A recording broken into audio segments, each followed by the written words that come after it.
Start recording. Start streaming. 11:36 a.m. 12th of January 2026. Social orphan anarchy. Stream of consciousness. Peaceful protest. I am in limbo. I feel sick. What should I be trying to get out? Like a final video? Should I? Am I better off than I know I am? Why do I think that? Like, does somebody just want me to think?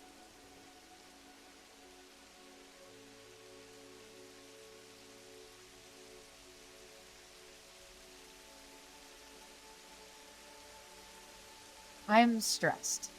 When you're in a particular state of stress, like, there's different levels, and it seems to hit you in different ways. Like getting in a car accident, and depending on how the car breaks, you get in a different amount of pain or injury, but it depends on how, whether it smashed in from the side, whether the airbag deflated, whether there's like these variables. It's not just a simple like, oh, I'm stressed, so then this happens. It's like taking a hit in a different part of your like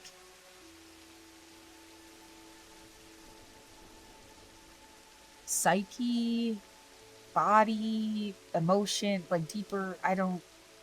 I can't even really get the words right now. Which, like, my words are my thing. If I, like, when I lose that, I feel very,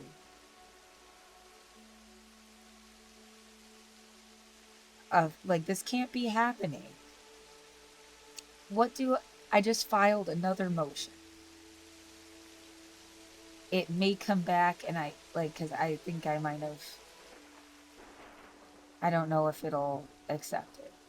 Um, just wait a minute. I have not gotten an email from management itself. Do you think that they would just blow you off and not send you an email at all? How could they do that when they sent me that accommodation thing and it says they would contact me through email?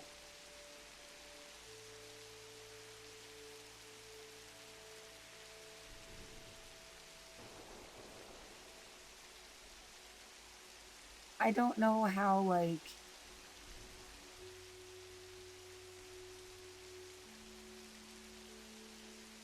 sorry, words. Well, everything I do, it's like, you know how much harder this would be for somebody that's like worse at expressing themselves, that's worse at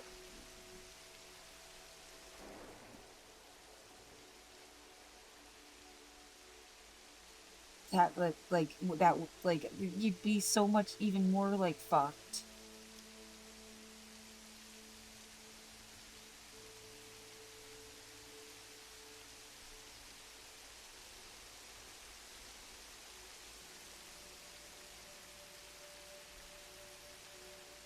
Every single day we talk about genocide. Every single day.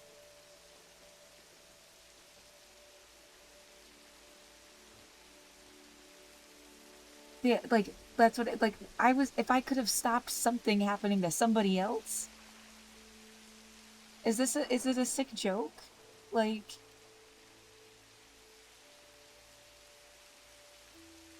did I really not do enough to like every single day? Like,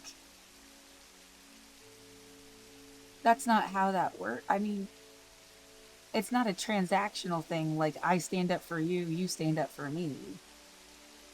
But I mean, did I not actively like try to, yeah, put a voice out as much as anybody else that said fuck genocide?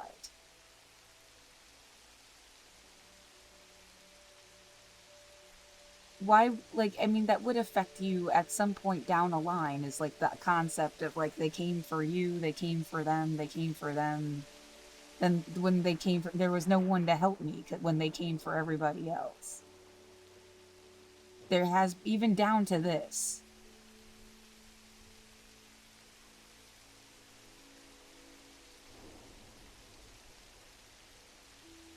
They did write me back and then said they couldn't help me. That's not what I was looking for though.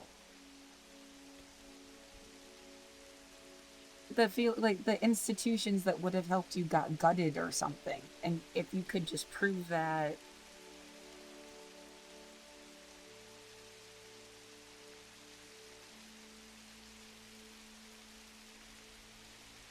Unable to provide individual advocacy.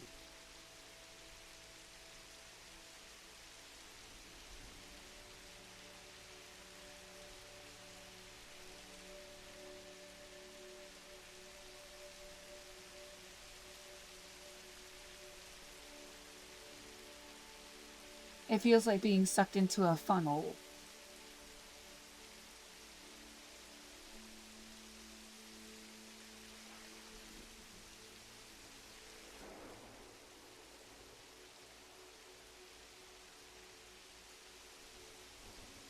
Here, this uh, communicating via emails.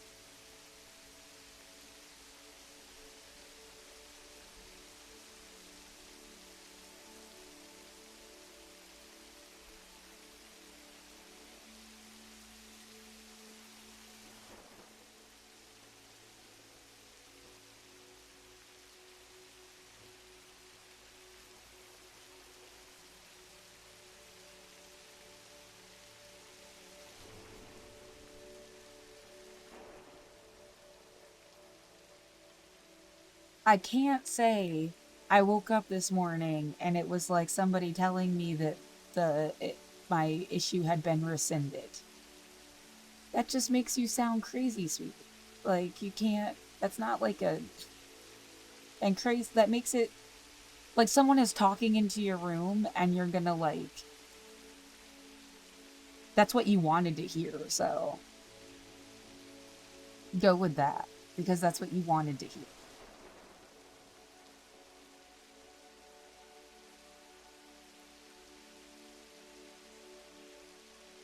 What am I supposed to say?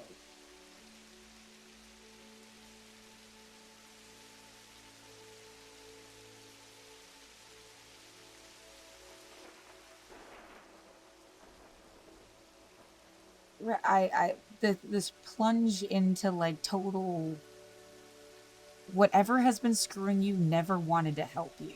It was about like fucking with you for years on end. It didn't care if you wanted to help other people. It didn't like. I don't know if that's the case. I don't know if that's like. Why would you think it's any if they were gassing your apartment? Well, they why did they even stop gassing my apartment? Is another like because they did like stop with the like smell stuff for a couple days now. Are there different people around or something? They have stopped for like it was like every single day for the past couple weeks, and they did stop like they made it feel like somebody else was here.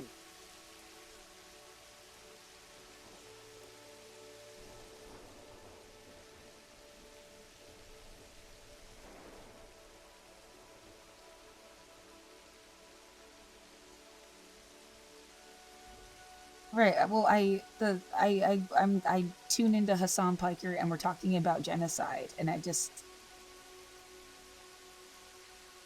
was the like I not enough to like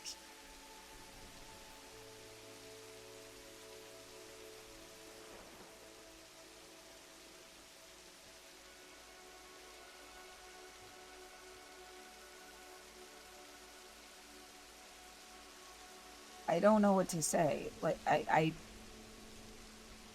Right, just like can't you find your like North Star? What are you ever trying to do?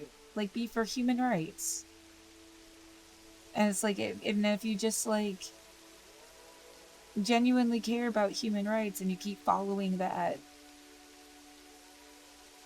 I'd look up on the screen and there are like little stars all over the in the emails and stuff. Right, angel numbers, um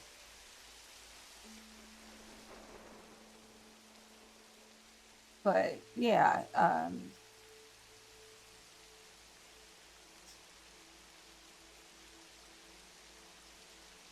it does even as a humanist, it's just like you totally fucking lost. You totally don't know what to do.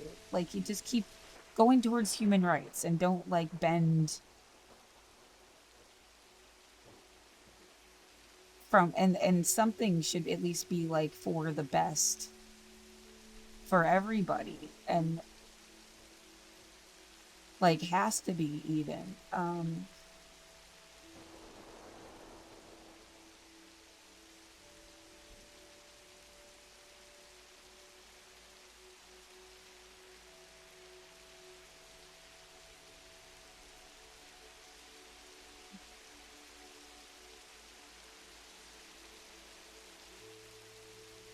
am I fucking stupid right now?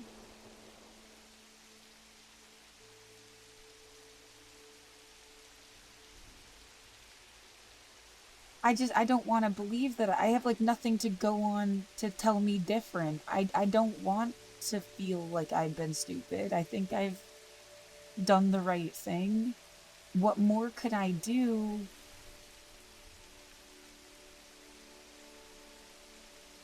I'm waiting to see if they accept the filing and if they don't fix whatever and do it again.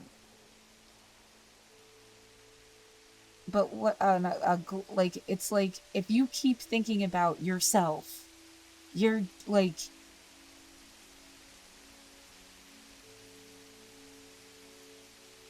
I extended the issue to Portland. I extended the issue to like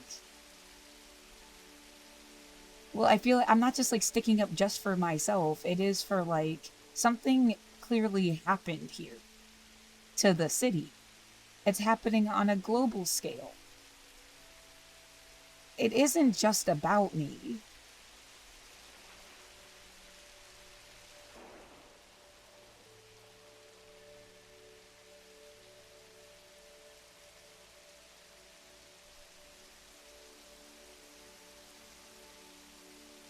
The motion I just submitted.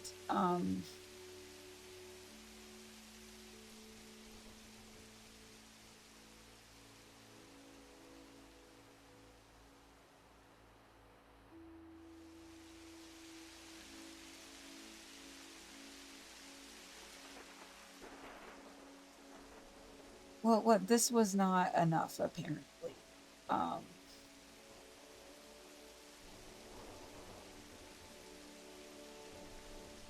am I naive to think that somebody put a lot of time and shit into you, and like, why would the fuck would they like?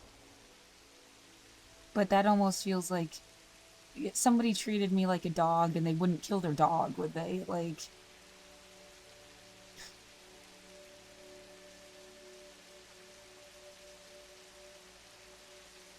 yeah, there's a program that's supposed to open like tomorrow.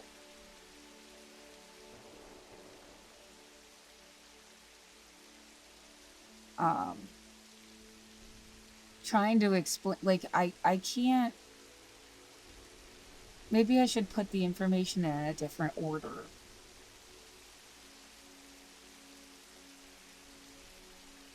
Like, what have I not said or said a certain way? Like, I don't know.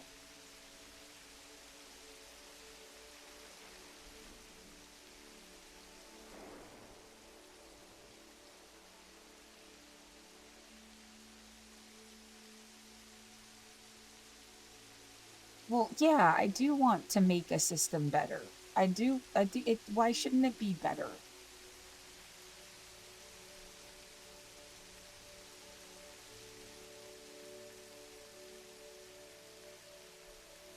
Someone is pounding on my fucking apartment from above me.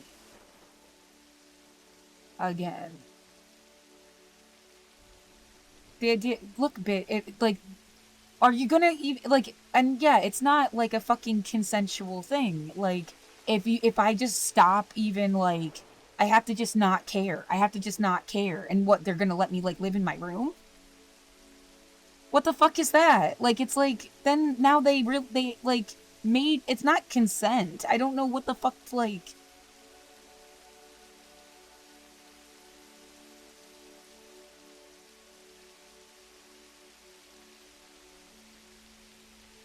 They're not gonna admit that they've been fucking with me, obvious. Like,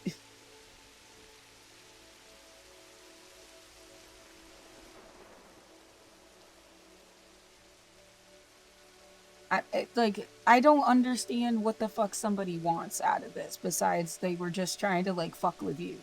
And they found a way to, and they kept doing it until you fucking died. Like, here, this is the part. An obvious push to try to make me leave. I have no other home and nowhere to go. It seems Portland itself was cleared out. I haven't gotten a date of stuff. I don't know, like, what.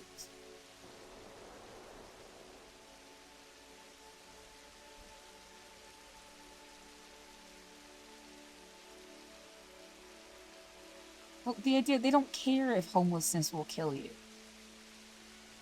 Aren't they supposed to care? If they don't care, what the fuck do they care about?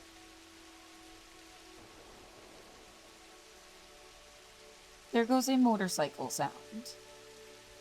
They care about motorcycles. I mean, what, were they training me for years on end to never go near anyone with a fucking motorcycle? Because you got it, bro. Like,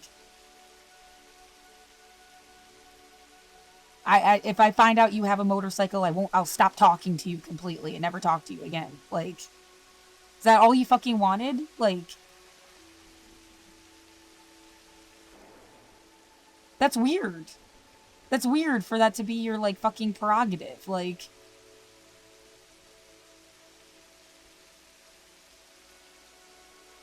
I have no other home. I have nowhere to go. I have no money.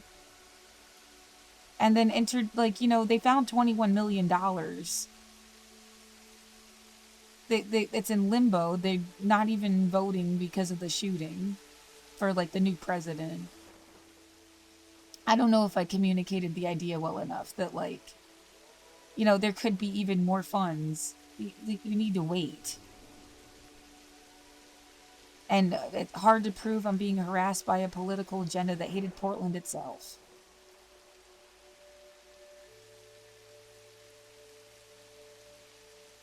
Yeah, Portland was a progressive city about human rights.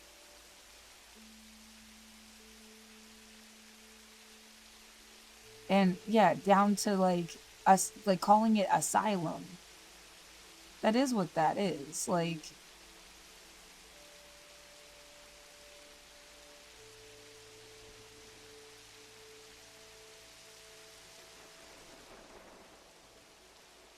but yeah, it's like I'm trying to find new ways to say the same things.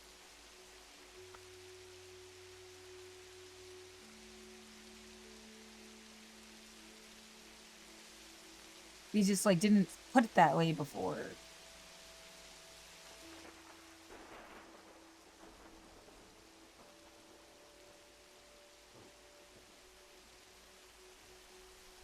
Why? Yeah,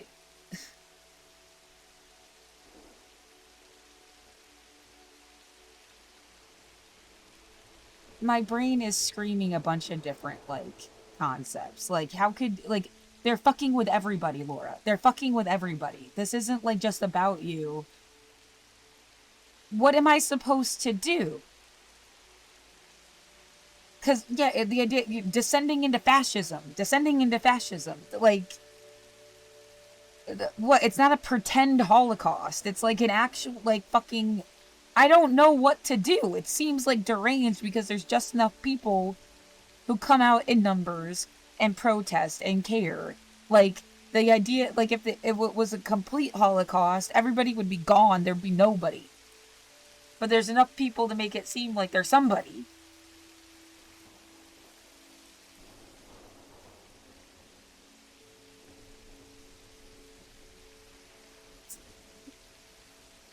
You get bound up in, like, what am I supposed to say, and then I can't even talk. What argument did I need to make?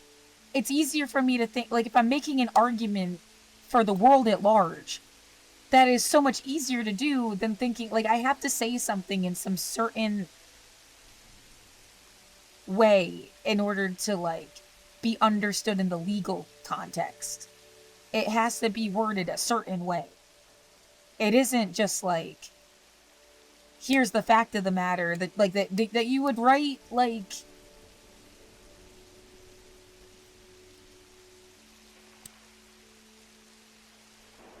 yeah, if I was writing just an essay, or what I did last night. Why are there, like, and then there's slamming sounds, and there's, like, and it's scaring me. It feels that someone has deliberately tried to communicate with you. And what, at the very last minute, you're just gonna keep on pushing this idea that I was, like, communicating with people outside my room? Is that, like, your only fucking, like... I wasn't doing that. It's been, like, this, like, forced, like, you're standing in a fucking toilet stall, and somebody's trying to, like, push themselves into your fucking toilet stall. And, like, obviously I do not want you in there. And then, like... And they're gonna start speaking in Morse code on the fucking door. And, like, I mean... I was never talking to you. Like...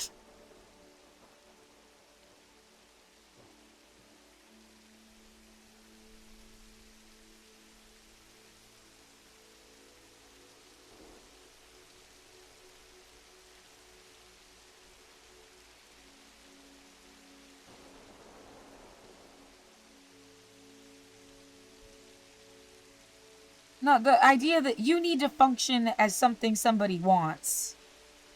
And it doesn't matter what the truth is. They wanted to make a certain fucking argument, and they're gonna make that fucking argument, even if they're the ones that fucking did it. And you're gonna be, like, part of their little fucking shit show somehow, whether you like it or not. And it doesn't, like, the truth doesn't matter to them. Or it wouldn't be, like, beating me up with sounds or smells or other fucking bullshit all day long. It wouldn't be, like, trying to force me to, like, do anything.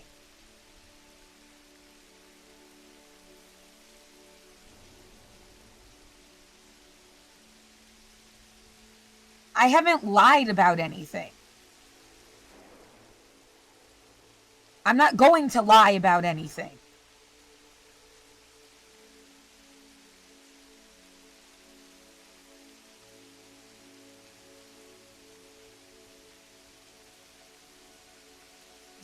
Someone is just trying, like, they think if they can make you look crazy, they get to fuck with you in a different way. And so, like, their, like, last resort is to make you look like you're nuts.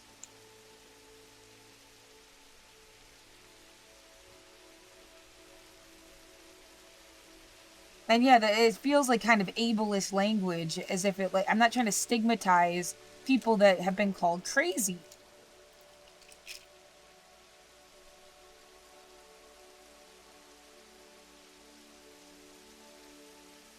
I've from the mental health world. I've lived in it my whole life. I've been in therapy since I was 7.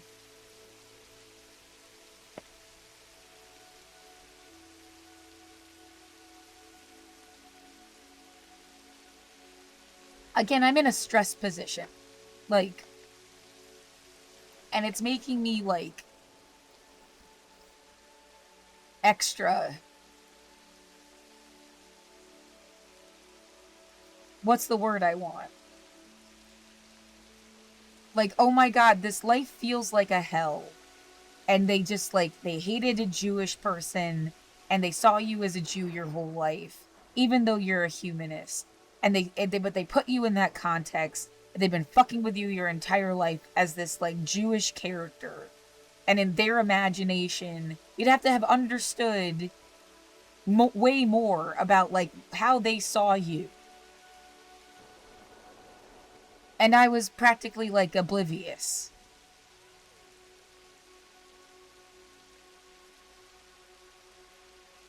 My Jewishness was invisible. No one talked about it.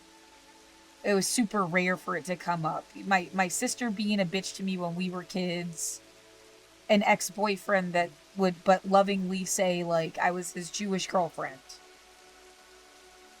I think that's the most it was like me being Jewish was ever like acknowledged.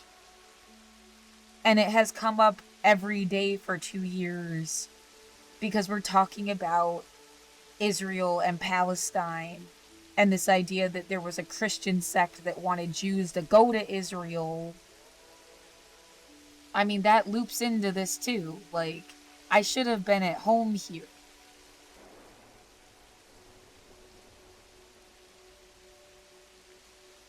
Did somebody, they saw me as a Jew and they wanted to make me go to Israel? That's what they keep, when they keep saying go home, is that what they really were like fucking trying to mean?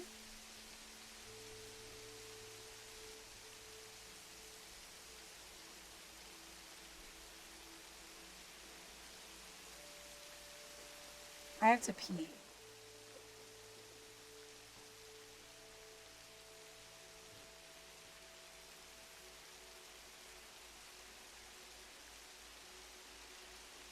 I mean, yeah, I'm not out of context. I'm not random or like. This is what we talk about every single day. With that, this is not about like I was right. Yeah, this and immigration, which is also like, where's your home supposed to be? He was talking about Israel 5 minutes ago. If you don't identify why you were wrong initially, you know, quietly, okay, quietly. If you don't identify what led you to believe that the Democrats were operating with the best possible agenda in the election cycle, that actually did not offer any counter message to this like unlimited racist bullshit towards migrants, and how that normalized in the eyes of a lot of Americans this kind of violence that was inevitably going to take place, you will fall for it again. Same goes for, you know, supporting the current war but not the previous ones, supporting all the previous civil rights movements but not the current one. Okay? You can't do that. So I don't want people to, I don't know. I just don't, like, I see stuff like this is, I don't know who this guy is. I've only seen some of his stuff before, like shitting on me over Israel and whatnot. And I've been finding myself liking people like this and their takes a lot more, right? Because there is this like real unification taking place, at least against the Republicans, right? And I said, am I crazy or are you normal now? He said, Hassan, you're normal as being a tanky boot slurp. I have been a liberal this entire time. And I said, okay, I'll give it a few more months before you hate the right as much as I do. Check back soon. And this guy was retweeted by Destiny when he responded to you. Yeah, I don't really care about all that stuff, obviously, because I don't think these guys have ever had like a real constituency in the real world. But what I find really strange is, you know, stuff like this. It's incredible how for the last several years, those of us who have tried to build a community of liberal democratic online commentary had to constantly face off commies trying to either subvert what we do or drive us off the internet, more so than any far-right assholes. I said, I don't know any of you at all, but if you spend most of your time left bashing and signaling to the right how moderate you are, it's not strange to assume you like reactionaries. So it's either time to unite or still complain about the left when the left hasn't changed gears. What the fuck did he call you? I'm too old for that one. He just said I'm a tanky. It's like, it doesn't matter. It's irrelevant. He's saying that I just like authoritarian leftist movements or something. I don't know. Whatever his fucking worldview is. Now, once again, this is not about like, oh, you need to be held accountable. You need to be held accountable. I am much more open-minded than many of my counterparts are on the left in terms of welcoming people with open arms when they actually recognize the errors of their past ways, right? But what's actually frustrating is, like, if you are still talking about the tanky threat when the fascist Gestapo is literally knocking on people's doors then you're objectively not dialed in to exactly what's going on. Like, you don't understand it. You don't understand what you're saying. You're still trying to find this like weird moderation, not realizing that that weird moderation that you're desperately trying to signal is unironically just normalizing the right. Okay? That's it. That's it. Hassan, is it possible for you to conceive that people might dislike the right and also dislike the left? In fact, for very similar reasons. Austin Ox responds, is it possible for you to conceive that conflating open Wouldn't fascism with the people dislike flirting America against or fascism as something on being some level very where they didn't similar care is a about dumbass anybody. opinion Yeah. people should mock you for? Name the reasons and let's see. My God, is Hassan so thin-skinned that he's now sending his editors to whine at us? Yeah, I sent my editor. That's what I did. I was like, Austin Ox, please defend me. So,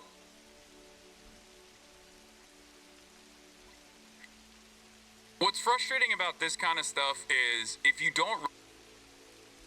Is that clear enough? That there's also another possibility. They don't like the right. They don't like the left. They don't like anybody. Maybe they just hate the country that you're in. That has to be taken into account. Like, somebody that's like completely like... They don't even care about the conversation at hand. They just hated all of you. And that's, I guess, a possibility, even though I did not grow up to feel like... That's not even, like, a smart way to think. Like, who is that? Like, they can't be, like, a country.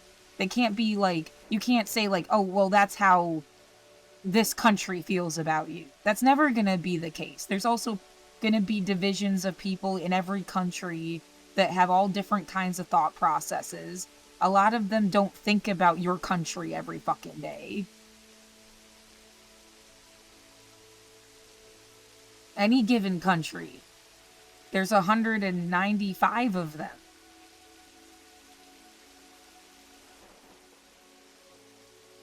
Some idea that, well, politically, America makes, like, everybody ends up paying attention to America, like, every day.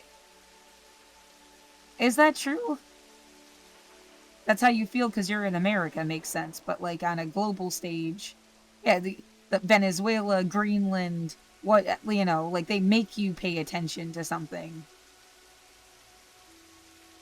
That also would create, like, a sense of,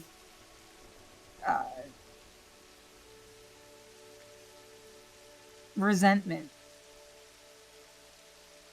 Yeah, there's shit that goes on in everybody's country, and there isn't a news cycle that does like, every single country every single day. I don't know why there's not, like, a 24-hour, even if it's, like, internet-based, like, news network that at least goes through, like, the headlines from every country every day.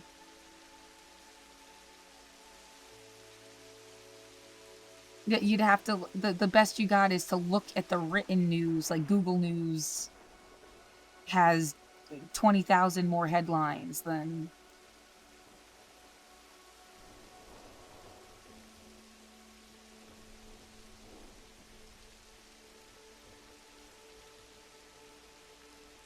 I feel nauseous. I don't... Yeah, part of my... If I stay focused on my work... I know what I'm doing. I do this every day. I can listen to Hassan and respond to what he's saying every day. I don't know what to do.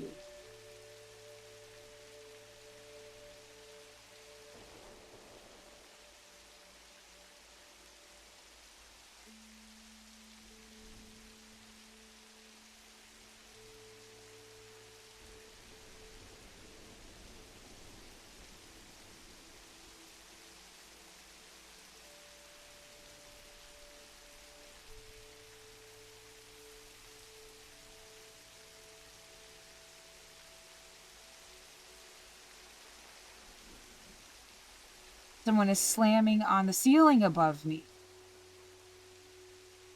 The more, like, there's nowhere for me to go, and then somehow they think that they're gonna keep on taking over my life. Whoever is here.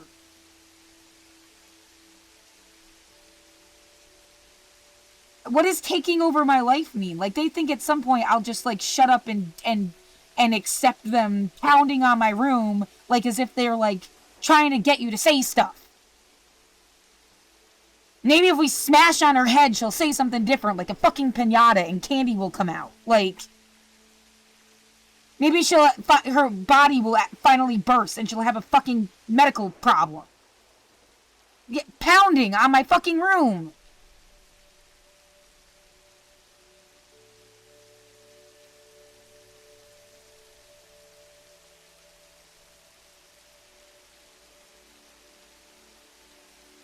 What? And then go ahead and complain about it. They'll make up something about why you don't matter. Like,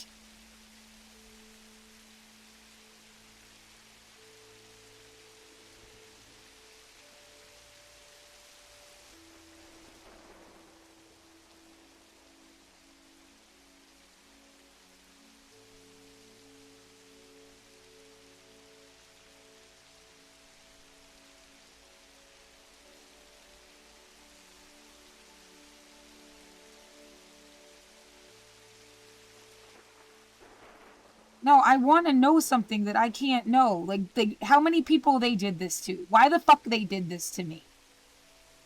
What they thought they would really get out of it? Was it just you're not from here. If you had been, like, born here, it would be different. It has nothing to do with Portland. It's something they did everywhere. Crosses my mind. Like,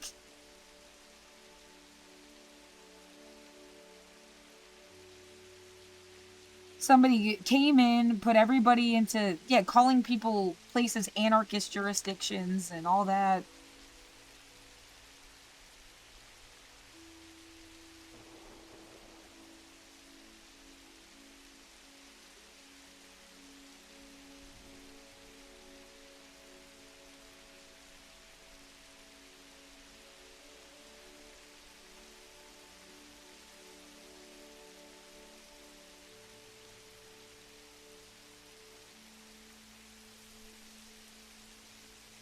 Seeming like Portland itself was fucked with. I said that in the thing.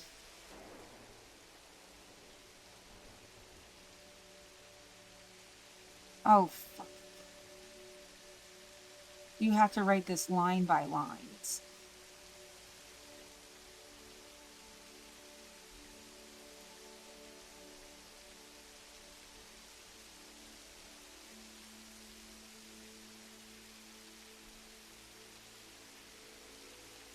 It feels like I have been put through something and I just don't understand what it was. Made you think it was like a test. Made it seem like there was something you could ever do to get a better outcome. Made it at least seem like.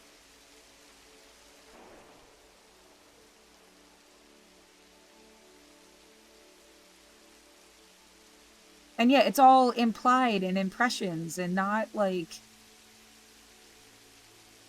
No one ever said, this is what we're doing to you. Like,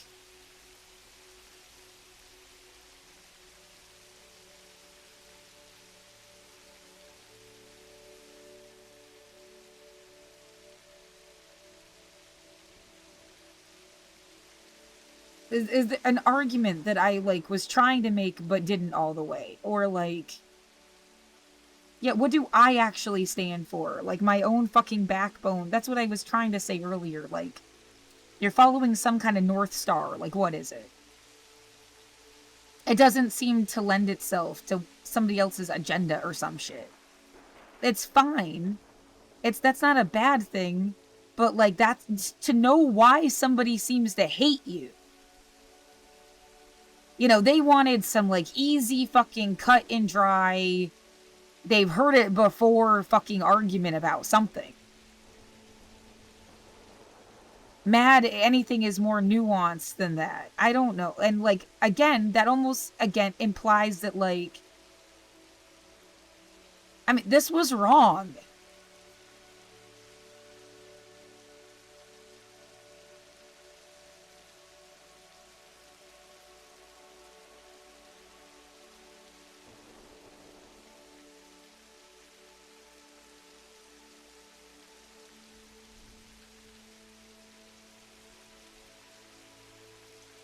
Right, it goes. She's trying to play a superhero when we wanted her to be a villain.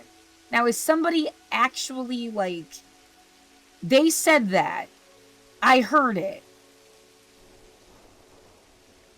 They wanted me to hear it, obviously, or they like wouldn't have said it. Like, it's not like.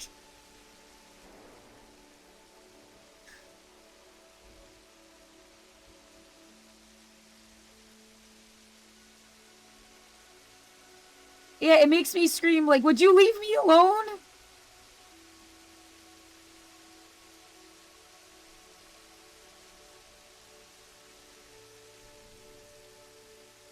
They must fucking understand that you've, like, broken my back.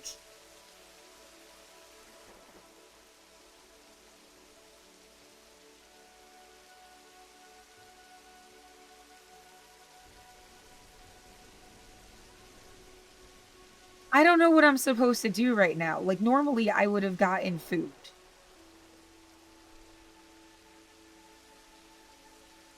There's supposed to be a rent assistance program tomorrow. If I got accepted into that program, like, here's all your fucking money. And it's like for 24 months, isn't it?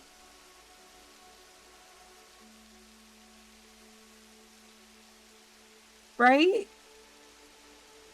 And yeah, then I am in a position, but at least I have my apartment.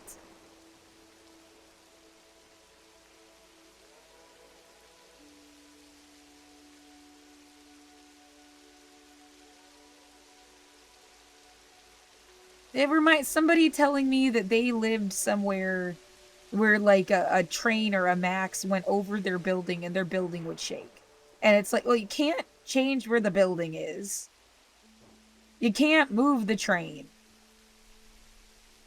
If that was your only home, like you'd have to just put up with it. Yeah, but a train driving overhead, no matter how much it would fuck with you, doesn't the same thing as a person, and that human being could like not fuck with you.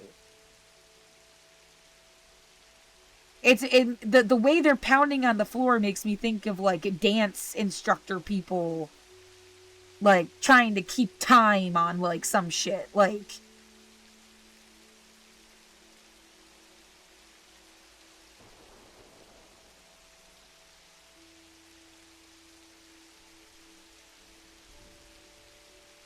what, this is punishment because I didn't just go die in the woods? Why should I don't have to do that.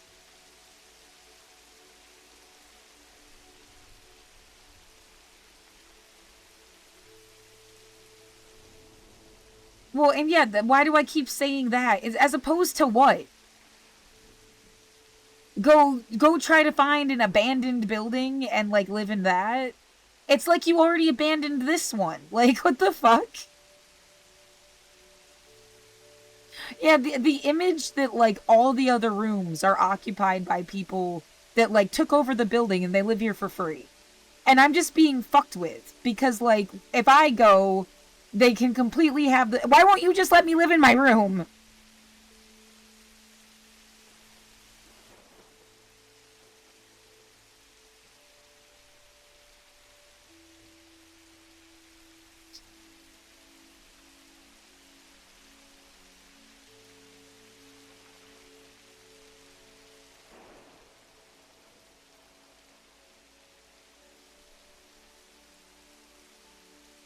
Everything is implied and just like an impression. You can't like. How the fuck am I supposed to know? How many times do I have to provide this like I can't leave my room. I can't leave. And it's like you just don't you think it's a joke or what? Like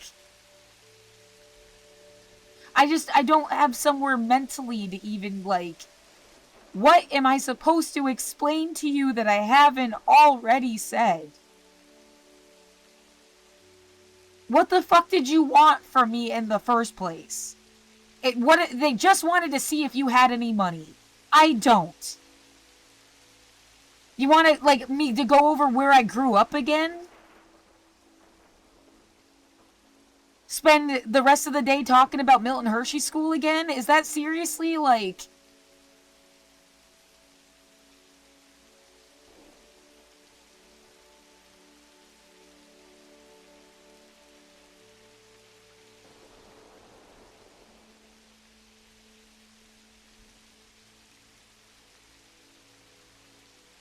somebody knew all your shit before you even, like, and this was a joke to them.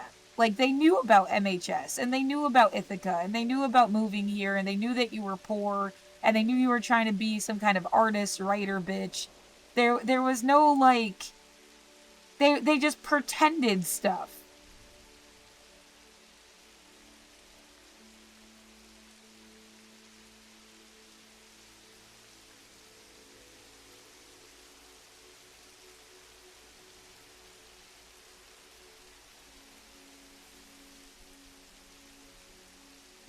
Somebody saying, "Oh, now you are white."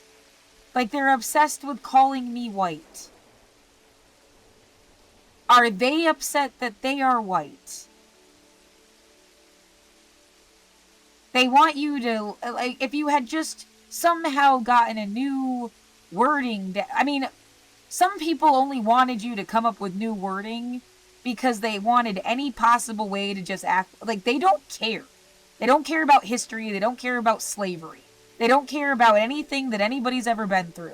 They want people to think of themselves as a brand new human that just showed up on Earth and be completely detached from any kind of history.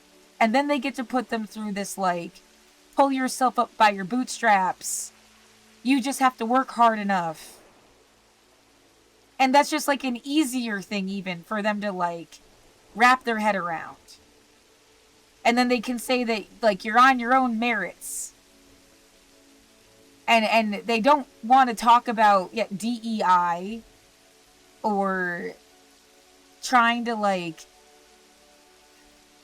get restitution for past oppression or, like, the fallout from history.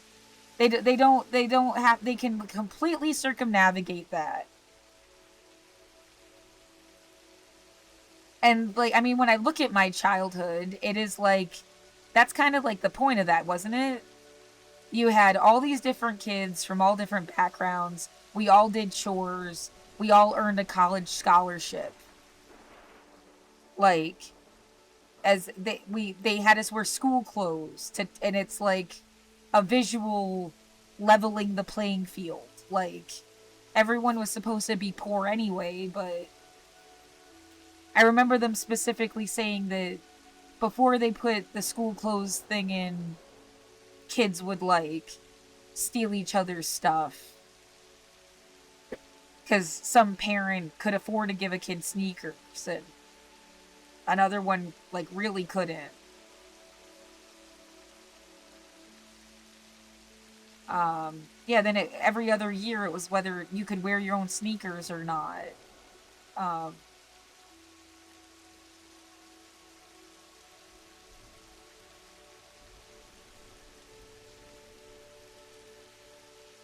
It was never a woe is me story. It was like, is this what they want the standard of living to be for everybody? And that's how I should have been understood.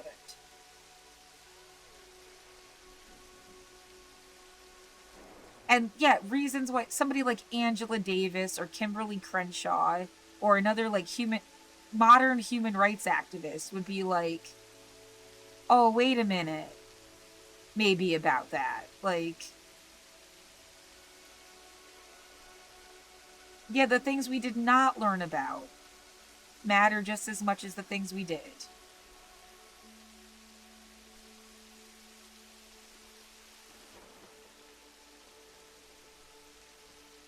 I'm not an expert.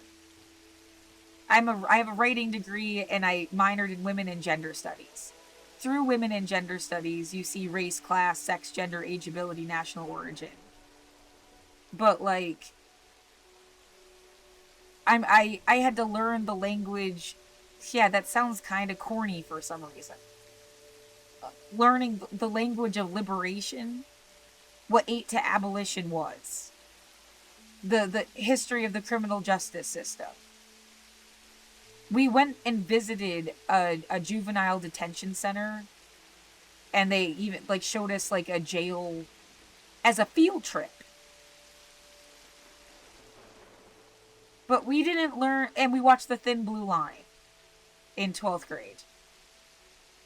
And that's about as the most education about policing or the potential, like, bads of policing that I ever learned in school. That's why I was saying, like, everything from 2020 is like a curriculum.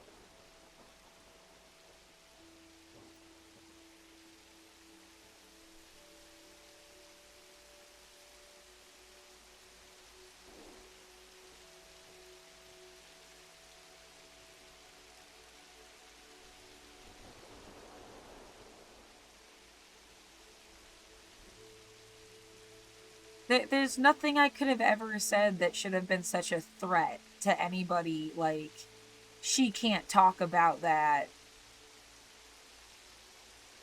What and why? That the what and the why. I couldn't talk about something. Right, like, don't talk about that gynecology appointment again. But I mean, that just seems like that means you don't. It's like you really don't care, and you should.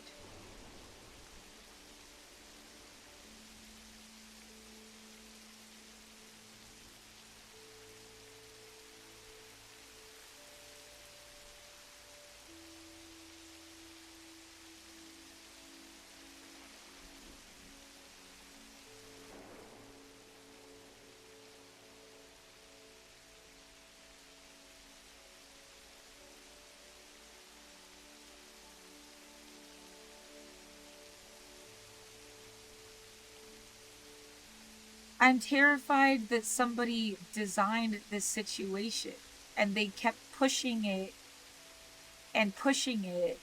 to get their fucking way. And it was to humiliate me, make me look like an idiot, and drag me somewhere else. Like, they kidnapped me.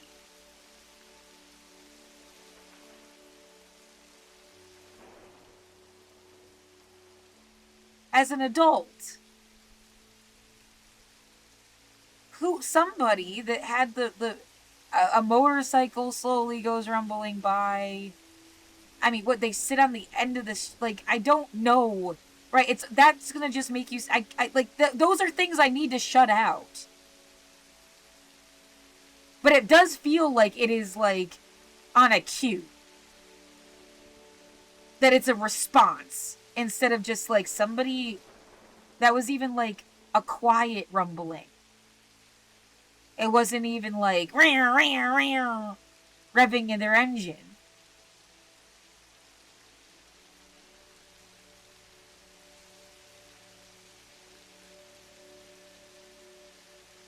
Yeah, that somebody opened me up like a piñata and they wanted to see what candy was inside. And what was I supposed to do? Just, like, not exist?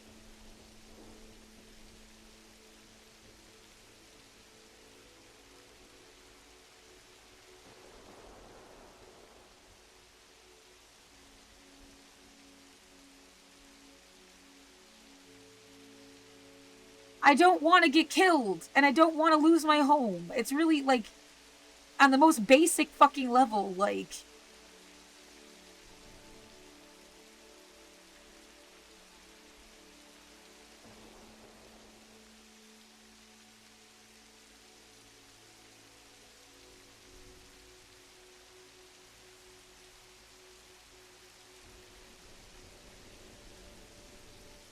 They know that I have been, like, holding on to dear life for years. No matter who they put in the office next. Like,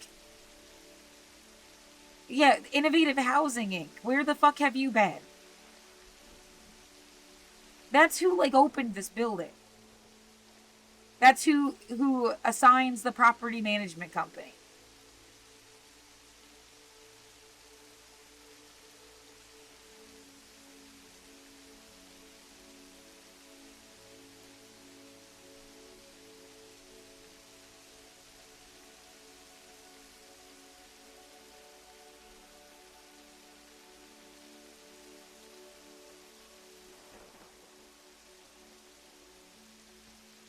I just are you, like, is someone, anybody seriously just trying to kill me?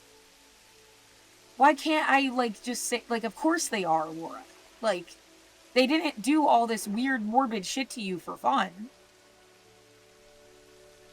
Like, when they, like, sprayed my room with pesticide.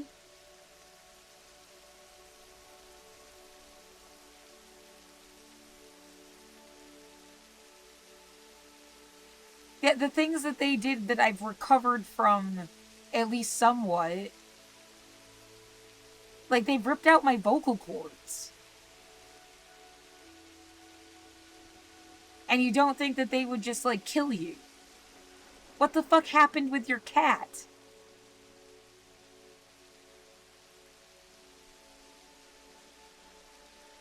And I don't want to be killed. And I don't know some argument I can make. I don't want to be killed.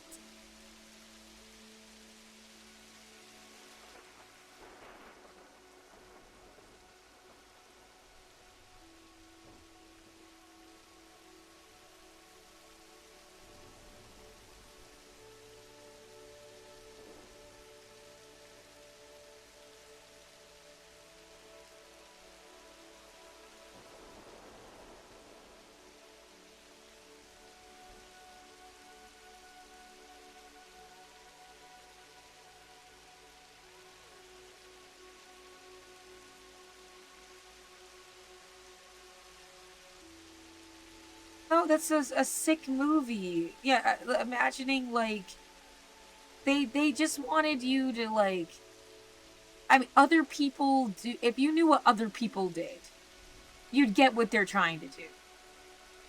They have them have, like, a fucking nervous breakdown, and they say all sorts of weird shit. And somebody, like, they enjoy this. They enjoy watching someone's total fucking collapse. They'll prostrate themselves to God. They'll go through all kinds of, like, mental gymnastics. They'll do what can you imagine people doing? Like, right, like they go through the stages of grief and bargaining, and, like, there goes a siren sound. I mean, like,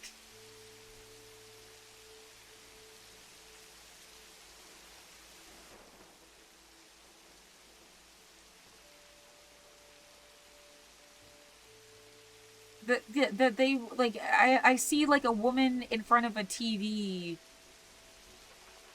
yeah, crying out to God, and someone, like, they think this is funny.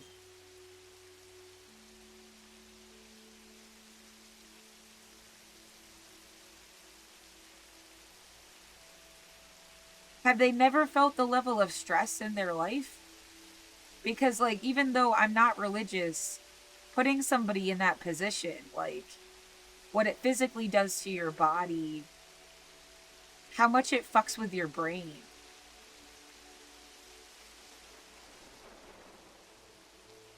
You're, like, punching somebody in the nose and watching them bleed. And you're like, haha, you're bleeding on yourself.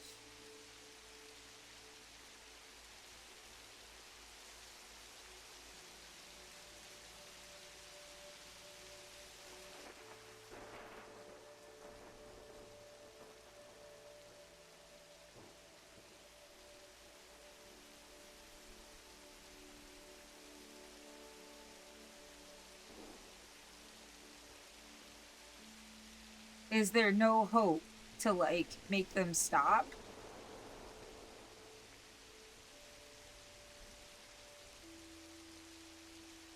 Right, there you go. The people thinking, oh, it's aliens. It's, you know, some, their brain comes up with some reason this is happening that maybe they can, like, deal with. Because there, like, is nothing to fill in the gap for them.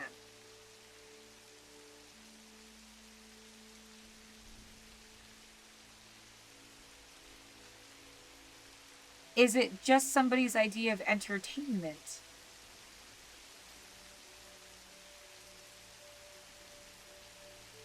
Yeah, haha, broke your neck.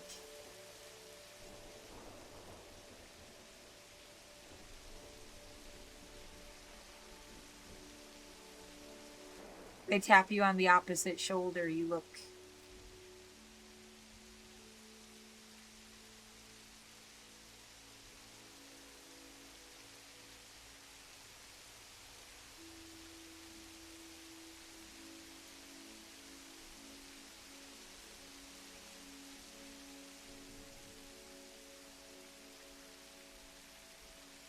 Making you feel like somehow it was about helping people was just like a ruse to get you to keep talking and be, what, fun?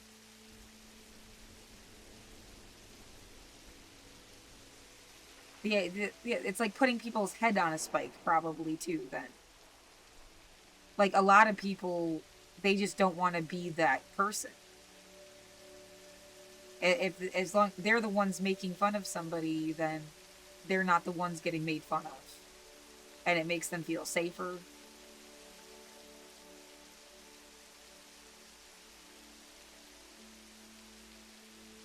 Telling you to go home, they're like literally telling you to kill yourself. Some people probably kill themselves. I'm not going to do that. I don't want to do that.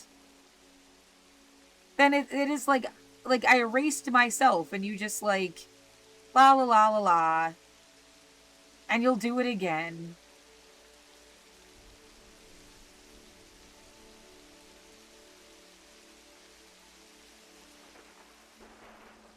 I'm not religious. I don't think like what I needed to explicitly say that. Like, where am I gonna go when I die? I don't know. My brain will do something that you don't even know about. Like,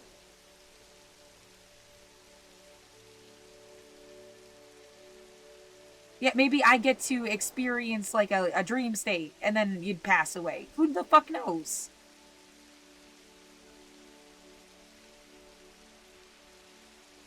Maybe it depends on how you die. But like, why are you obsessed with like? It's they just want to make fun of people or something.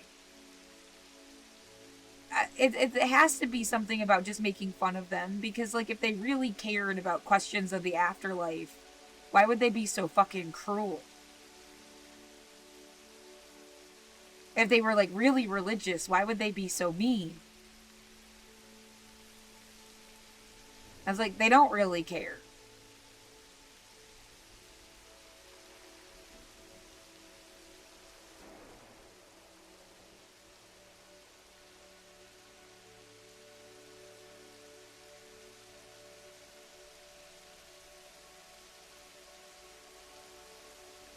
Somebody's been trying to get you to think that other people wanted this to be hell or something.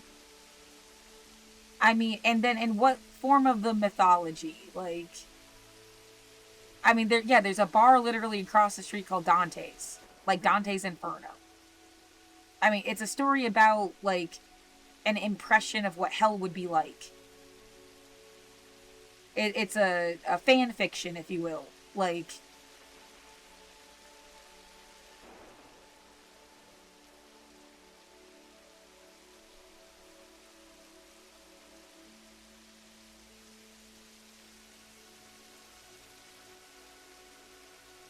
how do I know someone didn't just like hate that bar?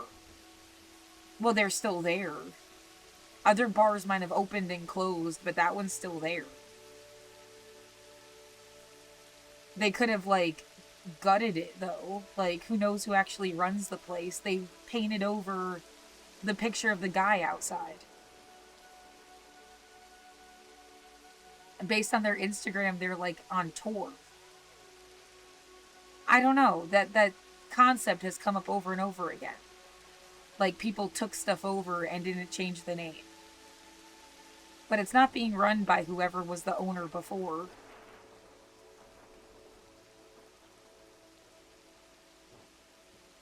What, so then somebody like playing into this, like, if a conservative Christian group was trying to make you think the place was hell, you see, like, the multi steps to like, and then at some point they were gonna like clean it. They named something over here Eden. Yeah, all of this, like a joke of religious stuff. I don't know how I'm supposed to take it under the circumstances. Like,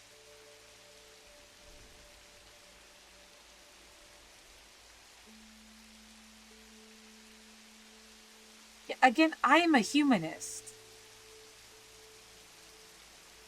I don't want to fuck with people.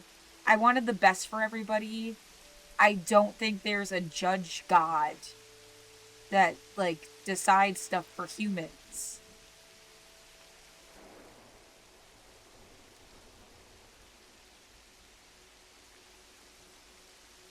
People do that.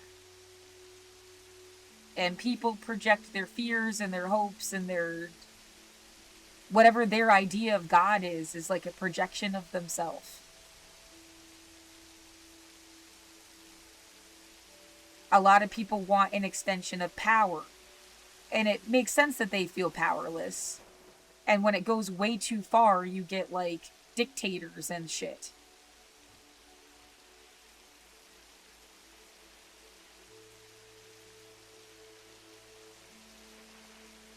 You don't want that. We could at least agree you don't want someone pretending they themselves are God so that they can hurt people.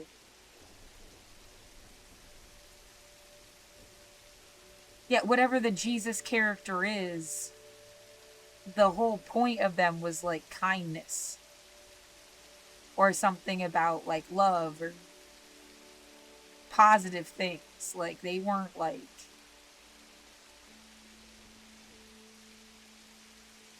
right, you can find an argument for anything you want to find an argument about is kind of the thing with the Bible. It's been edited and retranslated and fucked with so much, like they got something for all occasions. I'm sure there's something like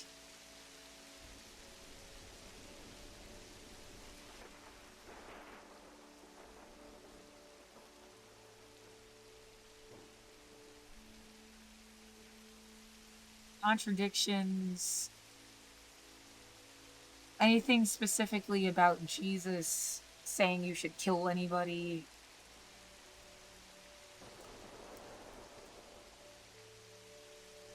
I mean, thou shalt not kill was like the first commandment. It does not emphasizes love and nonviolence.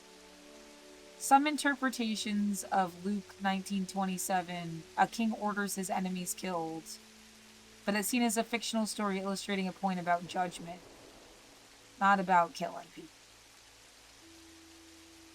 But as for these enemies of mine who did not want me to reign over them, bring them here and slaughter them in my presence. Scholars view this as a parable, a fictional story to teach about stewardship and judgment. There's that word stewardship again. The idea, this has always been used as like the ultimate distraction from science, from critiquing capitalism, from, yeah, the actual, like, turning the money table over thing isn't even like, it explicitly states you shall not murder and to love your enemies. Right, and someone's like, oh, I guess, well, yeah, you can understand why someone, if you've been through 100,000 years of slavery and your enemy is somebody who's been putting you in slavery, you're gonna love that fucker to death then. Like, and that's where it comes up again. Like, no matter what the fuck built anything, though, I am not a participant or a, like, willingly. I would never want that. You're like, yeah, John Brown abolitionist. No fucking way. I don't care what time period it is. And then the thought, well, somebody somewhere would want to cast you. Yeah, okay, John Brown got murdered too. Like, they killed him. But that all feels like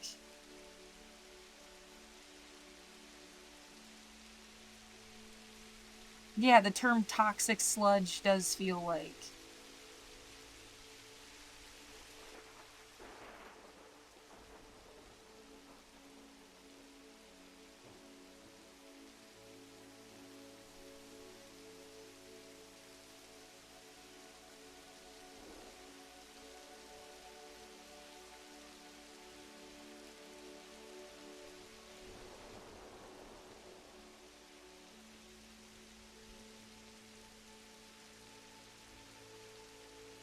This entire thing is like, it's like sticking people in a story or like a sick game that has like certain rule, like this line, all that take the sword will perish by the sword. If you applied that to like the military and then deliberately like, oh, all of you guys have guns, you're all gonna die by gun violence, like, because it, like, that's the game or something, like, you know, that's sick. It's especially when you have like a draft or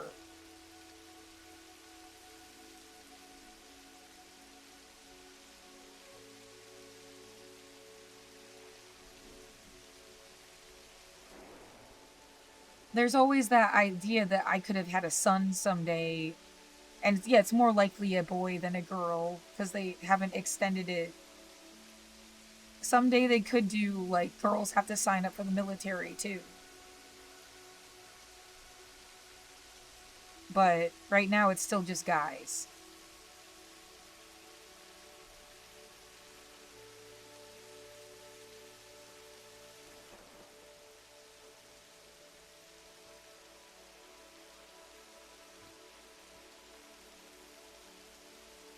Well, and that they would trick them into this situation.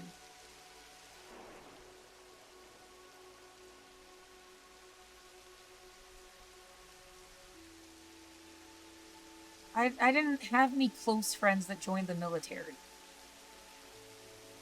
No matter what their gender was. Like, unless like there's some secret thing I don't know about. Like, they make everybody join the military, Laura. They just have different sectors. You said yourself, like, the whole world's the military, and if you didn't know about it, you're in the used division. But they use everybody.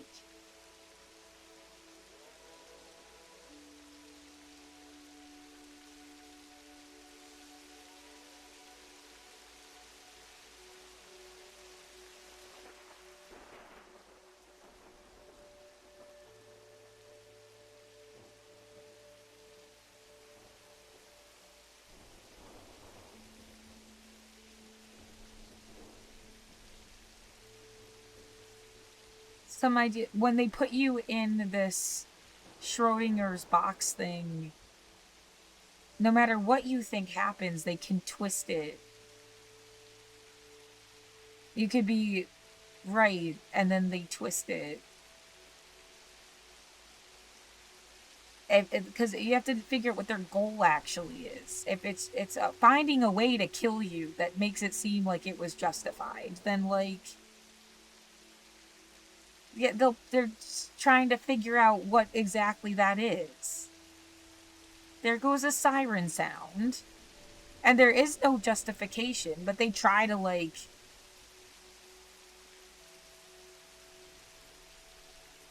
Siren sounds, siren sounds, siren sounds, siren sounds, like as if they're being cute. Like, I can't.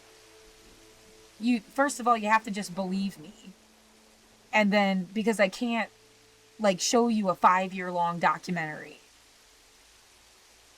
and then like no one in the world is gonna have the time to sit there and like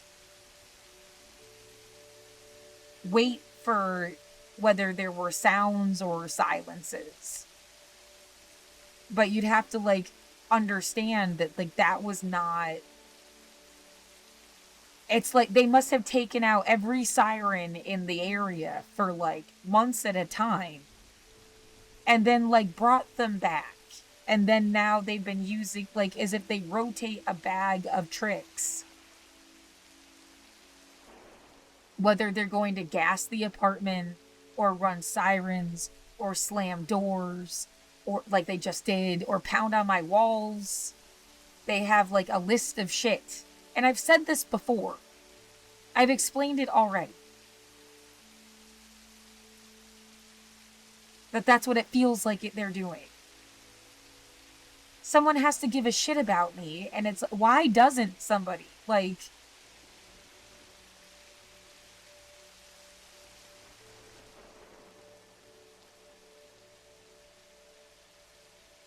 do they intend on just taking over your life your whole life?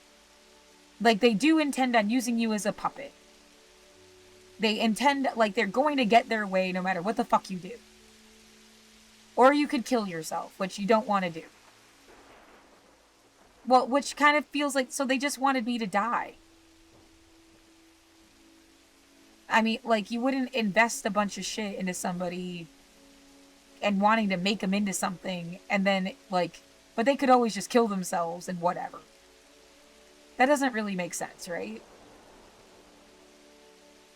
Either they have a stake in keeping you alive, or they have a stake in you just dying. I guess, like, maybe dying a certain way, so that they can control a narrative about it. That also kind of implies that anybody would give a fuck about you dying. And it's like, well, you know, people give a fuck about what you told them to give a fuck about.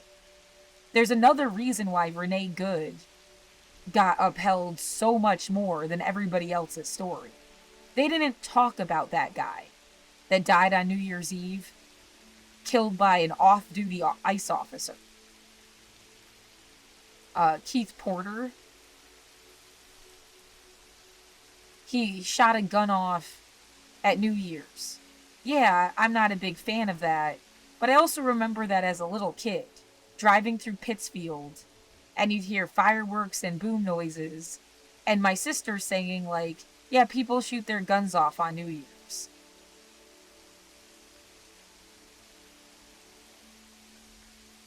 Like, it's something people do. Yeah, I don't think it's the smartest thing to do, but, like, should he have been killed for it? Of course not. No one should be killed without even getting a chance to, not even a chance to defend themselves. And I'm against the death penalty. And it's like, well, someone doesn't give a fuck what you think. It's just like a beeping sound. Why don't you just let a bunch of strangers make you feel pretend cared about, and then, like, see what they do with the things that they pretend they cared about with you? You can't, there's nowhere for you to go. Like, you're not gonna stop existing. And you see how, like, that's not right.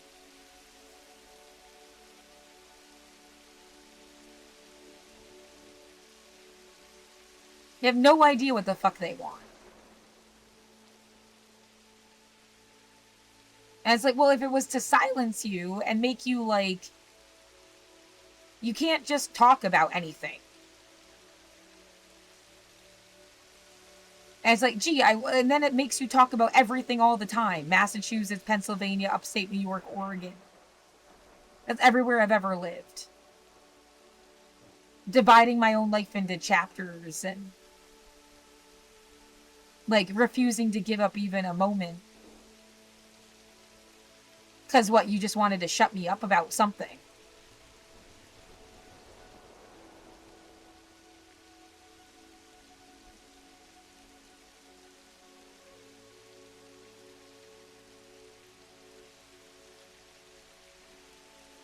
I don't know. This is a deranged way to get a book out of somebody.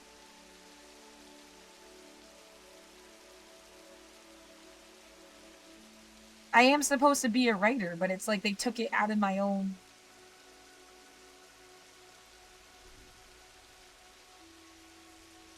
I don't know, control or something. I don't know how to put it.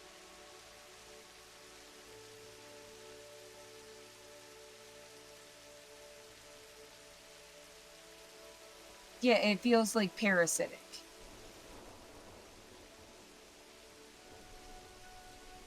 And they don't give a fuck about you. Not the way that, like, oh, they want to keep you alive as long as possible, or not hurt you, or take things away from you, or they see you as like a dog they're training or a horse they're breaking in, and they intended on riding you somewhere. Like,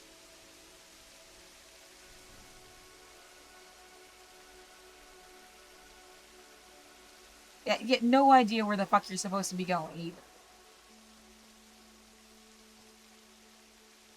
Emotionally or otherwise. Like,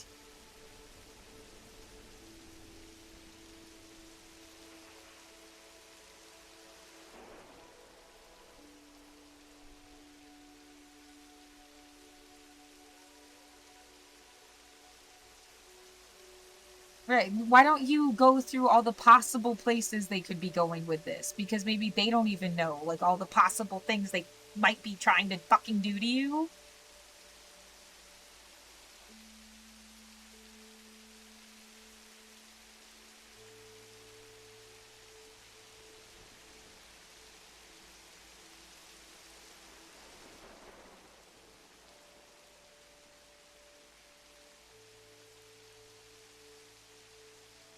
It's creating a religion as a system of control, trying to get money out of something, using you to.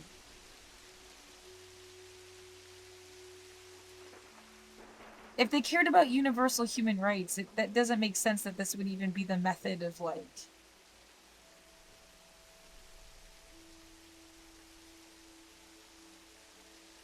fulfilling that. Um,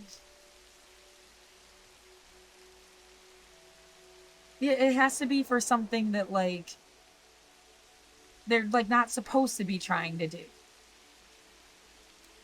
Or you would have just cared about human rights.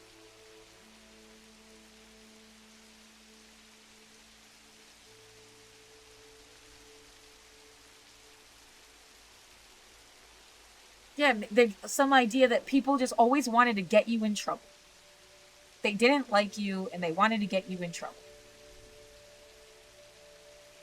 And if only you could just prove it, and at least get them to stop. Just stop.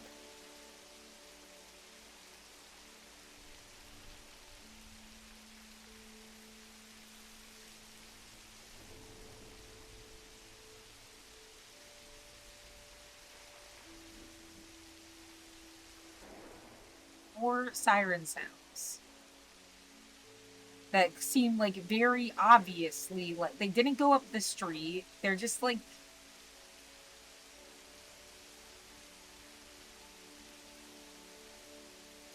everybody hated the cops. They want to make it seem like you're in league with the police.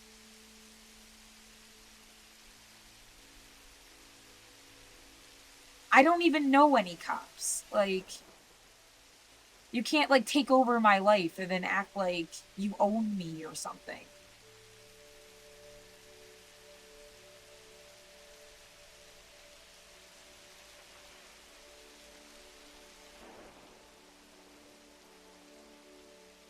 Right, I mean, if I knew what the context I was in, if they put you in an illegal jail, then, like, you at least try to, like, change the mind of the fucking guards and make them realize this is bad.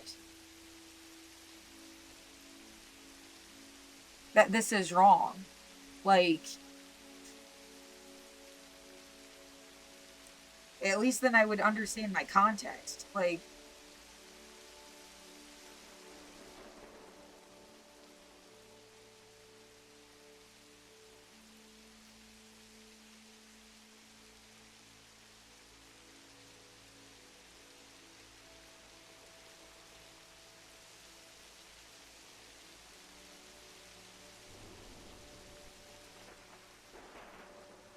I want, like, do they intend on killing me?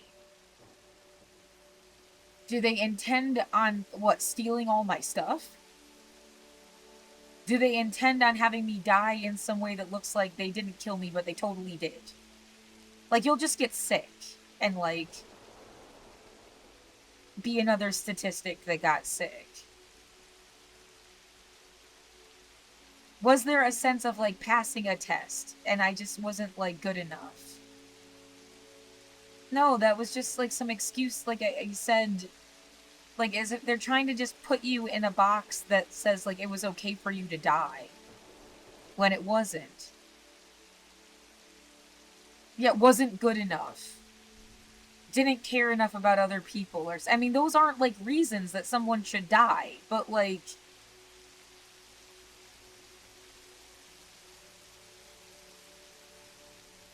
right, you could get down like calling you something that you're not, like, yeah, a drug addict. I was a medical cannabis patient. I have a bud tending license. I should have been so at home here.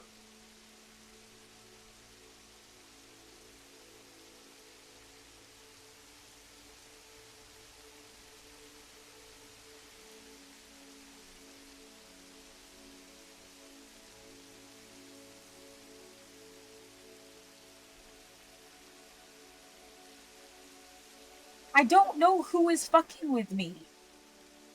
Maybe they just hated you because you're a girl.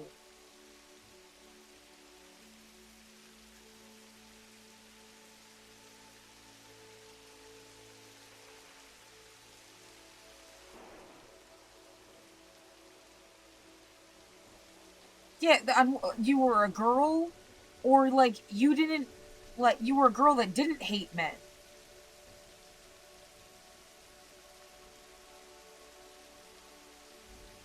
I mean, it depends, like, what angle you could possibly, like. You were supposed to join a girls' team, and you didn't.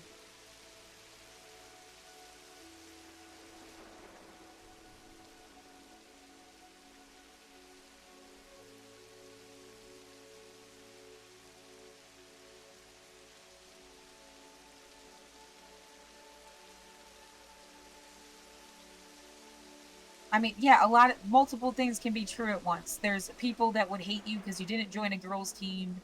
There's people that would just hate you because you are a girl. There's people that would hate you because you're not explicit enough about what, like, being gender nonconformist meant to you. There isn't like a well, I don't want to be put in like a different box.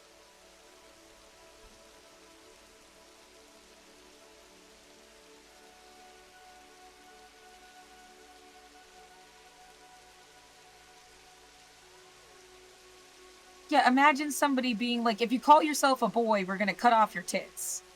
No?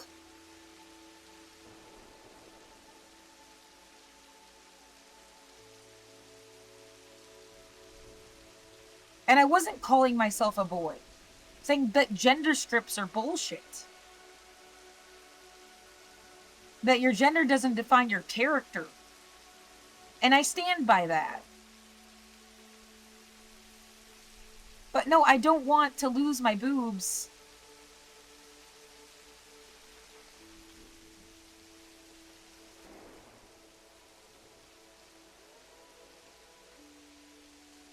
And then there's the idea of somebody just wanted to use you as like a sex doll.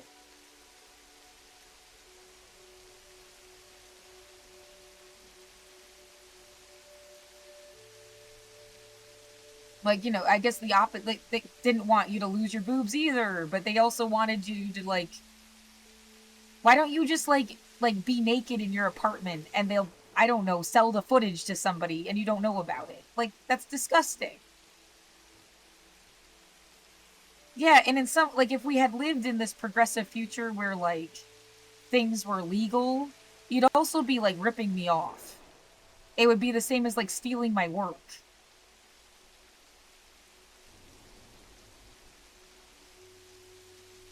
Well, there's that, but like getting free sex from somebody in a world where like there's literally a news article out right now. The cops didn't investigate a sex ring because they got free sex out of it, and I realized like they were like ripping them off, like.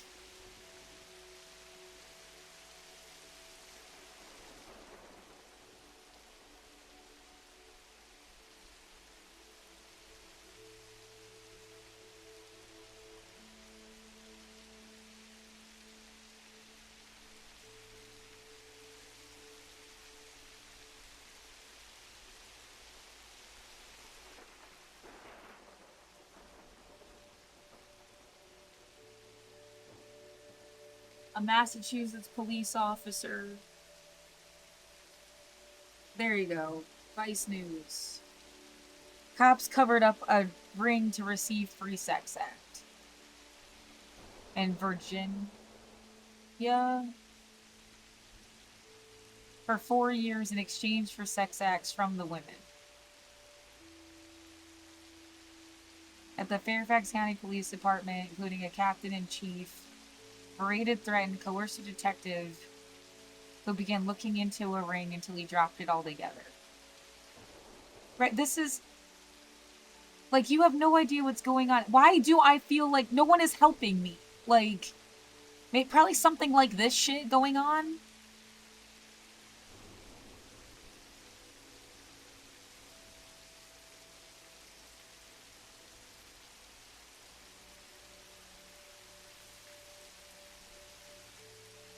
Knowingly solicited, obtained sex services from the victim. Was made to engage by means of force, fraud, or coercion.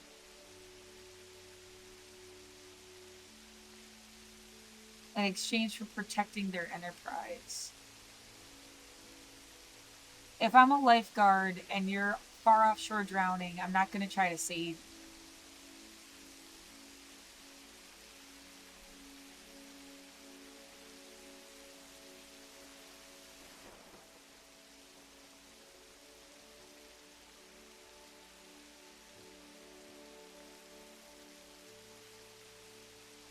Right, that I'm a lifeguard, you're offshore drowning, I'm not going to try to save you.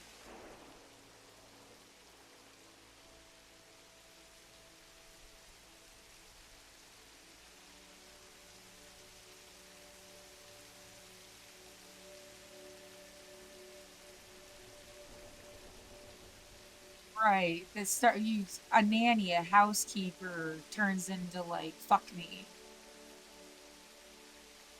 I'm never gonna do anything for anybody again. I see the ways you could do all sorts of fucked up shit.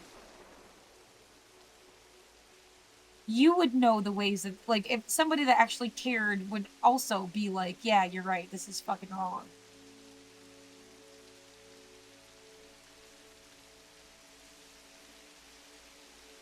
Realized she was being forced into prostitution by a woman named Hazel Marie Sanchez Cerdas. Her passport was taken.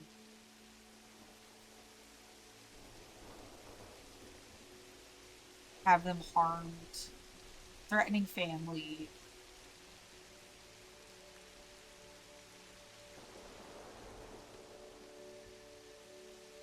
Right, I can imagine the situation. Like, you're also, like, really lonely and scared. And what, the guy, like, at first at least, is, like, nice to you or something?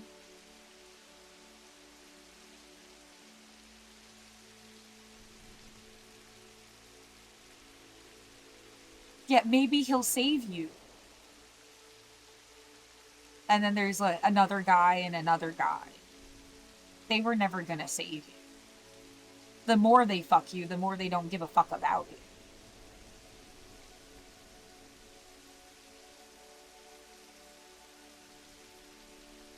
Yeah, the more they have something to hide about how they fucked with you.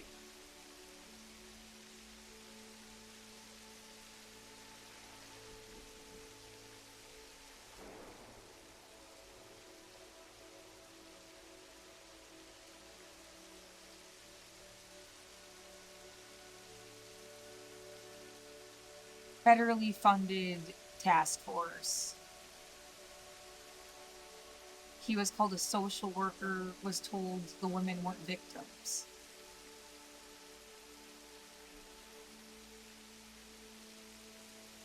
Limited his work, denied requests, refused overtime.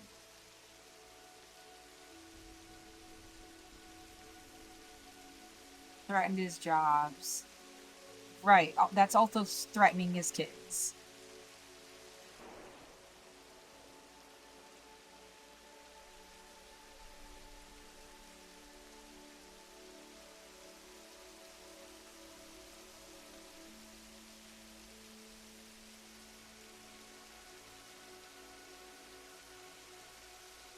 in exchange for information that would protect them.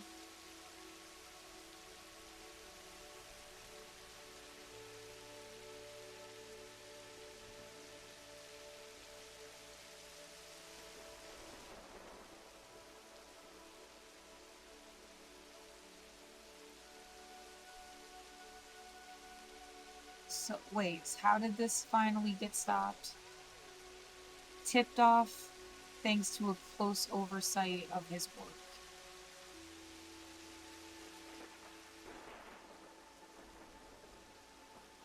So somebody else was watching the guy who was trying to help. Left entirely, became director of human trafficking programs for the Department of Justice. Then in 2019, so many years go by. Thanks to the tip, they arrested Sanchez, pleaded guilty, serves 5 years. Yeah, I mean, are you just scared shitless of the day they get out? They can do shit from jail. I mean, I guess I've seen too many TV shows, but like,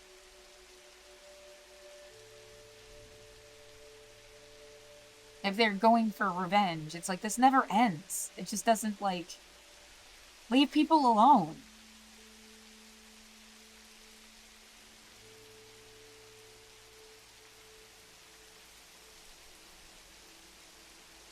Found officers involved, they went unpunished. FBI forwarded information to the police, but the officers were allowed to just resign. Who knows where they are, probably. Asks for damages from the officers. Asking to be allowed to testify without retaliation. How can you stop them from retaliating?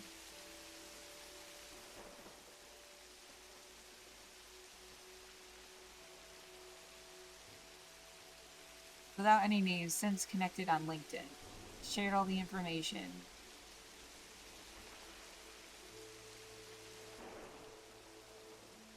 But then held up again. Oh my god.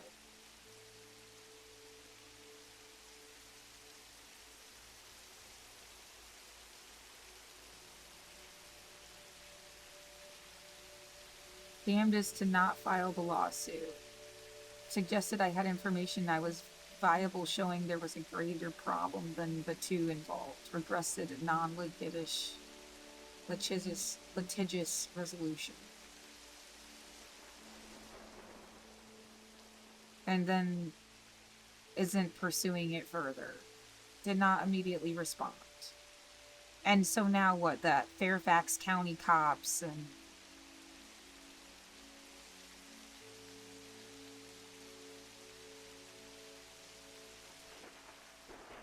I don't understand this. They tried not to file the lawsuit. I suggested I had information viable showing that there was a greater problem than even the two officers, which would involve an independent inquiry. Yeah, I'm reading it to try to understand more, as if it's gonna ever like help anything.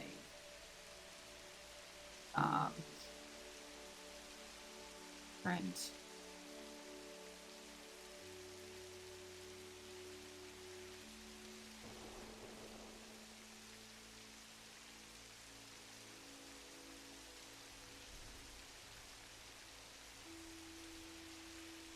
No, I was never, unless something like outside of my awareness. Like the idea that you got people to like fuck me as a joke, I think is like the most, I mean, it's repulsive, but like I've never like paid or been paid for sex. Or something. Like just the idea that people like hate fucked me. But it comes into question because of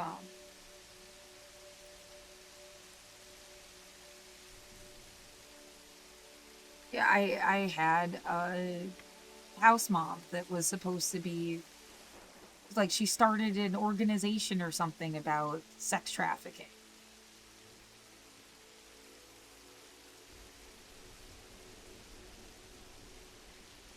That's why it like ever.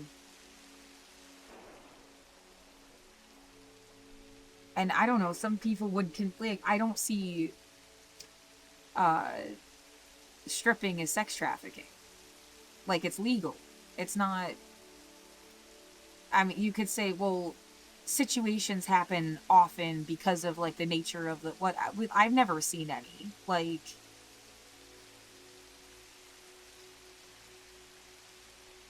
And then yeah, you just wanted people to not be coerced. If you make everybody poor, and then it's one of the only jobs you can get, then it's like coercion. Then it's like a pipeline you set up. And if the cops are the ones going to the club, then it's like a pipeline you set up. Motorcycle sound. But if there is a genuine situation where it's like, oh, people just felt sexy. It was a fun job and they wanted to do it. No one's making them do anything. No one's putting their hands on them. The bouncers like care. I mean, I don't think there's something wrong with like burlesque. Yeah, I think there's like cooler ways to do stripping stuff, but I mean, whatever. Like, yeah, there's places still directly around me that do their sex clubs, or their sexy bars. I mean, like, what do you want to call it? That wasn't my problem. Yeah, it is like almost like just like the pedophilia shit, where someone's like, well, you can't be a person unless you have a really hard stance about this issue. Pedophilia is wrong. Forcing people into anything is wrong. If they're like stripping against their will, or because, I don't know, you took their life away from them and then that was the only job they had available. That's wrong. But all of that amounts to like coercion, manipulation.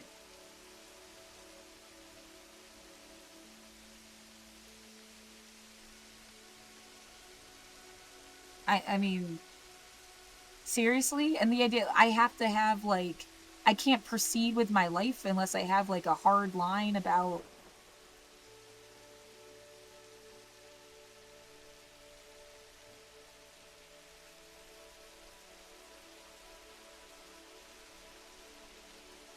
Yeah, did you take over my apartment and you're watching me masturbate? That's gross. That's some kind of fucked up thing to do, yeah. You also made it very clear that it's like, oh, you're just complaining about garbage trucks. I mean, how many times have I, like, it's like people are attacking my room and you're just like.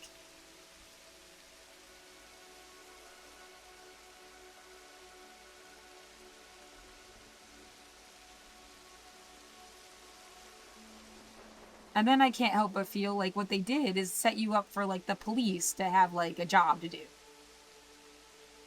That they like kind of already knew because they were the ones like doing shit to me.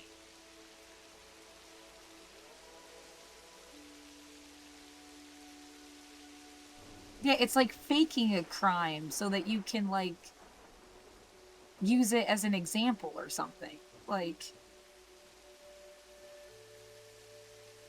and yet that really, like, how much did your house mom not like you? Maybe. There's no way that you were like a fucked up atheist to them your whole life and like they thought that they could like. That's not it, right? See, like, I don't know them enough to know that for sure. Like, they would never use you for like a political maneuver.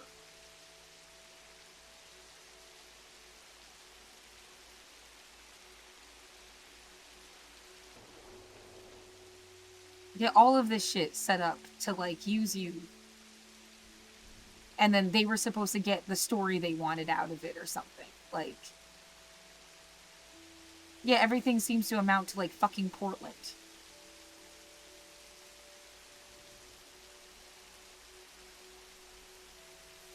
Right, somebody's idea of hell, but was it even? Or, like, it's like you staged a fake hell.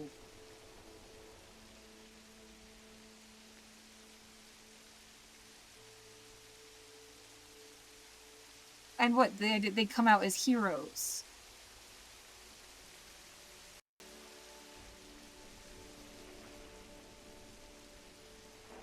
Well, what else would they get out of it? Like,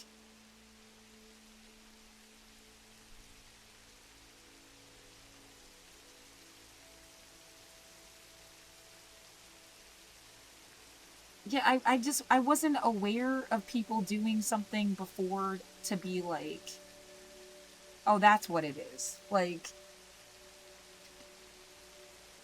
I mean, they could potentially have been doing this to you your whole life if, like,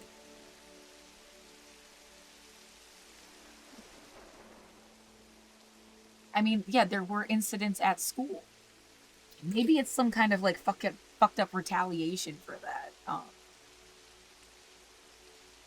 Uh, Man put cameras in bathroom. Milton Hershey's.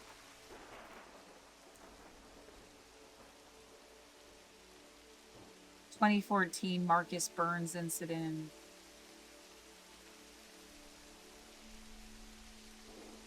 Oh, they're saying it was in TL. I thought it had to do with the hockey team. He had a camera in the bathroom. And then there's the Charney.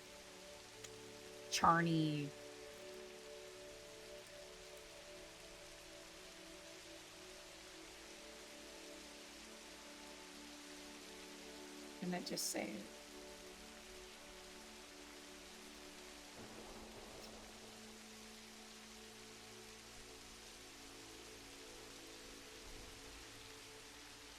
William Charney, administrator, house parent, had possession and distributing child porn.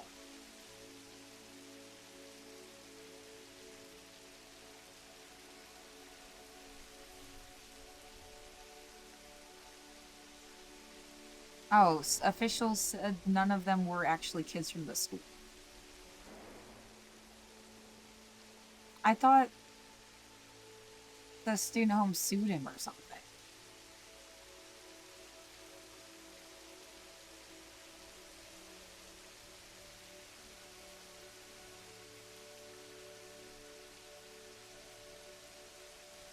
How many more were they? I think there's a couple more.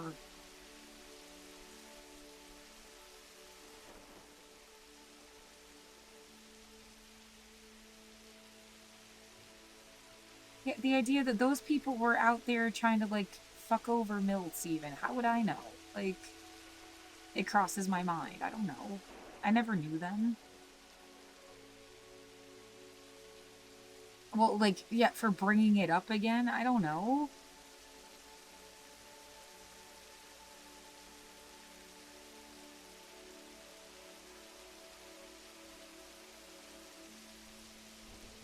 Well, the point being, like, this is not some, like, far-flung...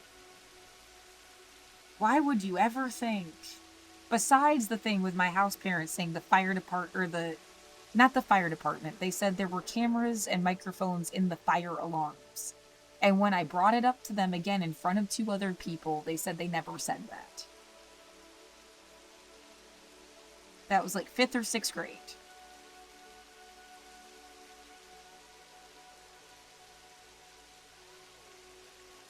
So yeah, what, it's been like a lifelong...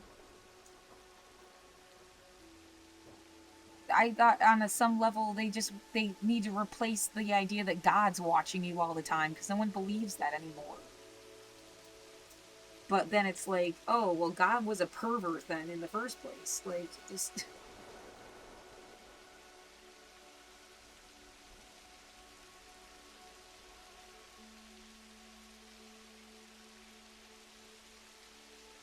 And I don't know how much... I mean, they'll just say they fired these people.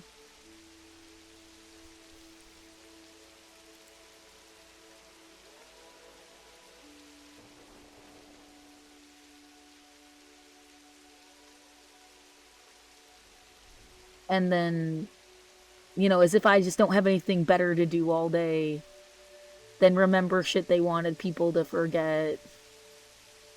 I can see that coming. Like,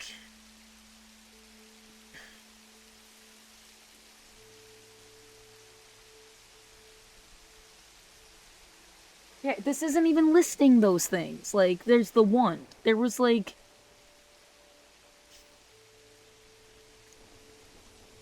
I mean, if you're just gonna focus on sex stuff, but if I type in sex stuff, the AI doesn't work.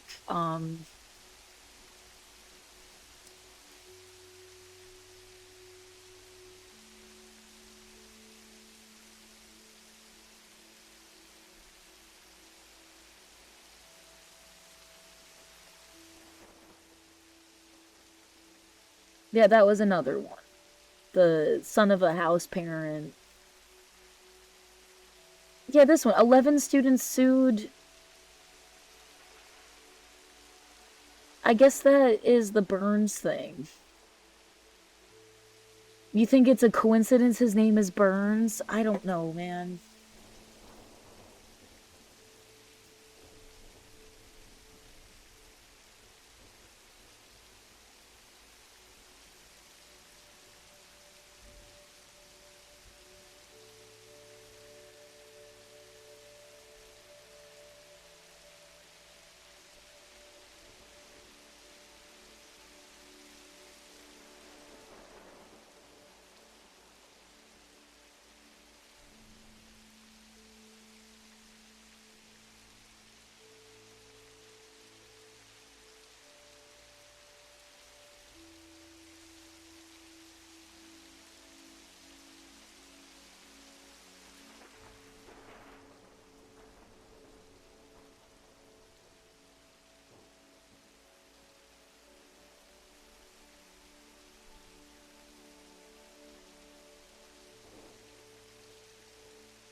Did this help?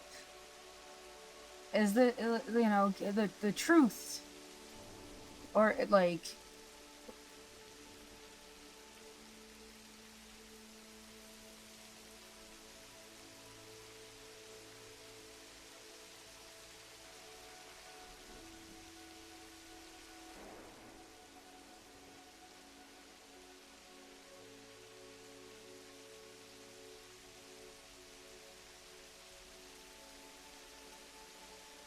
the idea that somebody hates your guts for just bringing this stuff up, and it's like, it's not like it's my fault.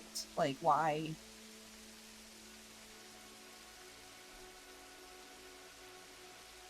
Like I said, they will say that those people were fired, they went to jail.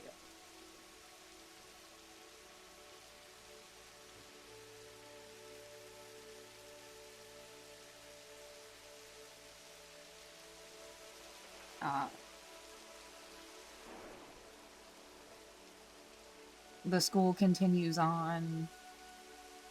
What do you want him to do? Come up with a test to see if people would fuck with kids? Like,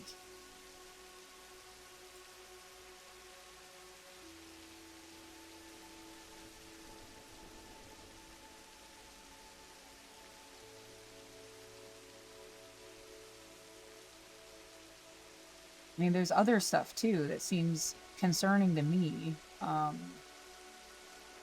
that isn't about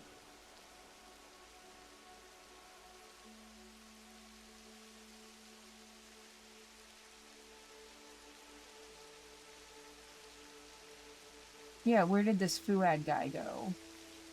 And the thing with my teacher, Miss Madsen,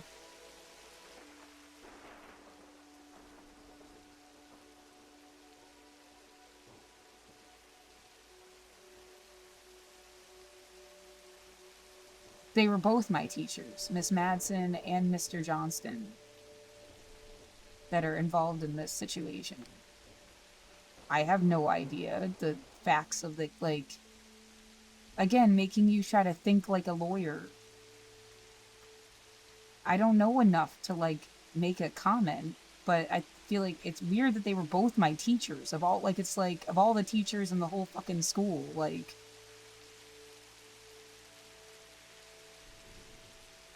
and yeah, it does seem important. Like, did you care about Black Lives Matter? She's saying she got terminated. Like, and she had told me specifically that like, okay, put it different. She had me read The Red Badge of Courage while everyone else did a research project about games. Like, old-fashioned toys and games. And then I was reading The Red Badge of Courage. She pulled me to the side and had a little printout from Survivor and said, "Isn't it weird that we have a kid on that show and they never talk about MHS?" And I feel like she was trying to, like, do this thing where people gave me hints about stuff and could not tell me directly things that were going to happen to me.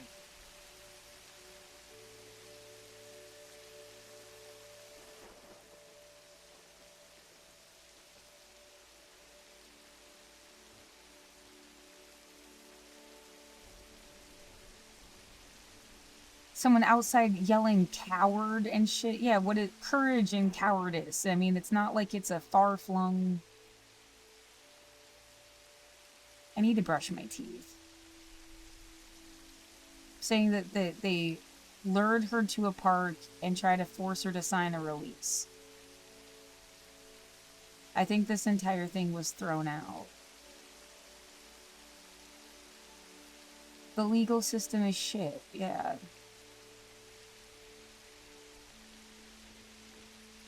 It's not something you teach people from childhood. It's a completely esoteric, gate-kept, bogus way of, like, telling people to fuck themselves because they didn't word stuff a certain way. I mean, and then it's just my word over yours, like a sick puzzle.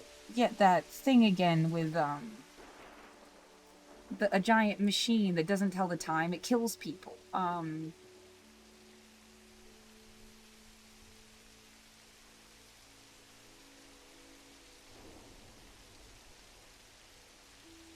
and you get stuck in the gears. It looks really sophisticated. It looks really smart. It's bullshit.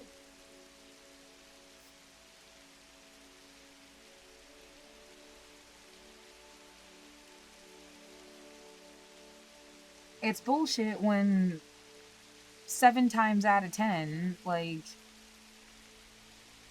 you'll get dismissed without any recourse, no matter what happened to you. There's no sense of justice. Like, suck it up. Like that.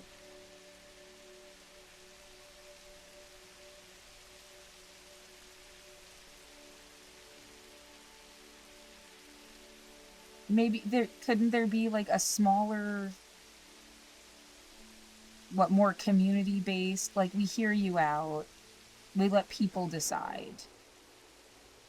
If you had just been able to talk to just regular people about it, maybe a way to do it like anonymously, so you can't say, well, these people went and ruined this girl's reputation.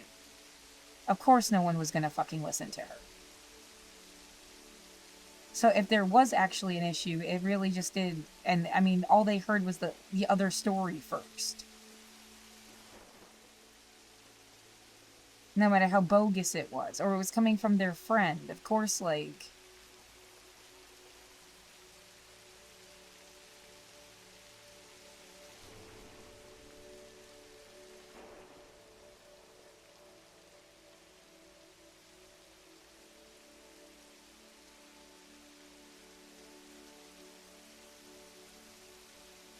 Right, someone else just wants to play cowboy. It's like, if I feel like you fucked with me, that you're dead. And then, but you can't do that.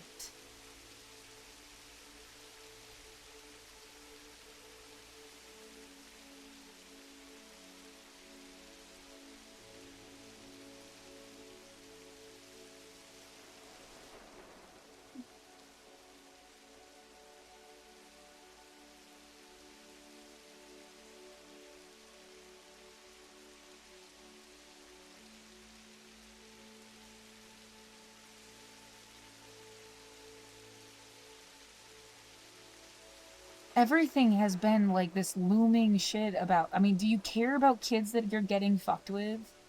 Right, and then it's just like this, like, bouncing back and forth thing about, well, what are they supposed to do?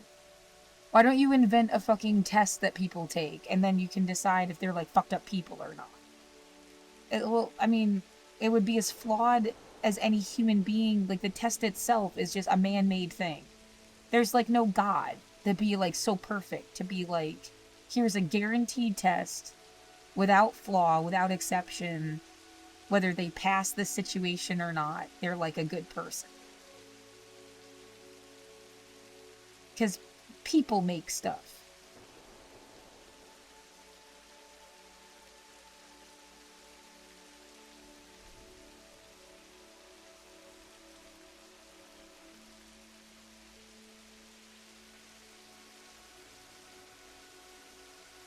It sounds like whoever Fuad was, he got jurisdictioned into oblivion.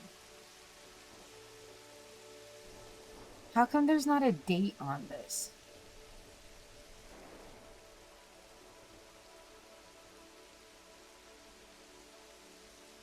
And what's that sound? It's like a siren, but it's not working. Like, it's a funny noise.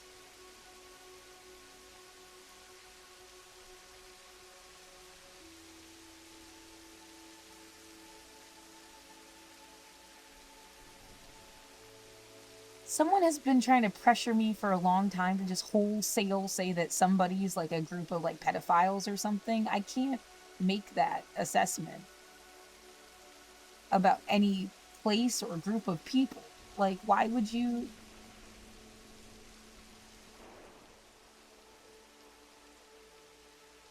This is from 2017.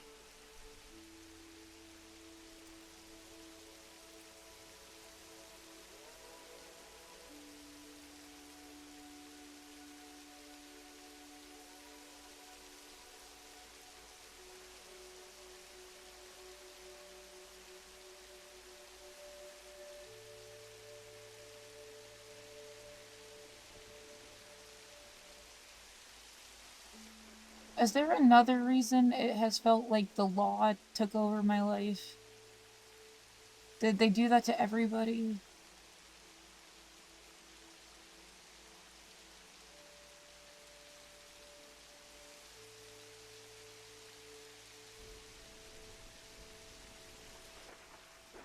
The oldest living alumnus is 104.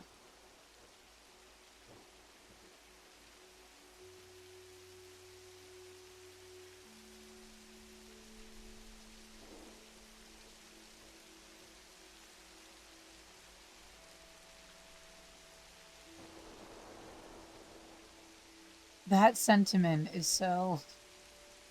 World on fire. Sorry, I found something fun. Man.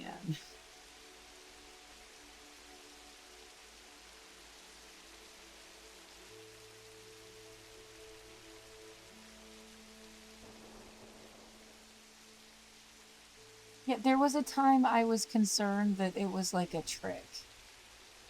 Because nothing seemed to happen. Like, no matter how much they talked about how fucked up things were, nothing, like, changes. Like, the idea of creating, like, a pressure valve. And then you find out who the complainers are.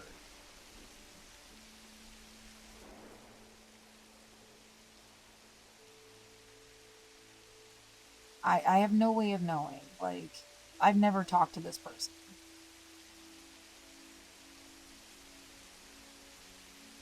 I thought everybody had heard of the Protect the Hershey Children thing. Their website is gone.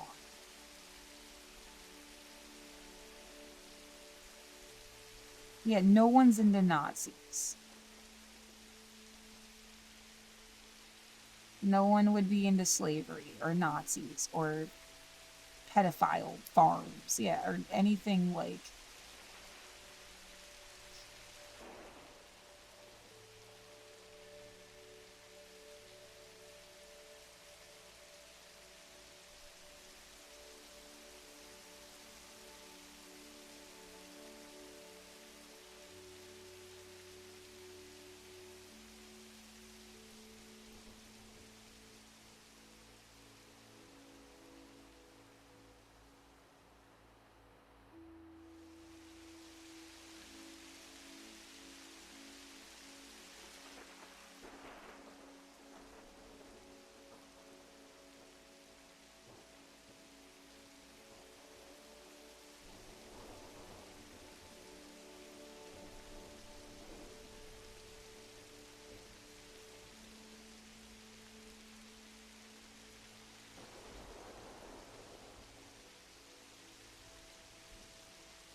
Were they forced to, like, close this down or something?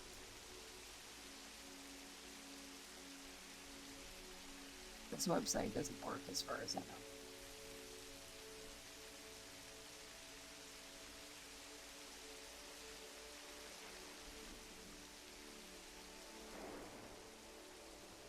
And they had, between 2023 and 2025, they hadn't posted that.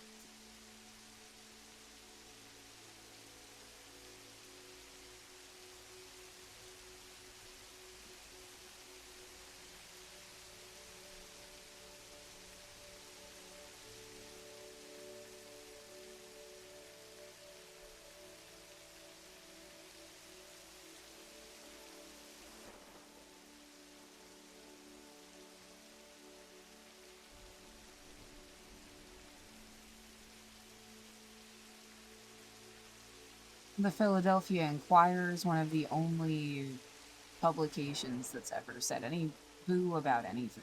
Yeah.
13,000 foster parents.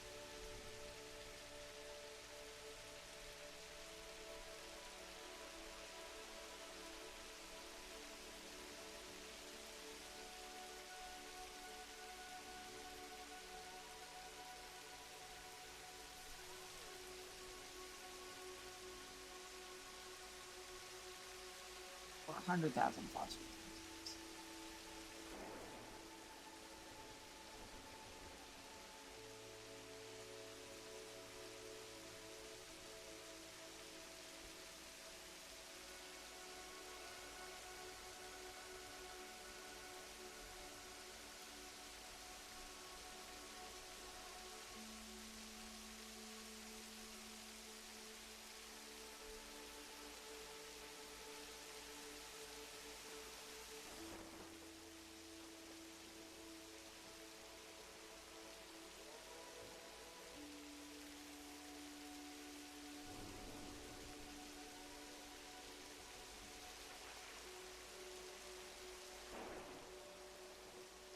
What happened to all that stuff about, right? If another thing hadn't picked up on it, you wouldn't have it any.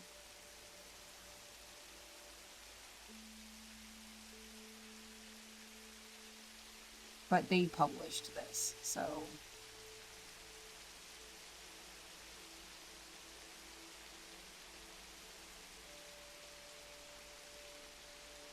it used to be on this website.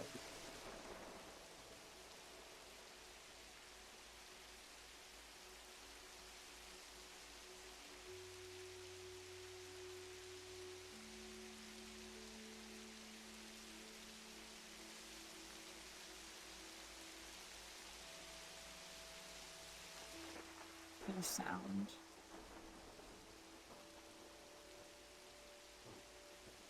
Well, whatever's going on, no one was supposed to push me in one direction or another, right? Doesn't matter what.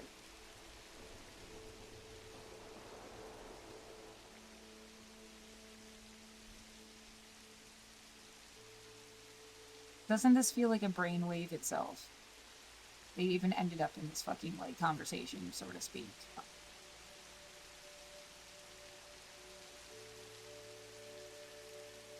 The religious argument. And then people doing fucked up things. How did you end up from here to there? Talking about the police and the military enforcing people into things. And then you just shouldn't be forcing people into things. I feel like there was another thought in that step. Another step in that thought.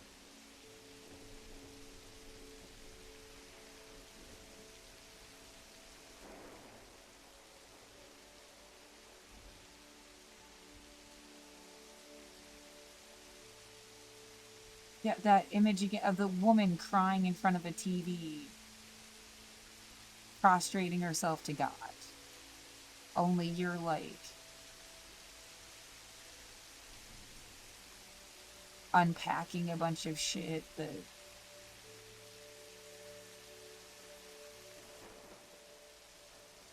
well, it's weird the way that it didn't matter too. Yeah. Don't how it was supposed to matter.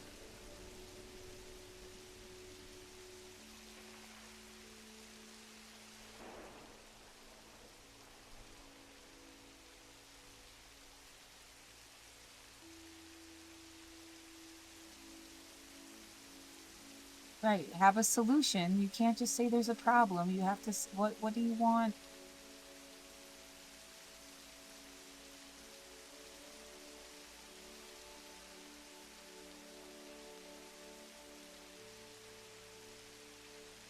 Yeah, on the most shallow, basic, I want to keep my apartment and I want people to stop fucking with me. And that's it's like has well, it's not that it's not connected to everything. Like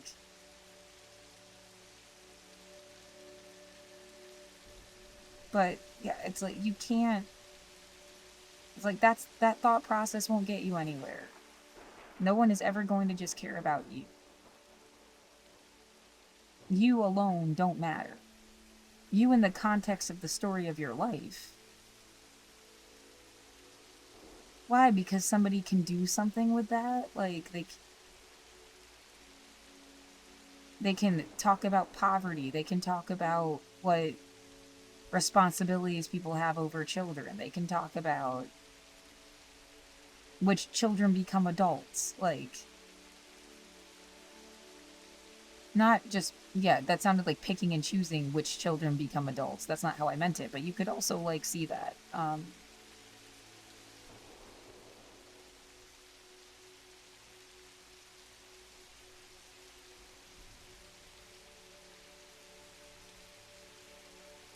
The power, who has it, what they do with it, and how everyone is just a flawed person seems like a really good, like, if there is inner fighting, yeah, find that lawsuit about people like attacking.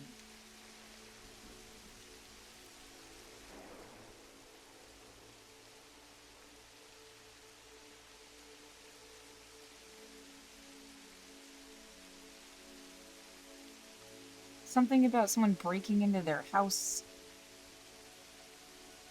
I think it was stuff about the money. Conspiracy allegations. Was it this?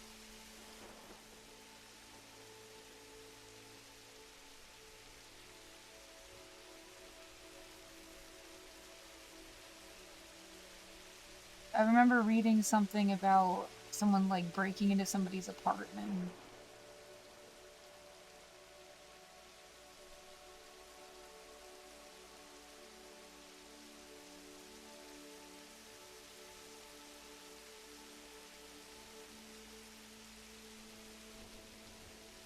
Right, and well, the point is more of like all of these people fighting each other.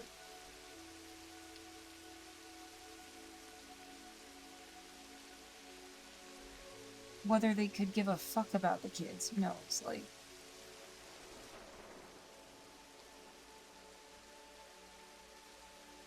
lives with controversy. They'll just somehow get over it.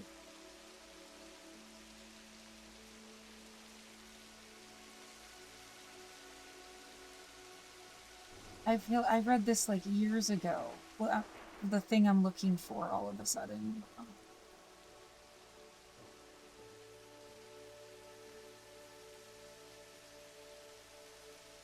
Yeah, let me even check if my thing was accepted. I might have to, like, sign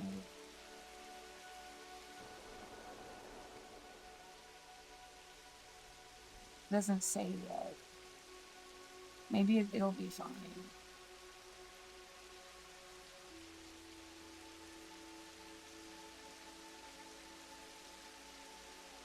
They're out of money. What if everybody was fucking with you because they think that this is, like, they're gonna tell you they're out of money because they're trying to get you to find a way to get money. And they think that you're gonna somehow take it upon yourself to, like, sue for money. When in, like, why wouldn't it just a change of how things are run? Why do you think you would get money? Even by, like, the way I was raised, I think, like,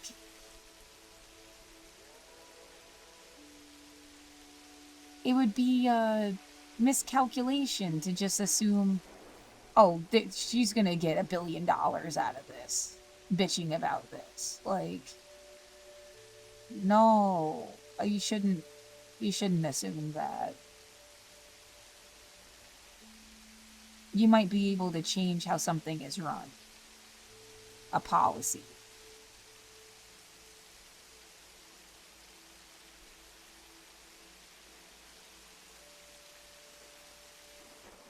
It doesn't just equal money. And you could say, well, that's fucked up. It should. And you'd have to, like, actually ever talk to me. I don't know. I like I said, I should have been able to talk to an adult that gave a fuck about me at some point. That saw how things were screwed up more than I ever could. Like,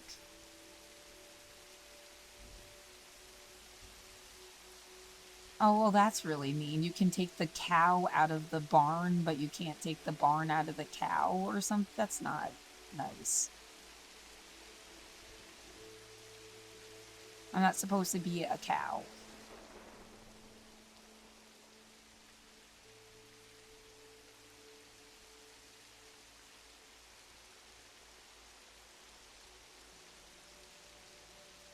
I haven't eaten yet today.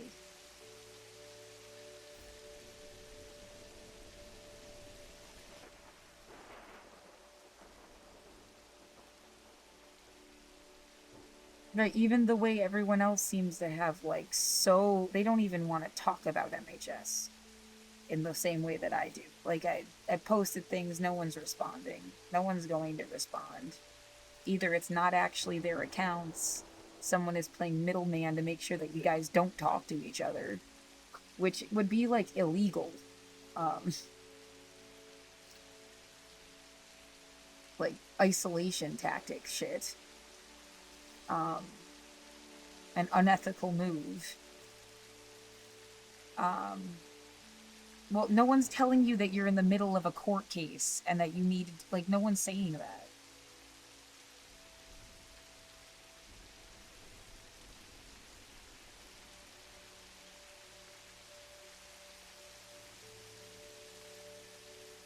I mean, yeah, I feel like it's... Look how successful everybody else was, and Laura's poor, and now she's, like, looking for ways to, like, get something out of shit, and I'm not... It's fucked up, like...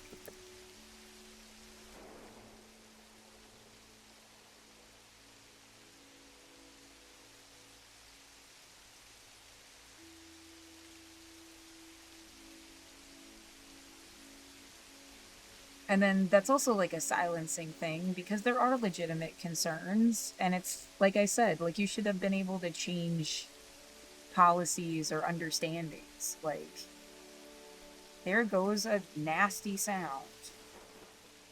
That's literally, like, fucking harassment. And it's on purpose, and it's so funny I can't do anything about it. Like, what the fuck are you doing?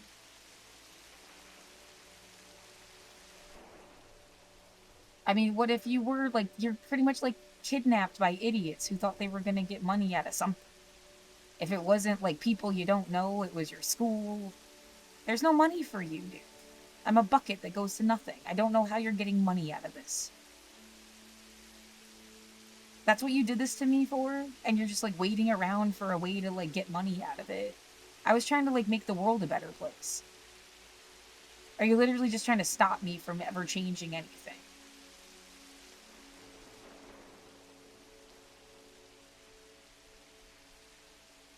Drive your fucking vehicle off a cliff.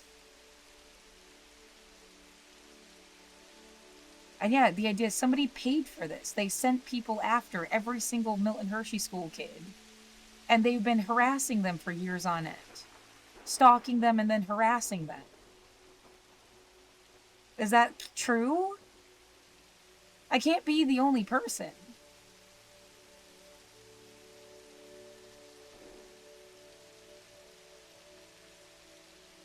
Yeah, why does it feel like I literally just got attacked because I suggested that there was no money? You think your sister just sat around and, like, hoped there would be money? Because, I mean, that's really personal. And, like, who else had the balls to just keep fucking with you all the time? Like, they didn't care about you at all.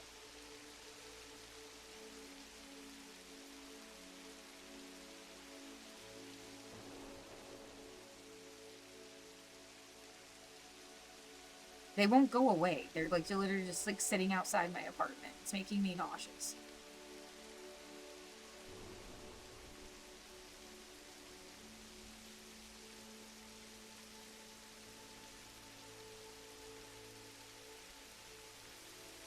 They're trying to, like, provoke you or something.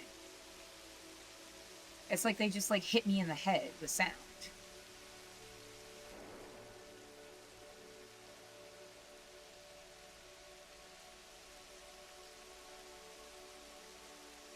I literally made a song called Gold Digger Dig a Grave.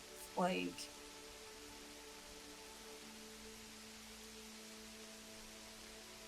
That's never gonna get anybody fucking anywhere. It's almost even like, oh man, they would love to just call people fucking gold diggers and never listen to a word they had to say about anything different. They, yeah, by all means, look like a fucking villain from some fucking, like, Disney movie. Because then they can stomp you and not even think about it.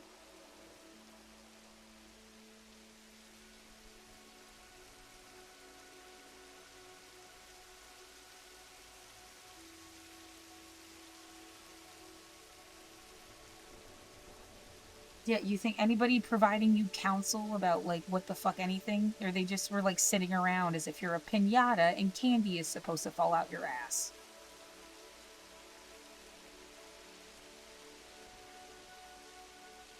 Yeah, no one's saying, like, public school, how, like, every public school was supposed to be good enough for anybody. They could put these services you were getting from MHS in a public school setting.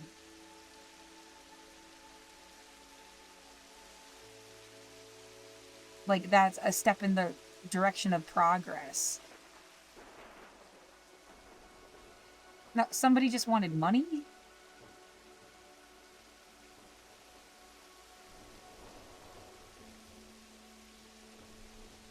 I think they drove away or they stopped. Literally just, like, blasted the whole fucking area.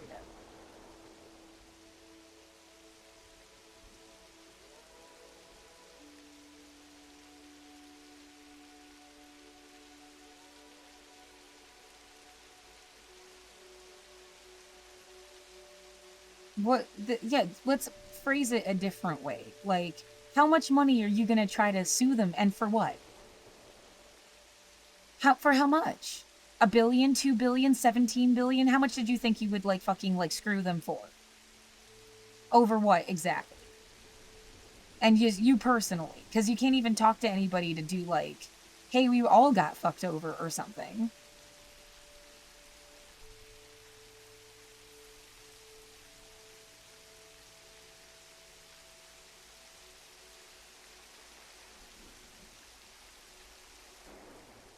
See, and there's, like, no price tag you can, like...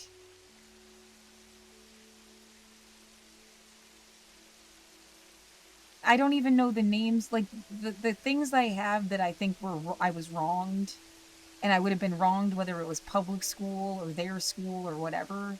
I don't know the names of the people in that gynecology appointment. I don't remember the names of the other 2 adults that were there.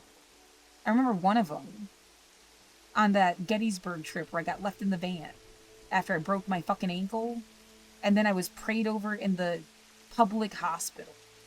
That's not even MHS. That was, like, the Penn State Hershey Medical Center. I feel like the medical side of stuff is the most, like... It wouldn't have mattered where... They can't argue that it's just how they do things. Like, they make you pray, they make you wear school clothes, they make you... And you should be grateful. You can't argue that with the medical stuff. Because, yeah, that's what I think they'd argue. Like, anything else they have a problem with, well, the school is Judeo-Christian. Somehow they don't have to, like, care that you're an atheist. Even though that feels wrong on, like, an international law level. On a human rights level. They would argue they don't even have to give a shit. And if most of the people running things... I guess you just have to care about Pennsylvania's opinion. Or this, even, like, if it went to the Supreme Court, you think they would also say, well, the school has its jurisdiction. They can do whatever they want.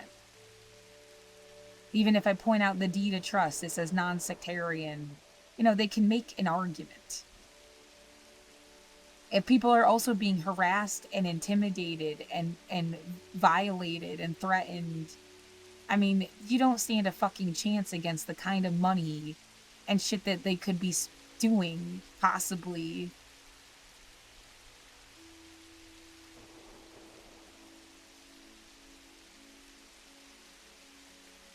I mean, so yeah, again, it's like you shouldn't be trying to get money out of this.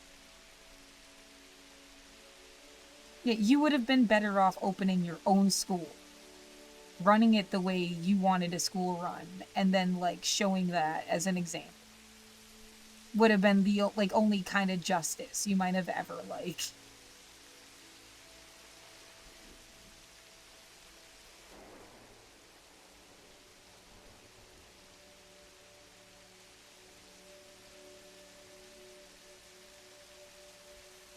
I'm not being a coward or lazy. It's a practical issue. Like, what do you expect now?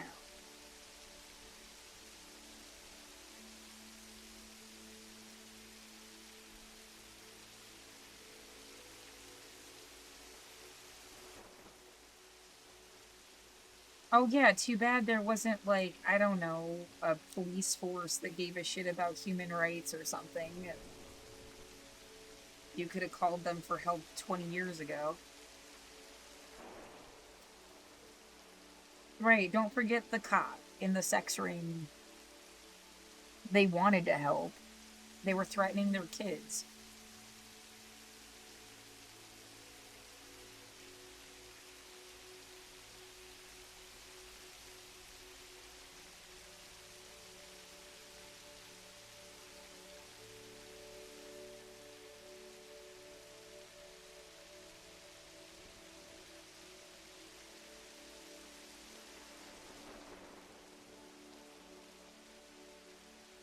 Yeah, and I'm just saying, what is possible? I'm not making an accusation that they are, like, actually using those tactics against me. Who knows who the fuck is. I mean, someone did just literally, like, sound bomb the street I live on. That just happened.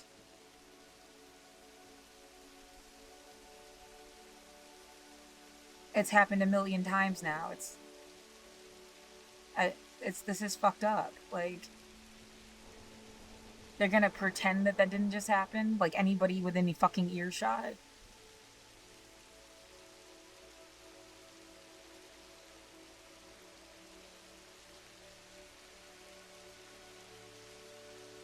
If I had felt like the school loved me so much, maybe I would have a different. No, I feel I was like pain in the ass. So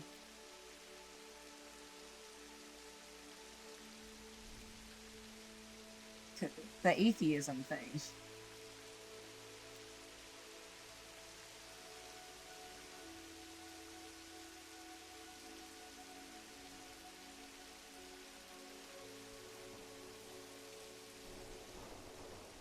And yeah, the idea telling me to move to Portland the way that um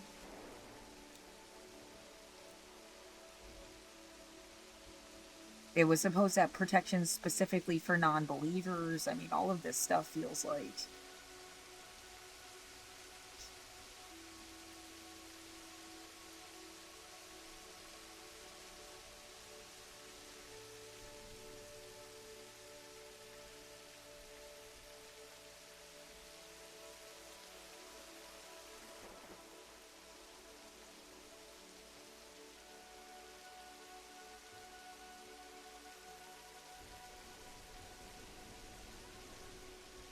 how easy it could have been for them to go to somebody that was poor and get them to fuck with me. They knew a bunch of poor people and they had resources beyond your imagination. Like, you do what we want.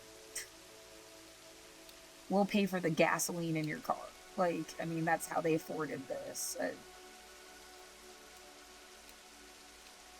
I don't know any entity in my life that has more money or potential, like, connections to.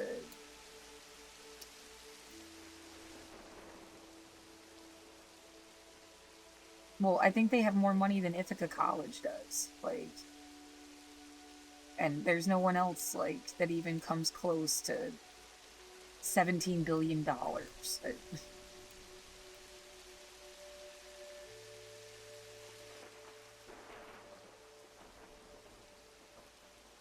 But, I mean, yeah, that doesn't necessarily mean it could be like Trump's own. personal fuck you. How he got involved, I have no fucking idea. Bruce Jenner before they were Caitlyn Jenner. But would, I guess, held out some thought that they wouldn't go and work for the school or something because the school itself wouldn't have them speak as Caitlyn Jenner. It doesn't matter that they became a Republican. Like,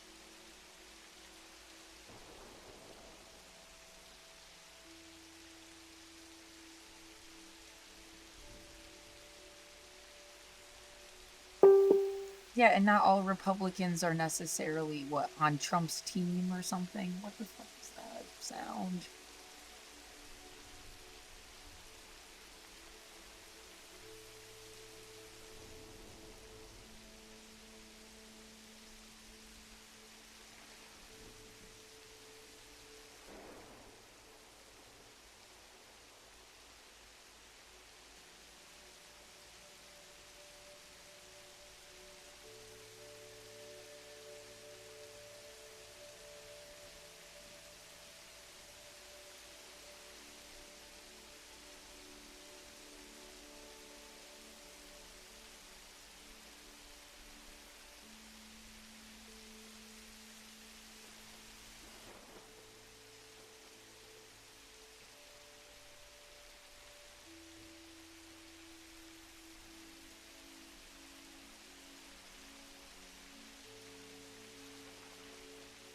I don't see how my opinion about whether there's money in this would change somebody else trying to, like, do their own fucking life.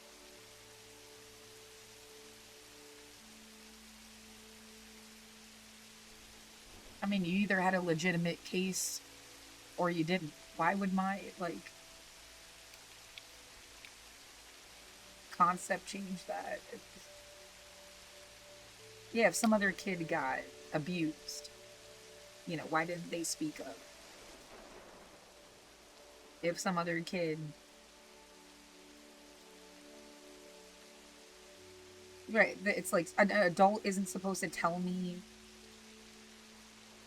dude, you should have, like, asked for money? Again, like, what? For what? Like, how much and for what? I don't fucking know. Like,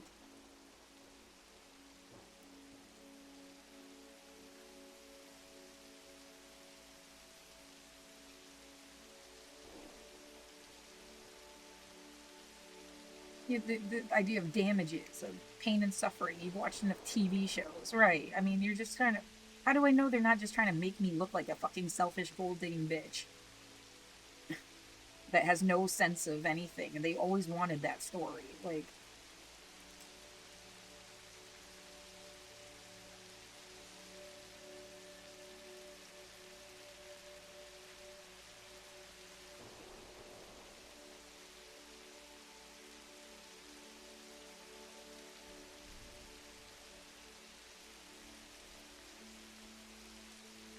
why the fuck wouldn't you have spoken up for yourself? Why would you have used me to.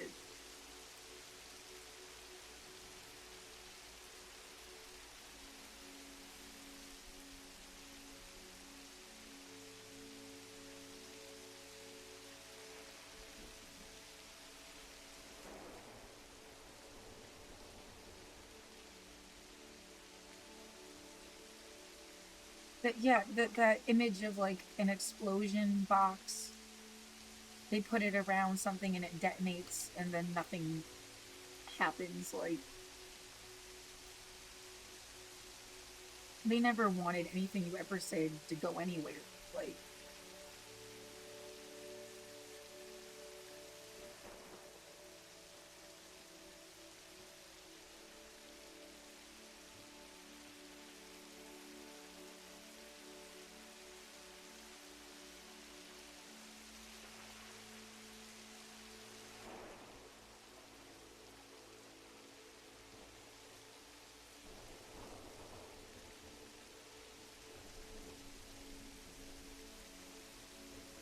it does look, yeah, you can argue it sure looks weird to have this kid be, like, brink of eviction having a hard time, and then you're like raised by, I mean, if your parents had $17 billion and then we're just like, fuck you, Laura. I mean, wouldn't that be, and yeah, they had $17 billion and at least like 12,000 at this point kids. How many alumni are even alive, right? Like,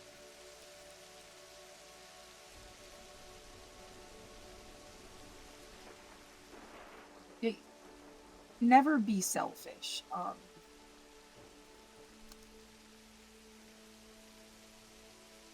It's not just a morality thing. It's like a dismissing you on the grounds of, yeah, you're just a greedy, selfish, manipulative, bad person somehow.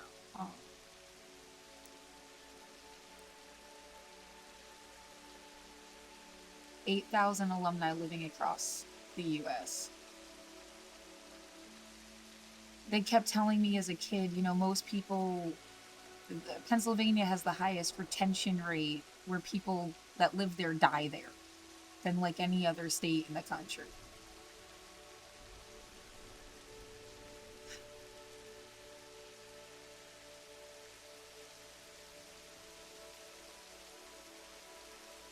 Yeah, 12,000 alumni and 8,000 are alive. So, I mean, and it's supposed to go on for perpetuity.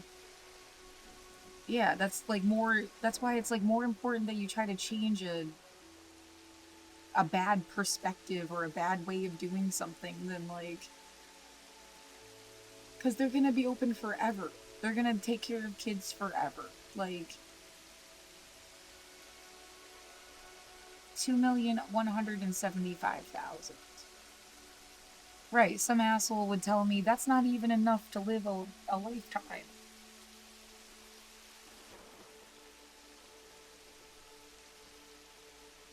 And that's if like what the school dissolved and just gave it all everybody a check.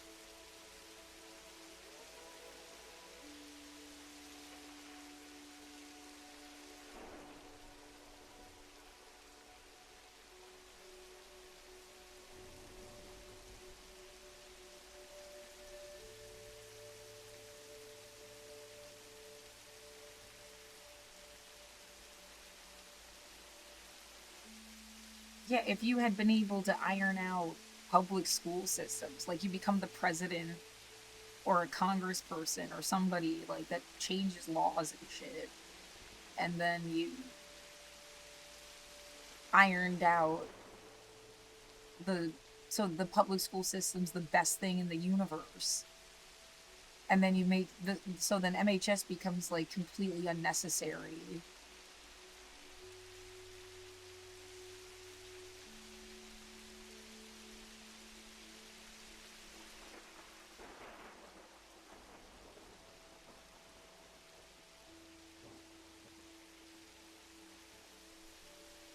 You think that's gonna, right? How the fuck?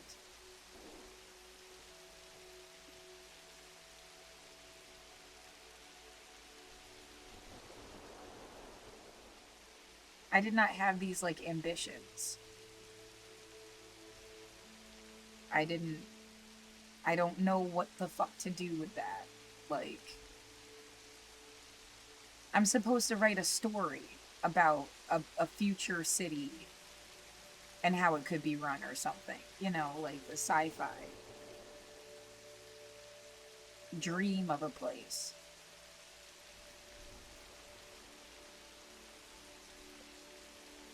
I thought was like,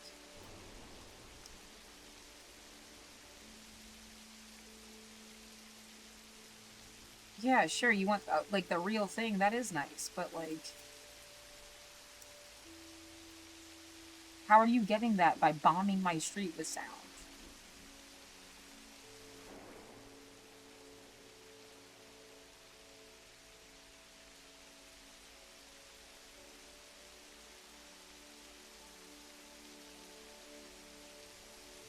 Yeah, in some ways, I can't believe that just happened.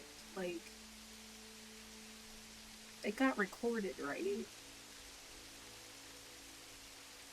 See, like, stuff happened, and it's like I got hit, and then I'm supposed to figure out what time it was when they hit me.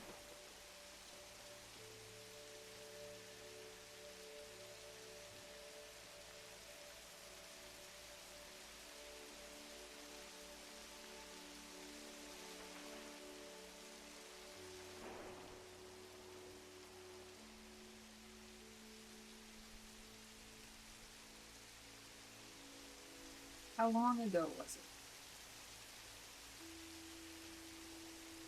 I want to say like 10 minutes ago, but like your sense of time gets totally.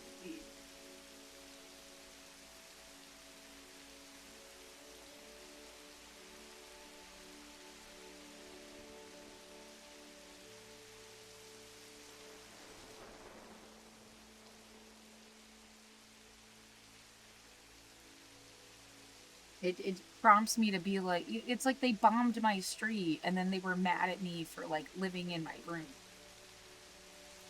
Yeah, that Portland to Palestine thought process pops up. Like,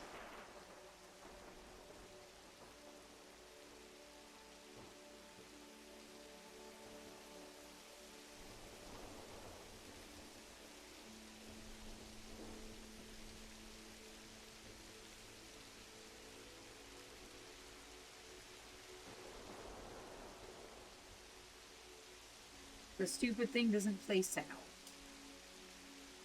unless you like record it and save it, which is like the dumbest goddamn.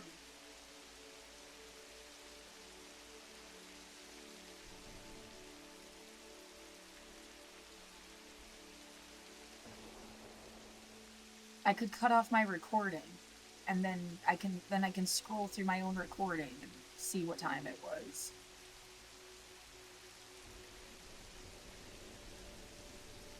It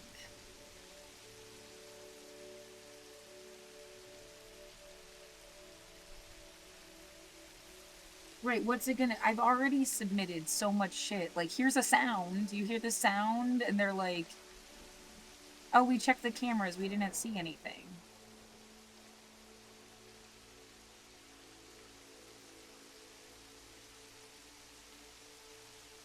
Right, if you could prove that it was, like, something connected to the company that was fucking with me... I guess that's a point I can't prove that that's who's fucking with me. For all I know, they're like a third party that crawled up my ass. It could be my own sister. It could be like... Yeah, it could be the police, a fire department, an old boss, my sister, the property management company, neighbors. Someone I met along the way of my life. Like, I have no idea who's fucking with me. Just that they've been doing it since 2020 in this, like, in this way.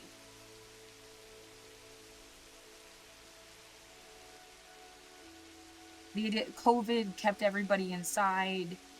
There was nothing you could do about it. Everybody was put under, like, a microscope. Yeah, hit like a piñata to see what would come out. And they just did it to everyone. And you're still inside. It's not like it's gonna be better to throw you outside.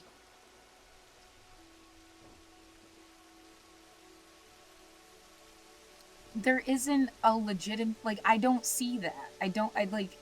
I would need someone to explain to me, like, you have these rights, and these were the rights that were violated, and, like, here's, like, who was doing it to you, and, like, here's, like, evidence of that.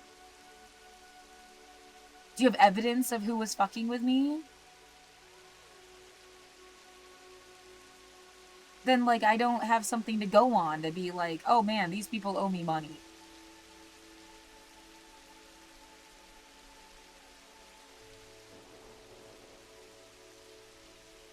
Yeah, and I definitely see the easy way of being like, just the same way as I got blown off on my eviction case. Like, people don't really like signing these agreements.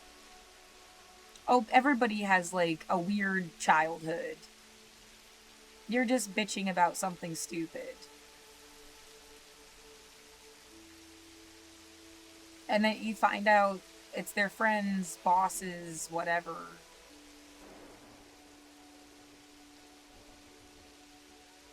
Yeah, I was better off trying to write a sci-fi story. Like, if I wanted some kind of truth to come out of the situation. There goes a car. Siren. That honk sounds like the fire thing. But yeah. Usually the high-pitched siren sounds like the cops or a ambulance. And then the honky noise is like... Yeah, whatever. It's a honking noise.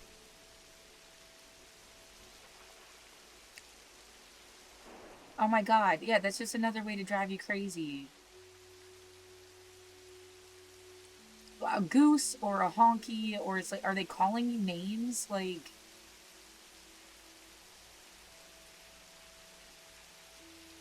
clown car shit.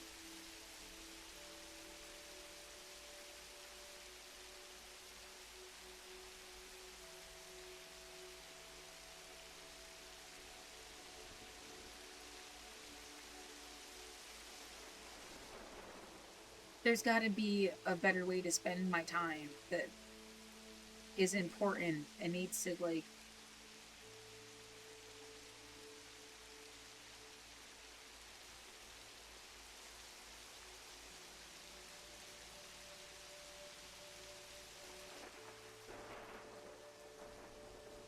Oh, they're not... I'm expecting an email back, and it's not.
I see myself getting put somewhere that I didn't want to be, and then, like, even more. Like, you're gonna sit here and you're gonna go over this stuff and you're gonna, like, find a way to, like, fucking...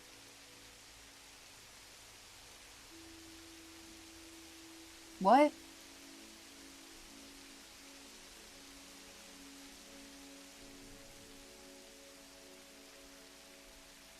Yeah, you should have let me write my sci-fi story.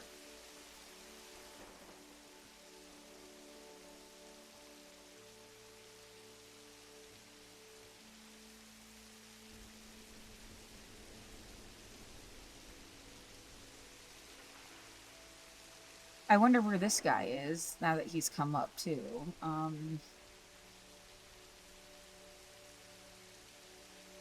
Right? Why? Like, that should be like the angles that have heart to them. The angles that are about, they're like coming from the right place. How could you possibly have this much resources, and how many of your students... I mean, there was somebody, yeah, I constantly go to that thought, that they were both pregnant and they were made homeless. Did you punish them too? Like, is it a punishment thing? Would you have, you totally would have helped somebody?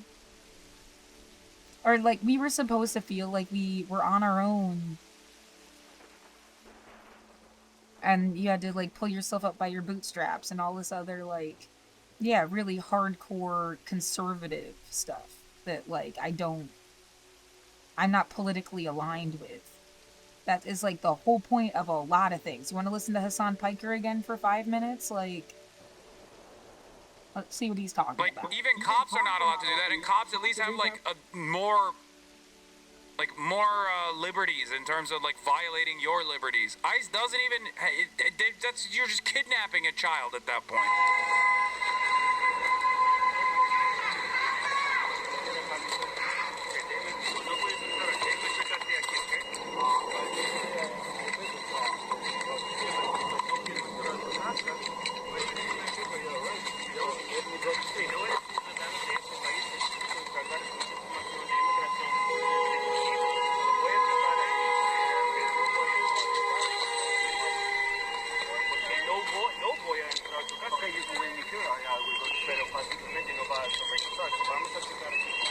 I have no idea what's going on.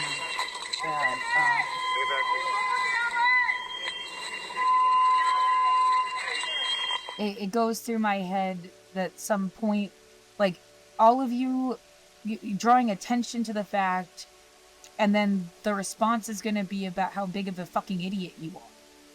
And everybody is better off, and everybody was successful, and look at all the successful kids, and it becomes like an ad.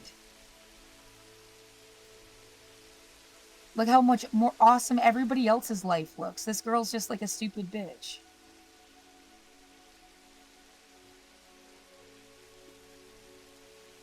Oh, God.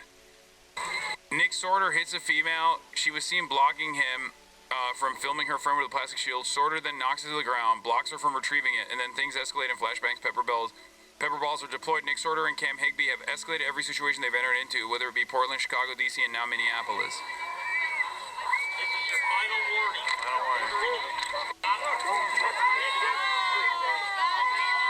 It's one of those pig fuck Nazis, by the way, Nick Sorter. And Cam Higbee is the one in the background, I think, with the face shield. He's the one who's the PragerU correspondent that went to Israel.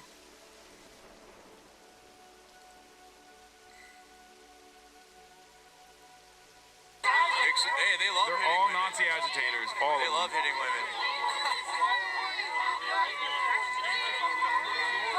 Look at that's what these balls. There you hit her again. You just hit her again, brother.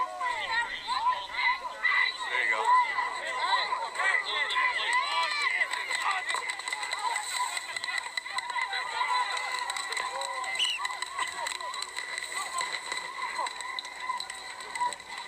God, that fucking Nick Sorter. God, dude, that fucking Nick Sorter was confusing. He causes all that, dude.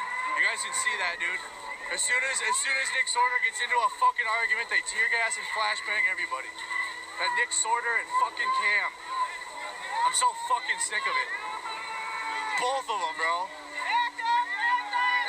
Hey, it was fucking Sorter again. So they're antagonizing people, and then they come out and fucking do all this shit, bro. It's Nick Sorter and Cam Higbee. That fucking. Hey, Nick Sorter hit a girl in the face. I heard this. Yeah, bro. I don't fall. Fuck that. Renee Good earlier this week. Republicans have said that people following and monitoring ICE are impeding immigration-related arrests and endangering officers and civilians. Why are you taking it? How do you understand the ICE resistance? This is a cult-like. This is a cult. This is cult behavior. That woman is part of a broader left-wing network to attack, to dox, to assault, and to make it impossible for our ICE officers to do their job. She was a agitator, probably a paid agitator, but in my opinion, she was an agitator. Should we send people to Gastonia, yes or no? This community defense work has been something Decembra has done since 2017, which is how it got started. These are all volunteers who have been trained on how to verify whether an activity is actually ICE or Border Patrol. Do we know who that is up there? Okay, let's figure that out. We're trying to anticipate where they are. We're looking for them. What's going on? What are you doing? Someone's honking and screaming, La Migra, ICE, Border Patrol. They're impeding our investigation. So When somebody goes up to them and is like, hey, what are you doing? They also aren't used to that. They're breaking the law left and right. So the more that you can get them to talk about that, at least in my opinion, the better that is. Verifiers say documenting these encounters serves two purposes: alerting the community and preserving evidence. They say video from these interactions can later be used in court. We are going to what we believe is one of the staging areas for CBP and ICE. Our hope is to, just verify and have confirmed reports from the community about what they're doing, when they're moving, how many cars they have, what they're driving. This is it, but they are not here. There are no cars here. This kind of makes me worry that we don't know where they are.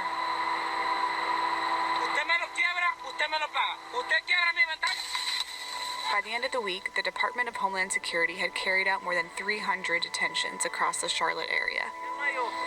Oh, you guys want to know something crazy, by the way? That is a surprise to absolutely no one, probably.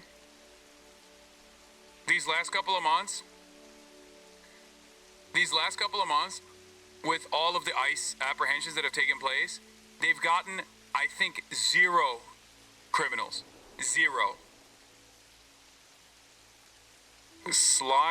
Slicer Dicer, buy one, get one free, says, this chat is R-worded, ha ha ha ha ha ha ha ha ha, everything I expected it to be. Alright, we're gonna unban that guy. I would love to hear from this wonderful individual who's very smart. Like, they're not even, look, they have rarely ever targeted criminals in their apprehensions anyway. It makes up a tiny margin of the people that are actually in these detention facilities. But as of late, it's gotten even fucking less. Like, the percentage is almost, I think it's either 0 or almost 0. Aaron Reichlin Melnick posted about it recently, because they do, like, these apprehension and processing numbers.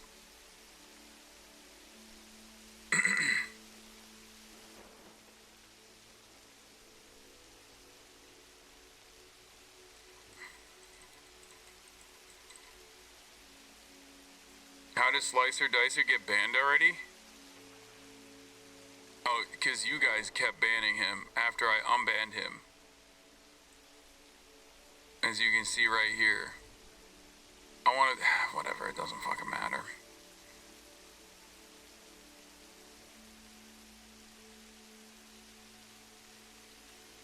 What is this? Here are the mugshots.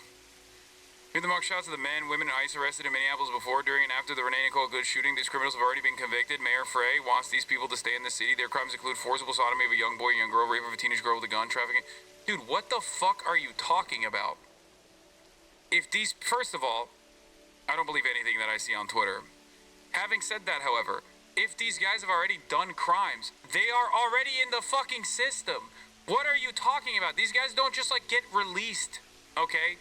You don't fucking get released if you sodomize a young boy and a young girl. What planet are you living on?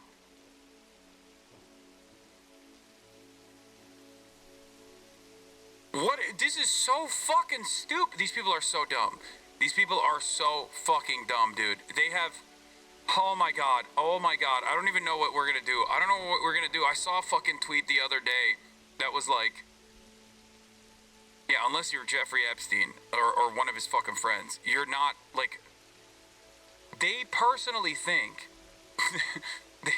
these guys are so stupid that they think that in the past, a criminal, like a migrant, an undocumented migrant, would go up and, rape a child or something, and then they would get processed through the system. They would get caught, apprehended, detained, charged, convicted, but at some point along that process, the government would go, oh my god, this is an undocumented migrant. We have to release him.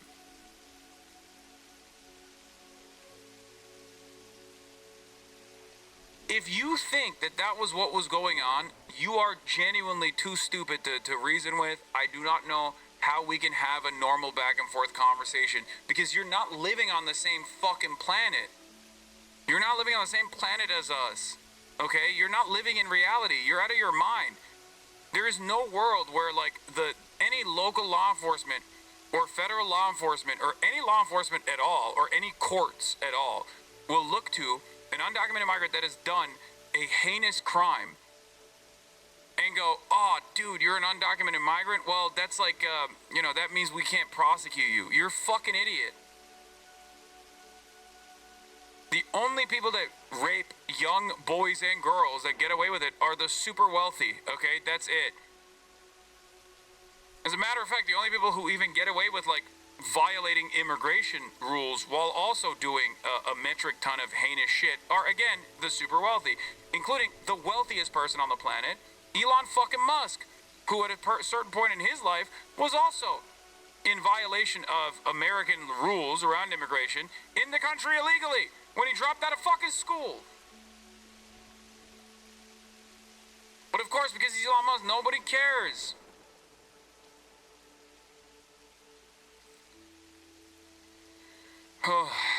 I'm trying to see.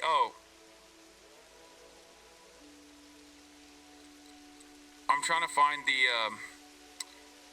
Aaron Reichlin Melnick post here about the numbers that we do have on hand about the migrants that are being processed through the detention facilities right now and their criminal background.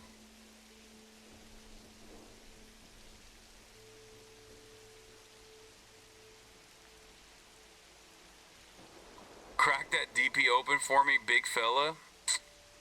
You want this? Do you want me to crack this open, this bad boy? A little Dr. Pepper, blackberry, zero sugar. Engage in the juicy delights. There you go. DP time, baby.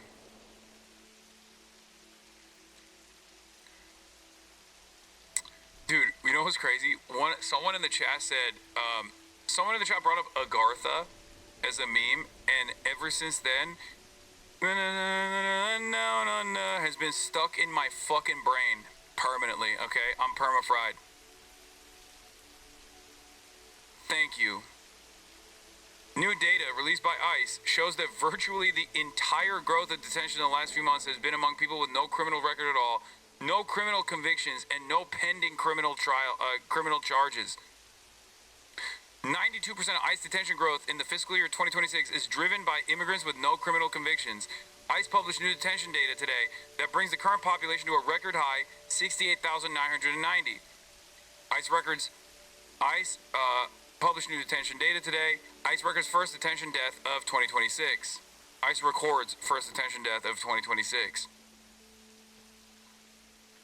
But of course, even though Donald Trump initially said all undocumented migrants are doing like rapes and doing drug deals and doing crimes like unlimited crimes, now the goalpost shifts. When you look at this and you say, these guys don't even have any prior convictions, like the largest growth has been no criminal record, migrants with no criminal record whatsoever, they turn around and say, well, what is this? Oh, is this J.D. Vance? Nice. Then they turn around and say, oh, well, they're undocumented migrants, that's a crime. Yeah, so is jaywalking, dumbass. Okay? It's a civil offense, it's a misdemeanor, who gives a fuck? Peter Thiel, I believe? Yeah. Okay. Anyway, let's finish this. Most were not recorded. And then I want to watch the Kirsty Noem thing.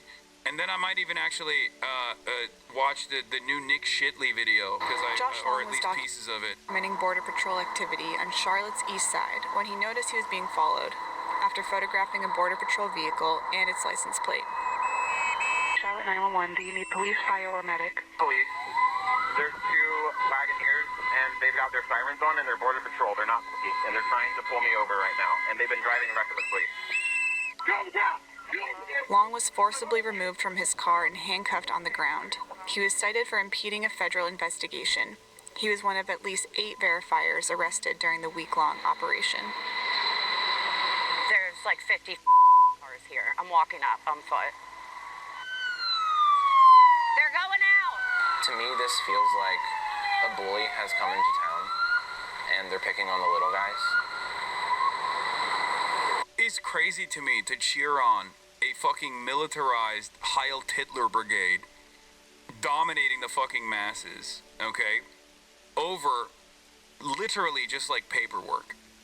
Okay, it's just paperwork. Like the people that they're engaging in dragnets and like pulling aside from their families and kidnapping are in violation of a paperwork crime. Okay, and the lowest version of a paperwork crime. Like I'm not even talking about like, you know, mass fraud or tax evasion or any number of different things that could have like serious repercussions down the line. That's it. It's fucking crazy. Wake up! And honestly, they're targeting people because of their skin color. Shame on you. Shame on you.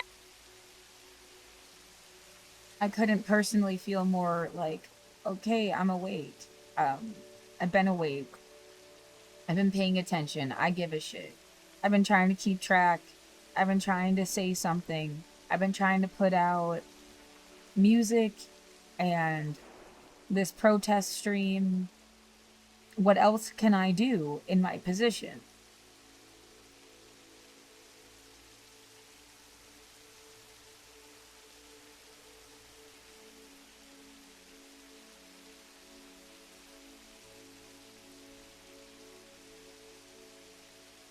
I didn't just like go on vacation, say fuck you to everybody, never think about this again. Like, yeah, I that's not my personality. Like,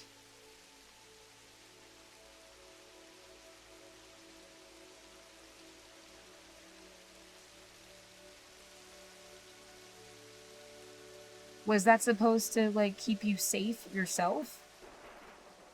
That wasn't really like how you think about it. Do I feel kind of betrayed by humans though? I don't know. Like,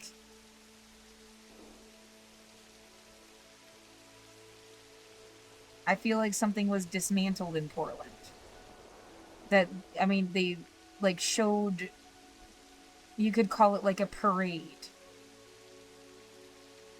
of people that care about human rights. And then like, I don't get emails back. I don't know anybody. I was supposed to somehow like integrate with society in a way that I couldn't, locked up in my room. To get to know anybody. And I don't know where they went. I don't know who's legit. I don't know who's genuine. I don't know who's like just not responding to my emails. I don't know.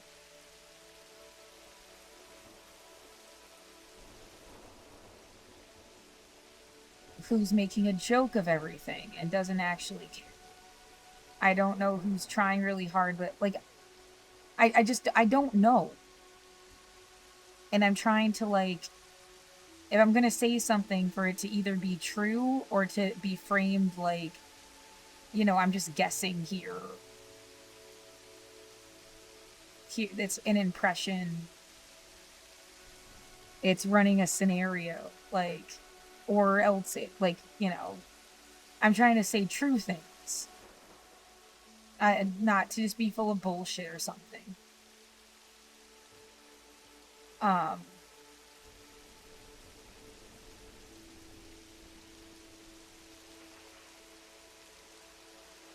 don't know what to think.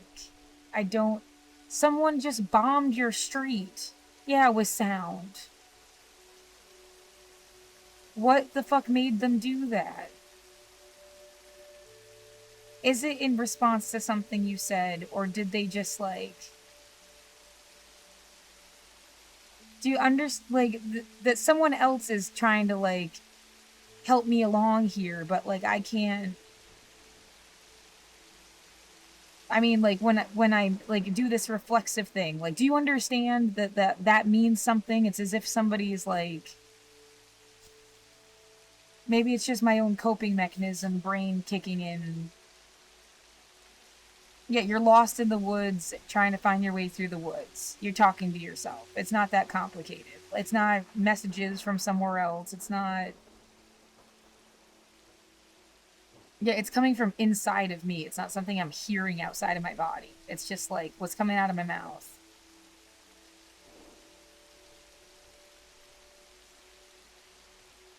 Yeah, it's not somebody sitting on my windowsill, like, whispering into my fucking room or something. It's like... Or talking through the fucking wall.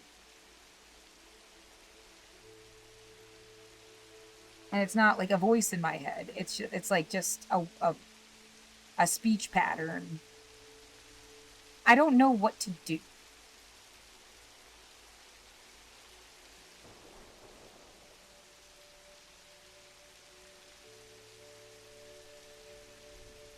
I've said this already, like, best case scenario for me personally. What, you need to write about why you're an American, why this is your home, why it's everybody's home, why genocide is bad. Like, it from Israel to ICE, from Portland to Palestine, you need to fucking, like... That's been the point of everything, isn't it? Like, it's like the final exam of, like, a really long class, and, like, what have you fucking, like... You need to, like, make some, like, big, finalized statement about everything you talk about every single fucking day. And as if, like, then I earned something.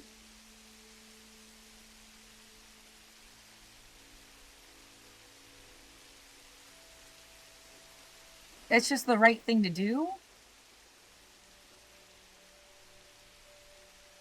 It does feel like you like made me take a class and I need to do a final exam. And like no one gives a fuck what I think. It's not about people giving a fuck what you think. It's just supposed to be the right thing to do.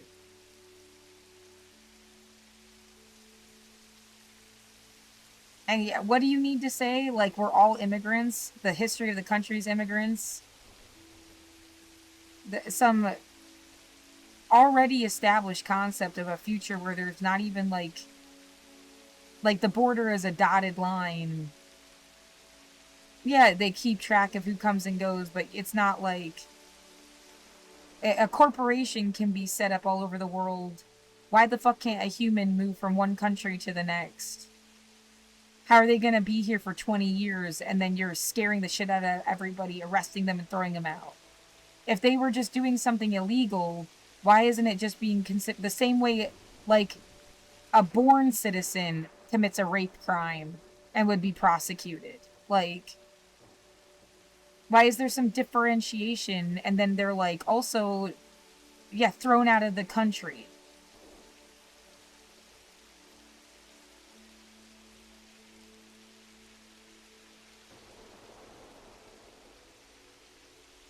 Well, if a U.S. citizen commits a rape crime, like the laundry list of things they just said, what would happen? Like, they get prosecuted, they get tried, they're found guilty, they go to jail, they get out of jail.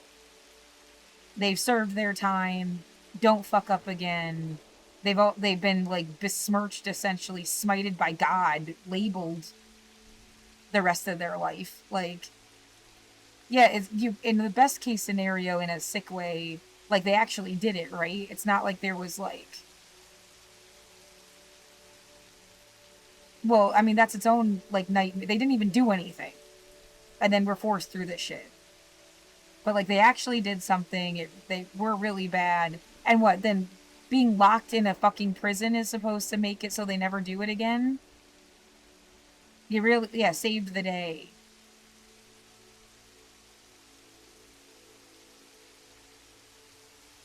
Why was there a sound on the other side of my fucking wall?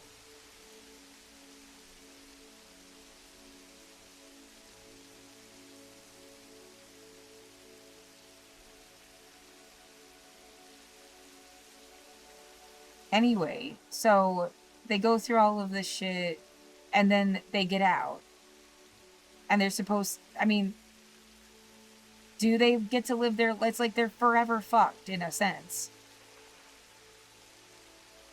And yeah, they'll say it's, and they shouldn't have gotten caught, because a bunch of people, like that Bill Cosby thing, a bunch of people roofie people, it's not okay.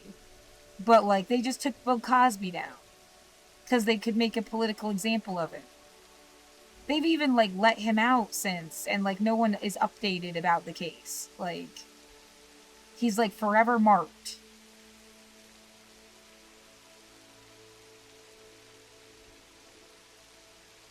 It's not like justice was served, they stopped all the bad guys. But that's what they do to like a US citizen. If you're, and then the idea, this is just to send messages to try to like deter people from doing things. Like putting a head on a spike.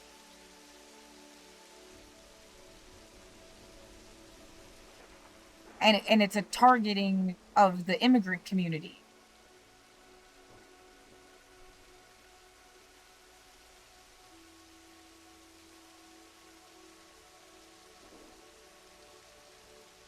I mean, is there some statistic of like how likely it is to get raped by a US citizen or an immigrant?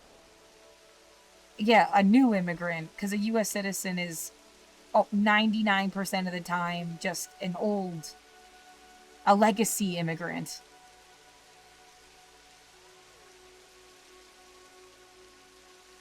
And we're all just like being kind to each other. Like you have a home because you've been here.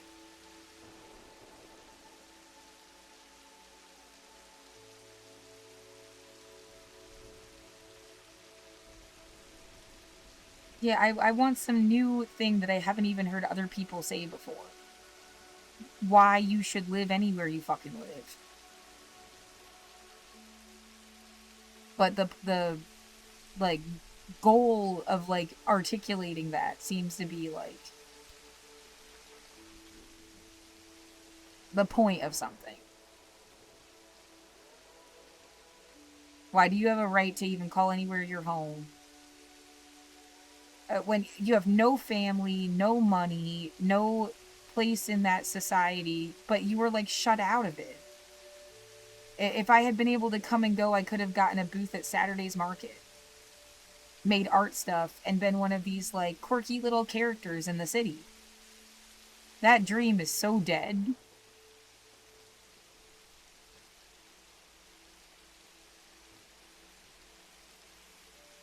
And then you'd have to argue that, yes, because someone destroyed what Portland was. Otherwise, that dream was like everybody's little dream.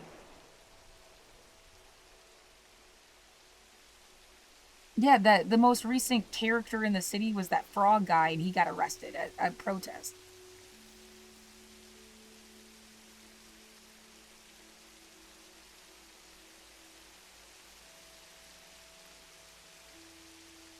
I guess the llama guy was there.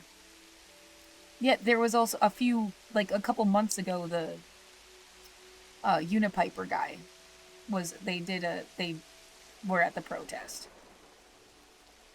They did that, yeah, the naked bike ride thing. It was around the same time.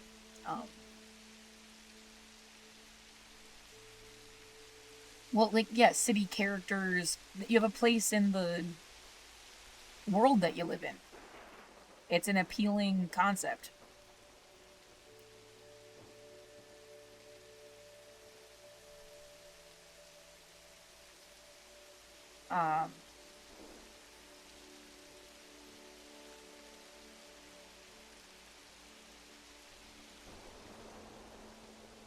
Right, but then everything is just like capitalism. Those people brought money in somehow by being so fun.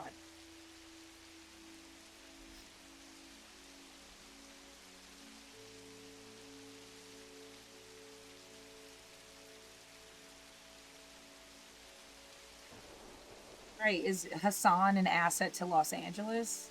I mean, why wouldn't he be? There's 40,000 people, there's 10,000 more people in their chat today than usual, even.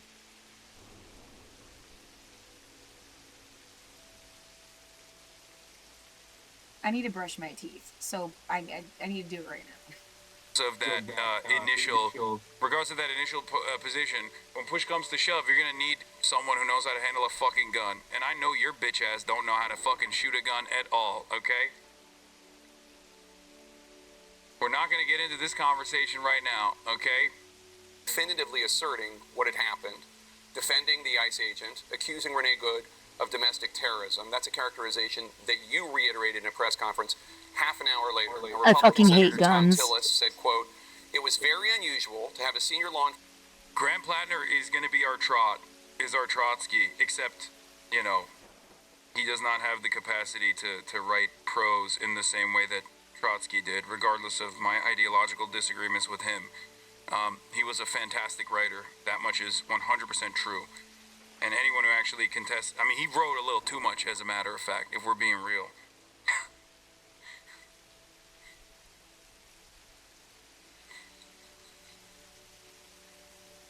The modern day Trotsky, Graham Plattner.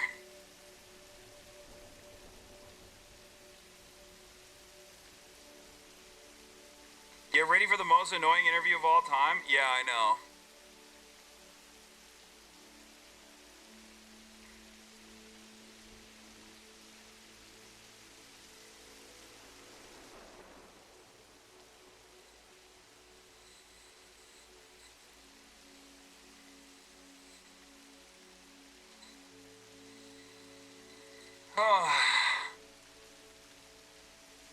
Mike called himself the modern day Trot. Yeah, he would be. He would be counter-revolutionary.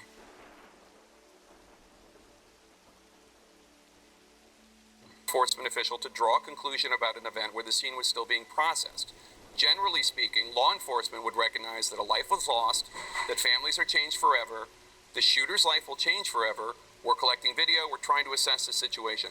Why did you not wait for an investigation before making your comments? Well, everything that I've said has been proven to be factual and the truth. This administration wants to operate in transparency. I have the responsibility as the Secretary of Homeland Security to know this information as soon as possible. Had just been in Minneapolis the day before, had already had conversations with officers on the ground and supervisors, and knew the facts, and decided that the department and the people of this country deserve to know the truth of the situation of what had unfolded in Minneapolis. But with all due respect, Secretary, the first thing... The puppy murderer, Kristi Noem. That virtually every single person that comes in here to be like, Hassan, where's your dog? Did you kill him? Loves, by the way. Thing you said was, quote, "What happened was our ICE officers were out in an enforcement action. They got stuck in the snow because of the adverse weather that is in Minneapolis.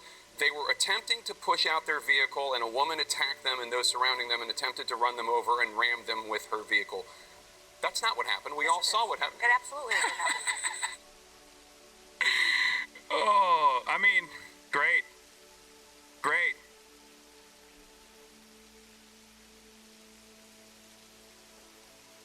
That's not what happened at all. You know damn well she killed that puppy in self-defense? True. That's what I've heard as well. I believe this. Everybody knows that puppy and the goat was asking for it. Yeah, what if the... guess what? What if that puppy ran her over? What if that puppy actually commanded a vehicle and ran her over? She had to shoot it in the head. Yeah, what now, libtards? I guess you got owned. Those officers had been out in enforcement action. A vehicle had been stuck. They had come to help get that vehicle out. That's when this individual started blocking traffic for minutes and minutes. You said that the woman attacked them and surrounded them and attempted to run them over and ram them with her vehicle. Blocked the road for a long time and was yelling at them and impeding a federal law enforcement investigation. And that's what you need to focus on, Jake, is they were breaking the law by impeding and obstructing a law enforcement. Yeah, you need to focus on my totally made up assessment of the situation rather than what you can see with your own two eyes, which is literally what everyone can see too. Please, why don't you actually abide by my perspective, which is much more favorable to the propaganda that I'm trying to cut right now. Please don't focus on the state-sanctioned murder that took place against a 37-year-old mom with plushie toys in the fucking glove compartment box in her goddamn Honda Pilot. Please stop believing your own two eyes. They were breaking the law already, and these officers were doing their due diligence and what their training had prepared them to do. to make sure they were handling it appropriately. You said within hours of her being killed, you said that she was a domestic terrorist. How do you define domestic terrorist? She weaponized her vehicle to conduct an act of violence against a law enforcement officer and the public. As they are doing that, how can you assert with certainty that she was trying to hurt the officer as opposed to she was trying to flee the scene? if you look at what the definition of domestic terrorism is, it completely fits the situation on the ground. This individual, as you saw in the video that we released just 40... Like, they really, I'm being honest, I think they really fucked up here. I think this is, and I said this at the day that it happened, I said this is a turning point.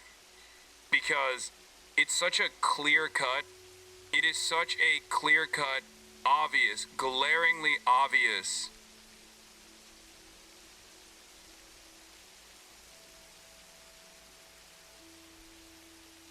it is such a clear-cut, glaringly obvious instance of wrongdoing. The most obvious instance of wrongdoing. Especially to a victim that most people can, like, identify as a member of their own communities, because she's a white woman. And I know that Twitter was going crazy over the whole, like, oh, well, she's a lesbian, and these guys actually hate, like, it's like the South African apartheid guy who's like, the first bullet we will use is against the race traders, you know, they want to kill white people that actually defend black people first, you know, that kind of attitude. But that's just Twitter fascism. In the real world, okay, the fucking normies, when they see that, they see exactly what we see. They see a 37-year-old mom. Doesn't matter if she's bisexual or lesbian. That doesn't matter at all. They see a 37-year-old white mother with plushies in the glove compartment, assassinated in broad daylight by a fucking dickhead ICE agent who was having an ego trip. Okay? That's what they saw. And sure, the other side's argument goes a long way on the internet, okay? Especially with Elon Musk's Twitter. But I promise you, this shit looks repulsive to the average person, okay? Repulsive to the average person. And the administration should have, in this circumstance, done what they normally do, what they've done in the past. This is a bad apple. This is an unfortunate mishap. We will make sure that we go through the proper steps, investigate it, and we will let the law decide. But they doubled down. Okay? They fucking doubled down. They released the personal recording where he fucking calls her, where he calls Renee Good a fucking bitch. Renee Good's last words were, "I'm not even mad at you, dude." His words after shooting and killing her was fucking bitch. Like, if you want to understand how this political polarization has warped the consciousness of so many people, they thought this was a defensive video. They released it to a right-wing blog, thinking this would actually absolve the shooter. That's how fucking insane they are. They've lost their damn minds, brother. They're completely psychotic. They don't recognize it at all. If they had said, oh my God, this is so unfortunate, whatever, and did their normal thing that they did, people would still be upset.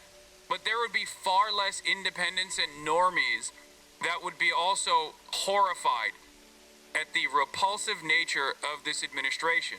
It's the same thing that I said after Rob Reiner, and many of you didn't believe me. I said Rob Reiner was an American citizen who made a bunch of awesome movies, and when he was literally murdered by his son in the most gruesome fashion, Trump's response was going to come across as insane and repulsive. And sure, there's always that 20%, not 30, but 20% of the cult that will go, nah, that's right, Rob deserved it, he was libtarded or whatever the fuck. Okay? But most people that are in the margins, most people in the margins saw that and were horrified because they were like, the fuck do you mean? This guy's just like a regular ass dude. Sure, he was liberal, but like, who cares? I watched his movies, I loved it.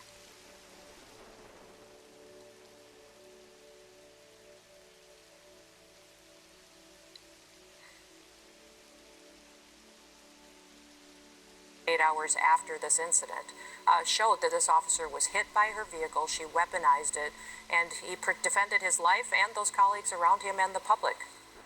The question is, I don't doubt, my position is, I wasn't there, I didn't see it. Some people say that it clearly showed that she was trying to hit him and did. Some people say no, she was clearly trying to move her car and flee and get away. I don't know. What I'm saying is, how do you know? How can you assert for a fact within hours, before any investigation, this is what happened? The facts of the situation are that the vehicle was weaponized and it attacked the law enforcement officer. He defended himself and he defended those individuals around him. That is the definition. When there is something that is weaponized to use against the public and law enforcement, that is an act of domestic terrorism. It happened in our shores. It happened here in our country. You don't get to change the facts just because you don't like them. We will continue to look at this individual and what her motivations were.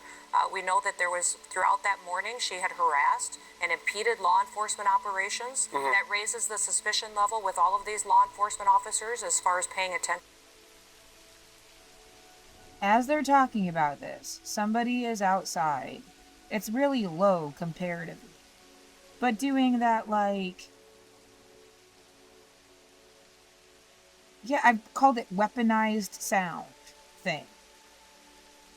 It's super mild. It seems kind of weird, like intermittent little beats.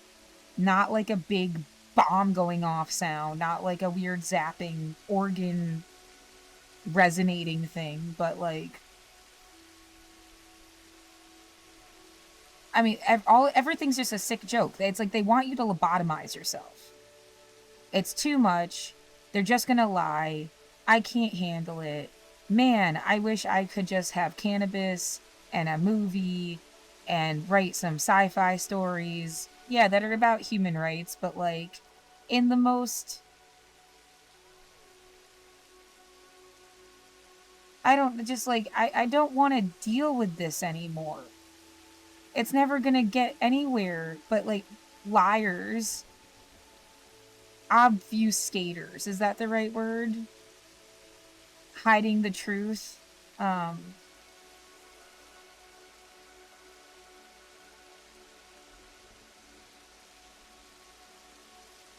The people around me somehow playing a part in the game of some shit every day, like as if, you know, they get paid to fuck with you or something.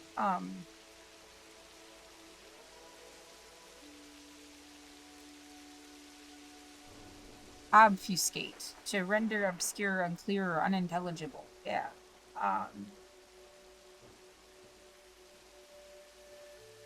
And it's just, like, I am, at this moment, right this second, like, I can't handle shit. I can't move my body. Like, I keep thinking, you need to, like, take a trash bag and put stuff in it that you are scared of, like, losing. You need to take a trash bag and put stuff in it that you are scared of losing. And, like, I part of me is screaming, like, no, I shouldn't have to fucking do that. There is no universe where it's justified that they are going to kill me or rip me out of my apartment. No universe. And then if you get, like, real sincere, they are going to kill you, Laura. They are going to kill you. It won't be throwing you outside. If they put their hands on you, they're going to kill you. They will break something because you are not, like, physically strong. So even if, yeah, they break something and then throw you fucking outside, you're gonna die. From some kind of injury. And those motherfuckers that have been driving in circles and banging on your walls and doing all this other shit, they are going to kill you.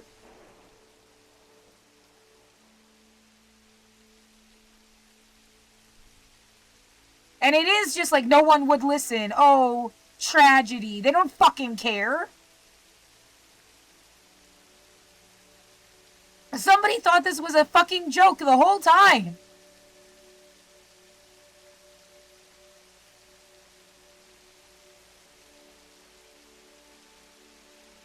Just tell me I'm wrong.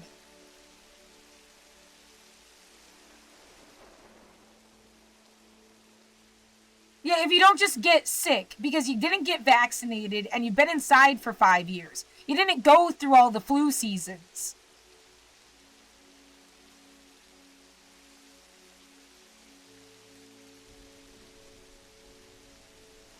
I say over sickness, stalkers, or corruption, they're gonna fucking kill you.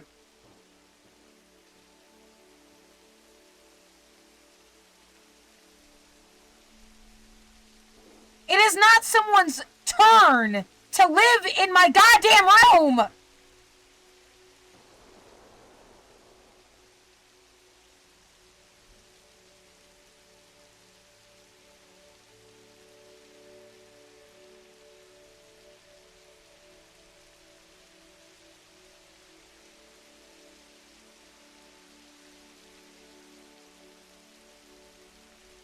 Yeah, then what is this? It's a capitalism game.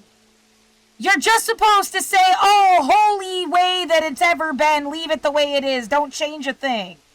Let all the rich assholes play all their rich games, can't fucking argue, can't fucking do anything, can't fucking say any different, because they will try to shove it down your fucking throat that some alternate form of fucking system of anything would have, like, done fucked up shit to you, like made you take turns in your living somewhere. Like you don't just get to be in your fucking room. Even by that idea, why was I paying rent and I didn't even, like, have the right to my own apartment? I shouldn't have owed you shit. The idea, it's like a broken, warped, how do you put it, like a caricature of whatever the fuck socialism would have been.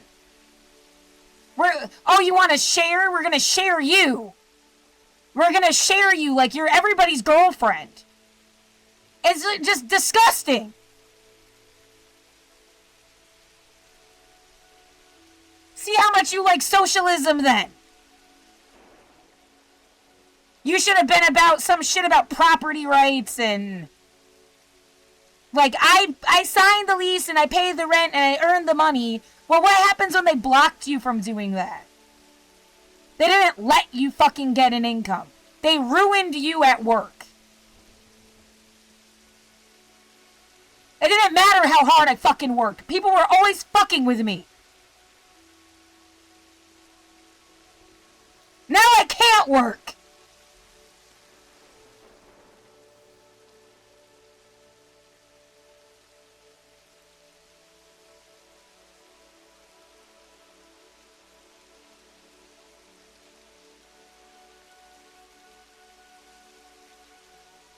So I've said I don't want to talk about communism, or even really socialism, or any other fucking, or even like anarchy. I want a new word that means like that everybody gets what they reasonably wanted. Everyone cares about universal human rights, so even what they reasonably wanted makes sense aligned with that. You don't have a group that wants slavery, for example.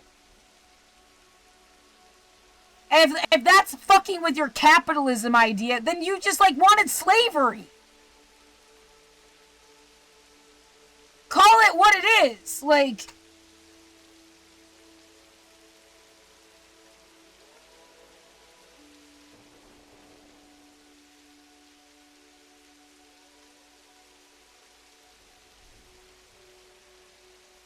Right, you can go talking about Hershey all fucking day. I mean, don't forget the child labor thing.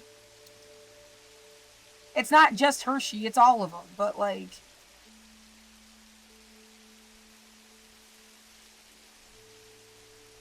everything is really personal. The lens of my school and the lens of the company, and it's a microcosm of, like, the whole planet. It's just a window to see, like, everybody's shit. And I don't think anybody would, like, vote for this if they were given a chance to vote for it.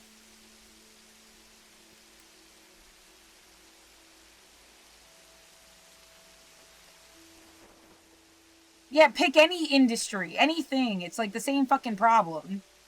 It doesn't, if it's tech equipment or cars or...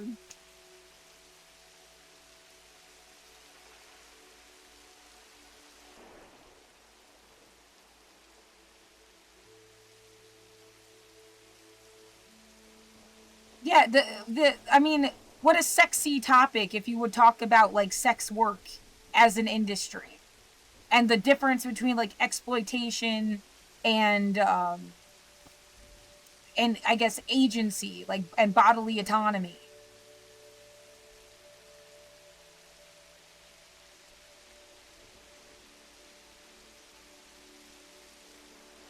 Well, that seems like clearly like somebody's like really, that was all they gave a shit about. They don't care about where the food comes from or tech stuff or transportation or they just wanted to be able to fuck whoever they wanted. That was their biggest problem, was sex stuff.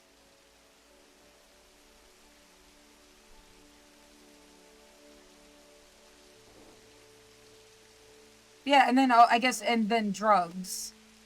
When and how and under what circumstances.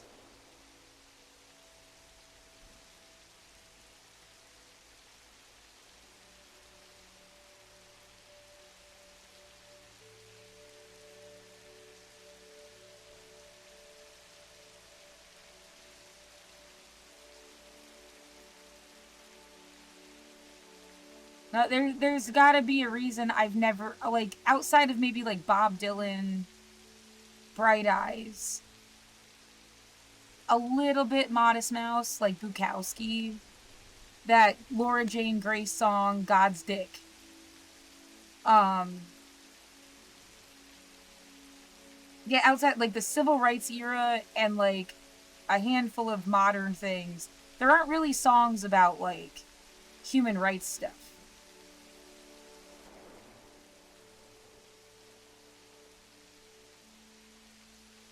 I mean, so much is like, what is this even about? It's not a protest. It doesn't critique anything.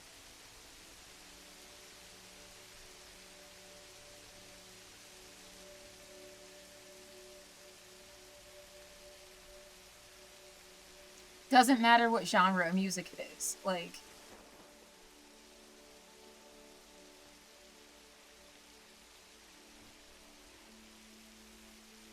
Yeah, unless I'm missing something, it's like...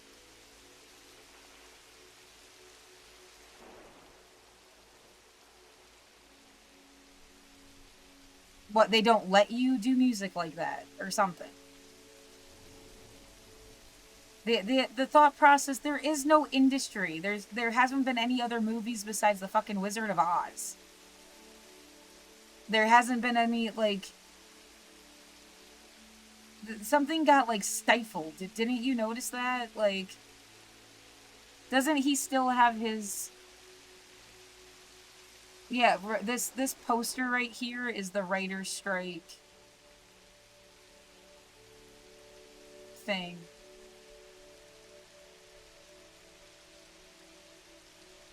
About a completely alternative way that this is going to unfold in a way that actually is positive for them.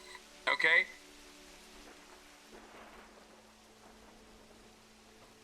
I don't know if this was the one. Republicans don't know anything about their party. That's very bad for American democracy. Denying people health insurance because of pre-existing conditions is both unconscionably cruel and despised by voters. As a result, Republicans will routinely lie about their position on this issue. The most outrageous instance of this is when former Senator Cory Gardner cut an ad with his mom, a cancer survivor, saying he was fighting to protect those with pre-existing conditions. There are certainly efforts to fact-check, but as this result suggests, the effects of these efforts may be limited. Okay?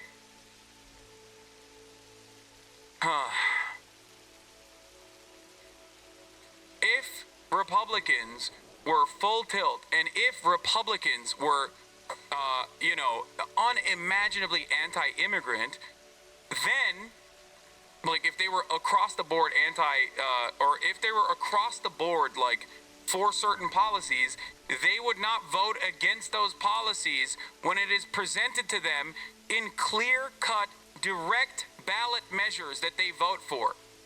Okay? You have to understand this. Stealing YouTuber content again, sometimes I genuinely should just like play my older videos and run it on repeat. Like if I just went full screen right now and talked about this is the exact same commentary that works. It's the exact same commentary. Like I should just do that every now and then. Just run fucking reruns. Why am I wasting my goddamn breath? I'm willing to bet that chat would be also bringing up the same dumbass talking points anyway.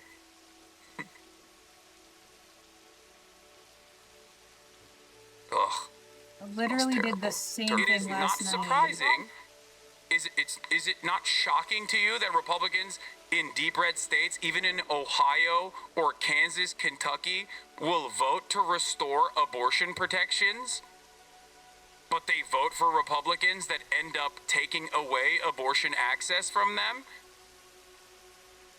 I was using abortion as an example to try to get Democrats to recognize that this immigration shit is not something to run away from, is not something to be fearful of, and that the more fearful their approach is to talking about immigration, the more reluctant they are to actually offer counter talking points on immigration, the more the Republicans will dominate discourse. And when they win,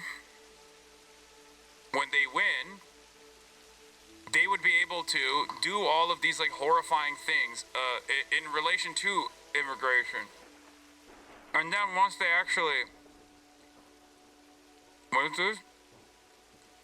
Illegal means illegal. They could be the best people, but the law should be enforced. I just don't get the point of enforcing immigration laws. Yeah, great question. These guys are not actually enforcing good immigration laws. You can have good immigration laws and bad immigration laws, right? I think you understand that. Good immigration laws would be the most morally just thing that you can do. I'm an ICE agent and a member of this community, by the way. Shut the fuck up. There is 0% chance that you are literally. I had a personal altercation with Brad Lander. He was still kind to us despite being there to confront us. I would want him to get elected, even though he would make our job much harder.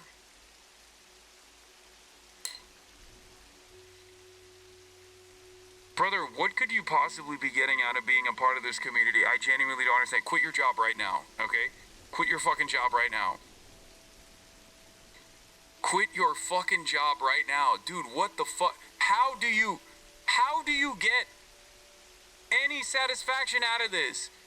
How can you get... I call you motherfuckers Gestapo every day. How is that possible? You're not enforcing immigration laws, dumbass.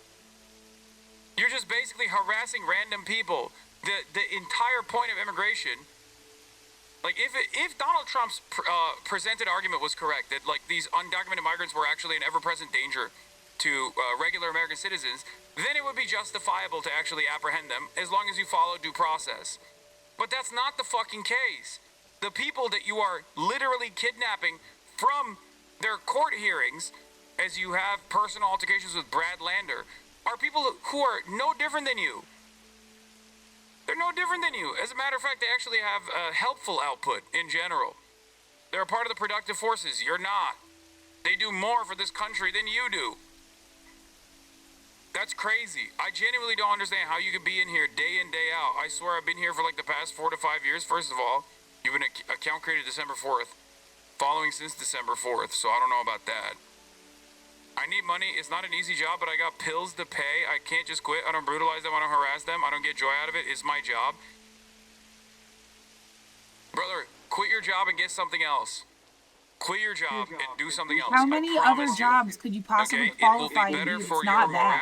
And maybe There's got to even be better 1,000. down the line when there might be some legal repercussions for the actions that you engaged in. Because there is going to be a point. Right now, you think there is a point where you could just be like, oh yeah, I'm just following orders, I'm just doing my job, You are already engaging in a bunch of fucking immoral behavior, okay?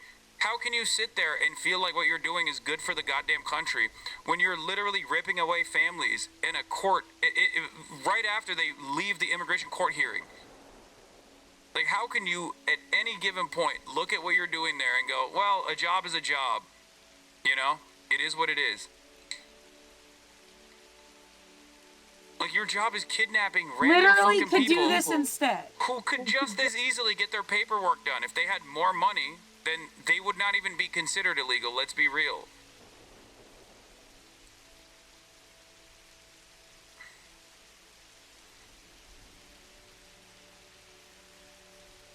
That's the exact same thing that Nazis said, by the way. I'm just following orders. That's what they said. And that's what you're doing right now. If you've genuinely been in this community for fucking...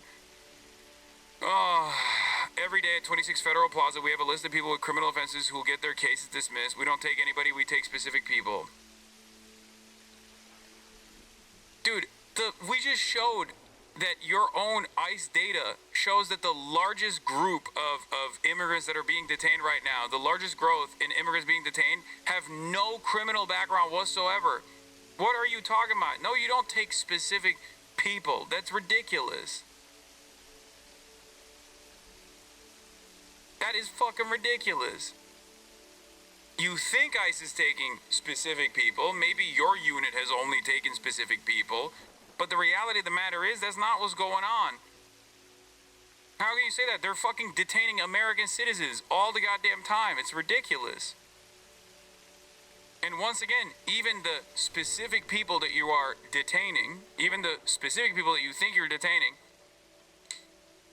are being detained and being deported because of paperwork. It is ridiculous. Deportation is a very violent process in general, being ripped away from your friends, your family, your job, everything that you know. The punishment needs to be suitable for the crime. If the crime is just, sorry, we're never gonna give you the proper paperwork as we fucking use and abuse you, knowing full well, and if you've been an ICE agent for years, you know this already, ICE agents know exactly where the undocumented migrants are because there's a handshake agreement, at least under different administrations, as to people playing ball with ICE that will never get their paperwork cleared, but everybody knows exactly where they are. Everybody knows that they're not like violating the fucking laws in an egregious manner. At most, it's like unpaid bills or traffic violations or moving violations or whatever the fuck. Okay? You're out here making it seem like you're you know, you got people with criminal offenses like fucking rapists and baby decapitators or some shit. You either are gaslighting yourself into believing that because the facts don't actually bear that out at all. The data doesn't include crimes like DUI. DUI is a big part of people we target right now, and trust me, we do take specific people. I can't talk for ERO New York. I can talk for ERO New York, but can't for the entire country, but yes.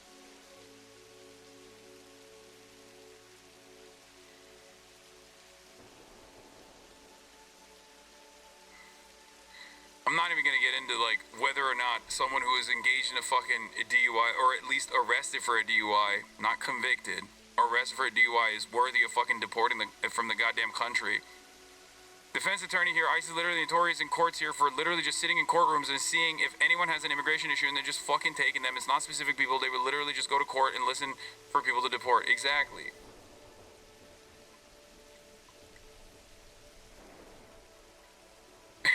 Yeah, ICE be like, no, 9, you don't understand it. We are only taking the bad Jews, yeah? The bad Jews. The bad Juden, not the good Juden. Alright? The idea, you don't deport them, you just treat them like they're a U.S. citizen. It's the same thing. They committed a crime or whatever. What's the deal with the deportation element? Like, maybe that's...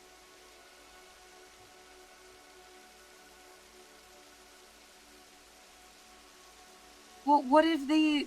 Yeah, he said quit your job. And I'm like, offer a job that they could have done instead. Just to, like, be even more, like, practical about it. Like...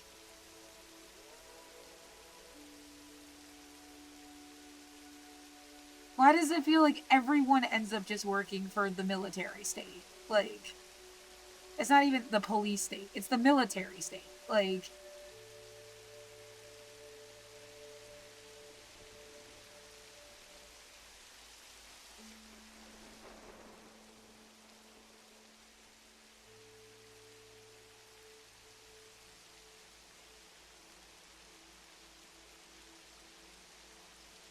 yeah, you know, you definitely are being fucked with by, like, people that are some kind of authority, because the authority people would have stopped them.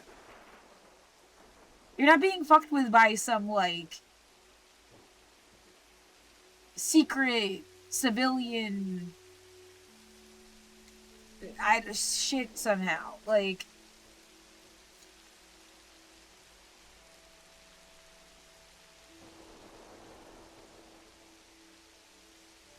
yeah, there's, like, no underground thing, concept.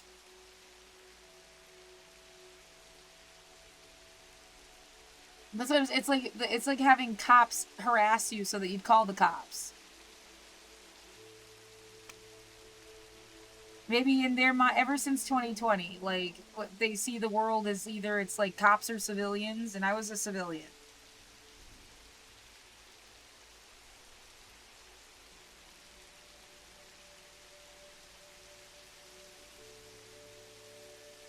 And I want to remain a civilian. I don't want to be part. And they're like, yeah, well, these guys have guns and fucked up cars and tactics, and they're going to abuse the shit out of you because you don't want to be one of them? Seriously? What the fuck are you protecting? It's like, we weren't trying to fuck. We want everybody militarized so there are no civilians, so then they can have some fucked up war and kill everybody. That's the future I see happening. Like,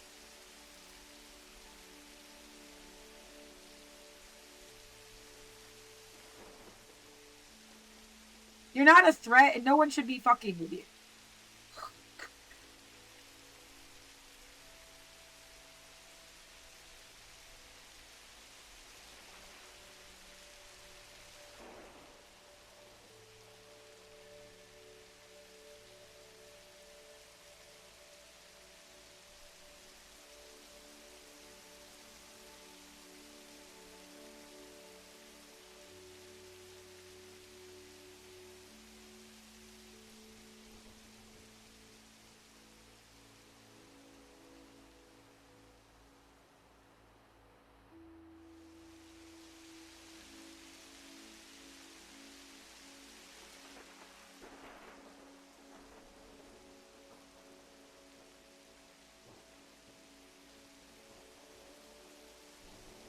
The movie I would have to find a way to make for you to emotionally understand my position if you just showed up on Earth and you missed this. Like,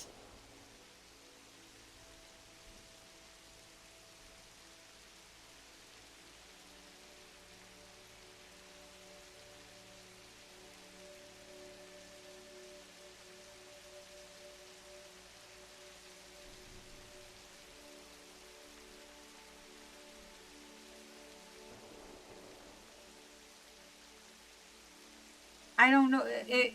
I'm trying to, like, if I literally was, like, I'm living in the year 3000. I'm watching this video, you know, however many fucking years from now. Is it enough to just see these photos? You need to see the fucking video after video after video. How much time does that person really have this, like, an attention span? Are they gonna care the same way? Because when I watch it, it pushes something in my brain, like, because it happened, like, where I am. And not just, like, where I am, like, down the street. They were doing shit on my street.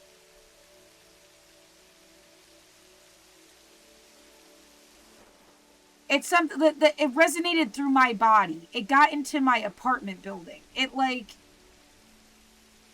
yeah, the same way that they just, like, did that stupid sound thing about an hour ago. Like, it's like they set off shit on my street. They have set off the fire alarm. Somebody did 50 fucking times. For no reason. It's something that's like permeated everything.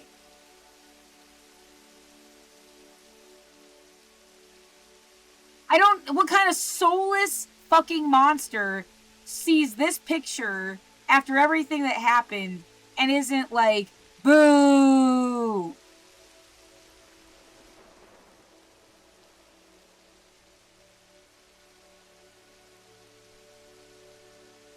And then the idea that this is all that's left. This guy and his friends.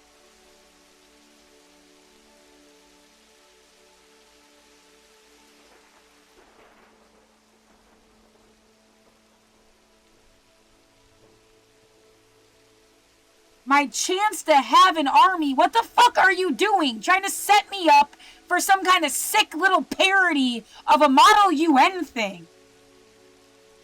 It's a joke to make you seem fucking, like, mentally ill. I don't have a fucking army. I'm alone in my goddamn room.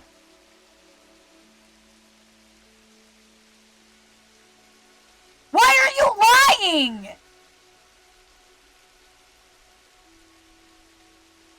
Yeah, they make somebody a queen to cut their fucking head off.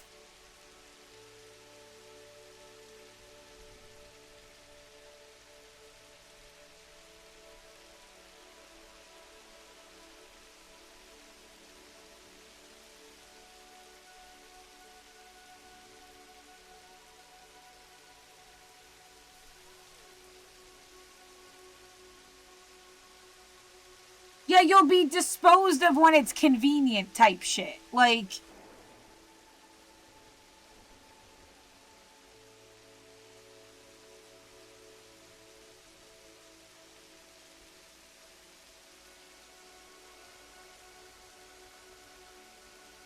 Yeah, it would have had to be like an absolute narcissist in the first place to really think that, like... That makes no goddamn sense.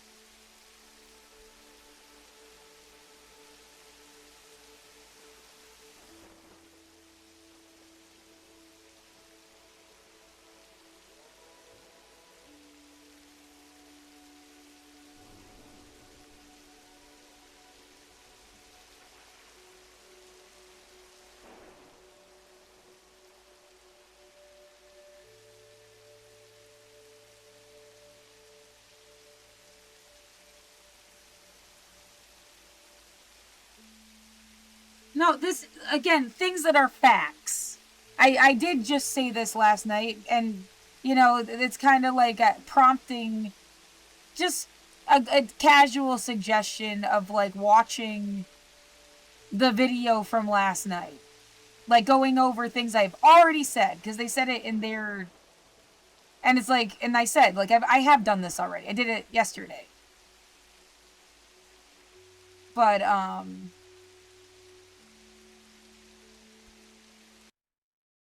Start recording. yeah, it was towards the end of it. Hold on.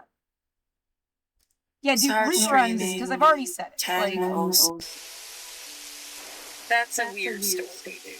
Yeah, my brain is like sexy, hot, young things. Unhoused community that wasn't getting services they needed. Measure 110 getting sabotaged. Police brutality and Black Lives Matter protests.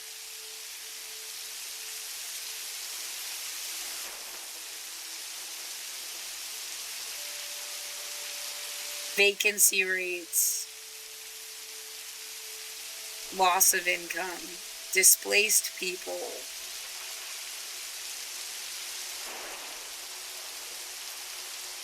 constant turnover through the education system, like colleges.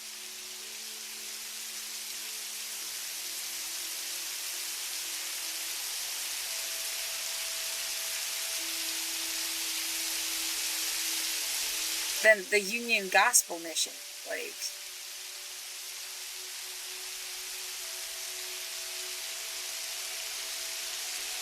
and a theocratic real estate scam, and a house mom from 8th grade that was like stopping sex trafficking.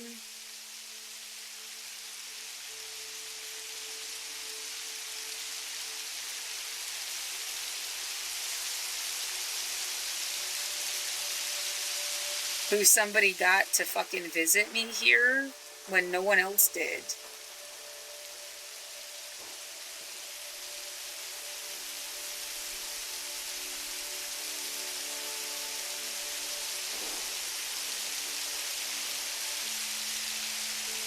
What the fuck?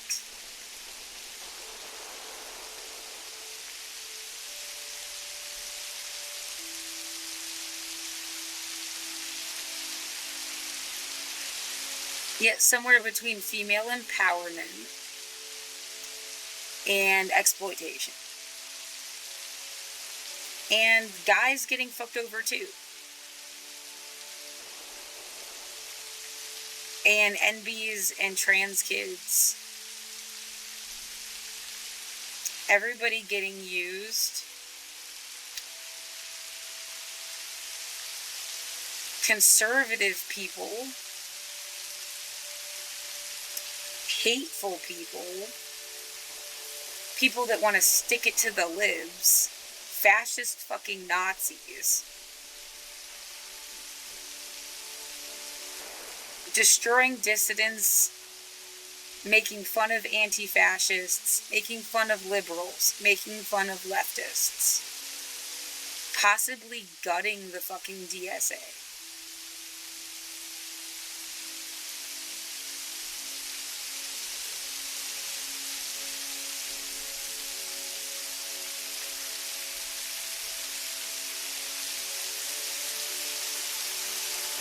The way shit felt abandoned. The way my street felt like literally a political theater.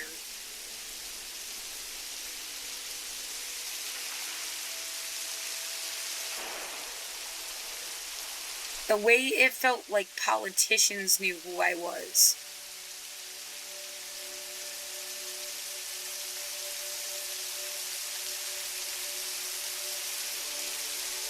The concept of Hollywood just being an extension of the government.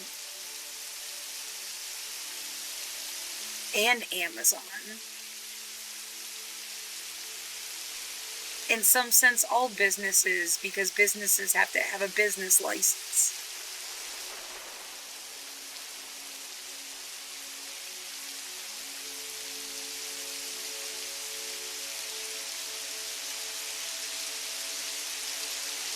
Yeah, remember going to that dispensary a couple years ago and saying, the government made us do it.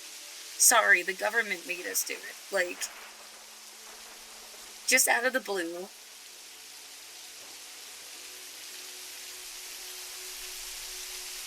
Whose government made you do what? Right? Like, who pretended to be what government? And what did they make you do? Oh, not being able to take a joke. Yeah, okay, bitch.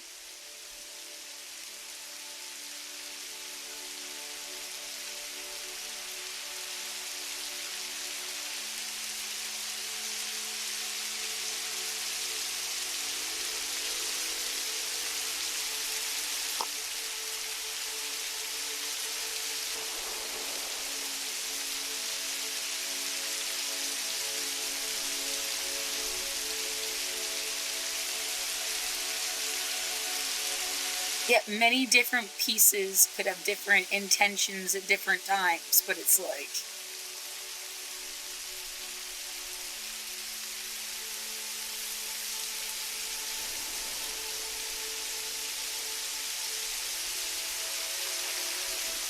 $27,000 people leaving the city.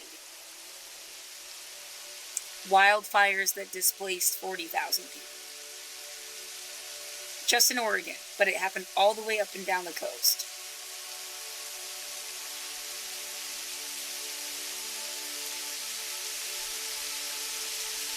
There is nothing funny about your fucking house burning down.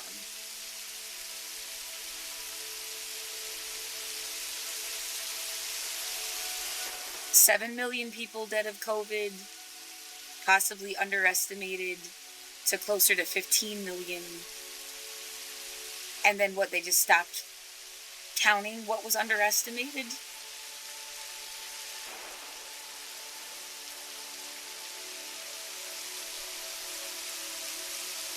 Yeah, COVID, police brutality, wildfires.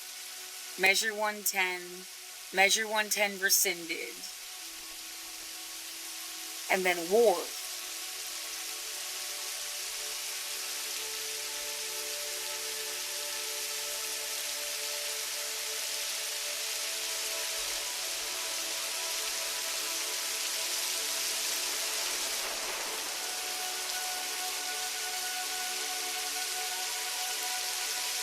The slowing down, holding back, dismantling of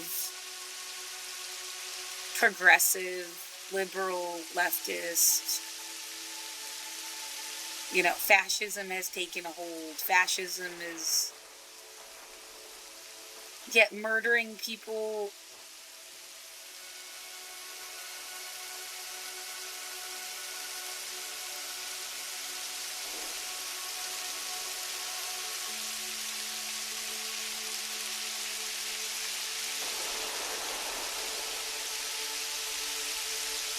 Sound.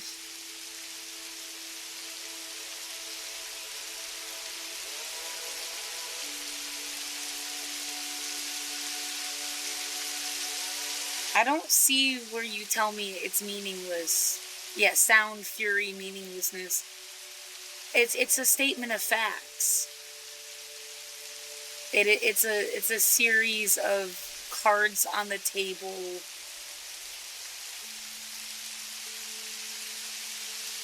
I don't know what there is to argue against me about. These are things that have been the situation since 2020. Learning about COINTELPRO. That, for me, explains a whole lot of shit.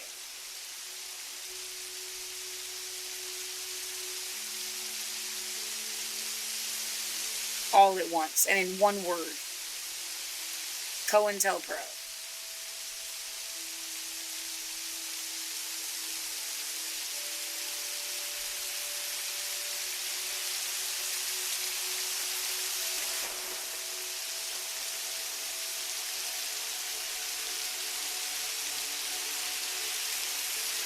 And my mouse doesn't work again.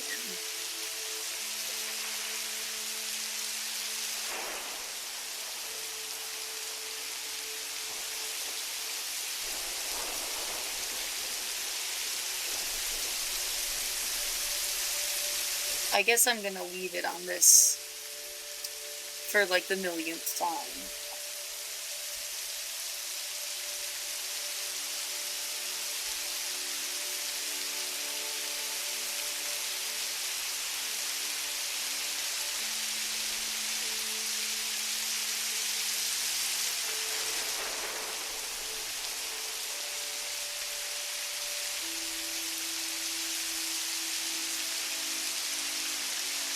Yeah, I feel like they put the white hate group thing in there, so you're like, well, maybe there's a time and a place when you want these things to happen. Yeah, okay.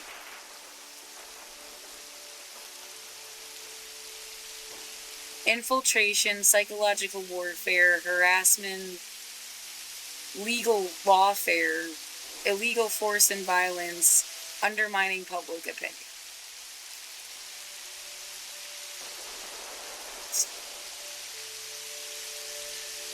Yeah, you take that word and you put it everywhere. And then ask what the fuck the joke is.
My voice went so slow that now there was like a sense of momentum that got pulled back a lot.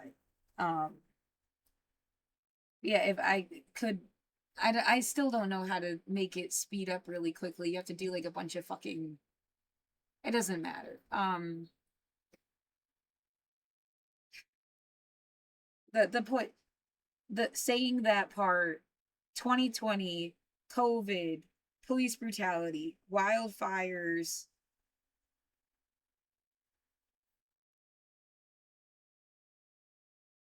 I'm missing a step, and then war.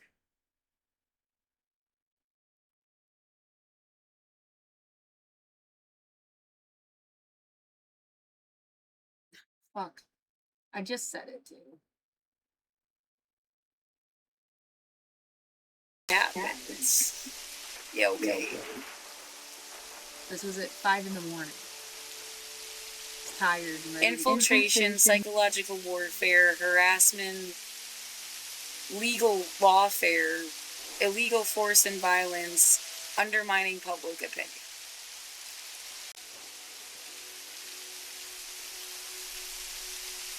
Whose government made you do what? Right? Like, police brutality, wildfires. Measure 110, Measure 110 rescinded, and then war. Yeah, the Measure 110 and then Measure 110 rescinded part. That's what's it.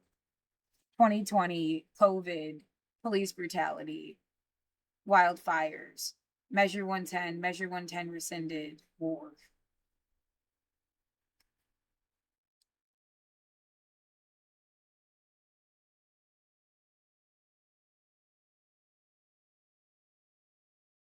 Well, what could someone honestly tell me? You just didn't have access to the fucking news in a way that is like normal for everybody else. It's not even people being news junkies or anything. Like, it just literally wasn't in your universe.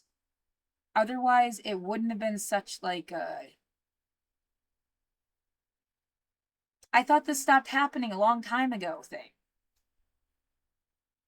The way that people were desensitized, like they the yeah, since they were little kids, it's been on the news. Somebody dying. I didn't see that. It's not like I didn't. Yeah, it just was not in my face. There's no case for me to like. I remember when the man was trampled at Walmart on Black Friday. That was a case I heard and it stood out to me and I remember it forever.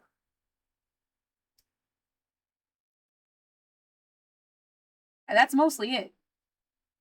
Like, there was 9/11.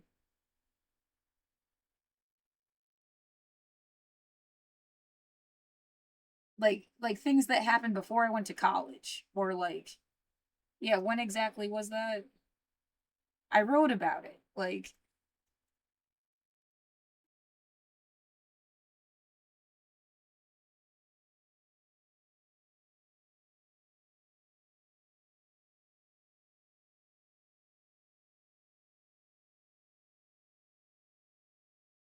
November of 2008, it was my freshman year of college. I must have been home on like Thanksgiving break. I really need to bring this closer to me. Apparently, I am way too quiet on the fucking recording. Um,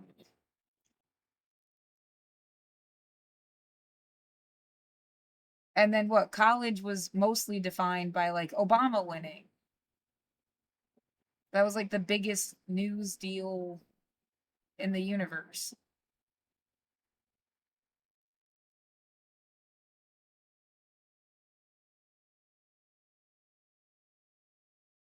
Storage, focus, sound.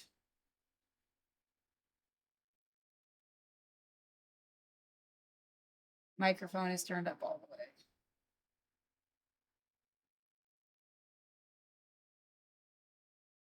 Testing.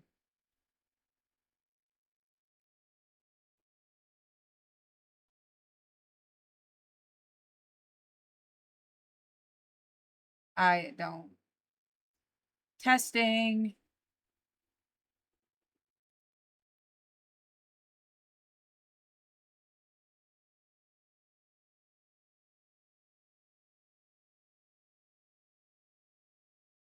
What the fuck?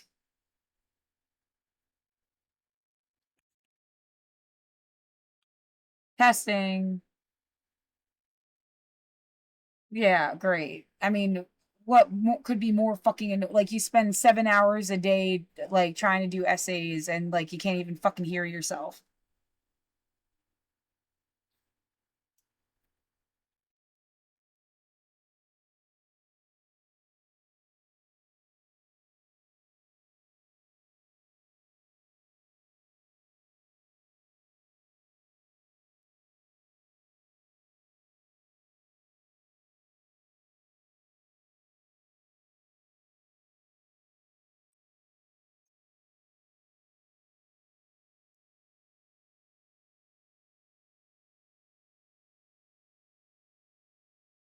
Jim Ty Demore. But yeah. Yeah, horrific capitalism, crushing, talk about predation, all of those elements like in one person.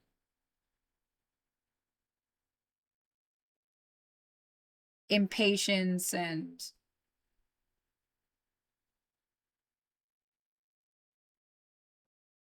apparently they had busted down the gate the year before too at the same Walmart.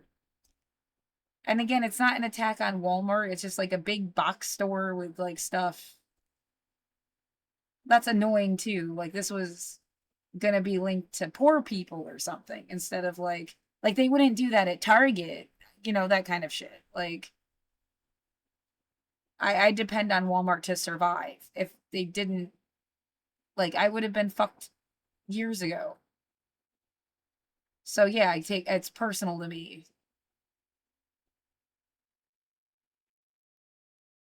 Yeah, you did not have someone show up and be like without strings attached or something weird or they're like actually the police or anything. Here's food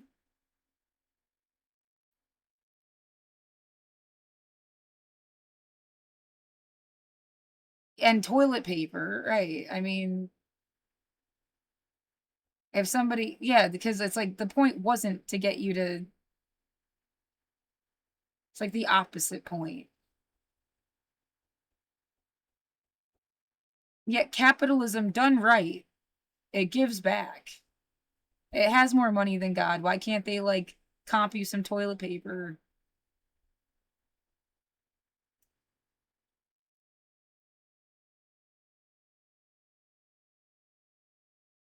I don't know what to do. Yeah, there was this metaphor. Like, if somebody put me on a pedestal, it was so they could hold the trophy. They don't really give a fuck about me. Or they wouldn't have hurt me.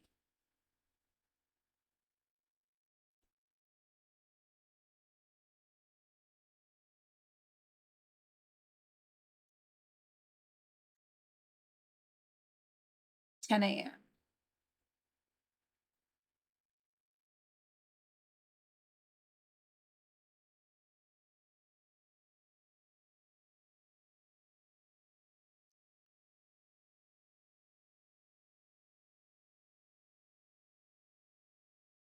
An individual in services.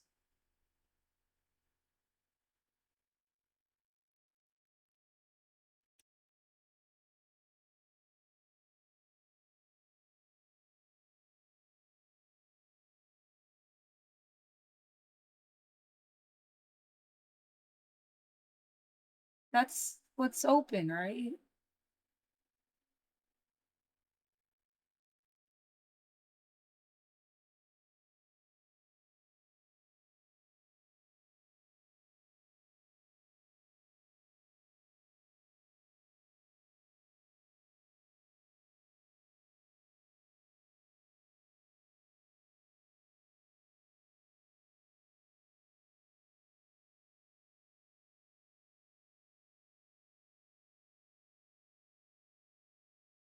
My phone wasn't $100 when I had like the best phone I could buy.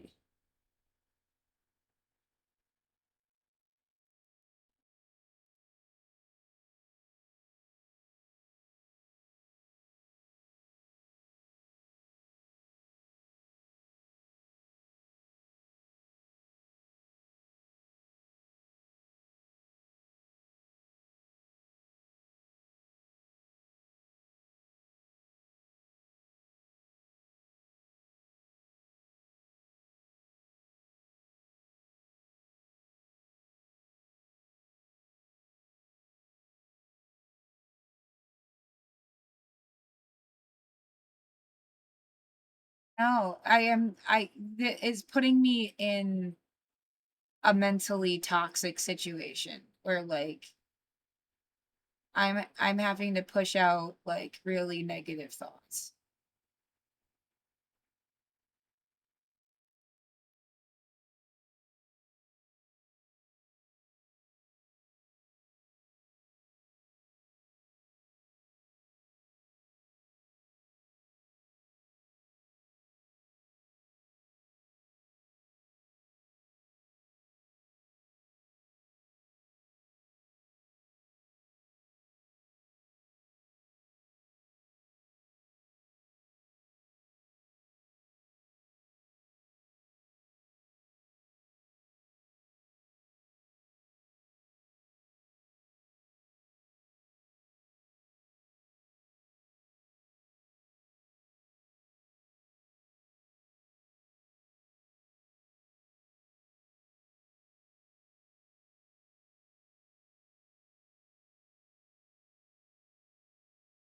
The idea that they deliberately beat on my life to try to get you to apply for this.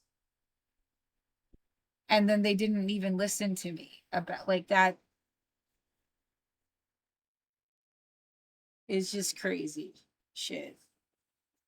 Yeah, that did not help.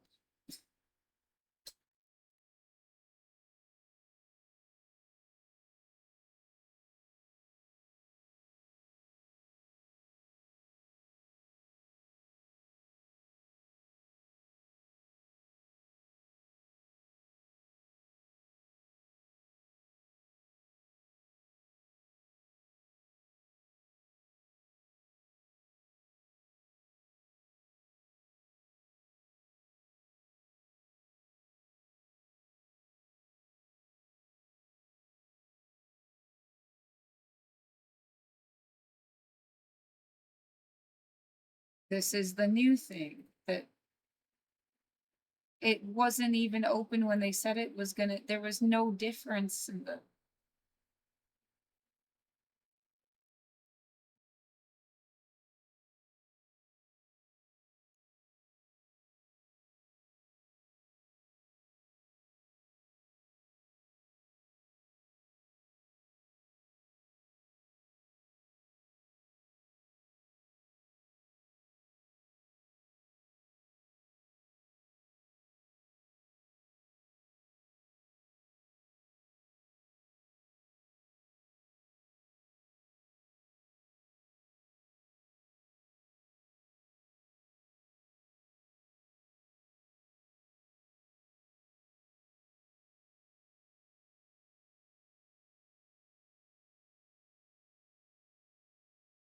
I keep telling them, it's like the fourth time I've said, you click on this, you put in your email address, and it says you need like a special email address to even.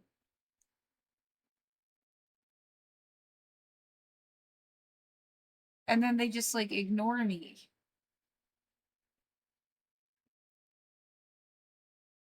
I don't have a kid.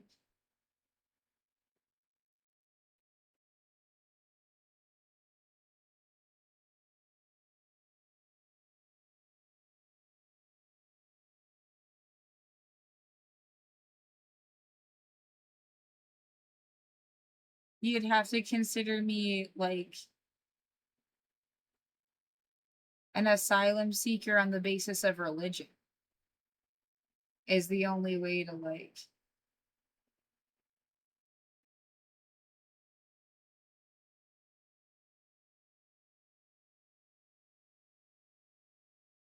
I could still email and ask.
I feel like I've been put into like a story.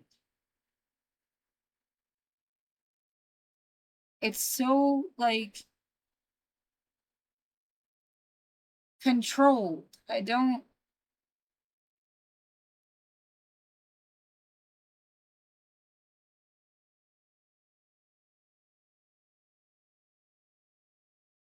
They clean up a city. They pick and choose their favorites. They have the kids be a pawn until, they don't really give a fuck about the kids when they grow up.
They kept trying to make me, it didn't feel right. What? They wanted, it was just for this fucking form.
He was just like, just tell people that it's stupid that it says Quality Learning Center, and they'll know that you can read and you're actually comprehending the things that you're reading.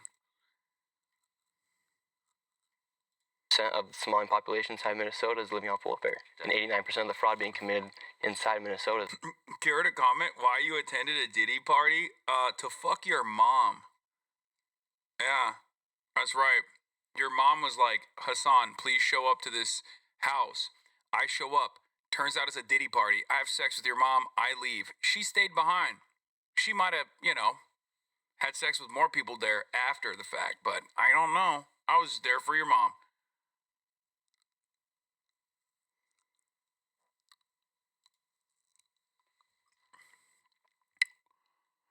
What happened to your hand?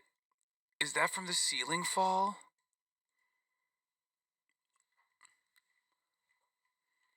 You're my favorite.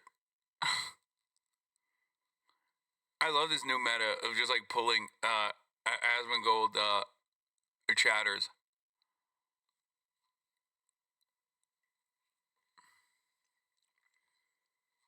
You're on the TV, man. Please calm down. Sorry.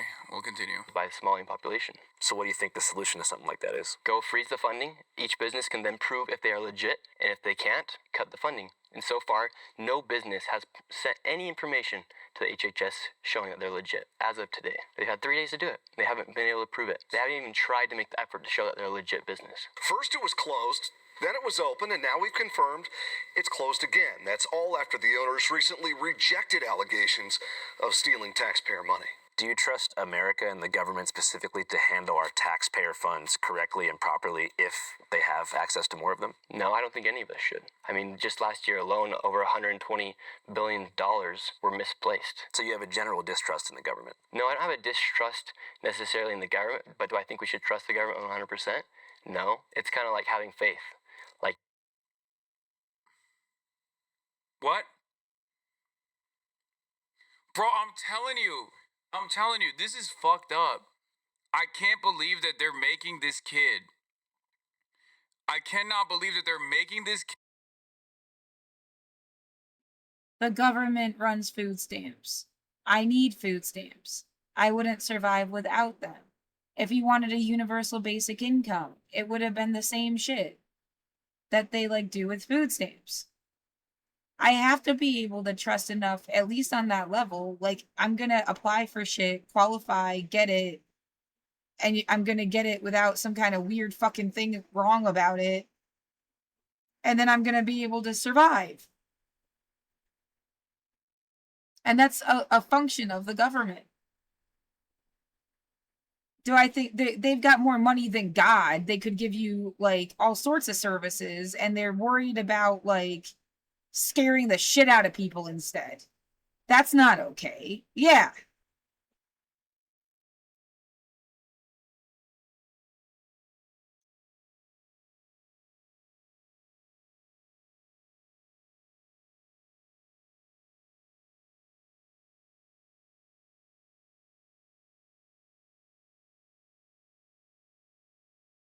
Who is running the government at any given time? Yeah, and every 4 years, administration changes.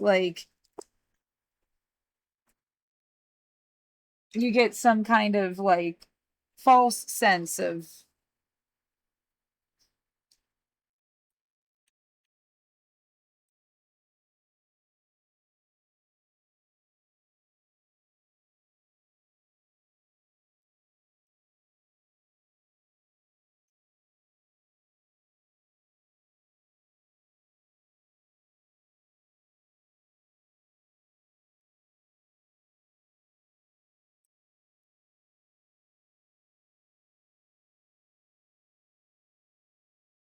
yeah, why I say I want something that you've never even had a word for to be a concept. It's just not even there's not even the imagination to talk about it. I don't know what to say. I haven't been studying, I never read Karl Marx, and I haven't been studying this shit my whole life, and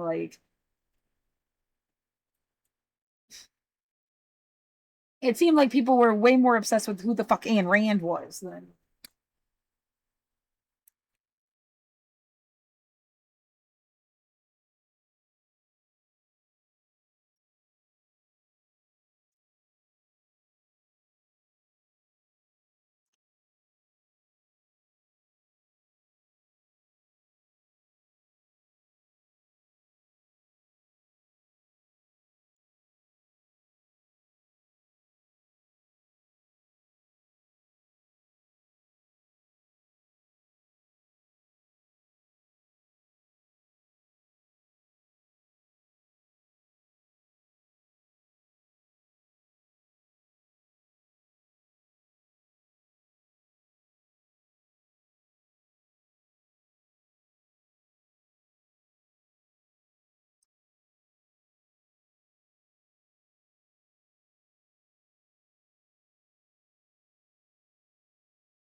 Well, if I am put in some kind of like panic mode for too many days in a row without any kind of reprieve, my body starts to shut down. It's happened before.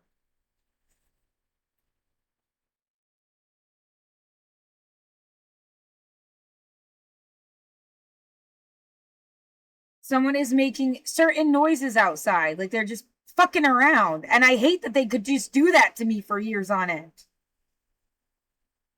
If they put their hands on my body, I could have broken their fucking wrist. They just like banged on stuff.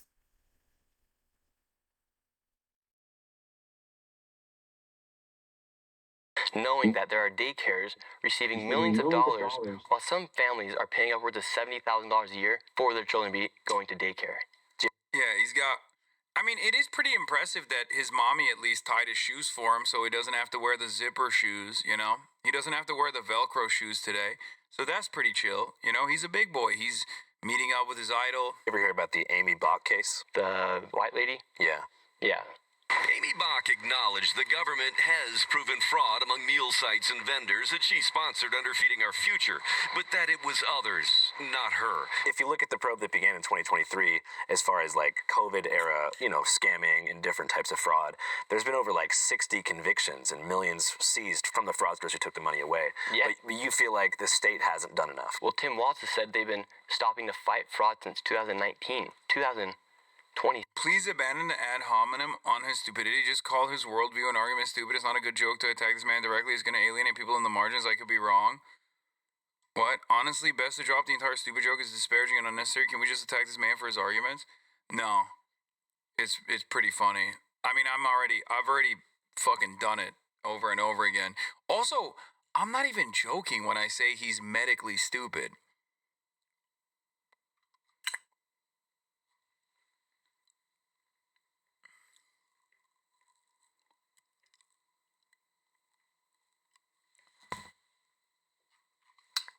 I don't think it's like, I think it's gotten to a point where because everyone is.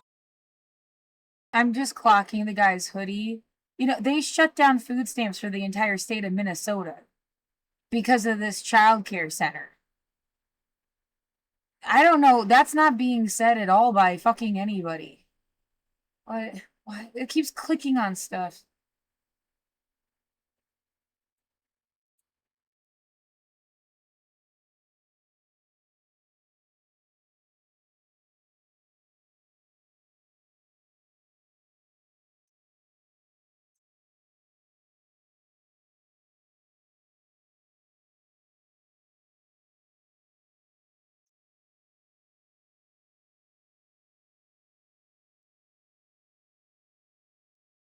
I can't just let all the stupid sounds go. Every time they do it, it's like someone hit you, then they hit you, and they hit you, and they hit you, and they think they're gonna keep hitting you and you just can't do anything about it until you just like stop like remembering that they're hitting you every day. Like, what the fuck is that?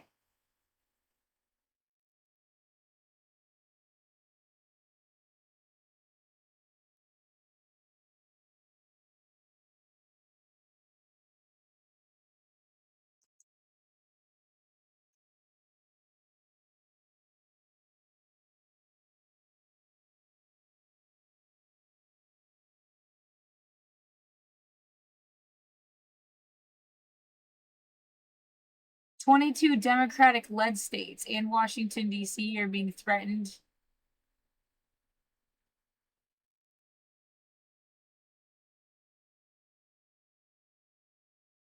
Injunctions.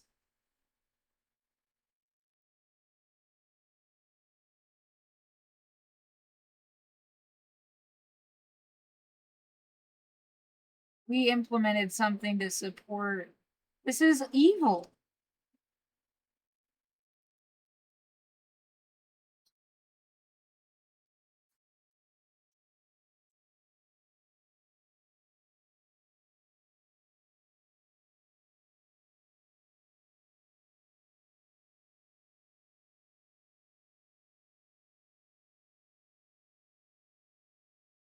Is there any chance they didn't like that it was all a also getting a guard essentially into Minnesota. Did they expect people, like, when you're really hungry, you can't really do shit. The image of people like Marie Antoinette's time, they had to have some amount of food in their body to riot over food. There's no fucking way that, like, you just physically can't do stuff when you're, like, completely without anything. There has to be something.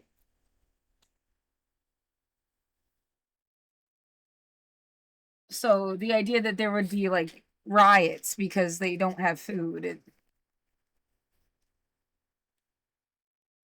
Some people still... No, that's in November.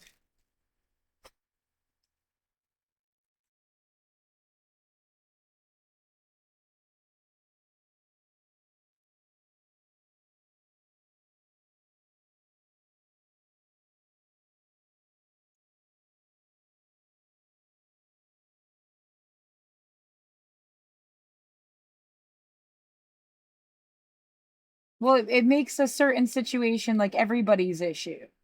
You're starving, you're gonna really pay attention to this, like, and try to, like, figure out for yourself whether you think... And I mean, how much is it gonna color your fucking opinion if you're just, like, fucking hungry and then someone starts blaming people? Yet you have to be as clear-headed as about people as possible. Don't go blaming them because it's like they cut your food stamps off. They didn't cut your food stamps off. The government did. But yeah, it seems like there's something tactical about it. I mean, you could argue there's something tactical about everything. And you have no way of knowing that because you're just a civilian. Even if you were in the military, you wouldn't be in the inside room where decisions are made. Why do you think you'd know even more?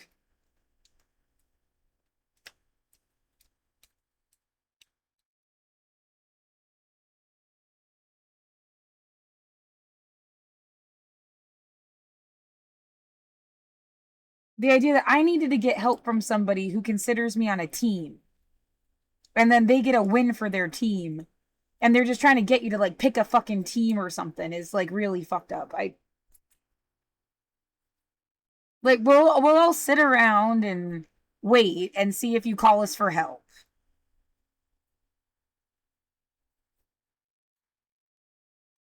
And we want you to, and have you call someone particular for help, like, because you've asked for help in different ways, and those not getting a response back.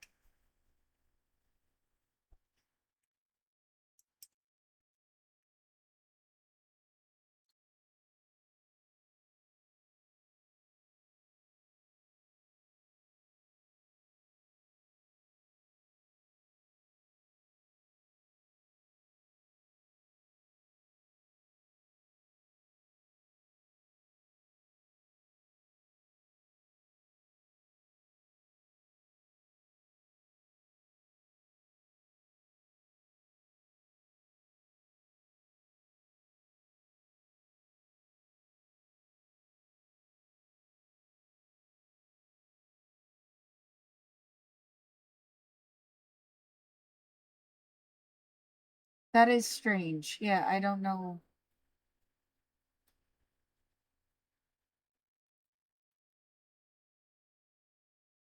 Well, I never got an email from GoFundMe yesterday either.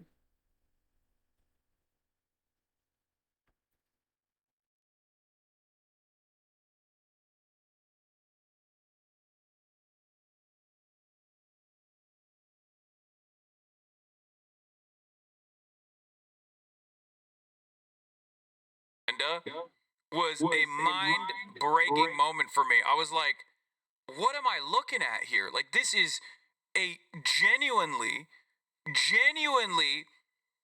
intellectually stunted individual who's not even making a fucking convincing case, and you got motherfuckers who went to college like Atriok being like, oh, there's really good journalism here. I could not believe it, dude. I know we're going back to Atriok. I don't want you to hate on him. I don't even hate him. I don't hate him at all. I actually like Atrioc, but I could not understand it. I was like, what am I seeing right now? Like, what has happened to society? Fuck! I could not believe it. I could not believe it. The fucking vice president was like, give this man a Pulitzer. What is going on? I felt like I was in fucking Idiocracy, dude. It just, like, how? How is this possible? How did so many, it's not even how stupid he is personally, because that is hilarious to watch. Hilarious to unfold. I mean, he literally went into a medical plaza as like, looked at it. When I watched the video, the second half of it was like, that's when I was like, we're not surviving as a society.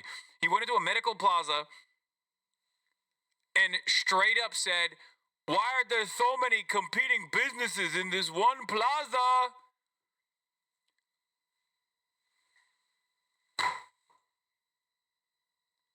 Like a guy who doesn't. Every now and then it feels like I'm being punished for watching it. Like, that's what you get for watching me. They're gonna make, like, some really fucked up intellectual joke that I would not make. Like,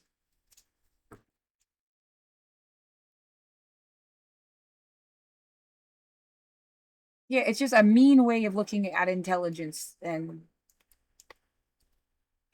you have no idea. Like, I had a fucking speech impediment as a kid of some kind. I don't know what exactly was wrong, but they had me go to speech therapy. They said I used to, yeah, like I was born with a Boston accent. I don't know why you didn't just leave it. Like,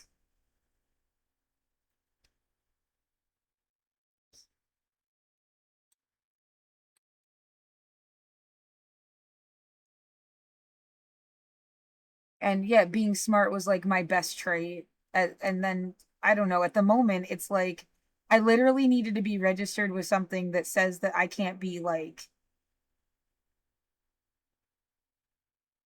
my full intellectual self or something, I guess. Do they consider PTSD intellectual disability? I Are they trying to pin people and hurt feelings against each other and have you like eat each other alive? Why did somebody go out of their way to call me the R word twice?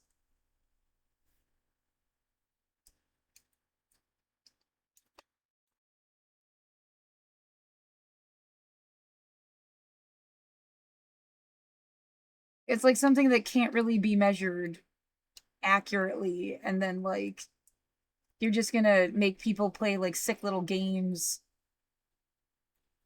about who's smarter than who all the time. I just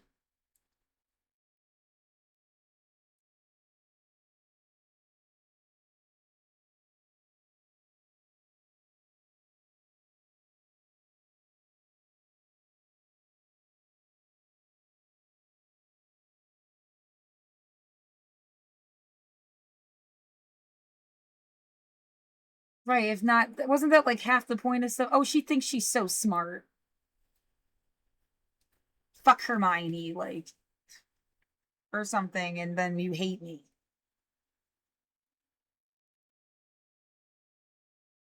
Because that was my whole jam.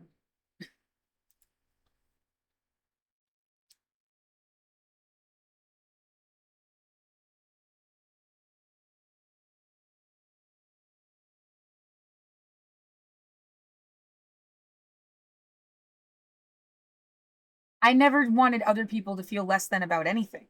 It's like, don't make people feel less than. I wasn't trying to. Like, I actively wasn't trying to. Like,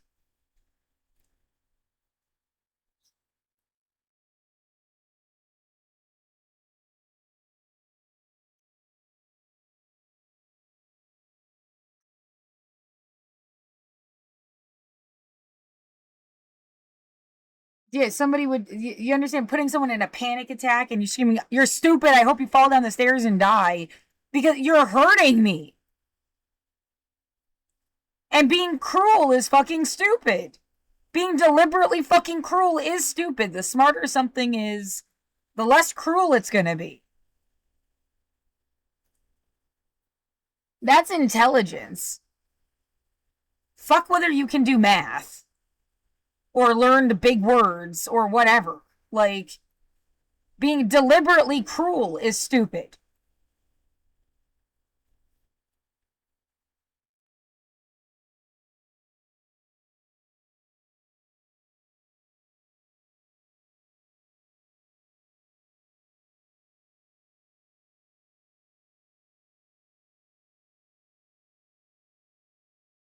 Am I being, like, punished for watching him?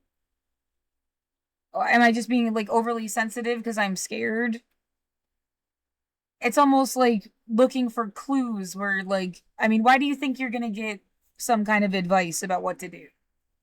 You just don't know anywhere else to look. You watch the news. What's wrong?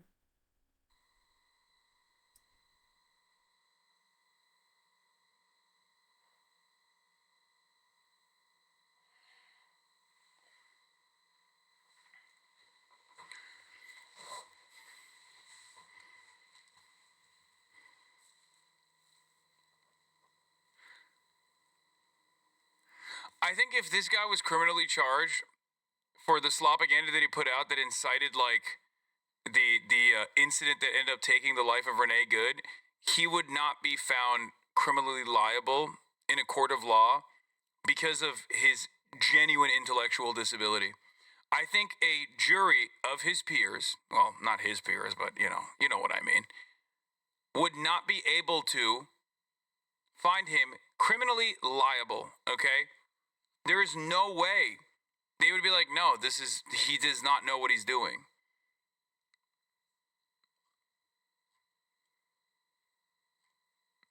It's just not, call it cognitive limitations. It sounds better. No, they would just straight up say he's mentally incompetent. He doesn't know what he's doing. So it wasn't his fault. If anything, the handlers around him are probably more liable for sending his ass around. The point where people like David are feeling it. Yeah, because what they knew is Minnesota is not Minnesota anymore. As far as immigration goes? Immigration goes, fraud. They just released a new thing where they're giving people 20-week leaves for work leaves, and they've also raised property taxes. Meanwhile, you have billions of dollars, quite frankly, literally billions of dollars over the past few years going to fraud. It's not a hyperbole, it's fact. Government has shown that upwards of $9 billion has gone to fraud. I would vote for anybody but Tim Walz inside that state of Minnesota. Yeah, definitely. I'm glad you cleared that up because, it's like the same reason that people lost trust in traditional media is because they felt like there was no barrier between the establishment and, corporate news pundits. And they felt like CNN was an arm of the Democratic Party and then Fox was an arm of the conservative wing. So the fear now that I've thought about before, and I'm not saying this is happening, it will probably take like 5 to 10 years, is that somehow the political powers that be figure out how to use the independent creator economy like on a sleeper cell level to do their bidding for them. Yeah, that could happen. Like with influencer contracts and stuff like that. Yeah, you saw the DNC do that. All the people that are out talking against me, a lot of them have got checks from the DNC. Through like a paid influencer program? Yeah, and it's public. Would you ever agree to something like that? No, never. Hell yeah. Like, why I don't need it. I make enough money doing my videos off YouTube, and the people that support me, like, why would I ever turn against their best interest? And you mentioned that the mainstream media has kind of been attacking you since this video did its rounds. What are some of the things they've said? Like, what's their main point of attack? Yeah, if you listen every single time they bring up Nick Shirley on these news sites or the internet or on their TV, they'll say right-wing YouTuber, MAGA YouTuber, conservative. It's never journalist Nick Shirley. It's right-wing journalist.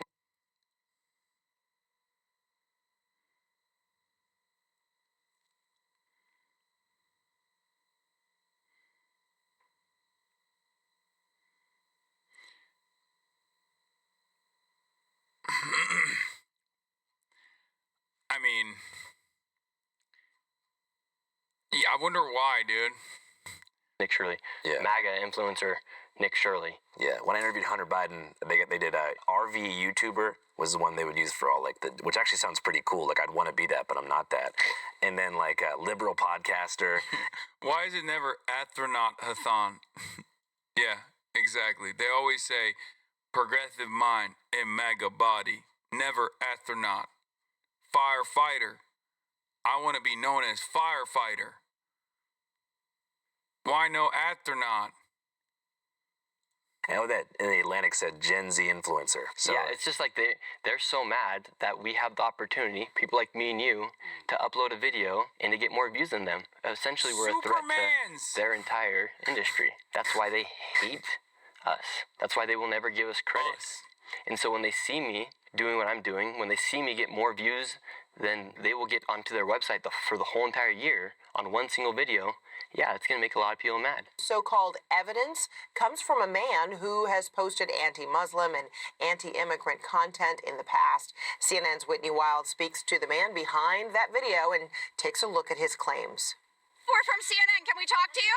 This is MAGA YouTuber Nick Shirley. Yeah, so going back to the first time we met, so what do you remember about that first interaction? I had just started making YouTube videos again, and I was all by myself. You were going to Amfest, so was I.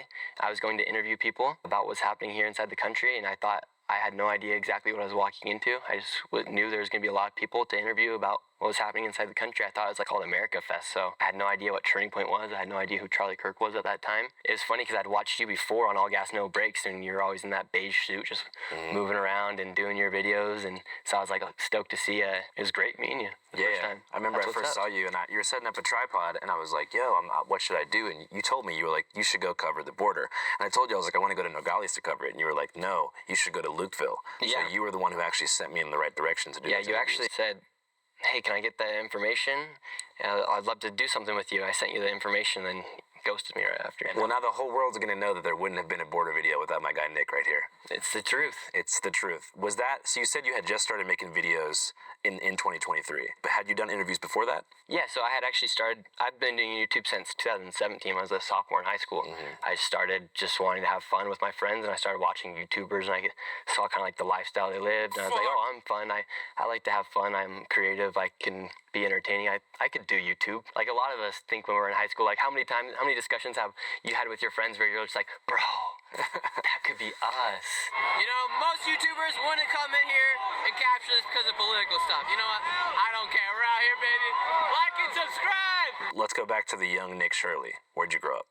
Yeah, so I was born here in Utah, spending a lot of time with my family, friends, playing football, basketball, soccer, track, you name it. Sports was my entire life when I was younger. True American life. Yeah, true American life, going to church. Getting Tylenol? Bro, he didn't eat enough Tylenol, brother. Come on. This is the opposite. He didn't get enough Tylenol. Decent grades, having fun, hanging out with friends. Jesus Christ, such a dickhead sometimes. He's still trying to figure out adjectives. Dude. You're right. I'm sorry.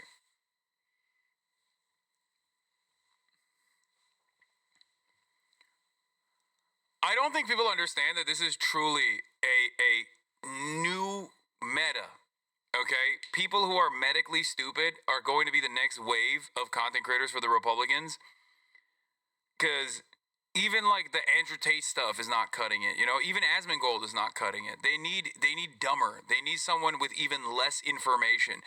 They need someone who can't even speak one language.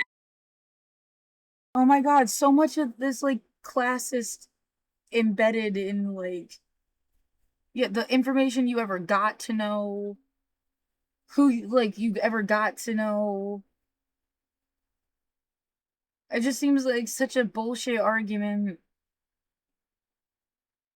I never liked elitism. Yeah, I like intelligence, but not elitism. Like, you're lucky. Not...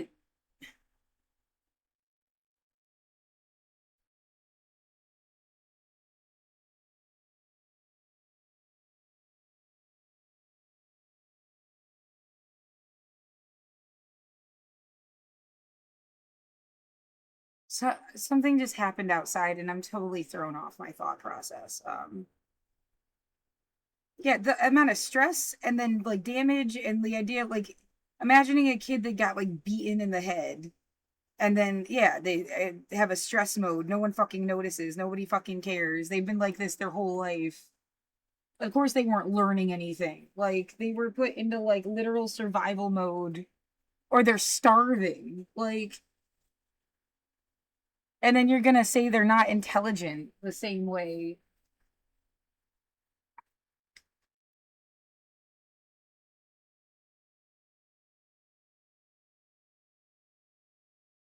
Yeah, I am also really scared of somebody. Like, I'm just like scared right now. So it's gonna get latched onto like anything that happens, I guess. A sound, uh, saying things that I wouldn't have said myself. I don't know what I should watch that's like any like gonna help me and be any different. Hassan gives me like a sense of comfort, like I'm hanging out with somebody I know, even though I don't know him. I like kind of can't help it. It's like a programmed.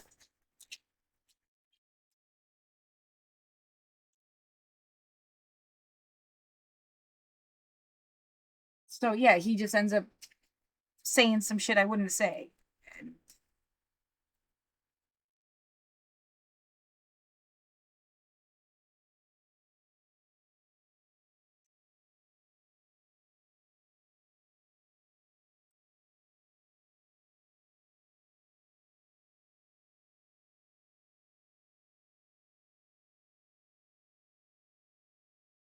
There's also that feeling, that pressure, like somebody wants me to talk about my mom. Was she ever like diagnosed as something? Maybe she would have been in another time, or even like my dad. But my dad was supposed to be a genius. He's got like that. Yeah, if something was different about him, it's that kind of like the kind of autism where like they're really, really smart and just don't conform to like social norms that you expect people to. And sometimes you're like, that's society's problem. Why are they calling shit? It's like calling an introvert autistic because they're an introvert. Like, that's not.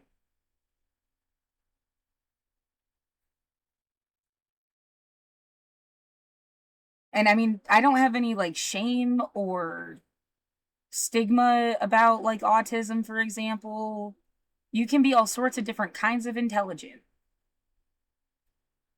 Um, yeah, they've even portrayed often enough like the character that's autistic, but they're like really smart, almost like special indigo children thing.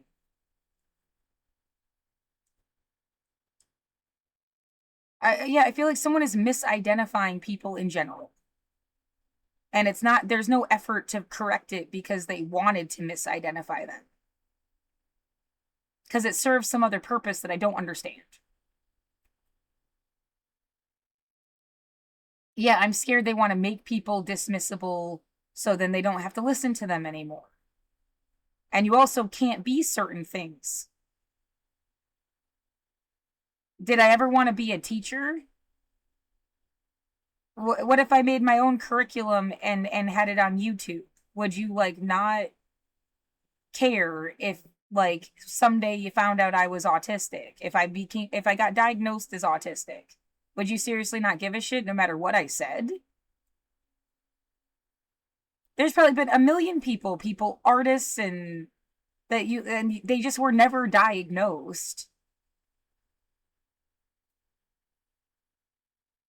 And they would have been called something today that has like a diagnosis. I mean, maybe you should stop with the fucking diagnosis stuff. I don't know. I don't know what actually helps more. Sometimes it helps more to be like, oh, like we're understanding, like, and it's if you don't stigmatize it, there's nothing wrong. It's just like, yeah, they're a different kind of person. I like the word neurodivergent, but it makes you wonder what like normal divergent is supposed to be that you're diverging from, like normal normal. Yeah, what's neuronormal supposed to be that everyone is like everyone is neurodivergent, but there's no like center that's like that's a normal brain that like that because no one knows everything. No one knows everything. No one is right about everything all the time. If you thought of yourself as a computer processor and different computers doing different calculations or something in different ways, like to get different answers. I really like that fucking uh, sandcastle analogy. And I guess you'd have to combine the idea of the sandcastle with like a computer or a mechanism. So it's like everyone has a different sandcastle, and then you feed something through it, and you get like it's a computer too. And that's how different people are. But they're complex and unique in their own way. They're built out of their own life experiences. You don't get to say like, yeah, but aren't some like that lump of sand that just has a stick in it? It feels that way sometimes. Like you're dealing with people that are just like a lump and a stick. And that's going to be someone who's like a bigot, hateful, doing something really fucked up. All they know is bang, bang, bang, bang, bang. Like, they got broken in some kind of way that, like, they don't have a processor. Or they're out there, like, trolling you. And I'm scared that this leads down a ableist, genocidal path where somebody's like, well, COVID took out a lot of people that just didn't, that were like a lump in a stick. I'm never gonna be okay with who you pretend died. As if, like, the one goal was to, like, assign a group that died during COVID, and you're supposed to think it's okay. To, like, get over it or something. You should never get over it. If they told you they were all criminals, how do you prove it?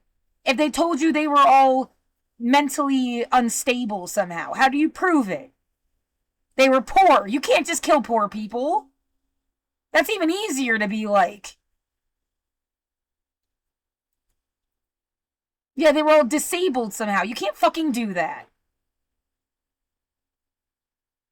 And then it gets even, like, people, if someone was racist and they thought all the black people died and then didn't care, like, that's fucking genocidal. The other things are also a kind of genocide, but that's, like, an obvious, like, if they killed all the old people. A siren goes off in the background. It's like, well, what if they killed all the cops? What the fuck?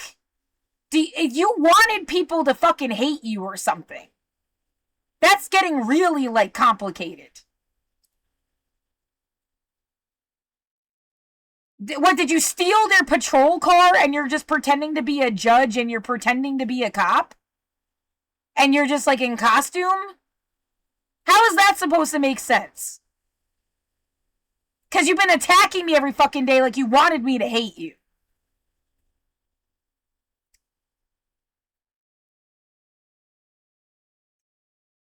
So either, like, you aren't actually cops at all, or, like, or military, or the ambulance, or the fire department.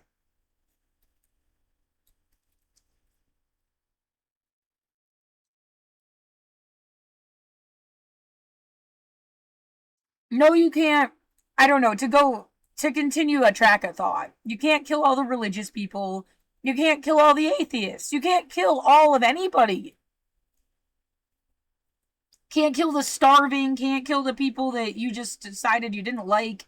You can't kill the dissidents. You can't kill people that bitched about capitalism.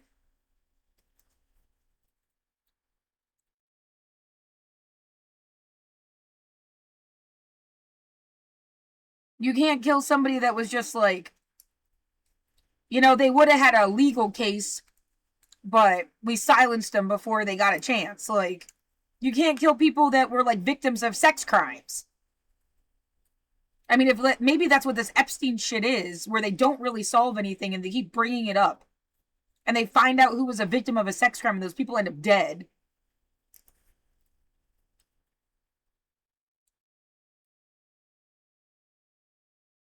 It becomes like a target thing instead of like a helping thing.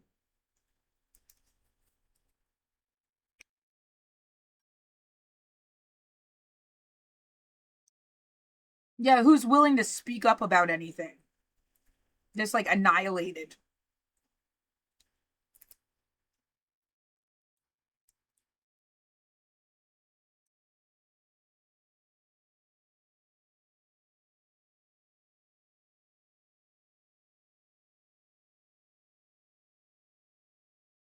What else do they bring up all the time? Israel and Palestine. Some idea of like, yeah, I don't know if people supported Israel.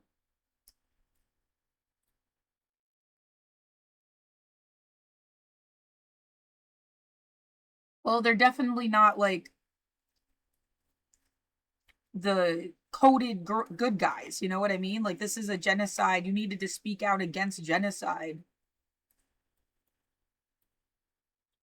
And that does seem like the unequivocal right thing to do.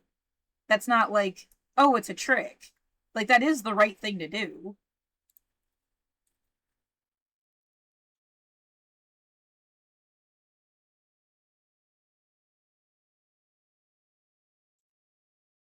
But I imagine somebody that spent their whole life supporting Israel, they thought that was the right thing to do, and now they can't like change their mind. That there's Jewish Voice for Peace that like does both. Like, you can be Jewish and say this is a genocide and it's wrong.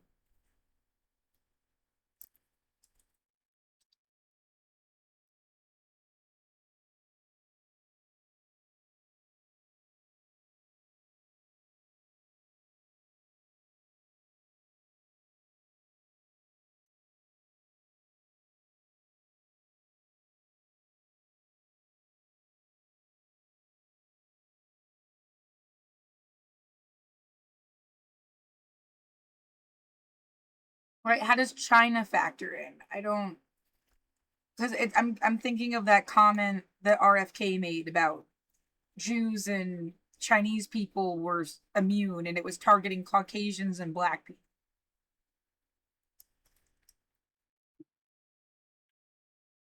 Which, you know, everyone would say it's bogus and wrong to say.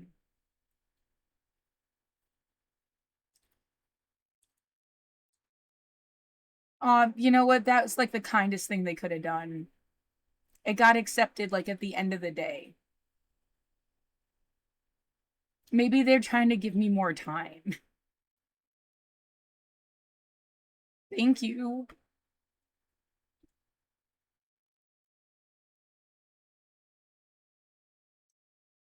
RFK thing.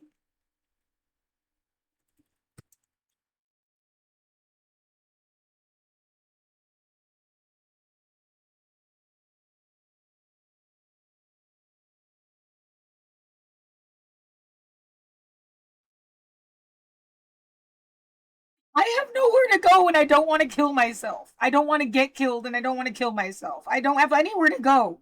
What the fuck? Like, what do you think I'm gonna do? You're gonna throw me out on the fucking street and then I'm supposed to just like push a cart of stuff under a bridge? What is wrong with you?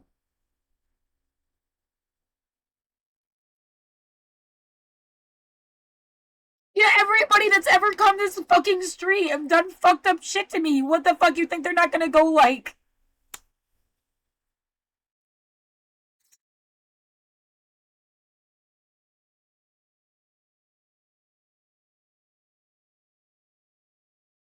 You can't do that!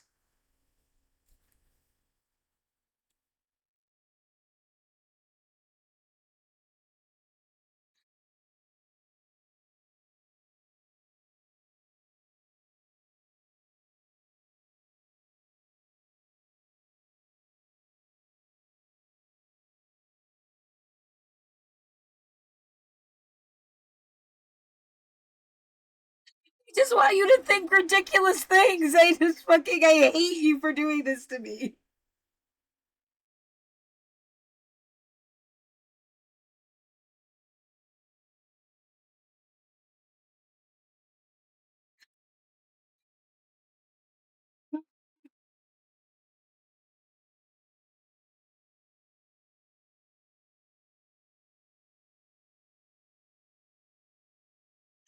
Oh, you gotta put stuff in a bag tonight. I don't know what's supposed to happen. You've got to do it tonight. You like have to put stuff like a bag of stuff. Your fucking birth certificate, diploma, your computer, your external hard drives, your battery packs, the tarps. What, should I take my bed apart? Like, I sleep in a fucking hammock. There's no time to do laundry. Fucking by hand and have it. I don't know how much time I have. Maybe I won't get evicted at all. Maybe I won't get evicted at all. How the fuck do I know what the fuck is gonna happen? How can you fucking do this to somebody?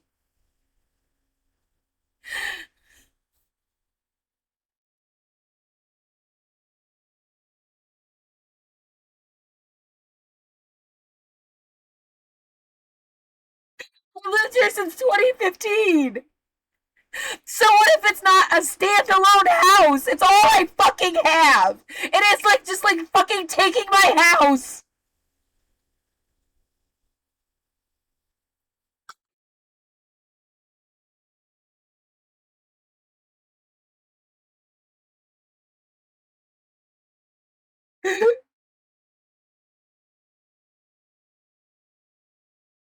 Putting me through hell for your own shit.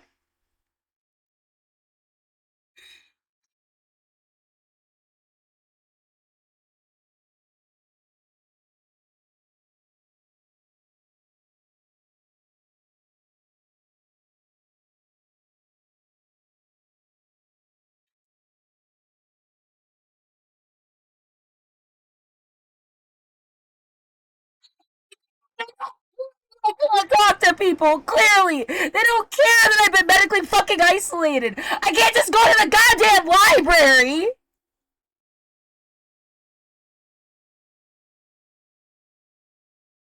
And it's like giving you an allergic reaction to water and then throwing you in a pool.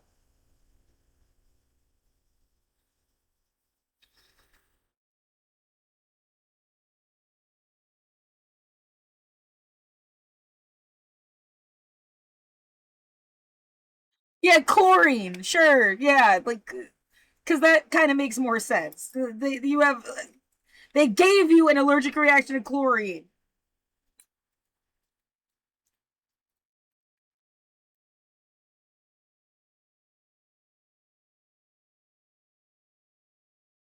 And then just like take your chances, bitch.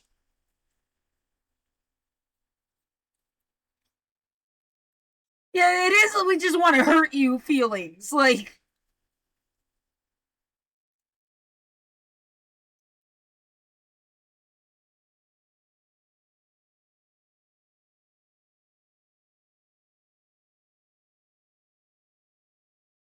oh my God. And then forcing you to have a conversation with somebody at some point where they're like, oh shit, we really shouldn't have fucked with her. So sorry. You're gonna be so sorry after you already fucking destroyed everything.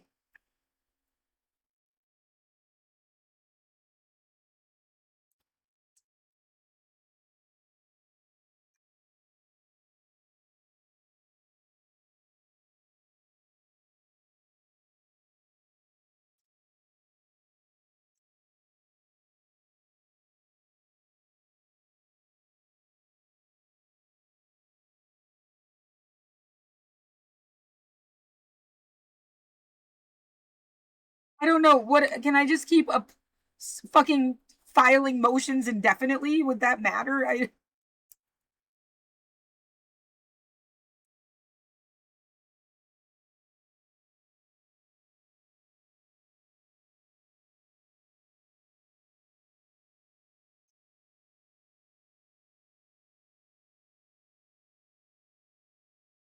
What? Yeah, and then next fucking like if you do it till February, and then you get that people first assistance thing in February, and then they pay all of your back rent, and you don't. Oh, then what? You get to just stay here, and it's like, oh yeah, we just put you through hell for a month and a half. No big deal. We thought you might need to kill yourself so that you don't get killed by somebody else for a month and a half.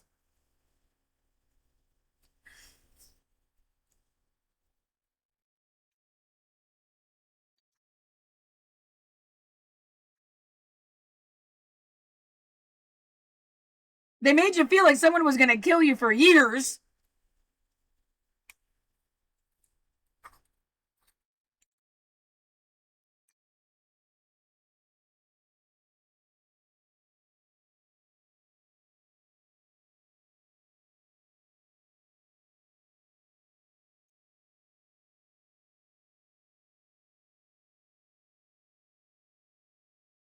That's exactly what happened last year. It's already happened.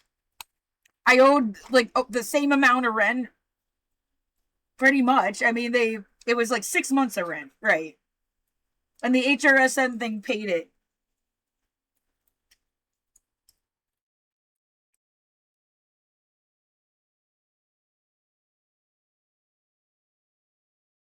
And they tried to make me think it wasn't gonna happen fast enough, but it did. And they got paid.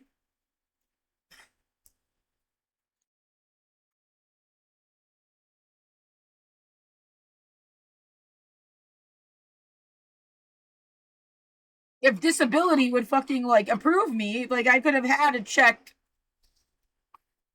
and then just like, it's gonna be most of the check, but like paid my rent like that. And then just live my fucking life in my room, even if I am being attacked. At least I have my fucking apartment.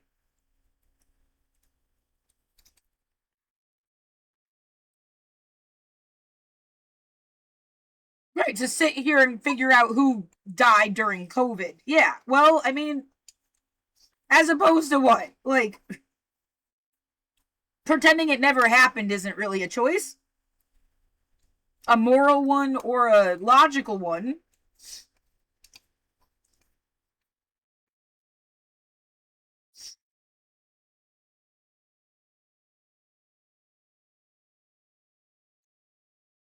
No, there's some sick survivalist person and they want you to always be on edge. Always have a bag ready. Always be ready for the big one. Always be ready for the fucking, like... Even though there's nowhere to go and no way for me to get there. Like, even if there was a giant earthquake, I can't do anything about it. I'll be hoping I lived through the fucking shit and living in the rubble.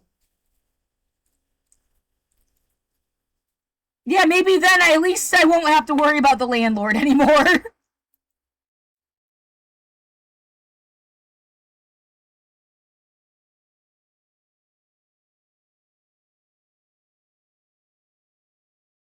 Will there still be internet? Like, right.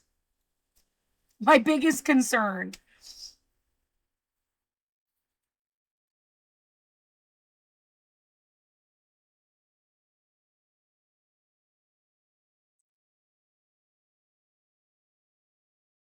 No, you're gonna have every single person go on Ancestry.com.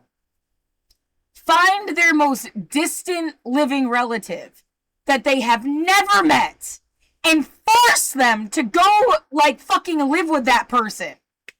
And see how much sense that makes.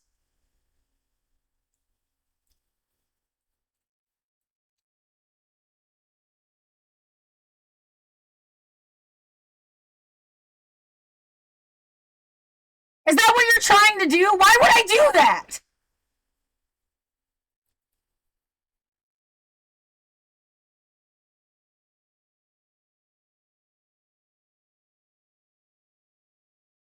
Yeah, what the fuck? A scam. We talked about information scams. Making you go live with people you don't know. And then what? They would have stalked you there.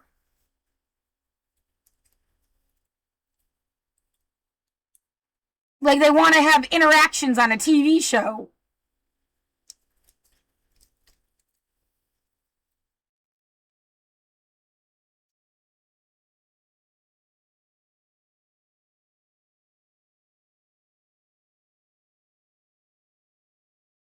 Yeah, the way my dad just died in 2022. As far as I know, there wasn't even a funeral. Even though he, like, paid for one before he died. Which is weird.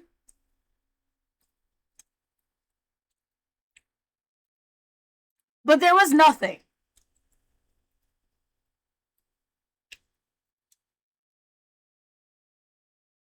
What the fuck do you expect? Like, I knew him more than I knew anybody else.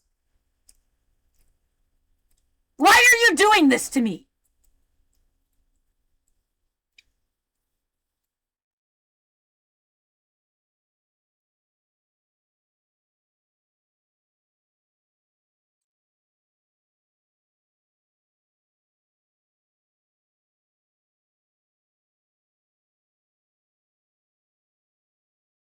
There was all sorts of noise, and then it suddenly, like, the air dropped out.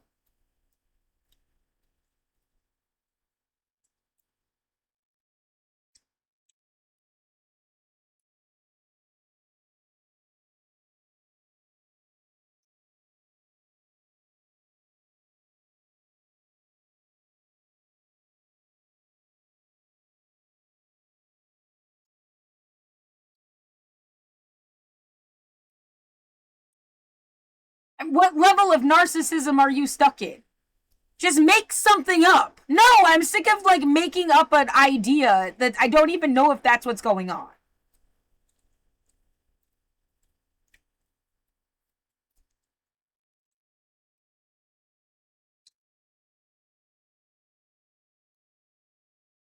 Yeah, I'm totally discounting, like, the music video shit. I don't know what to do with that.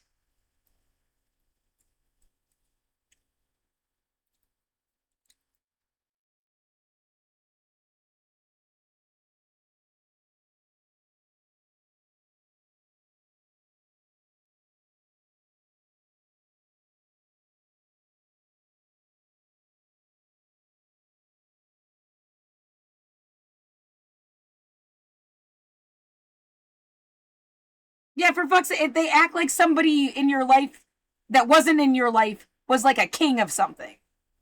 And they wanted to take the king down. I didn't know they were a king. I don't even know them. Are you done?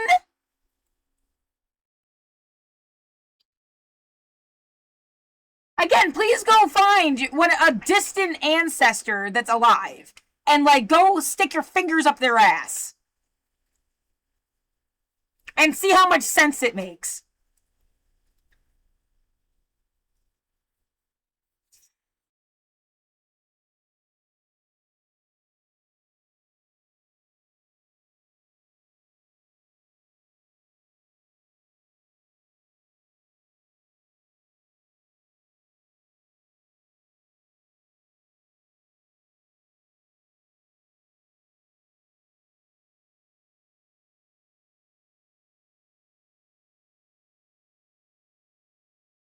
Your whole life seems like a scam. Yeah, it does. And I don't really get it. Like,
what, you need to list out everybody that's ever interacted in your life and then put it in order of how close they ever were to you? No, you don't. You don't have to do that. Like, and I've already explained it, I think, perfectly well. There's 3 people. I mean, okay, 4 if you include my grandmother, who died when I was 9. 4 people in my fucking life. that even register on like a scale of like hours that you ever spend in their presence, whether they were even talking to you or not. And if the average person, it was like 6,000 hours by the time you're 18, I'm 36, not 18. And it would be like 1,000 hours with my dad, 500 with my sister, 200 with my mom. I don't know, maybe like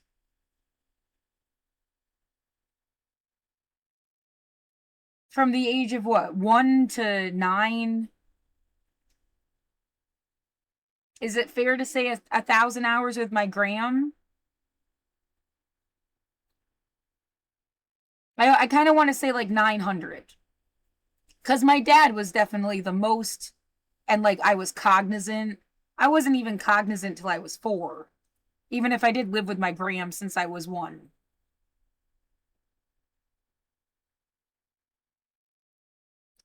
Well, there's like 4 years there that I don't remember shit.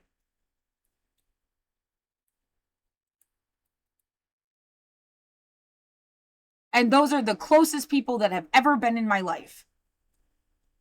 And it's still not even the average that like a person spends with their family from until they're 18.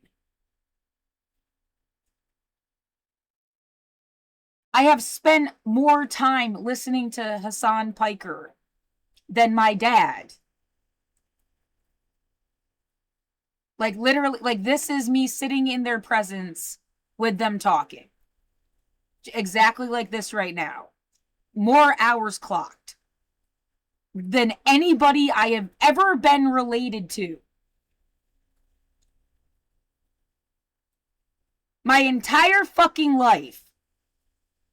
And if I do have a bunch of stalkers watching me, they watched me watch him. That's exactly like how much more time I spent with this person than anybody else. Now you're going to ask me, how much do I know him? I don't, do I? I've never actually met him. How dare you try to make me talk about somebody else?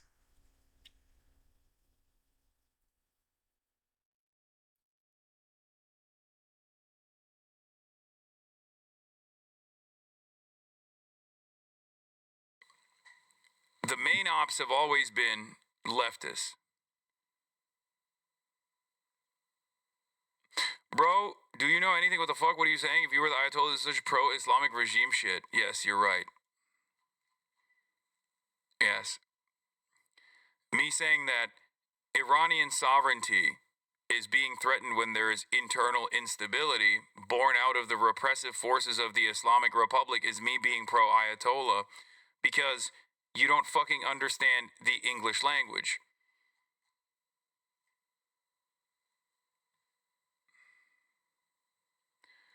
Yeah, I mean, there's this analysis as well from Ali Terra Noir. Iran's crisis produced a dangerous fantasy that the Islamic Republic can be swept away and instantly replaced by a Pahlavi restoration. Names, constitutions, policies are debated as if politics were a fantasy draft. This misunderstands the nature of politics and of the state. A revolution succeeds only when the embryonic new state, an insurgent organized hierarchy, is already forming inside the shell of the old one. States precede revolutions. The Pahlavist milieu is not a state in waiting. It's a loose milieu centered on symbolism and leadership fantasies, not an organized hierarchy capable of resolving the coordination of problems of 90 million people. 90 million people that are endlessly diverse, okay? Only 60% of the country is Persian, okay? When people go, oh, this is Persian, this is Iran, I am not Iranian, I am Persian, you have to understand, like, it is an incredibly diverse country. It would, as far as things goes, while there is very real interest in changing things inside of Iran, the reality of the matter is, especially if it was born out of any sort of significant Western intervention, the state, I presume, would collapse into a balkanized unit, or maybe like warring factions and numerous different smaller failed states. Now, of course, that might not be a fucking problem for America or certainly for Israel, but that is a very reality if someone is not holding everything together. Okay?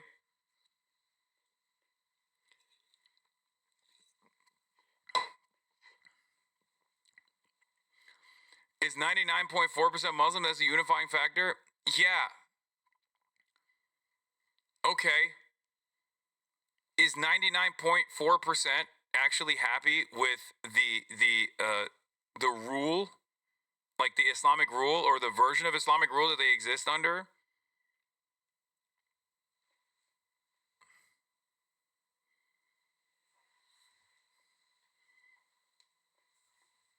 Come on, dude. Clearly, Islam or Islamic rule has been the connective tissue that has held it together for as long as it has, in spite of all the fucking Western intervention. But obviously, with Western intervention, the economic instability born out of sanctions, and the rule that is perceived as repressive, especially for younger generations in Iran, it's not working. You can't keep having revolts over and over again, and then, you know, putting down hundreds of people, if not thousands of people at a time. It's just not going to work. Eventually, something's got to fucking give.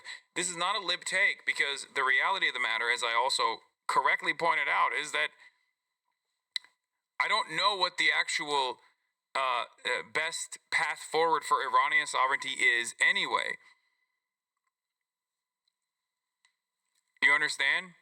A lip take would be to say, free Iran, we need the Pahlavi, we need the Pahlavi family, we need the Shah, we need the Shah to fucking come back, and I'm gonna go and dance in Israel, and then I'm gonna first dance in Tel Aviv, and I'm gonna dance in fucking Tehran, and Iranians are gonna be happy ever after, and we're gonna eat Cuba Day, okay? And I love the CIA, and I love the Mossad, and you know, death to the Islamist rule, or whatever the fuck. That's not what I'm saying. China still has Hong Kong protests, and they're more woke than anyone at this point. They're under imperialist siege. I know that. But I'm not going to discount the people's real fucking discontent. And even with the Hong Kong protests, I talked about it as well. You're saying balkanization is a bad thing? Looks like someone is jealous of balkanization and the good it will bring. It's true.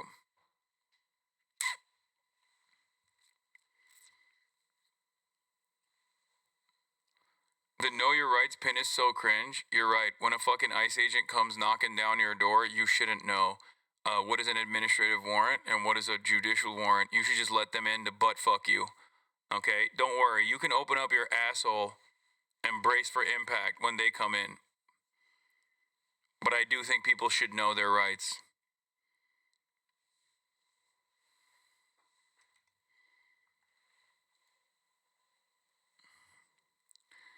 Overwhelming majority of people who face persecution in Iran, some of whom still in prison in Iran, we don't need an outside intervention. Reza Pahlavi sitting in his ass in Maryland. Mr. Trump, please, sir, bomb my country. Please, sir, I'm willing to offer you my wife. Yeah, I mean, it's just, this is the exact same thing that fucking happened. Okay, this is the exact same thing that happened when Israel was bombing Iran.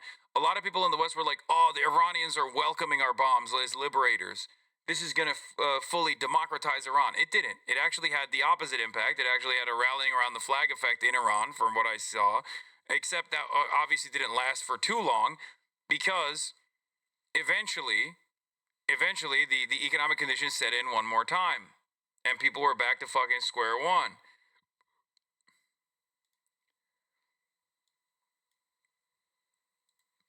I don't think I'm genuinely confused as to why they would bomb Iran. America would, because I feel like it would still have a similar impact. President Trump currently leans towards authorizing fresh military strikes on Iran, U.S. officials say, as the White House is weighing a last-ditch Iranian offer to engage in diplomacy over curbing its nuclear program. Because, like, the Iranians are very resilient people. They're very stubborn people. They're very proud people. They want their country to have sovereignty. And no, I'm not talking about the fucking diasporoids that are like, no, we should bring back the monarch, okay? At most, even if there is any call for the Shah to return, it's because they foolishly think that this will actually bring about some kind of liberal revolution or something internally in the country. It's not going to happen. It's not going to work. But then again, Trump is so fucking stupid that maybe he will bomb Iran anyway, in any case, you know, because he's a fucking freak. Some senior administration aides, led by Vice President J.D. Vance, are urging Trump to try diplomacy before retaliating against Iran for killing protesters. Like, dude, we're so fucking fraudulent. We're so morally bankrupt. We're so fucking fraudulent that we think the best possible way to help the people that are like, I don't know, that have had enough of the economic hardships in Iran is by eating lead. Okay? Oh, the Ayatollah's killing people. Well, guess what? I'll show them how to kill people. I'll show them how to kill people dead with Tomahawk missiles. Like, how the fuck does that work? Like, think about it from an American perspective, okay? Think about it from an American perspective. America, the American police force kills like 2,000 people, I think, or maybe somewhere along those numbers. I don't know the exact number of how many people the American police force kills every year in the United States of America, okay? But like, imagine there's like mass ICE protests. They fucking, or no, 1,100, sorry, 1,000. 10,000 dogs a year, 1,100, around 1,100 people a year, not 2,000. Apologies, I doubled the number.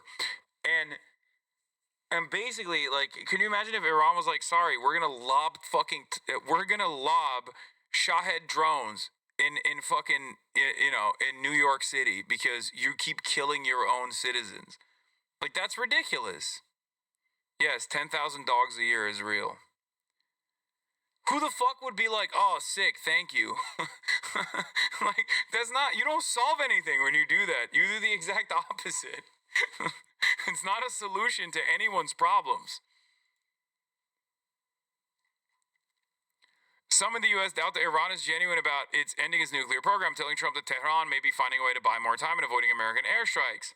Aides have briefed Trump on the benefits and pitfalls of renewed nuclear negotiations with Iran. Trump currently favors attacking Iran, but could change his mind depending on unfolding developments. Some officials said Trump may strike first and then seek serious talks with Tehran. We may have to act because of what is happening before the meeting, he said Sunday.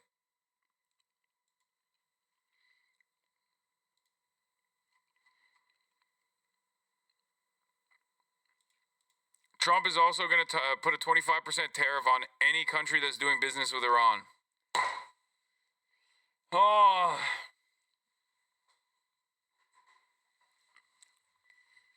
This is why everything that you hear from Americans is inconsistent and fucked up. They do not care about Iranian sovereignty. Please, please, please do not fucking fall for this bullshit. And if Iranians come in here and try to tell me, like, no, you don't understand, we want these kinds of fucking, we want our economy to fucking collapse, you're basically begging for your own demise. Okay? That's it. There are plenty of Iranians who are fucking protesting against the government, not because they are upset about the repression that they're experiencing, but more so because of the economy. And the economy is the way it is because of America.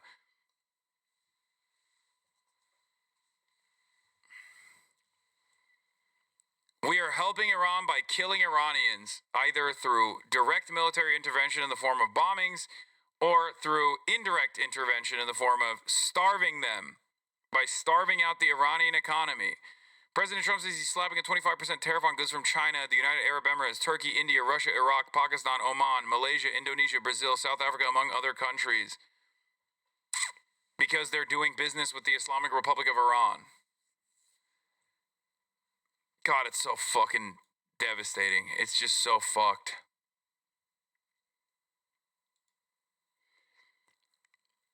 Iran is using it.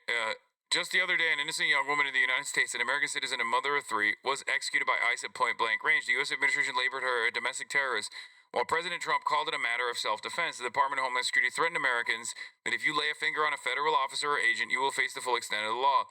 Here in Iran, police officers are being executed by actual terrorists overseen by what Mr. Pompeo has openly called Mossad agents. And we have the receipts.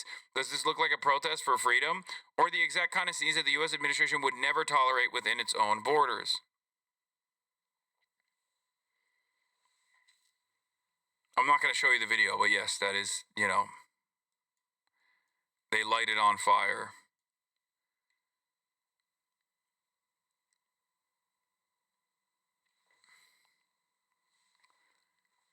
Yeah, sorry, Arakshi, that's a bit of a whataboutism. You're doing the same thing ICE did.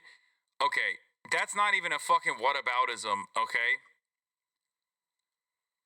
It's worse in some ways because obviously they killed a lot more people, okay? But it's if a similar situation occurred in America, we would be nuking half of the fucking nation, okay? There is no world where like American protesters take up arms and start fucking burning like churches and shit, and then the American government doesn't assassinate like tens of thousands of people, okay? I mean, let's be real. Like, sure, the security forces and the police are an extension of the regime in the eyes of a lot of people, and it's understandable that they are frustrated, and it's understandable that their protest goes beyond and does turn violent, okay? But make no mistake, the only time that shit ever works is January 6th, okay? Get a bunch of fucking socialists or liberals even to come together and stand in front of ICE agents with their weapons drawn and you know, kill a couple cops, and let's see how the American government reacts, okay? And that's really funny also because the very same, like, I want a free and sovereign Iran. I want a free, democratic, sovereign Iran. I want what's best for the Iranian people, okay? And I totally understand why the Iranian population is saying enough is enough. Having said that, right-wingers do not have the same consistency. They are the ones who are going, free Iran, fuck the Ayatollah, kill them, kill the Ayatollah. And then they fucking turn around in America and they go, ICE should be able to fuck your mom. ICE should be able to come into your house, no warrant whatsoever, and basically rape and pillage your fucking cabinets and kill your family members. And sorry, you have to comply with all of that because otherwise you're not a good boy. You're a bad boy. So what the fuck are we doing? Comply or die. It's so ridiculous. All the while, we talk about like freeing Iran, and the reason why they're suffering is because of us. We are causing their suffering. The number one reason, even beyond the Islamic Republic or anything like that, is American sanctions. Okay? It's American intervention. It's specifically American sanctions. We're starving the Iranian population with this purpose. We're starving the Iranian population so they fucking rise up. Okay? And then when they end up rising up, we go, all right, here's our guy. Here's how you should run the country. It's utterly ridiculous. Yeah, I covered the Minneapolis ICE raid where they walked into someone's house with an administrative warrant, which was bullshit.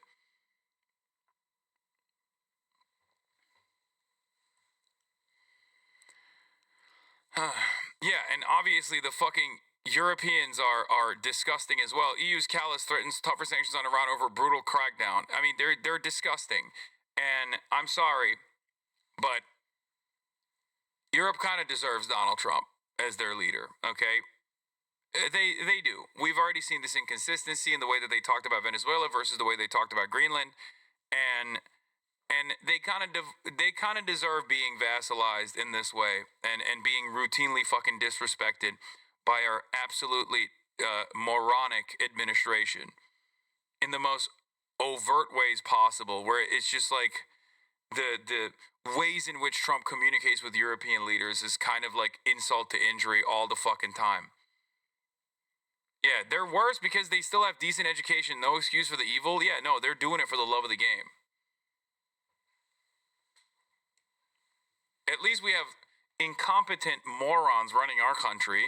These people are not incompetent morons. So it only leads me to believe that they're fucking openly evil. But yeah, as far as the Iranian protest goes, I know that it's like, it's very black and white for a lot of people, especially because like Mossad is openly, in my opinion, greatly overemphasized their level of involvement, even though they are obviously involved, as is usually the case here. And America has done so as well, both in a tongue-in-cheek manner in the way that like Mike Pompeo talked about it.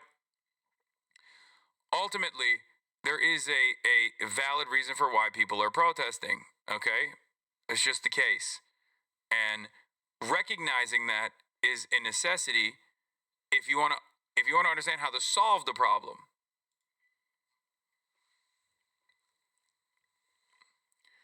Trita Parsi and many others who are otherwise consistently called like Islamic Republic supporters, okay, our regime supporters are all singing a different tune this time around as well. I've never experienced this degree of blackout in Iran, whether during previous protests or Israel's war against Iran, but based on the selective images coming out via Iranian state TV of armed protesters and the destruction inflicted, and Khamenei's defiant speech, much indicates that an extremely violent clampdown is in the making, or has already started. If the calculations in certain quarters have been that once Tehran clamps down forcefully, pressure on Trump will grow to intervene militarily, I see several factors pointing in the opposite direction. There are pro-government marches too in Iran. It's not like being anti-government is in any way the majority opinion. Yes, because it's like 1/5 of the population. It's 90 million. 1/5 of the population is still a fucking ginormous amount of people.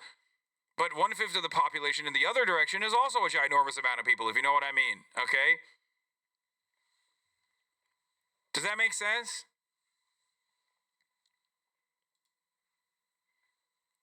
The images of body bags leave no doubt about the brutality of Iran's repression and communication blackout is indefensible. Across the country, Iranians are protesting real economic hardship. Much of it is deepened by U.S. sanctions. From the UK, genuine solidarity means opposing these sanctions and the imperial strategies and aspirations behind them.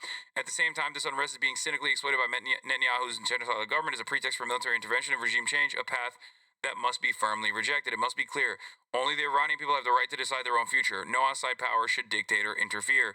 Any serious politics require holding all these truths together.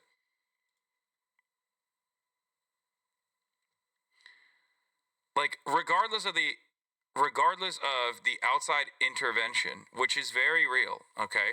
Which is very real, maybe even a little overstated with the way that, like, they've been flexing about it this time around. There is still very clearly a lot of discontent, okay? That's it. It's palpable. It's not something that you can, what?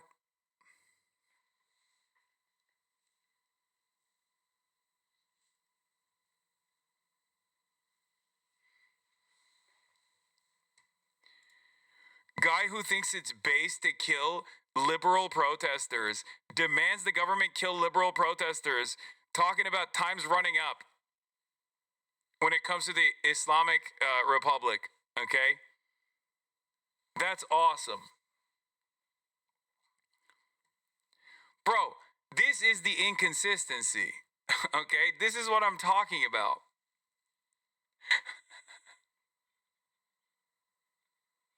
This man was literally demanding that the American government kill people in the exact same way that he's criticizing the Iranian government. Like, literally, 1-to-1.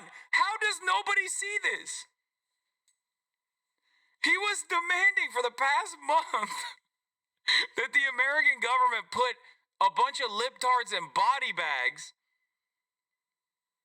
in an effort to get them to understand that you must never oppose the Trump regime, okay? I don't understand what his ex beef with Iran when his friend is Iranian. You don't understand a lot of things, Taz Kid Noah. Let's be real, okay? Sorry. Taz Kid Noah, I don't think you've encountered, like, American diaspora of any country, it seems.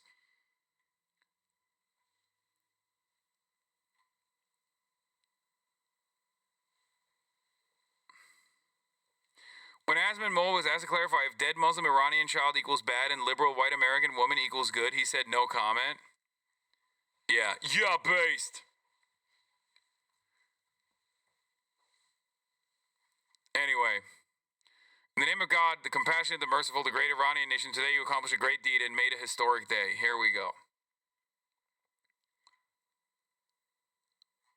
Yeah, the OG heads remember Taz Kid Noah from that famous Monopoly clip where I freaked out on him because he doesn't know how to fucking be a landlord.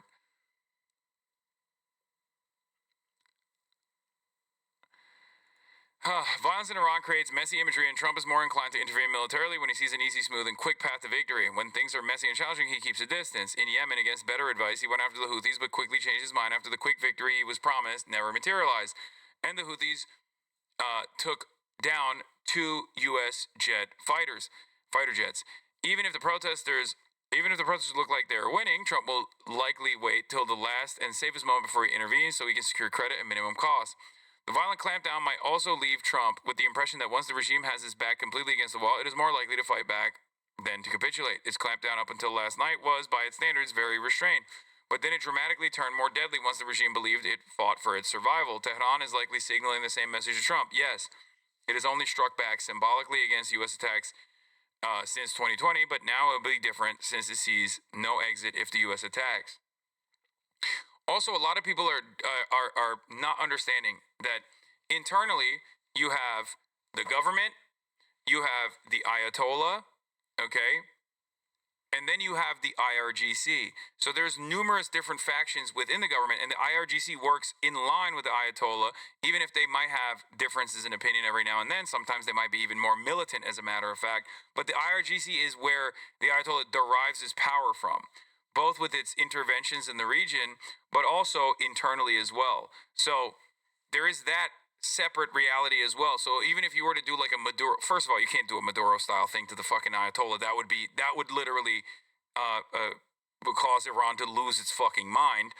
And then you would see what a more muscular or more militant IRGC would look like, and not the much more restrained version of that directed by the Ayatollah. But ultimately, it's not like you can't do a decapitation, right? You just can't do a decapitation of the head of state in Iran and then it's over. You know what I mean? And then you install your puppet.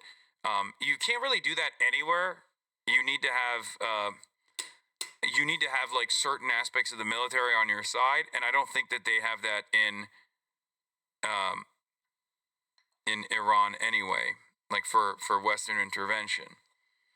So at most, a lot of the conflict is led on the sectarian infighting side. You know, you got the Kurds, you got the Turks. The Azeris are actually kind of on board, and so many of the Turks are as well, on top of the Persians. But then you also have, you have people with different interests inside of the country that are not very fond of, you have the Balochis as well. And yes, current Ayatollah is Azeri Turk. He might not be Turk, but I like to say that he is. The reformists perform well electorally among the Kurdish and Azeri areas. Yes, but the problem is the reformists don't actually end up bringing about reform. Also, Azeris are Turkic too, for the record, just so you know. You're uneducated on this, so just wanted to point that out. They are Turk. They are Turkic.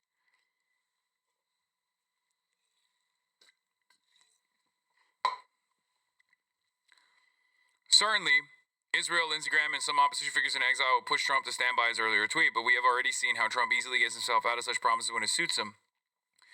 He claimed that the protesters killed thus far have died in stampedes. No one I have spoken to knows what he's talking about. And the main reason he was convinced to go as far as he has gone with issuing threats, etc., is that he was sold the idea the regime is extremely weak, has no fight left in it, and as a result, his military intervention would be easy, smooth, and quick. Trump is, in my assessment at this point, more likely to explore a deal with Tehran or with elements within the existing regime to seek advantage of Tehran's dire situation without risking the instability that a complete collapse of the regime and the state would bring about. See his choices in Venezuela. As I understand, the channels do exist and are activated. Systemic pressure on the Supreme Leader to set aside certain previous non-nuclear red lines is also growing. Except, here's the tricky part of this conversation.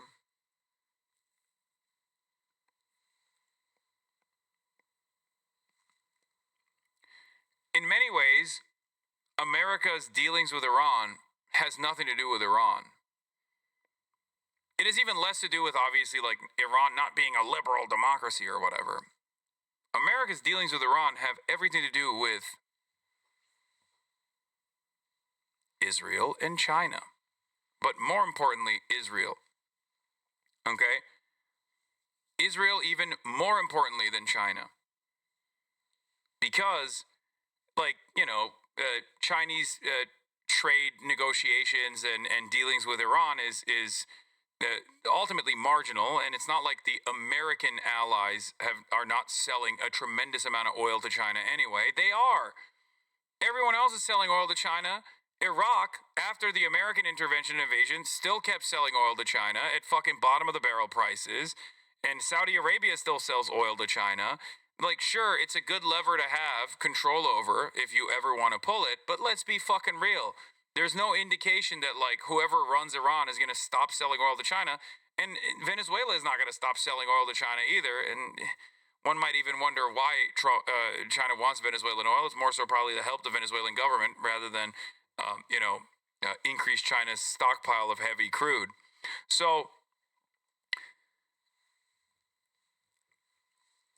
it's more so about Israel.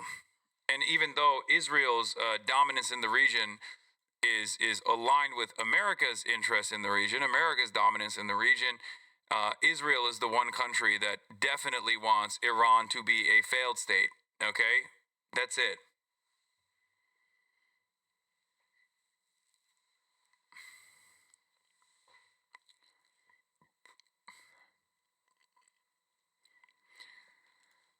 Anyway, Trump's statement regarding the son of the previous Shah is instructive here. Trump said it wouldn't be appropriate for them to meet.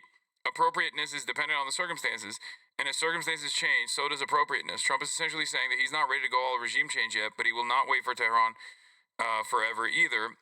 Israel's a different matter, of course, as its interest is distinct from that of Trump's, as well as Sina is right. Israel's interests are very different from Trump's interests with Iran. Trump will play ball with Ayatollah. He doesn't give a fuck until Israel makes the boss call and says, no, no, no. The situation is not only very fluid, but with the blackout, information is very limited and even more difficult to verify.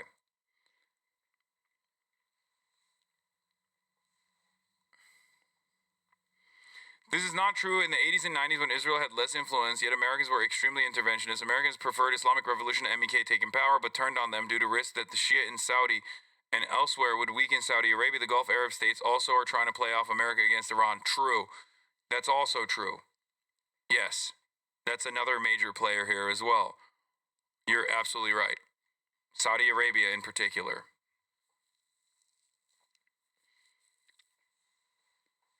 But the reason why we don't talk about that is because that's just brownie points for America.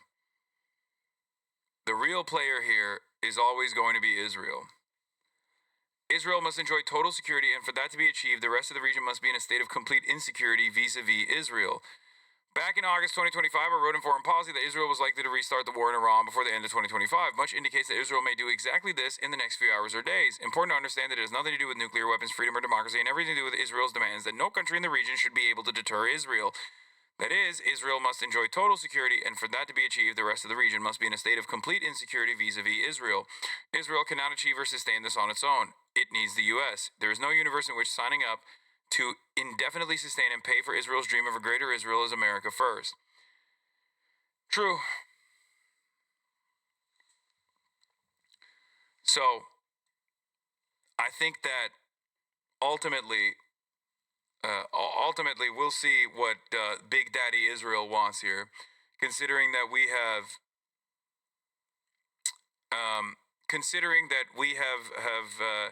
decided to offload all of our Middle Eastern interventionist policies to Israel, giving Israel a commanding position here. I suspect that that's going to happen here as well.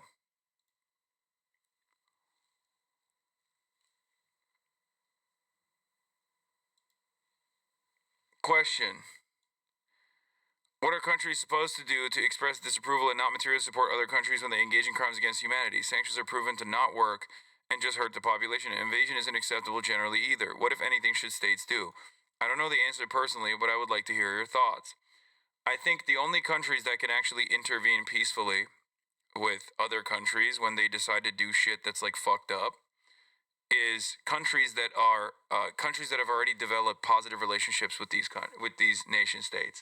So if there was any sort of like liberal interventionist attitude, if like the American theory of American world policing was actually a real thing, and it wasn't just like a mask that's put on for American imperialism, then America would need to have much better relations with every single country around the world in an effort to make itself irreplaceable, Chinese style. Okay, and then they would be able to intervene. This is the reason why the United States of America has a much easier time telling Israel what to do if it ever chose to do so than Russia. Because Israel does not exist without American support.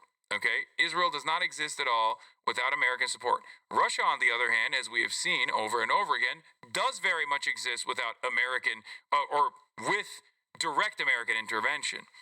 Okay? So if America truly was interested in being the fucking world police, they would have done a Chinese-style, soft power initiative all around the globe. And I don't even mean USAID. I mean, like, literally develop positive relations with every country, including Iran. And then, as a peaceful force, they would be able to intervene by saying, you shouldn't do this to your population. Now, of course, it's a totally hypothetical situation. We don't live in that world, and that's never going to happen. So, that's neither here nor there.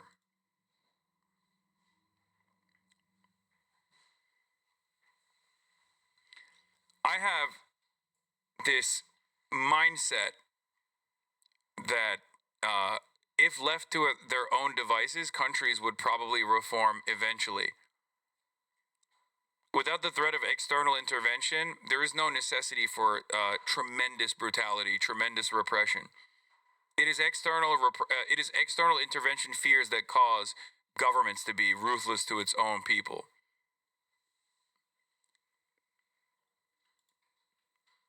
What? Asman doesn't want to do politics. What is your take? Size in Millionaire? I don't know. I mean, he probably got heat for the first time ever, a fraction of the heat that I receive on a daily basis, and he doesn't like it. Also, his positions that he kept promoting are becoming less and less popular. So much so that I've noticed on my timeline that I'm noticing on my timeline even like people fucking calling into question his past actions, some girl that he was with or something. Like people, there's like super fucking viral posts about shit like that.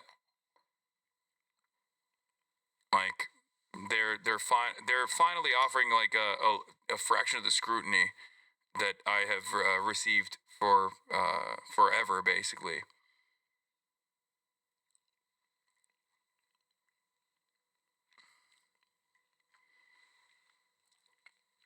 Like, if your goal was regime change in Iran, the most effective way to do that is by leaving Iran alone. Okay? Leave Iran alone.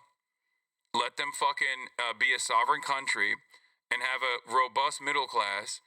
And slowly but surely, they actually successfully implement regime change, either by force or through different means, by consistently applying pressure to the government and making it untenable for them to sustain any sort of repressive attitude over the population.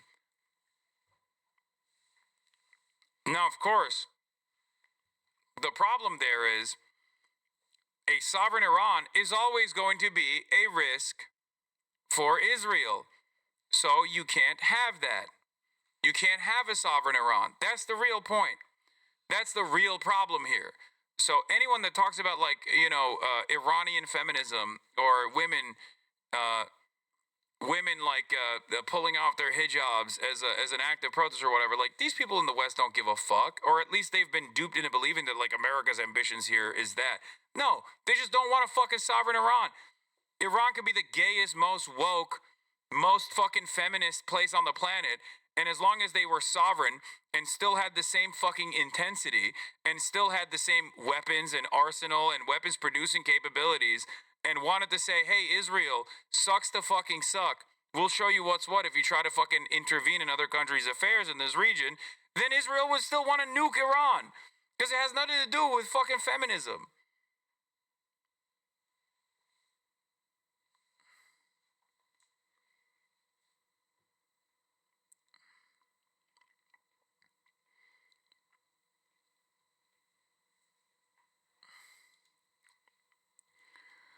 Yeah, on Israeli media, they speak openly about bombing Iran after the regime falls. Do you remember that what happened 20 minutes after Assad fled to Russia? Israel turned Syria into one big shooting range.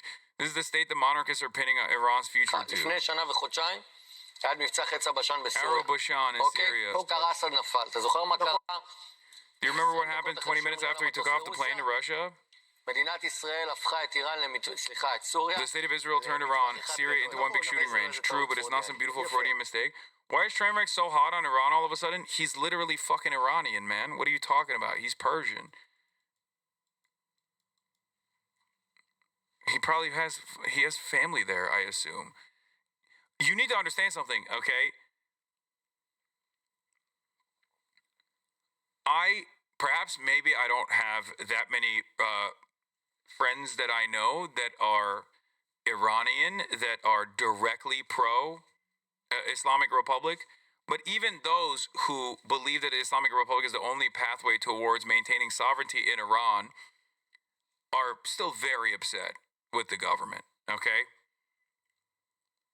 That's it. The only people that I've seen that are just like unconditionally offering support in this instance are or saying that everyone is a fucking Mossad agent or everyone's a fucking CIA agent are they're not Iranian. Like, let's be real. Like I think it's you can't kill this many people all the time, man. That's it. Like, that's it. You can't do that. That's crazy. Obviously, things are fucked up. And I understand why people's attitude is, like, some people will look at the Islamic Republic as, like, the only pathway to consistently apply pressure and harm to the state of Israel, and that is true, okay? But that's technically not the only pathway. You don't know. We don't know what might happen in Iran. I don't think the Iranian population is going to magically turn pro-Israel overnight in the way that, like, people present it here in the Western world, okay? Sure, there's a lot of people who fucking hate what they perceive Islam to be, especially amongst the youth in Iran, but that don't mean they're going to be pro-Israel. Okay?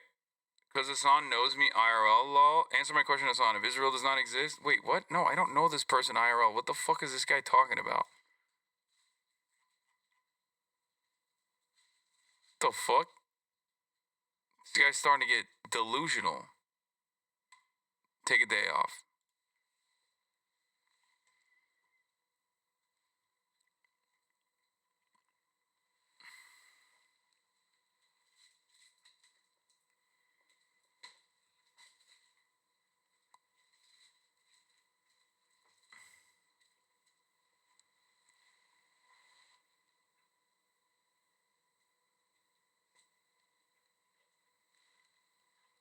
She's so cute.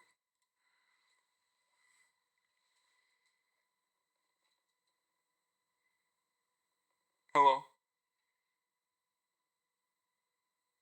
Are we having a good time?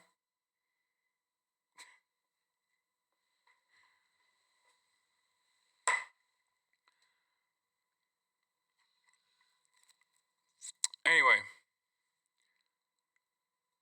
Do you ever bite her fatness? All the time. All the time.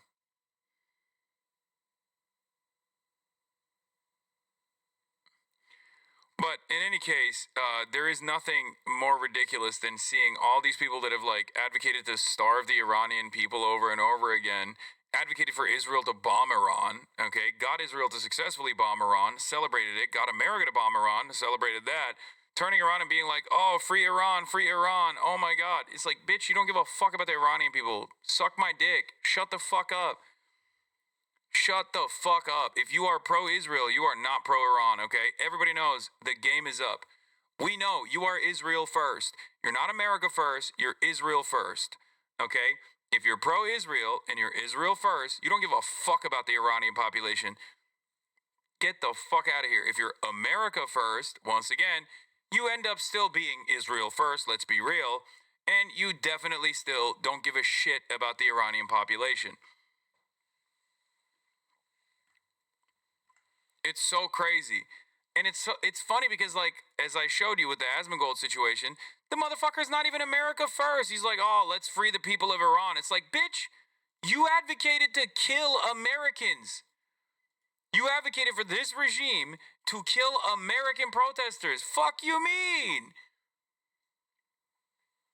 Like, what are you talking about? What the fuck do you mean? Free Iran, bitch, free America from Donald Trump, and free America from you.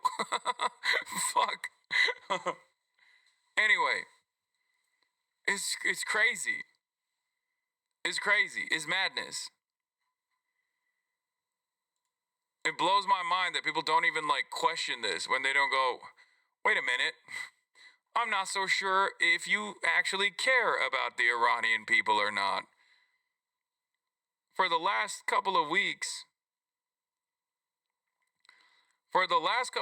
you've been talking about how the American regime should kill American protesters. Interesting.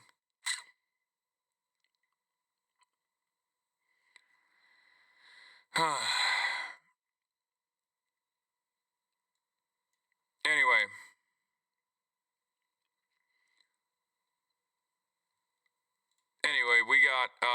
We got Lindsey Graham and we got Matthew Petty. Matthew Petty says the point of the U.S. Israeli investment in Pahlavi satellite channels, etc., is not to make the Iranian opposition more effective, but to make them more dependent and therefore useful bargaining chips. It's similar to U.S. policy in Syria, where they backed rebel groups at first because they assumed Assad was going to fall no matter what, then later because they assumed the country would be stalemated and wanted leverage over the outcome either way. Yeah. Yeah, it's the same reason why they, quote-unquote, back Kurds, both in Iran now as well, for the record, but also all around.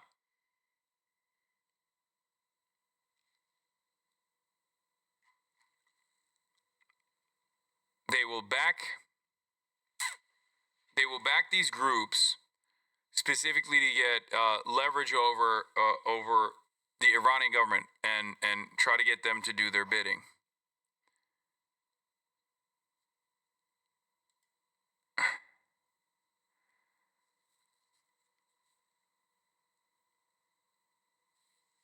Anyway, let's look at this fucking demon too. To the Iranian people, your long nightmare is soon coming to a close. Your bravery and determination to end your oppression has been noticed by the POTUS and all who love freedom. Like, what are we talking about, dude? When President Trump makes Iran great again, Iran great again, it means the protesters in Iran must prevail over the Ayatollah. That is the clearest signal yet that he, President Trump, understands Iran will never be great with the Ayatollah and his henchmen in charge. Those, to all who are sacrificing in Iran, God bless, help is on the way.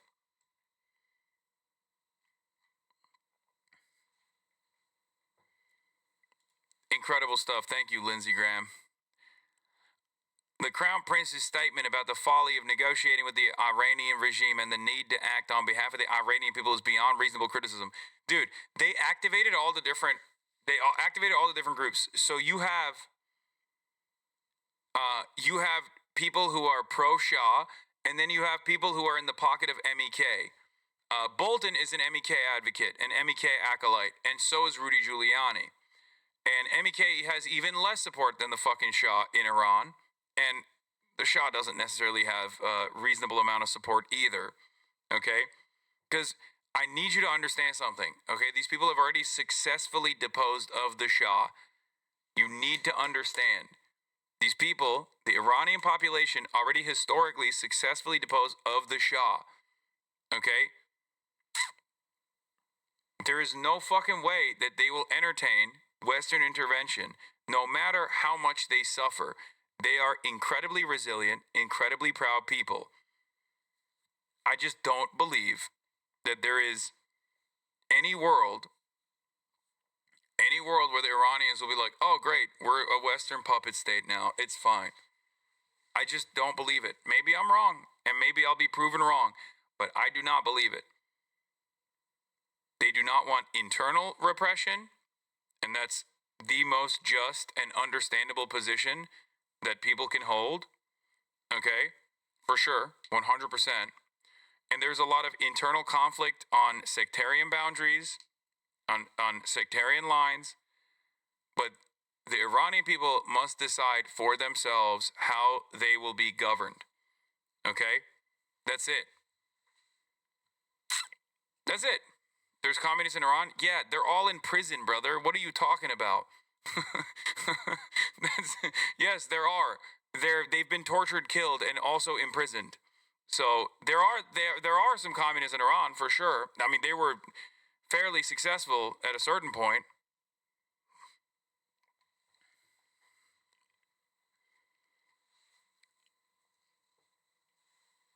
But they were the number one ops.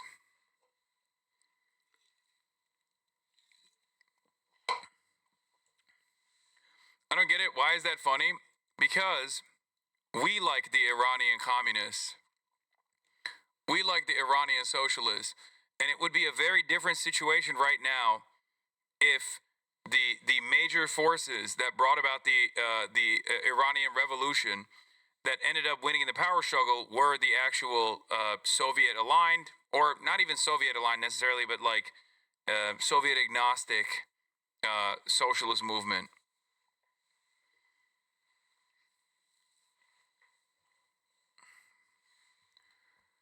Which played a major role alongside everybody else in the Iranian Revolution.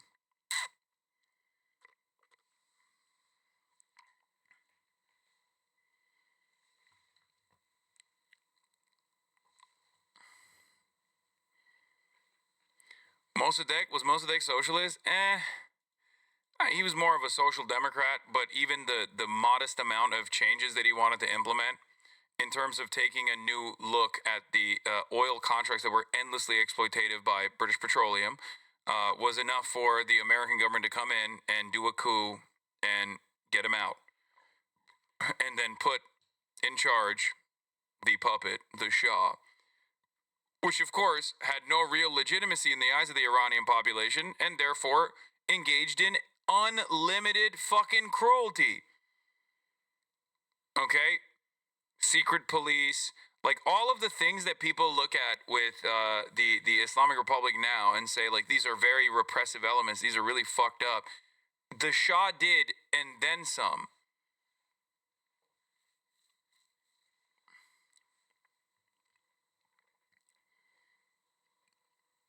No, Mossadegh was a nationalist Democrat. That's why I say he was a social Democrat. I didn't say he's a socialist.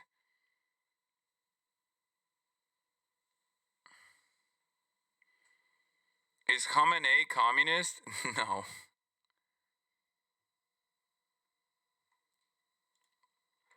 What is this? Is the translation accurate? Turkish locals confronted Pahlavi monarchists attempting to attack the Iranian consulate in Istanbul. Turks were shouting, "The Shah is Zionist, you are dogs of America, and you are Mossad's dogs."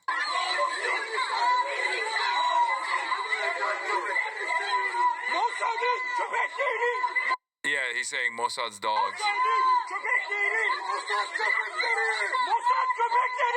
They're calling him the dogs of Mossad.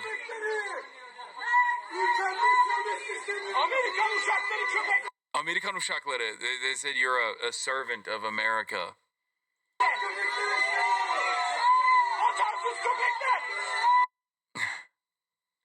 It's such a funny predicament in Turkey because, like, it's not like Turkey loves Iran either. Turkey fucking does not like Iran at all. Long-standing beef that spans across empires, if we're being real. So, what's Iran's relationship with Turkey like? Not good. Not good at all. I mean, not great. Also, Turkey's a NATO country. Obviously, it's not going to be good.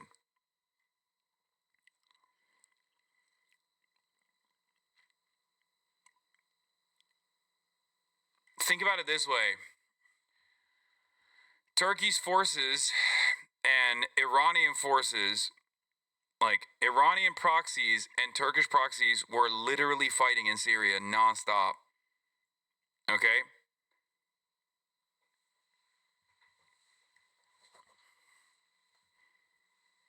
Yaşasın devrim ve sosyalizm, yaşasın halkların kardeşliği, kahrolsun Amerikan emperyalizmi ve işbirlikçileri. Ucube, ucube. He said, long live the revolution and socialism. Long live the brotherly bonds of all nations. Damn damn American imperialism and its collaborators in Turkish. How do Turks reconcile being so anti-American while being members of NATO? They don't. They don't even think about it. They don't even realize what it fucking indicates. Because the pro-American, pro-NATO force in the country are the nationalists. So it's not even like called into question. Everybody says they fucking hate America. Meanwhile, we're we're a NATO vassal. We're a NATO country. But Turks fucking hate. Like, Turks do not fuck with American intervention at all. Not realizing that half of the intervention that the Turkish government engages in is at the behest of America and American intervention in the region. But it is sold to the public as a security concern. It is sold to the public as a matter of national security. So people kind of bite into it. Because even with the Kurdish stuff, like, Turks, in some ways, I think, understand that Kurds are seen as like a proxy, a militia force against Turkey, led by the United States of America, but they don't really think about how, like, America literally says, okay, you can go and slaughter the Kurds now, we're done using them, over and over again. Like, they don't even think about that. Like, do you think it's the might of Erdogan and the might of the Turkish military that America allows Turkey to fucking operate inside of Syria? No, it's because it's done at the behest of America. But having said that, there's also a lot of, a lot of drama currently between Turkey and Israel, which even got me fucking feeling a little, avspayrakları, if you will.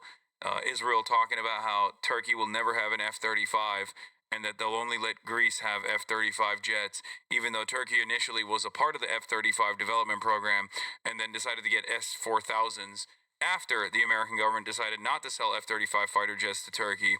And now Israel is saying, we will never allow Turkey to have F-35 fighter jets. That's how much fucking... The S-400, did I say 4,000? Sorry. S-400, I apologize. Guys, it's been 7 hours and 25 minutes. I'm a little tired.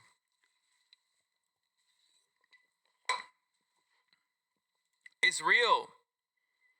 Turkey's Erdogan told Russia's Putin he's willing to return the S-400 air defense systems bought nearly a decade ago, a move that could prompt the U.S. to lift sanctions and allow Ankara back into the F-35 fighter jet program, according to Bloomberg. And then, literally, the Israeli government intercepted this and said no. Khomeini in the 80s was the only actually existing non-aligned third worldist out there. Guy was killing thousands of Soviet-aligned communists, but at the same time blowing up hundreds of U.S. Marines in Beirut. He was the only one who really was against both the East and West. That's why both the U.S. and USSR were arming Iraq against Iran. That is true. He was the actual real non-aligned third worldist. That's an interesting perspective.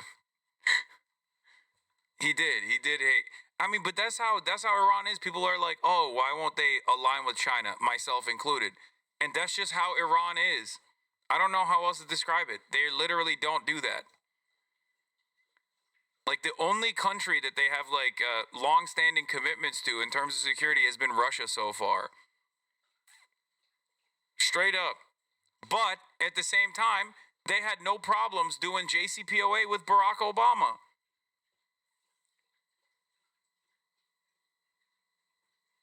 So, like, if given the option, they would play ball. They would love to play ball with America.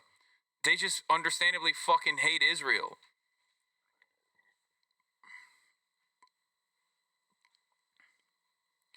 America respects Erdogan's intelligent monetary policy and wants to keep him as great inspiration for the American century of prosperity. No, that's why he got Maduro. That's why he loves Erdogan, and also he arrested Maduro so that he could learn from Maduro's operations and how the central bank should be controlled by the executive. This is the brilliant mind of the this is the brilliant mind of the United States of America leaning into the nation, the glorious century of prosperity for America. Unironically, my parents say shit like that.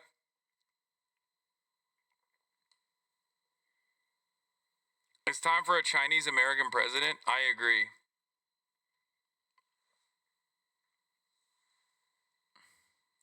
Iran is kind of like DPRK, trade with China, partnership with Russia, attempt to deal with the U.S., hates South Korea.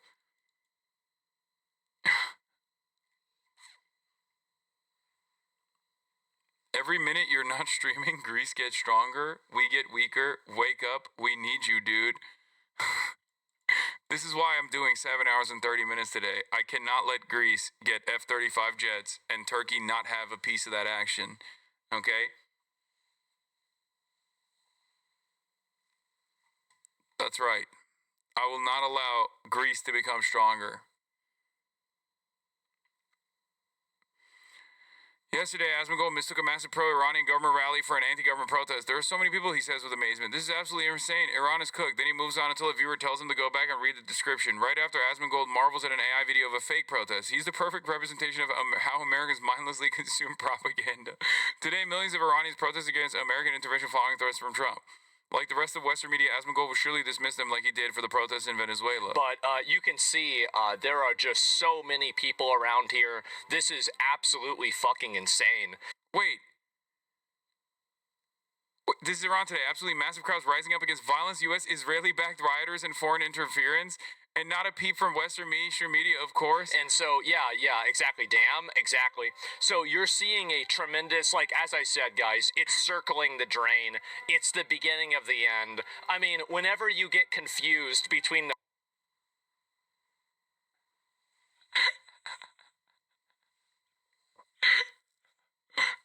I see. The Nick Shirley technique. I can't even shit on him because they did this in Cuba. And it was Fox News that did this in Cuba, if you remember, because this is like technique that foreign adversaries apply all the time, where they'll fucking bring out the masses to the streets to protest against like American intervention. And I remember they literally did this during SOS Cuba, where they had like the pro-government protesters that had like the Cuban Revolution flag and stuff like that, and they straight up fucking lied and said, look at all these the Cubans that are taken to the fucking streets. At least the Cuba opposition and government have the same flag. Wouldn't the giant Islamic Republic flag tip you off? No, he doesn't know what the Islamic Republic flag looks like. He doesn't understand what the difference is. He does not, what is the difference between this thing and fucking a lion from where he's standing? Nothing. Oh, that's really it. And wasn't that post-pro regime? I don't know if it was or not. Let me see what it says. Violent U.S.-Israeli backpackers. Oh, these are people. Oh, wait a minute. I see it. I didn't read it. I just assumed that it was one of the positive protests. But no, these are actually people that are supporting Iran. Well, these are all people. Look at this. Wow. And they're all in the, the robes and all of that. And they're all happy about it. So I did get it wrong. Okay. And so, yeah, it looks like there are a lot of people that do still support the regime, sincerely follow our leader. Yeah, well, we'll see what happens. Look at this. This is crazy. Oh my God. I don't know if this looks like it's an AI generated video. It does.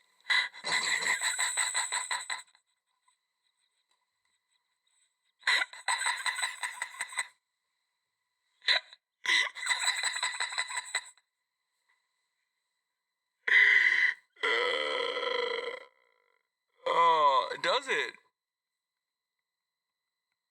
Oh, that's funny.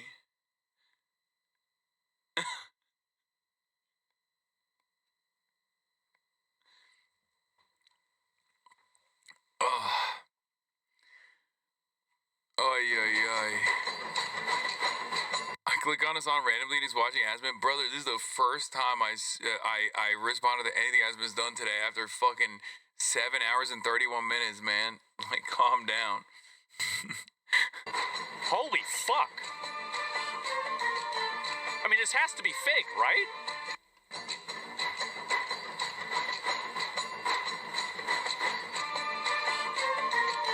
It is? Yeah, I mean, there's no way. I mean, this is incredible. And also, like, everything's all lit up. I thought they turned out the power. So, what? No, they turned off the internet, man.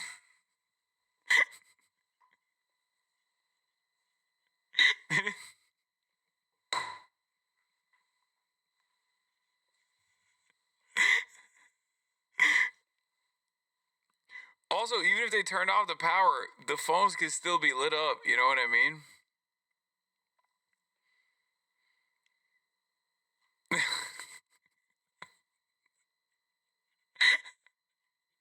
The Ayatollah turned off the electricity in the entire country. Okay, people are dying in the hospitals. They turned off the electricity. They were like, enough. You've had enough.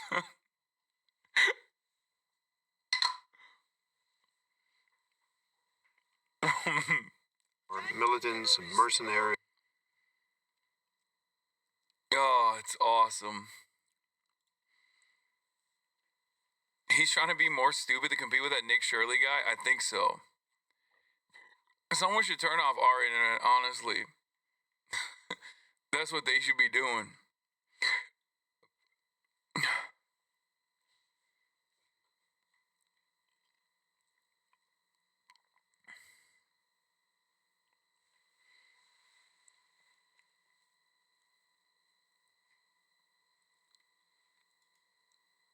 Is woke back? Star power? I don't know. Probably.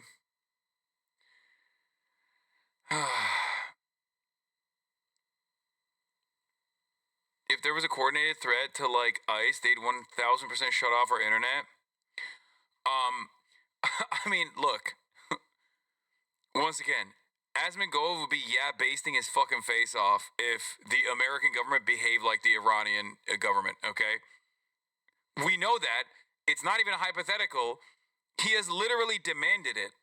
He has demanded it. I don't get why the admin isn't going with the ICE agent got reasonably scared in a situation where he had to make a split-second decision. It's a tragedy, but Good shouldn't have been there in the first place trying to obstruct law enforcement. It would have been so much easier to sell because they're fucking stupid. And they're not thinking.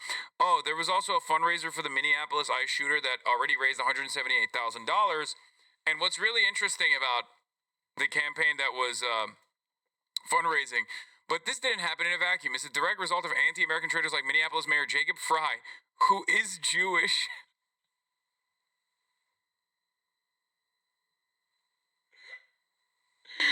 Oh, really? Interesting.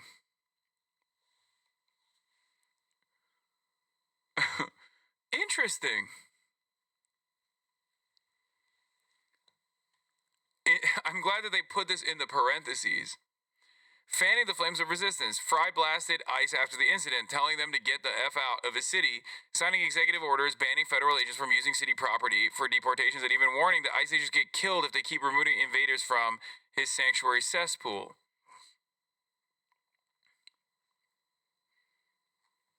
Yeah, in some ways, I guess, like, Omar was spared, because I feel like they would have tried to assassinate him if he was mayor right now. Oh, it's at $561,000 now, apparently. This is how the creator of the official GoFundMe for Jonathan Ross, per Liz Collin and Megyn Kelly, described it himself. Take a look. This is the official fundraiser. The stupid cunts want to make a GoFundMe for me for the stupid bitch that got what she deserved. I made one for the ICE officer that did his job. Let's get this man some money.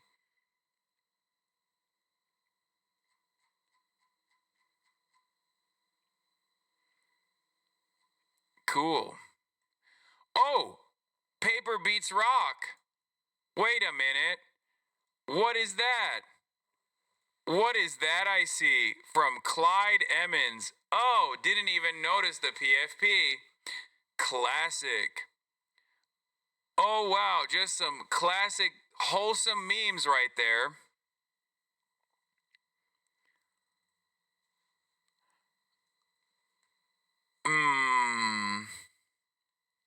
Glad that anti-Semitism destroyer Bill A. Packman donated $10,000 to this fucking dickhead's GoFundMe. Much love. The GoFundMe, which states Jacob Fry is Jewish, by the way.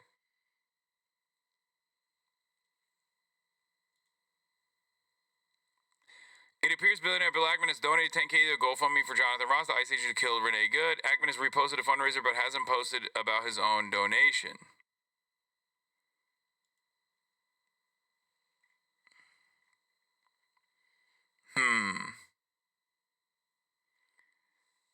Yeah, Bill Smokes Crackman.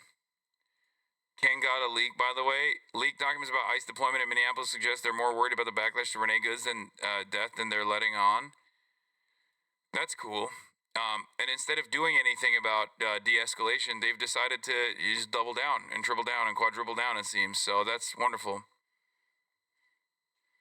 Be mindful of OPSEC and officer safety. Do not wear your uniform or any piece of your uniform when entering and exiting your hotel. No BP tugs. Do not display any Border Patrol or law enforcement insignia on your belongings. Do not divulge meeting, staging, or operation location. Do not divulge anything related to operations. Be mindful of what you post on social media. Turn off your location settings and set page to private. Always employ situational awareness.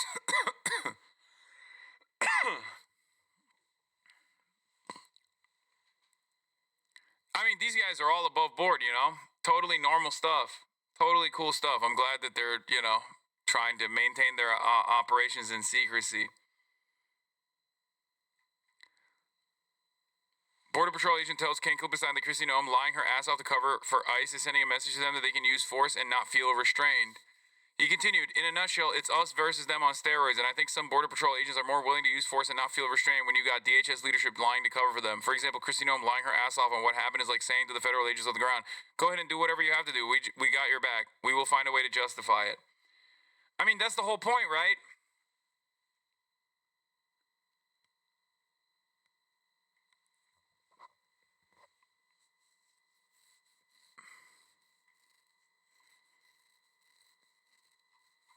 That's kind of the whole point. That's the reason why they did it. That's the reason why they defended it. So that they wouldn't feel restrained. Fantastic. Fantastic stuff. Anyway, that'll be all for today. I'm tired. 7 hours and 40 minutes. You already know what it is. Hey. Love you all. And that's all I got for today. Stunning lo-fi introduction. I'll see you tomorrow, everybody. You already know what it is. Peace. All Half day, even after a 2-day break, yeah, half day Hossie is back. People, hey. There you go. Just kidding. Peace. Sunny Love you guys. Los Angeles, Bye-bye. California, says Hassan. The stun lock to the stun lock to the topic that's just begun. There he is again. Hassan is streaming. Hassan is streaming. There he is again. Hassan is streaming. Hassan is streaming. Reviewing the P.O. box. Uncle Euchre's face. Sudden discord agitprop. Gray names take on race.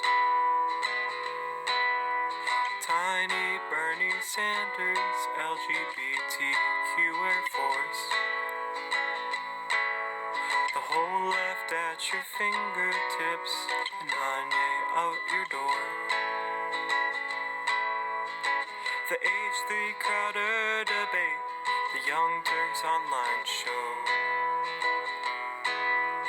3 full fucking years of this, and plenty more to go. 90-day fiancé talks of champagne bourgeoisie. A Trump rally live reaction, a mass riot in D.C. There he is again. Hassan is streaming. Hassan is streaming. There he is again. Hassan is streaming. Hassan is streaming. Reading live stream fail comments. Austin show chat advice. In all the ways the right-wing pipeline can suck you in online. JCS react Lord Frank gets broken cover blown. A full-blown mass pandemic, months of streaming in your home. Total radicalization coming out to find. The system you were taught to trust in was broken the whole time. All these daily streams, whether big or whether small, have helped me in so many find some meaning through it all. So there he is again, the sun is streaming, the sun is streaming. There he is again, the sun is streaming, the sun is streaming.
It's 6:40 p.m.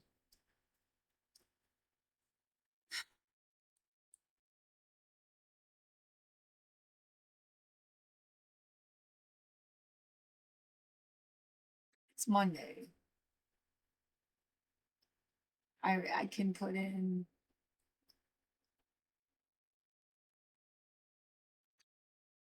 the Democracy Now! And PBS NewsHour for today.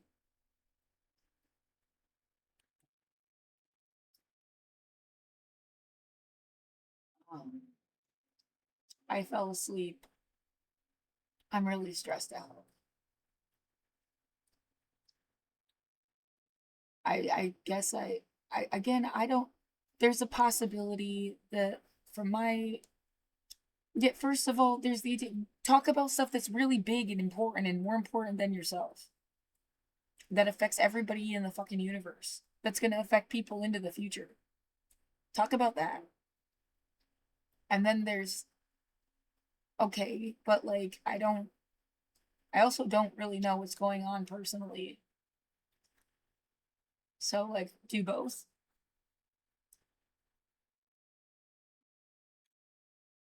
Um, yeah, I eviction and homelessness and like human rights in that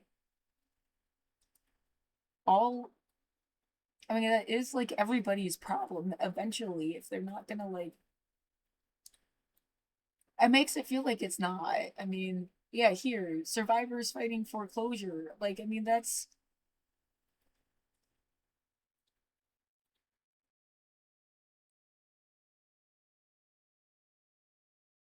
Oh my God.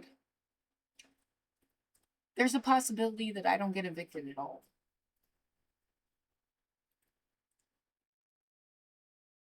I mean, that. It, like, I just don't.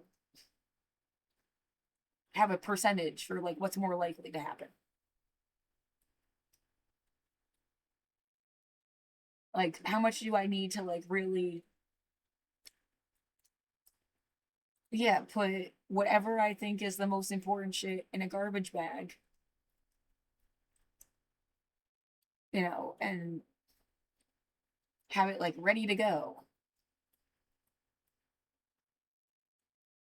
And essentially, like, I guess everything in my room that can't fit in that bag is like stolen. I mean, they're gonna steal it. Like, that's, you can't imagine you're gonna get it back.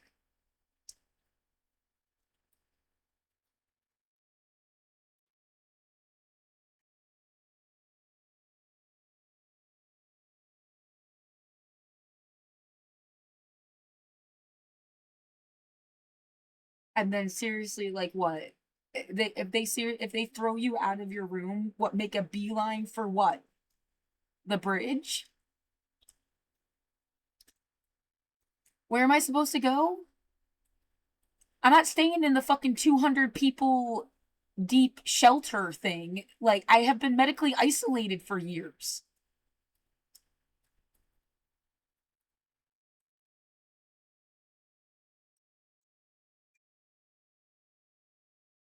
What, put in another motion that's like, I mean, I got $100 GoFundMe yesterday. It could take like up to a week to clear. Can you at least wait for me to like buy a fucking tent? Cause like I can't buy a tent right now.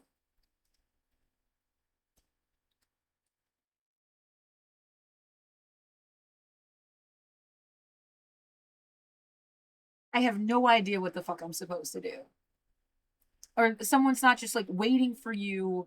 If you ever leave this building, they've been waiting for you for years to do something fucking weird to you. Why would you drive by my fucking building every day? Like, who paid you to fucking do that? Damn it, someone wanted to provoke you into a fucking fight. Maybe that's all they're gonna fucking do. You're not gonna be able to like fucking live stream it. My computer has like a 30-minute battery life when it's not plugged in. It's kind of the same for my phone, I think.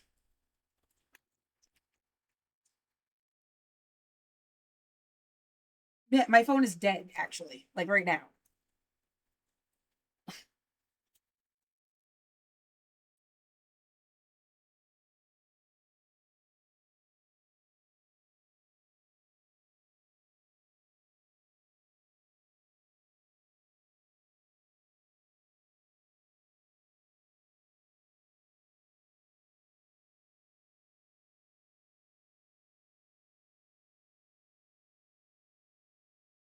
Yeah, that they have just been wanting to do something fucked up to you for years.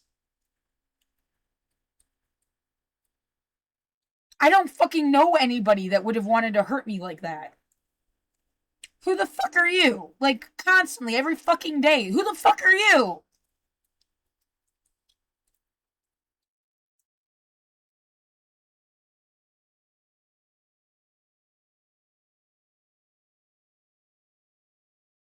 Yeah, I used to get this, like, it's not a fantasy, but, like, imagined, what, you just walk out of the fucking building and they would scatter, like, fucked up little creatures. Like, they drive in circles, bang on your walls, do all this fucked up shit. If you just, like, you know, why the fuck would I have had to do that? Yeah, it doesn't really feel that way anymore. Like, I mean, as if like somebody has constantly like left and other people just stayed, that like something has, I don't know how to put it. As maybe there were more people fucking with you before and it's still like enough people to be concerning, but it's like less people.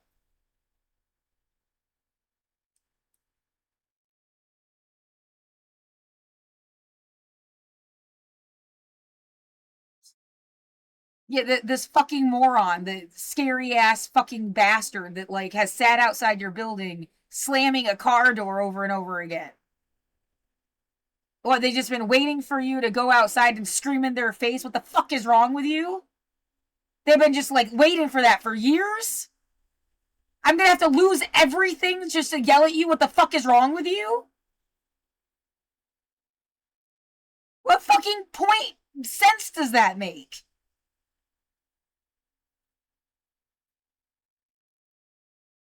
Somebody's idea of a sick joke? Yeah, how many years do I have to go through shit to prove that they fucking made me homeless on purpose? Whose help would I ever get that I haven't already tried to get their help? And while I was in this situation, they like fucking ignored me. It's almost like, look, we weren't gonna help you until like you actually were homeless. And now that we've stolen all your stuff and fucking like ruined your goddamn life as much as we possibly could, up until the point of killing you, now we'll pretend to fucking help you? Is that the joke? I really don't fucking understand. Sometimes I've worried it's like a state thinks they own you and you've been like a little toy between Massachusetts, Pennsylvania, fucking the state of New York, and Oregon. Like somebody like trying to fucking make you go to one of the places I've ever been before. Because no other state would make any fucking sense. Why would I go to a state I've never even lived in? But I wasn't a resident of any, like, I wasn't a resident of New York. I went there for college. Upstate New York. It's not like I would fucking move to New York City. Any more than I would move to LA.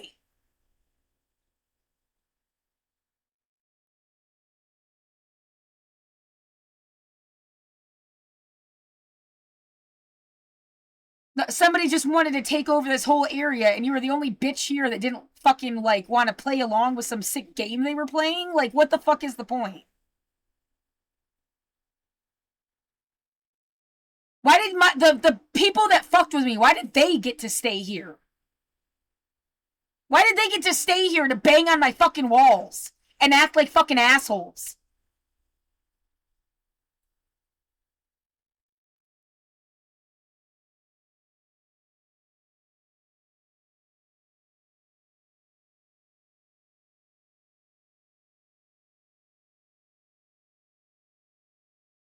Well, you have to be in a cult? I'm never gonna join your fucking cult.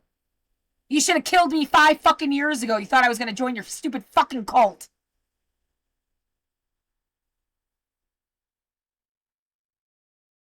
And people act like they're in a goddamn cult.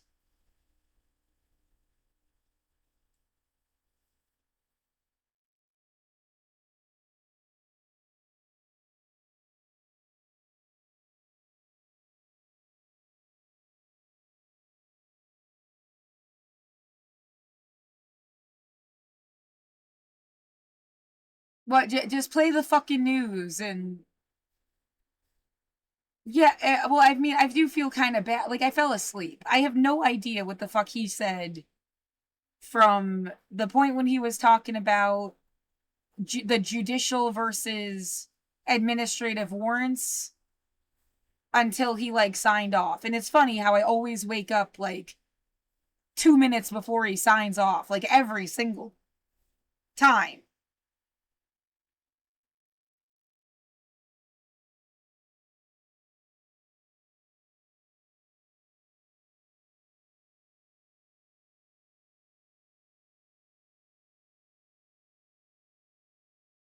I've watched him since fucking last September.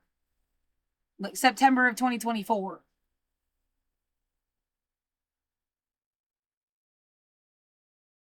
Right, that's the last point that I made before I fell asleep. I literally have been in the presence of him speaking more than family I've had.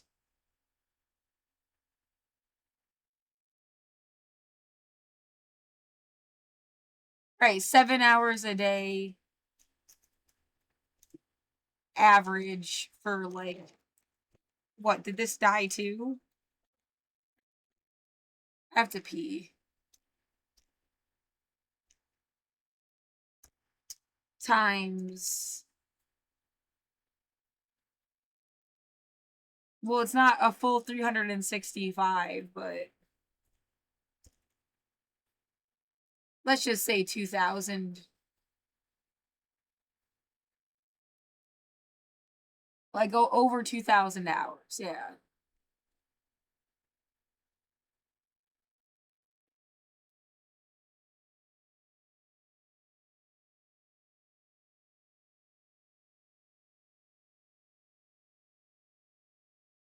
I can't be the only person. Like, and yeah, that makes it feel like you're gonna get murdered. Why the fuck would they let you meet other people that were also held, like, in captivity in their own homes? And then fucked with, and then for you to be able to articulate the ways that they were fucked with if they couldn't do it themselves. Why would they have you guys find each other and be friends?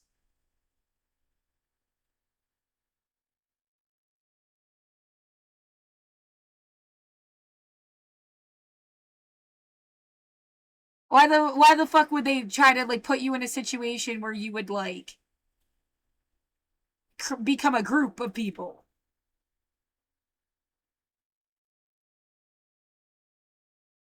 They wouldn't listen to you while you were by yourself. They intend on evicting all of you at the same fucking time? Like...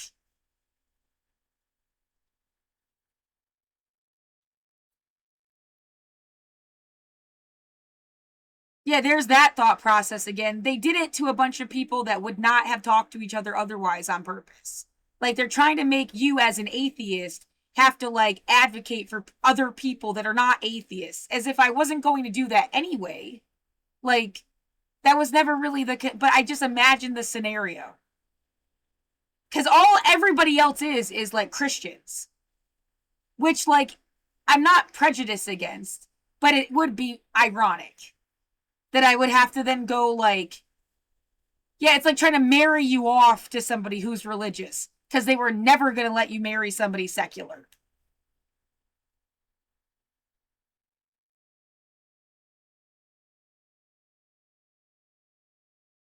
Like, refuses to let a bunch of secular people be friends, know each other, become a group. They've got to have their, like, their boy in the mix somehow.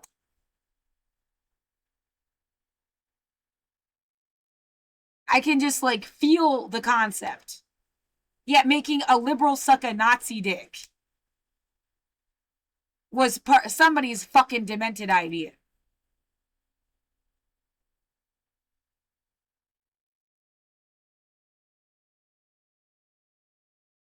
Portland was supposed to be the most atheist city in the country. I met 4 people that were atheists.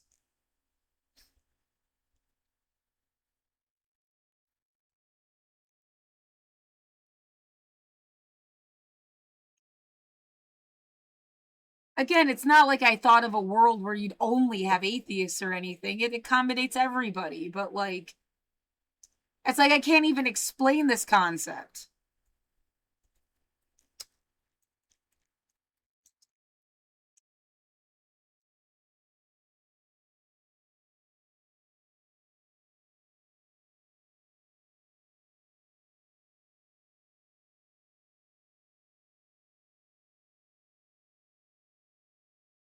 In the mid 2010s, had a high, like, 42% of people were not affiliated. I've never even been asked. I don't know how they were supposed to know if how much that changed.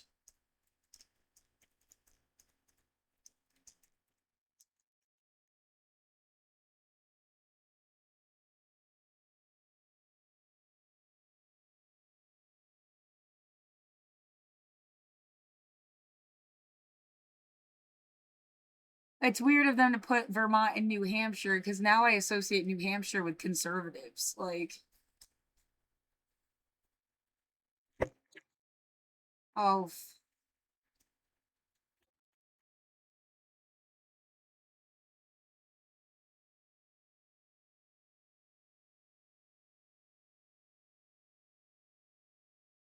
Well, yeah, there's been, I guess, there's like a lot of shit I would have to explain for you to get exactly like. There's been people that said they were atheists and then turned around and were religious, like multiple times. There's been like a lot of shit that's like leading me to think it does sound a little bit out of nowhere if you didn't know more shit. Um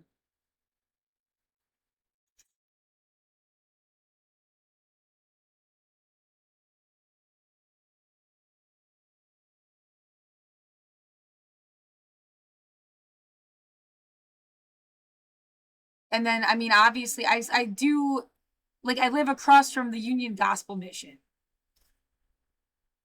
And there hasn't been a soul that was like, "Oh yeah, they've been fucking with this street." Whether it would like whether they associated it with being like personally attacking me or not. You haven't had a single person that would have like stuck up for me. What they just did like fucking earlier, somebody like sound bombed the street. There hasn't been a soul to be like, hey, something fucked up is going on over here. What about unhoused people that were getting food or services or something? Nothing?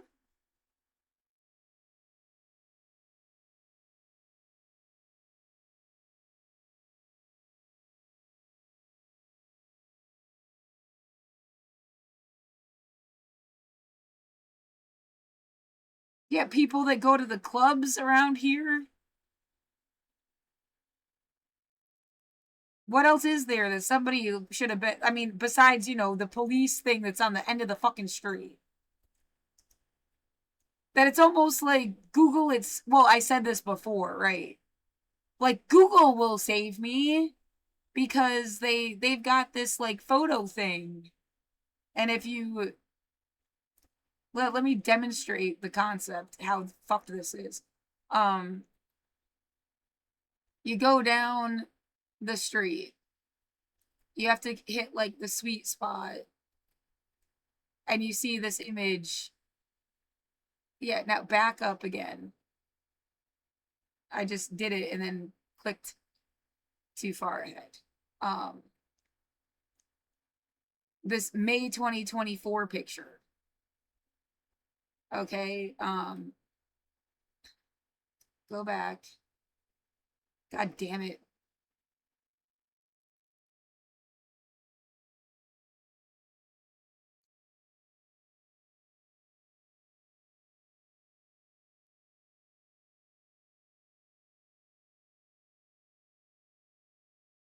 There, like you see the car?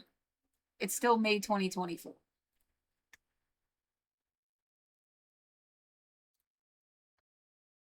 And it's got the Central City Concern thing behind it. Like that was the image for this May 2024 date. And then I talked about it openly, like, I'm so glad Google exists.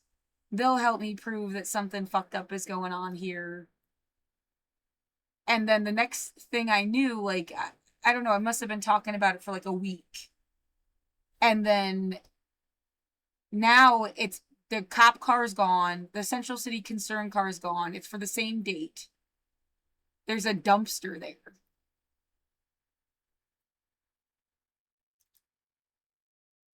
I don't understand how they have this photo for. It's like they replaced the picture for the same date.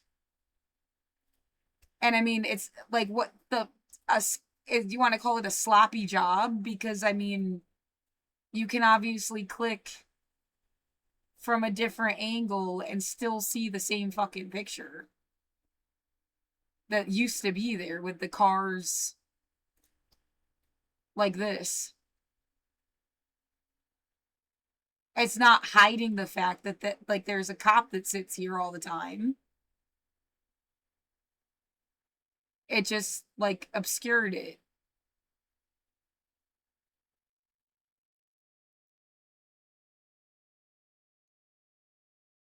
And what? Yeah, these aren't this little building thing. Whether when it has boards up or not, or if like they're using it or not. It literally like changed, yeah, what I was calling like evidence that's on Google.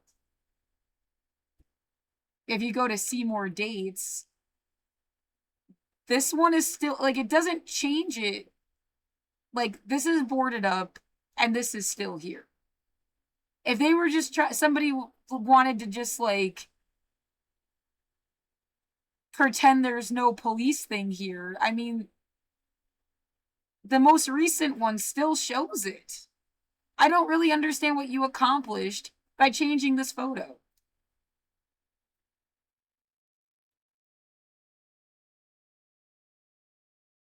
Almost, it was just like, fuck with you.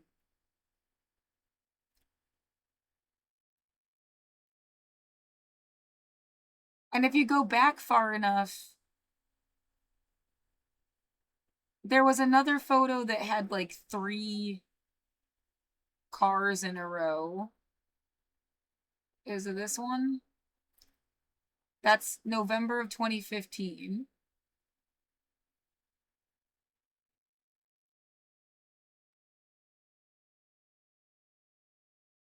(2009). It stops right there. That's weird. If I back up some more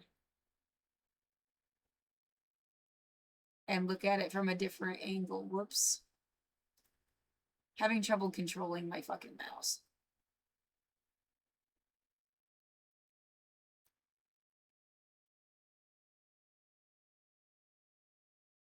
(2015). There. Oh, that, yeah, I said that one already. 2012. 2011. 2009.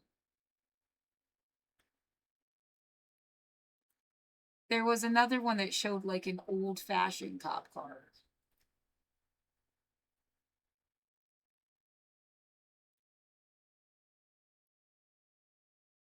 Like, it's been there forever. There. Now it has it. In the 2009 one. Like, that has always been a little police thing. And again, weird that you'd have to come at it from like a side angle.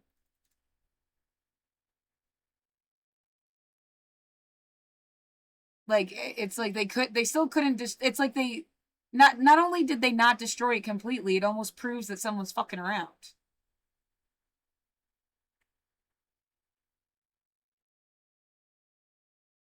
I mean, is that actually helping?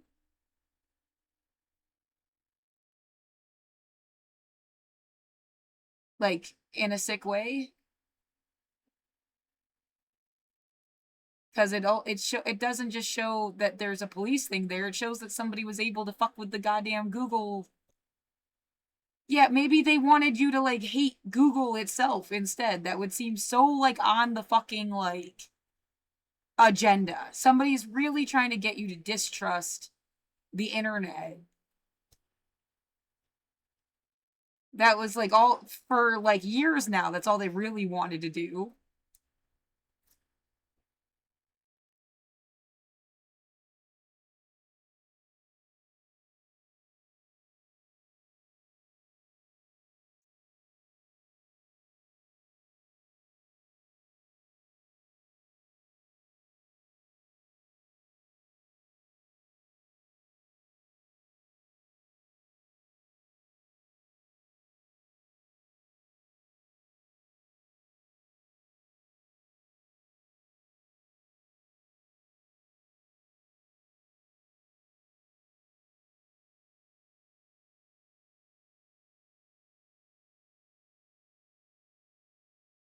Who, yeah, is it possible for someone to change the photo saved for a certain date on Google Maps, and why would that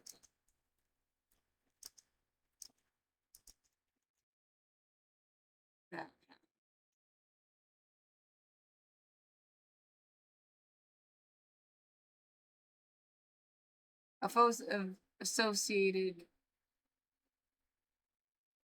timestamps, though the original camera date is hard to change. No, I mean like that the saved for someone to change the photo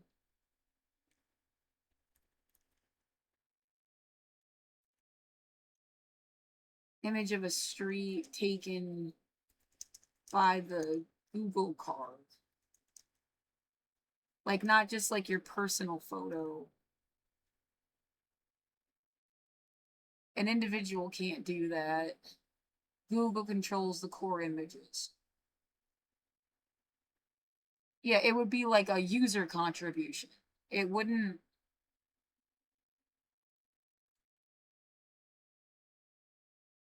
It like the only way that that changed is like Google itself changed it.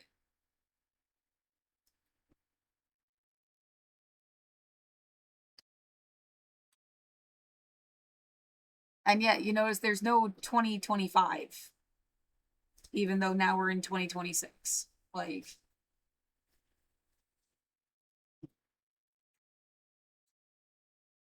so, who's got some access that way to things?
Yeah, what did that protect or do? Like, I mean, it erased the cop car and the Central City Concern car, and then put like a dumpster there. Is it supposed to be a clue? Is it supposed to be a joke? Would it be more against them, or is it more like shielding them? Like, because I mean, you could interpret it like, oh, they're calling them trash because they left. It's like all the like deliberately a picture of a dumpster is what it looks like. They switched it out.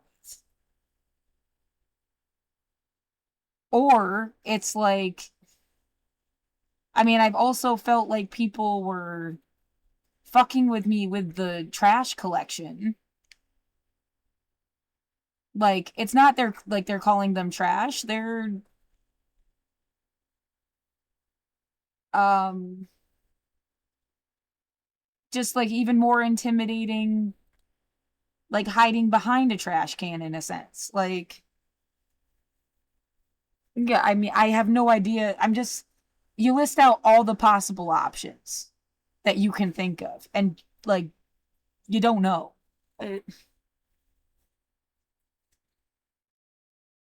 Yeah, whether it was a joke against the police or it was like for the police. And, you know, again, it's not like they.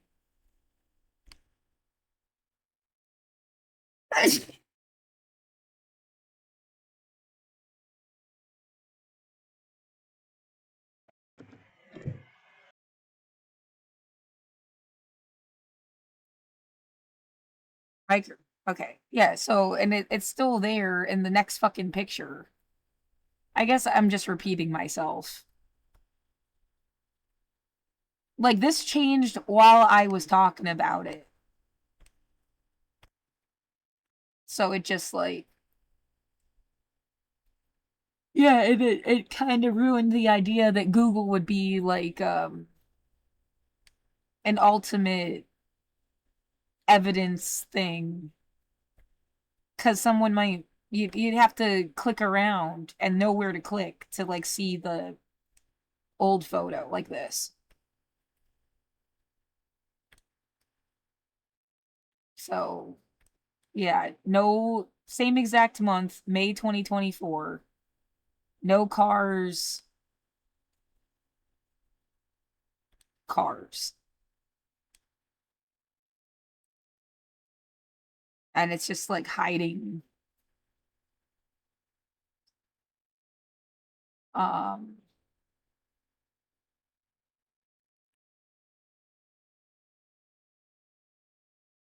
there was other like, I mean, with my own building, there were photos that I do remember. Like, that's the only reason I saw it, is because Google had a photo of like the neighbor and their windows, and they had a Marines flag in the window at some point.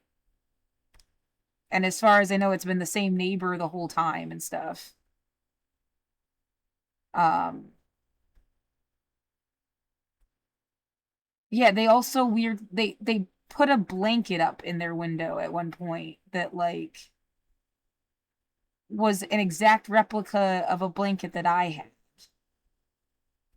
Which, I mean, if somebody was like, I'd being weird, it's like it made it look like my room was bigger than it is or something. Like, why? I don't know why you'd fucking do that.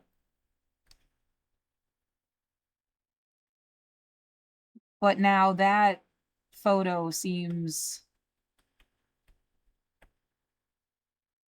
like it's missing too. Even like the blanket photo, which I have screenshots of, like,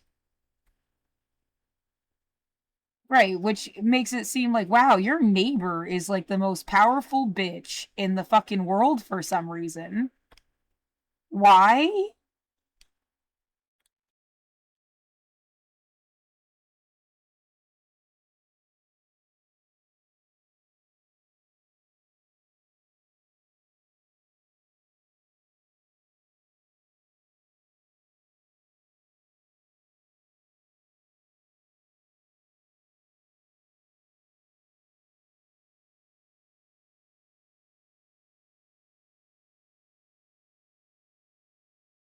Yeah, again, that other photo's like completely gone. I can't even get an angle where they had like the blanket in the window.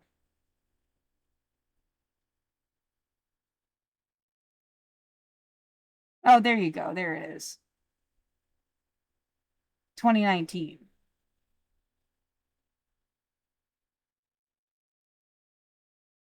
But yeah, the Marines flag thing seems like it's totally gone.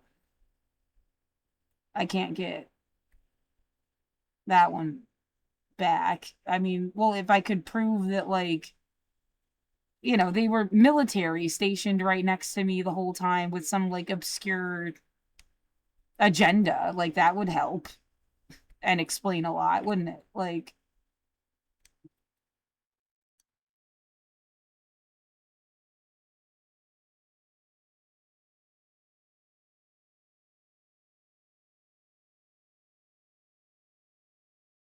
right, if I come at it from this angle, it's missing that same photo. There's no 2019. It's just gone. You have to literally just like hit a sweet spot to get the same fucking pictures. That's ridiculous.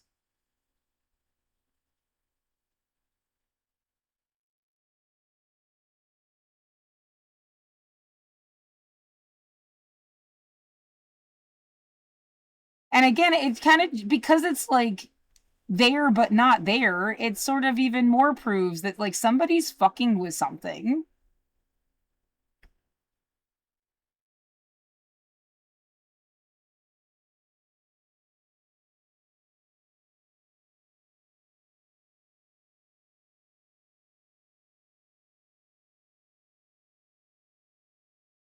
The idea that you needed to like be so interested in who this person was and interview them and like make a movie of their life and for some reason like what become their little like bitch. Why would I do that? They've been horrible to me.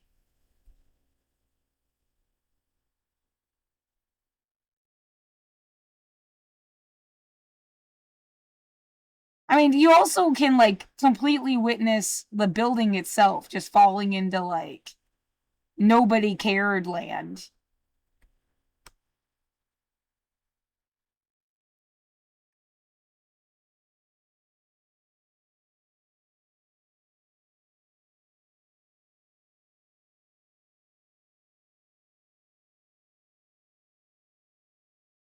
Yeah, I really don't get it.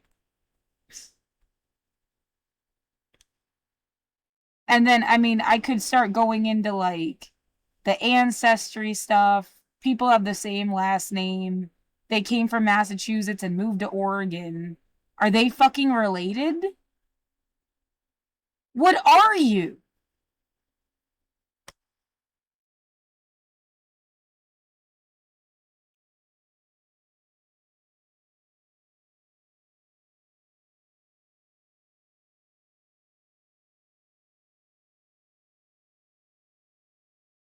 And right, you don't judge people just because they have the same goddamn last name, but it's an awful big coincidence. And again, people I don't know and have never met. I grew up at Milton Hershey School. I did not have like normal people stuff where they have a bunch of family and they meet them at some point and like have Thanksgiving and like and stories and maybe like yeah, on a random day somebody just decides to tell you some shit. There was no chance of even doing that. I lived at school. You couldn't like slip in a story about somebody like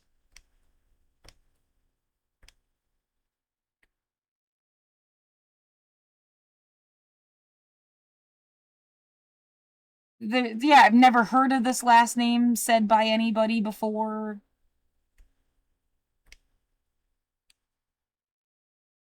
No, well, there's somebody else that lived in the building that I had heard their last name.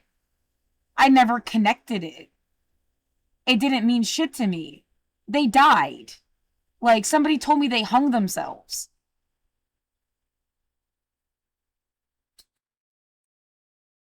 The idea that someone populated the building with weird little fucking like jokes about a family that I never even knew. Like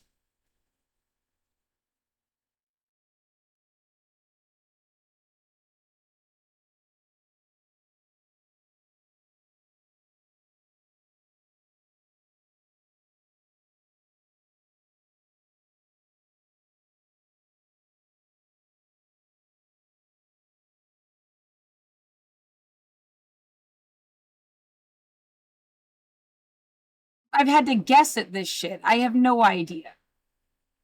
That my entire family that I did know at all was in mental health shit. I don't know. Maybe you were just like a branch from a family tree somebody never wanted, and they've been driving you all crazy for like generations.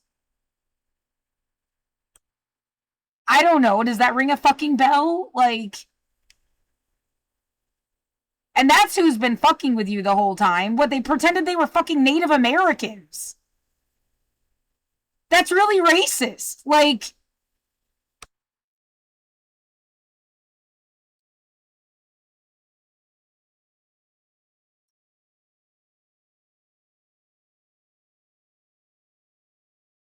Yeah, whether someone wants you or not was never like I went to work.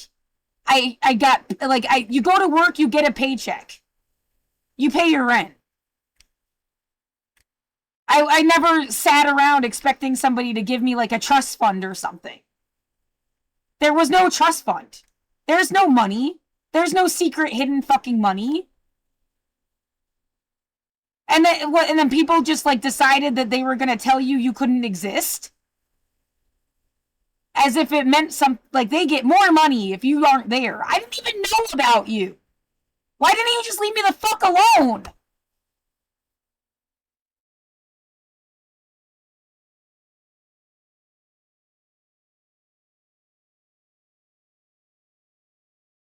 No, it does get extra weird. Like somebody's supposed to be from like again from Massachusetts, and I didn't know that. They put it on the internet. I didn't come live here to be like near them or something. I feel like my whole fucking life got hijacked. And then again, it's like does Massachusetts think they own you? That is where I was born. Like that's my birth state. That would be sick.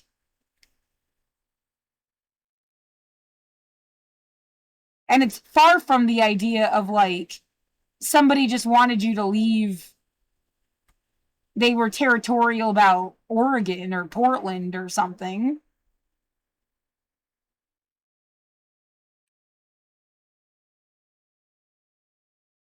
Someone just slammed some shit in the building that radiated through the fucking...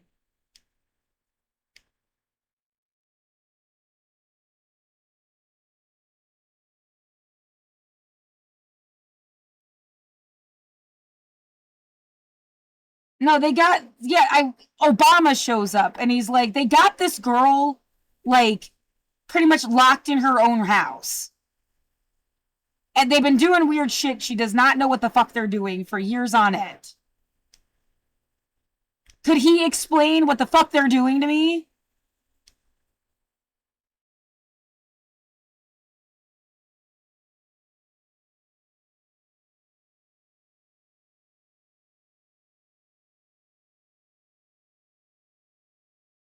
Yeah, Obama sure as fuck had a more positive influence on my life than my family ever did.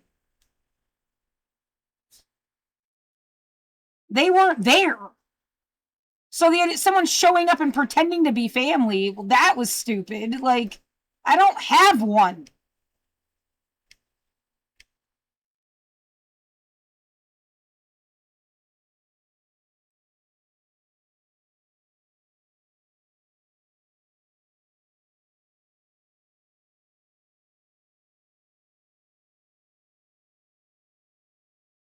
I have no idea what to do. Right, just watch Democracy Now!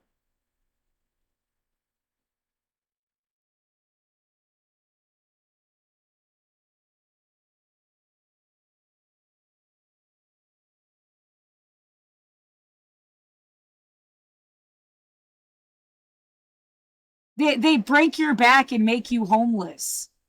As, like, what the fuck is wrong with you?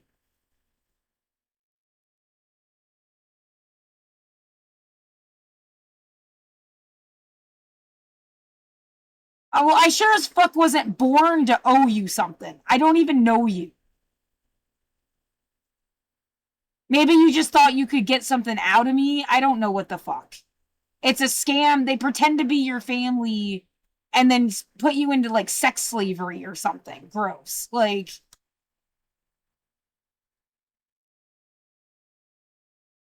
what is the idea here?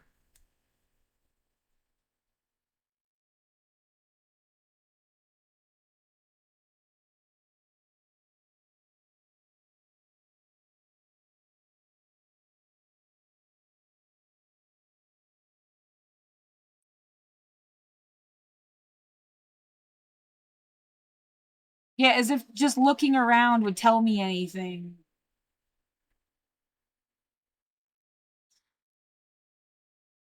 Right? How is this like this is like a human rights thing. technically this is a human rights thing, even if it has like a religious bend to it.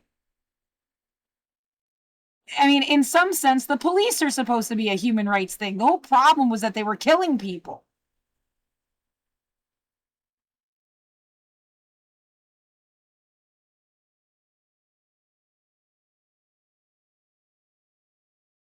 Like, you're surrounded by shit that's supposed to give a fuck about human beings. What the fuck? Someone banging on stuff like that. I can't even tell where it's coming from, if it's upstairs or next door.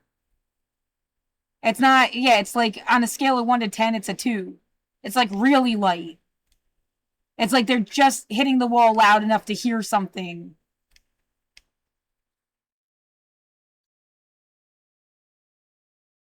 Yeah, just enough to make you fucking uncomfortable. Just enough to be like a psycho bitch. I never had anything to hide. I am a writer. I've written about my life my whole life. I have a fucking blog. Like, what the fuck point of shit was this? And everybody knew about my blog, and no one gave a fuck.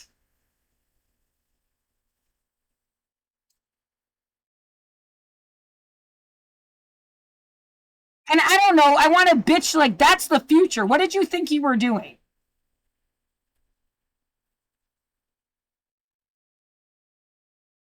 Yeah, my entire existence been like beyond documented.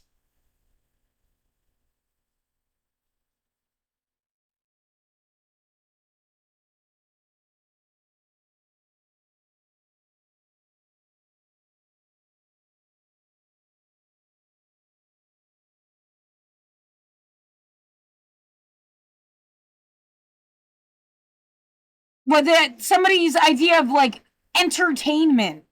They don't care about you. It was never about caring about you.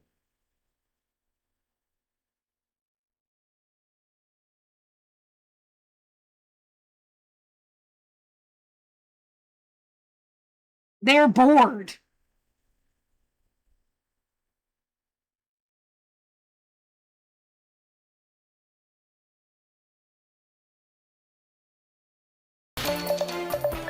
Thanks for joining us for another half hour of local news streaming here on KGW+.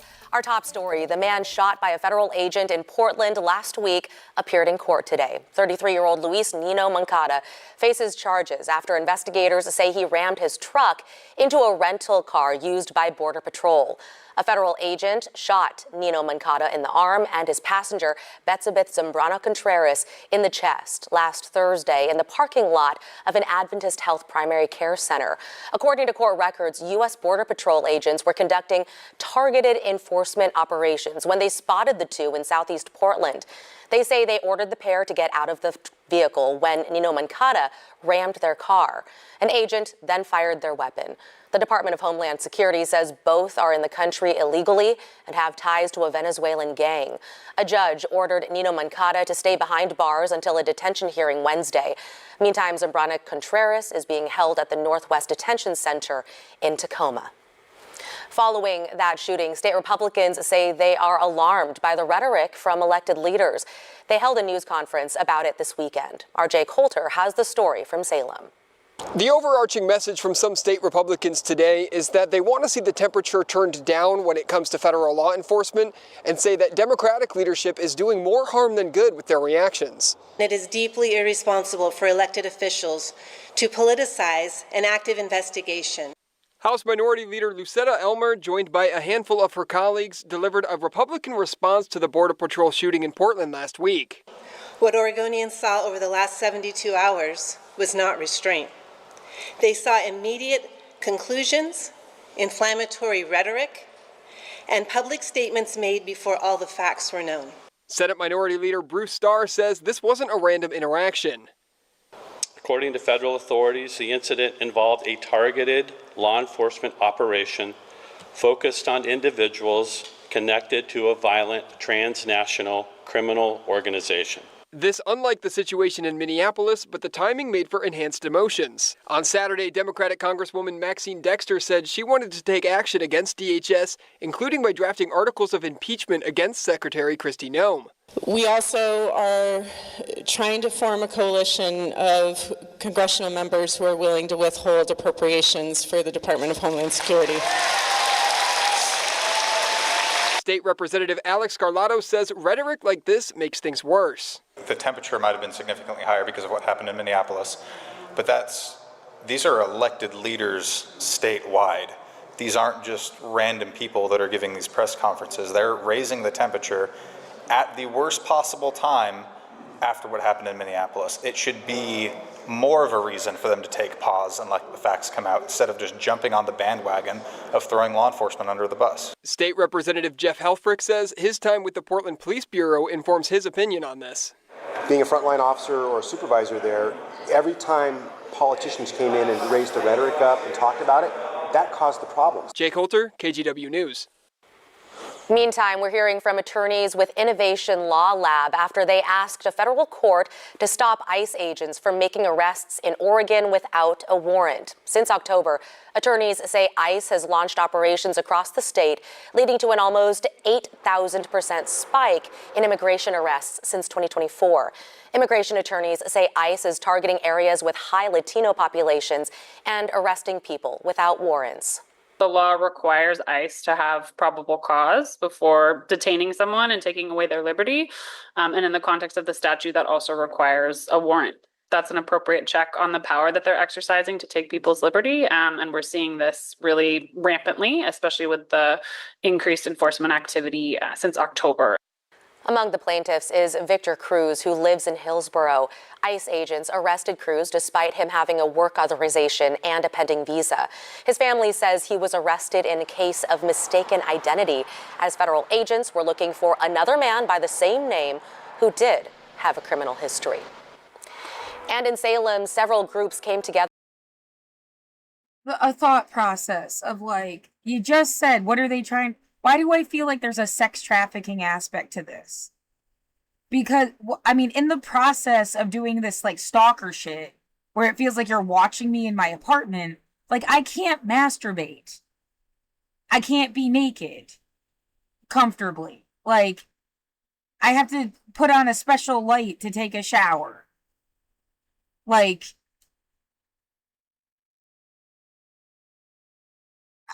yeah, that. Are you watching me take a shit?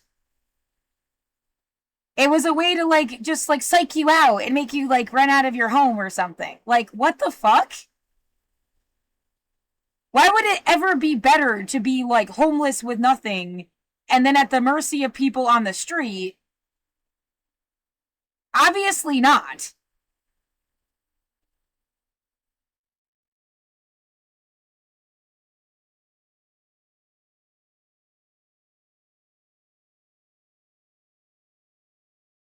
Like, the idea that, like, whatever, you have to wait for these people to die to feel, like, a sense that you have a home.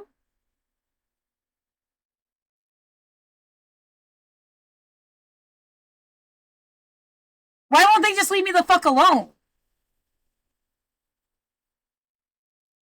Yeah, were they watching me before 2020?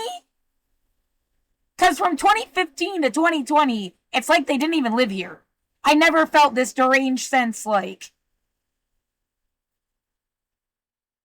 And then 2020 happens, and COVID happens, and then George Floyd dies, and it's like an explosion of, like, sound and memories and weird shit going on. Like, even just before George Floyd died, it was, like, tense and, like, things, but it didn't feel the same way till after he died. After he died, it was like a fucking war zone thing.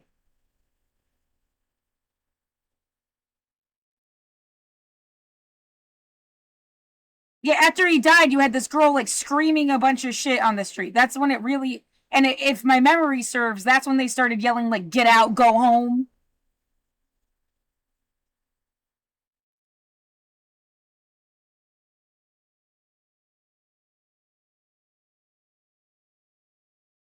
Air smells fucking weird again.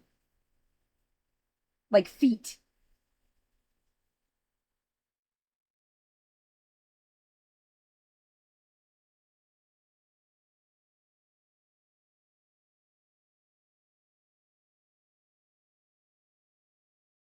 No, it's the same person there the whole time. Since 2015. If they thought you were trash or something, they never said it before. And why the fuck should I have to care whether they think I'm trash? Who the fuck are you?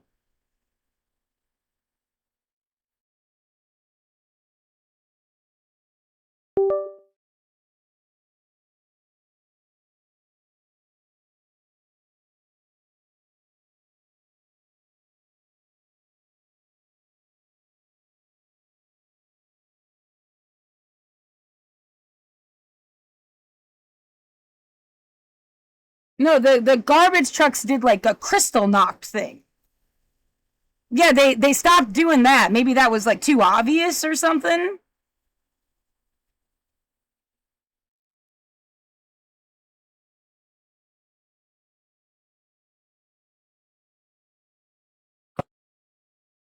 I mean, it almost makes it more obvious because they stopped doing it. That it was never a thing. Yeah, I didn't like just miss it because I would work at night cleaning. I didn't just like miss the fucking garbage collection pickup. And like they never picked up glass. And then they somehow got it by like the truck full. It was so fucking I mean, it's a very specific sound if you've never heard like a bunch of glass bottles getting put in the dumpster. It's a painful fucking sound.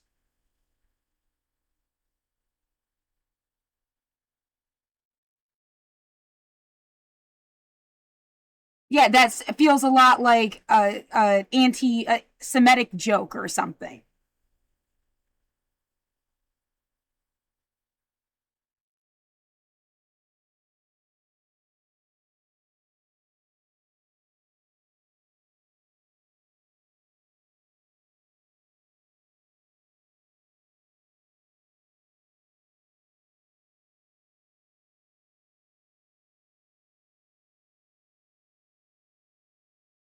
Oh, yes, live in the light of the Lord. You have nothing to fear. God's always watching you anyway, kind of like bullshit. I've heard it my whole life. And then been like essentially forced to live that way. I mean, you really don't give a fuck how I grew up. If you think like, I always had to be in a bathroom where someone could walk in on you taking a shit. I never had a space of my own. Yet, was this like supposed to be some deranged test? Like, let's see if we raise kids like this and then they're put in a morbid situation where they're used as a science experiment, do they care less as adults? They never had a sense of privacy.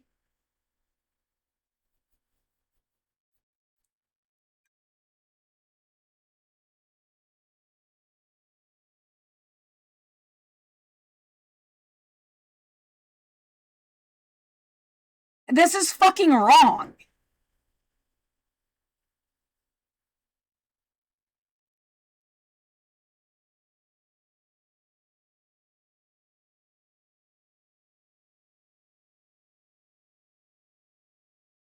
What, that wasn't and then the point of like somebody, whether it's me or someone that's being trafficked in another community or some shit going on, and the idea that like they fight to have a home, and then even if they like get their home, they're still being fucked with all the time. Like, they're not being like, they can't even live in their fucking home.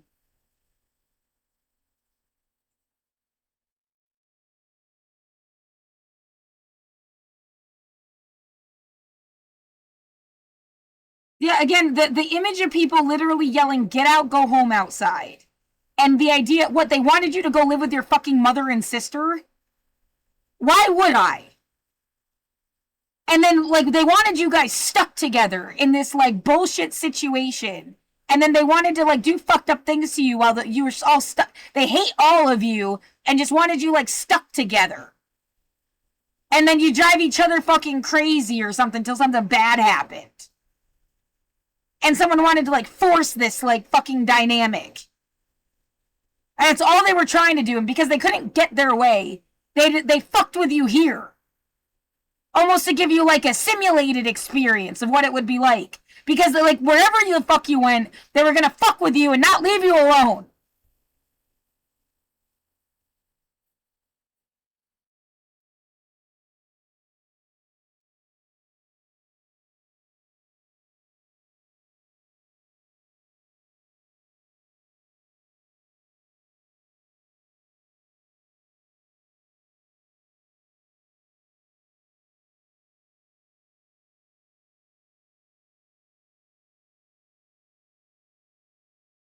You had no right. Yeah, it's the same, making you go live with a distant cousin.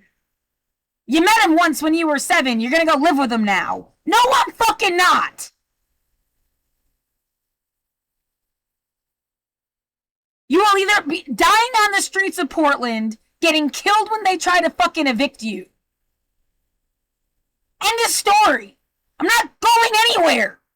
How dare you do this to me?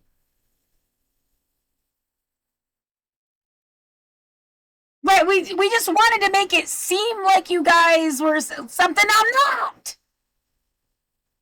Some dynamic that's not real. Definitely trying to force some bullshit. That's that much I get. They were trying to force some shit that's not even a thing. It almost makes you feel like you must have been worth money, or they thought you were, and they just wanted their fucking hands on you. There's no money, bitch!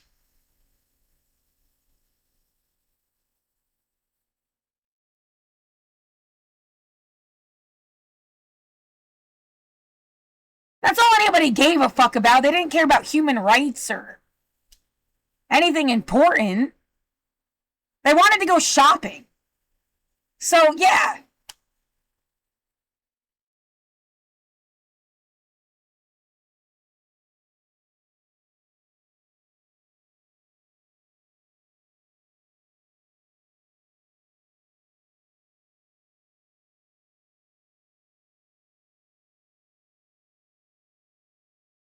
I wasn't born to be a fucking meal ticket for you. And you weren't even in my no one was in my fucking life. I don't owe anybody shit.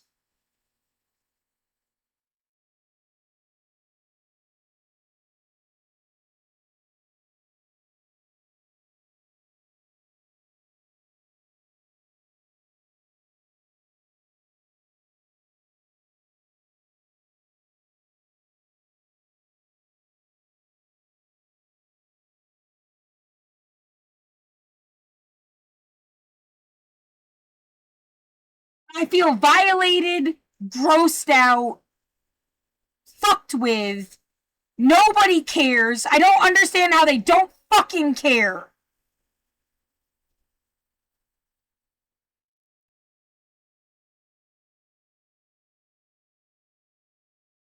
Yeah, as if they killed everybody who wasn't in their little fucking club.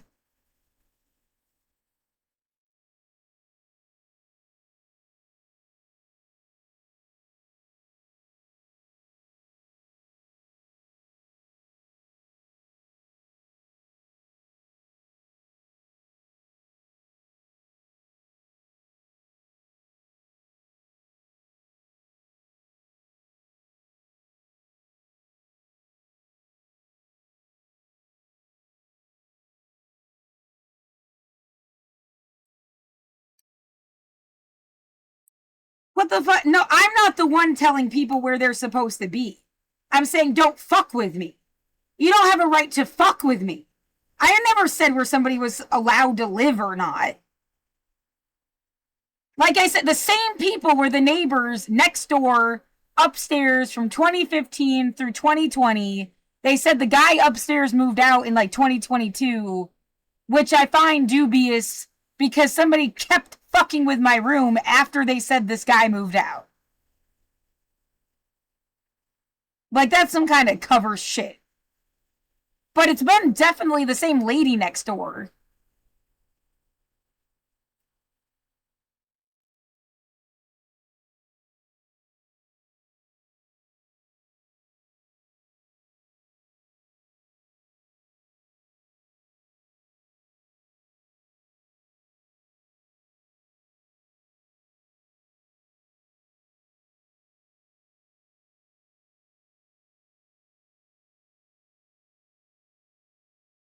Yeah, I remember the first time they banged on my wall. It was from the floor to the ceiling, all over the wall for over an hour. And then they said their son was putting in a TV. Which, I mean, what, you got a TV that goes from floor to ceiling? I don't know about that. Like, whatever. And then after that, just like outbursts of doing it, and then the banging from upstairs was like a sledgehammer. It was closer to where my fire alarm is. Like where it was like they were banging right up like above where the fire alarm is.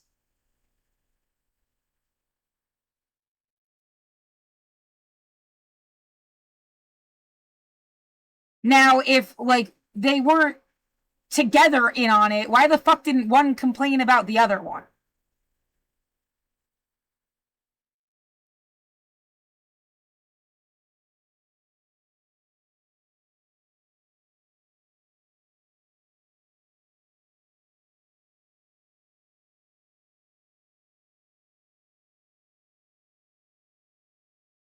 Yeah, if they are recording you in your room, that means there's evidence somewhere.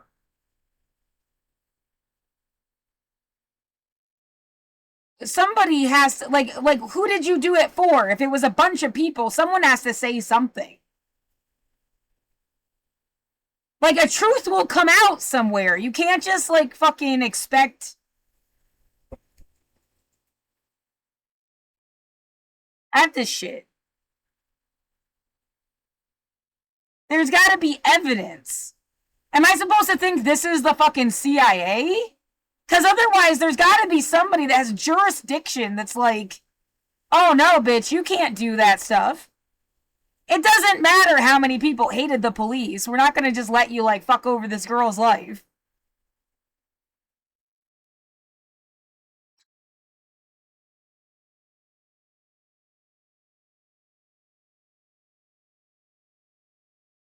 Yeah, Interpol or something, like... To help people affected by the Trump administration's immigration crackdown. On Sunday, the Unitarian Universalist congregation hosted a benefit concert and silent auction. Organizers tell us several people have reached out wanting to financially support families who may have had a loved one recently detained or deported, as well as businesses who have lost income because they say their customers are staying home out of fear. There might be no money coming into a family if your main breadwinner just was whisked off to a detention center. So there's a family left wondering what to do. And if they need legal help, they might have legal fees on top of that. We'll continue to cover the federal shooting and the immigration debate involving ICE. Look for the latest here on KGW Plus, on air, and on our website, kgw.com. January is Human Trafficking Prevention Month, and this week, ODOT is educating truckers and the public on how to spot signs of it. Libby Dowsett is live at the Woodburn Way Station with more on how they're getting the word out. Libby. And Christine, they're here at the way stations right here and all around the state, handing out flyers, decals, and posters explaining how to spot the signs of human trafficking and how to take action.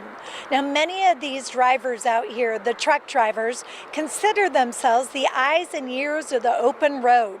So ODOT's Commerce and Compliance Division and the Commercial Vehicle Safety Alliance is trying to educate drivers one by one about the signs of human trafficking.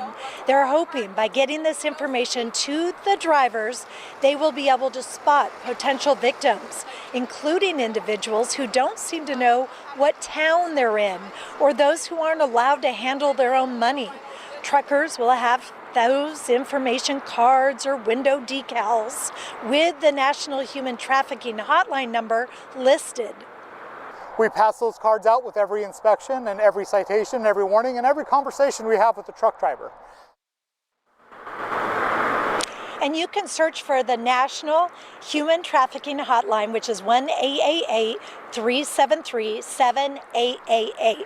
Also, if you see someone come up to you with their hand like this and fold their fingers over, it could mean they're being trafficked or abused. That's the sign right there, and they need help.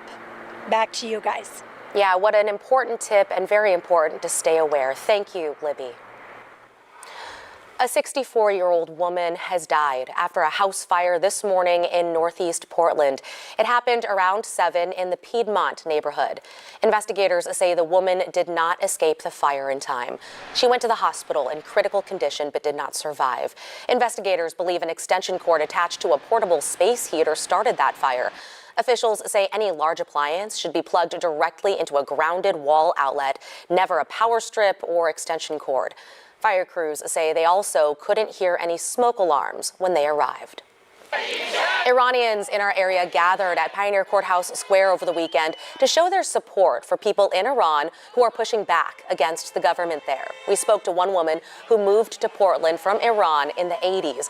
She says there have been uprisings in the past, but she hopes this time the current government falls, adding while Iranians want support, they believe it's their duty to fight for freedom on their own. I hope that the whole world, including this government, supports the Iranian people. But most of the Iranian people have said over the years, we want to do it ourselves. We want to be the ones that free our own country. We don't want people to get involved. We want to do it. And if everyone can support us, we would love that.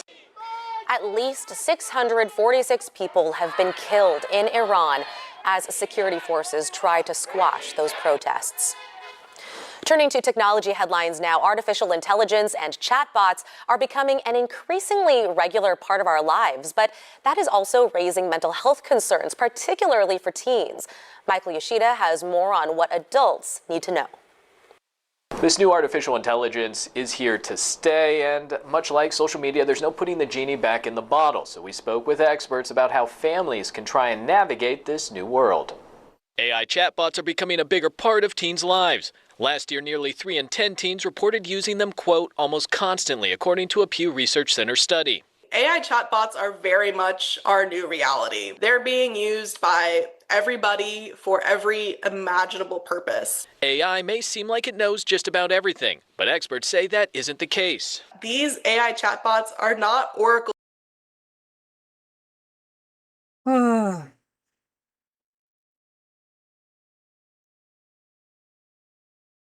It's almost like there's a strategy where people watch the news, they paid attention to it for like help or guidance or understanding, and then they deliberately are betrayed by the news.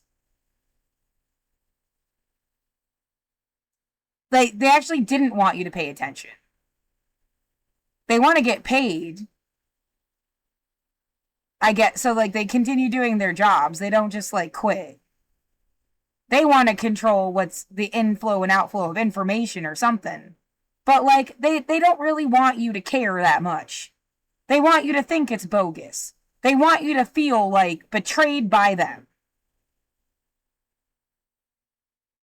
And maybe you'll go do something else.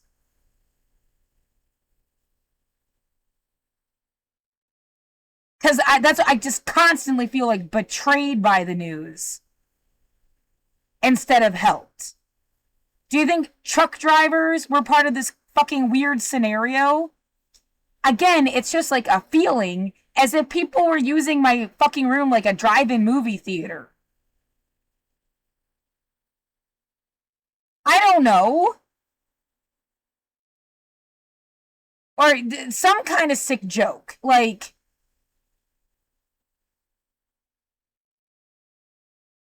and then it's like, oh yeah, no, we you know, this was actually to, stop bad guys. They're not the bad guys. There aren't some of them that are the bad guys. Yeah, that link between the mayor and having, like, trucks. Does it seem like he gave a fuck about you, or?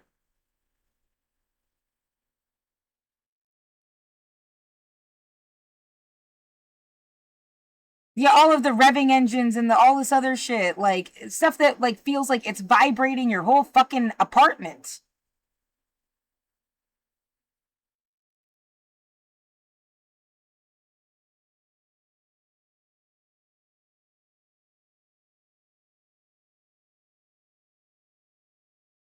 Right, somebody again, Obama shows up and like somebody really hated you.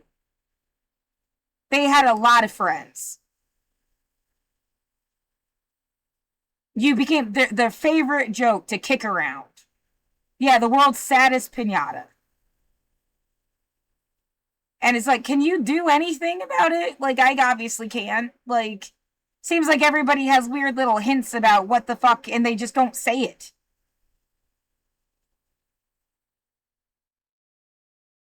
Like, as if they're in on... Yeah, you don't know what town you're in.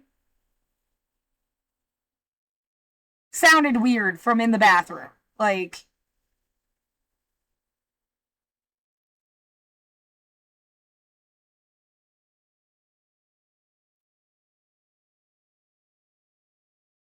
Yeah, if I had all the money in the world to buy a hazmat suit and a private transportation and go ahead and fucking leave and come back here. Or even just look on Google Maps, I guess, in like 10 years. And some truth will come out. What the fuck they were doing with the place. Were they turning it into a nursing home? Were they upscaling it into something expensive? Were they trying to make it like their own personal fucking playground? What the fuck were they doing with this little like... From Cooch to Burnside, like...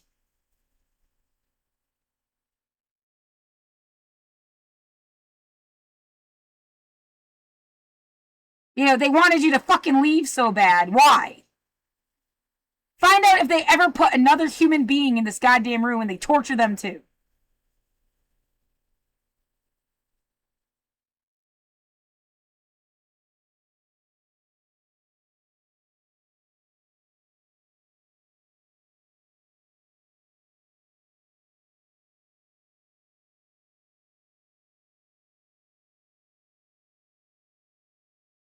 Yeah, the idea, someone's like, well, why would we want you to live here? Why would I want you to just get away with this? Hello?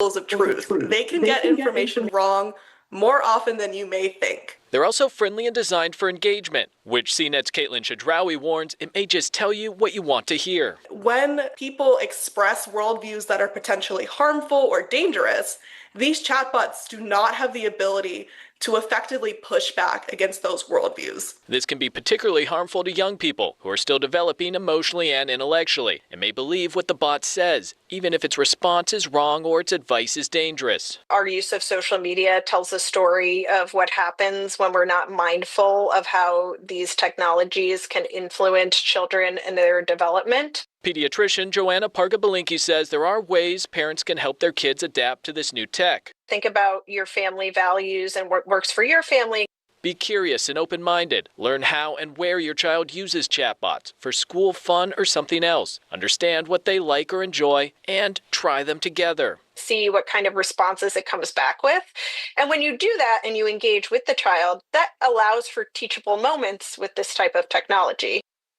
And concerns about artificial intelligence chatbots not limited to just children. Last year, mental health experts as well as some users began sharing warnings about instances where AI tools were leading to delusions or even isolation among adults too. In Washington, I'm Michael Yoshida. Coming up, as the Winter Olympics approach, Team USA is locked in. Next, from record-breaking skaters to iconic comebacks, see who's going to Italy in just a few weeks. Joe? And Christine, we're seeing a gorgeous end to your Monday night, especially out in the central and southern part of the Willamette Valley, outside our capital in Salem. Temperatures right now are right around 50 degrees, but overnight we'll be seeing some dense fog roll in, and it could be a little bit of a cloudy start and cool start for some of you for tomorrow. I'll have a look at your detailed forecast coming up. The KGW Plus TV app. Streaming 24/7.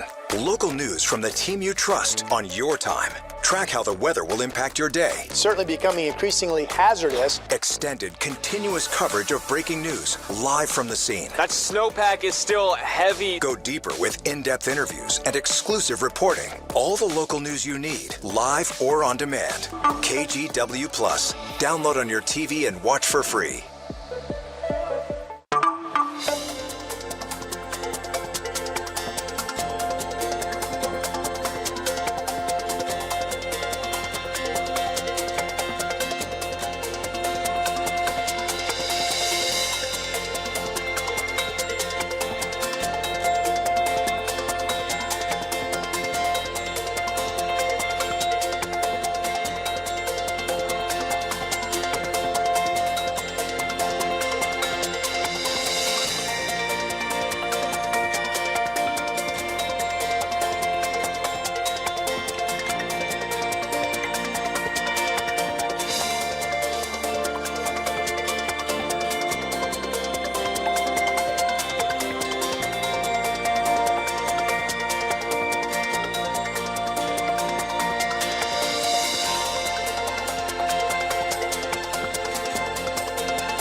We have now issued a weather impact alert. We could expect conditions in some parts of our area to change drastically pretty soon, right? And very quickly, yeah.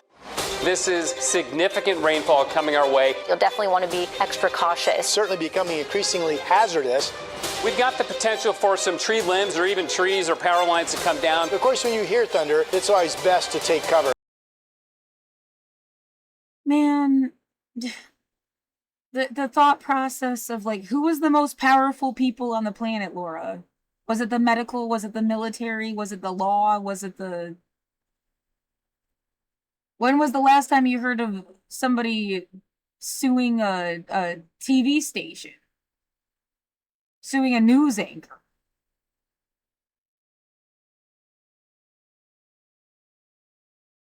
Like never?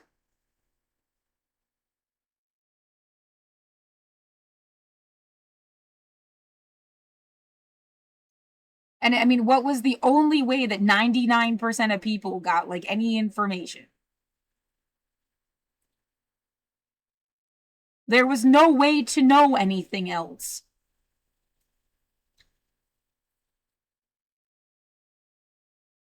How important it was, how much you should be paying attention to it, how much it should be affecting your day.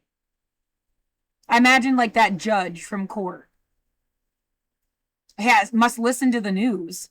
He can't do the news himself.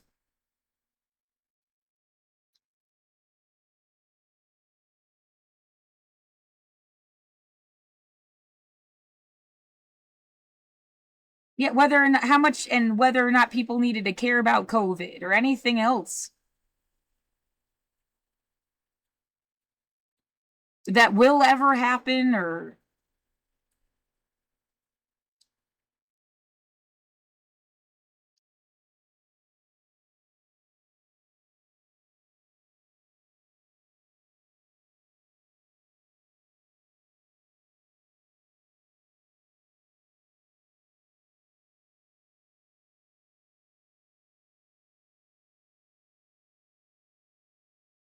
if the news just suddenly shut off and there just was nothing.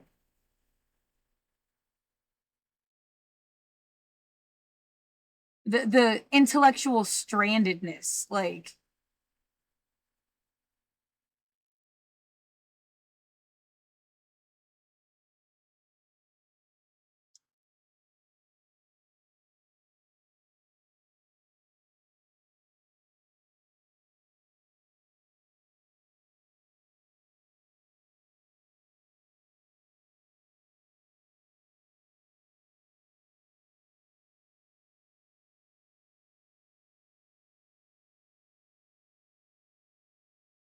I keep trying to get caffeinated enough to like do something, and I am so upset.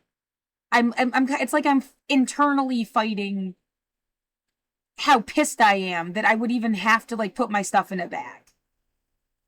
That I need to dig through my room and find anything that I feel like I just cannot possibly part with and put it in a bag. It's not like I got a lot of stuff.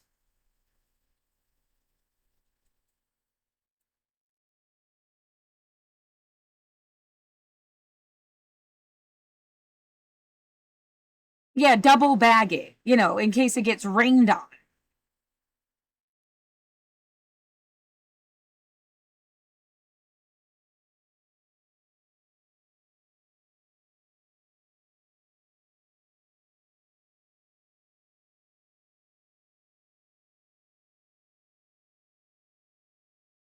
Yeah, what am I supposed to do? Make it my life's mission to like find out what was going on with this building?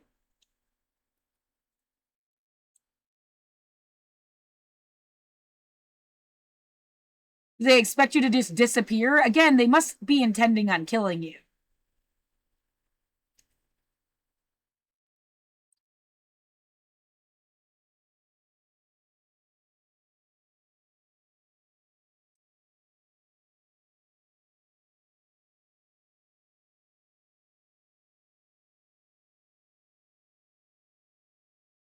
Well, she has been the most direct and obvious person with a name and a face. I don't have a name and a face for the people that drive by my apartment. She could have said something like and corroborated that those people were fucking around. She didn't. She like participated. She's why I couldn't leave my room to just go get my mail.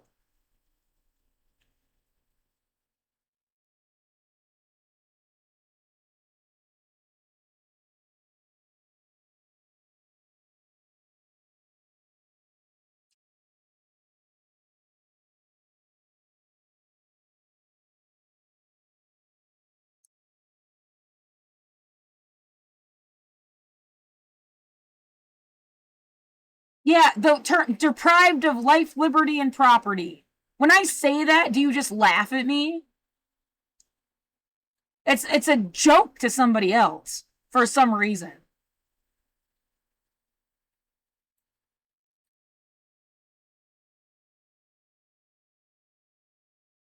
Yeah, I'm not kidding.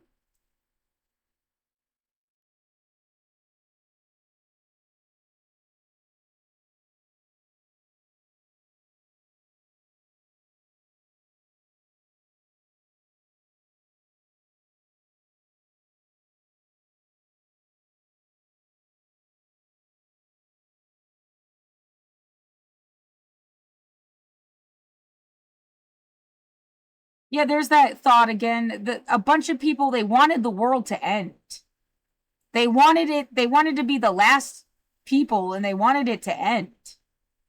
And not just like, pass away someday and the next generation lives and then the next one and the next one. And I guess they're really just mad that it's not like the apocalypse. It has nothing to even do with Jesus, does it? It's like they just wanted the world to end.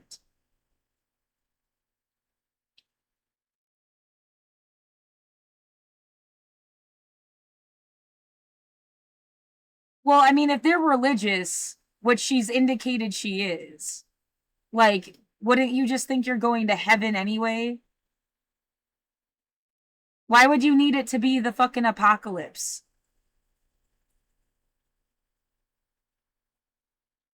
That's like every time somebody dies in that mythology, it's their own personal apocalypse.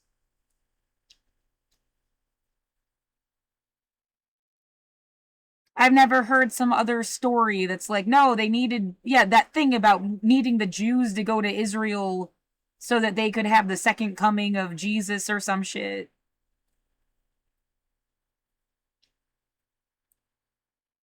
I don't know if she's that kind of, but that's like somebody's concept. Yeah, that's probably the weirdest shit I've ever heard. Nobody said that when I was a kid. Whatever kind of Christian they were, they never even brought up people being Jewish.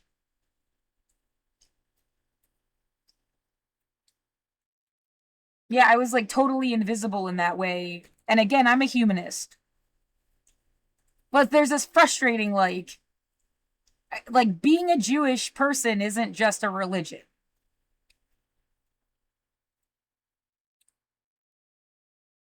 It's a science. Yeah, I am backed by science on that one. Like,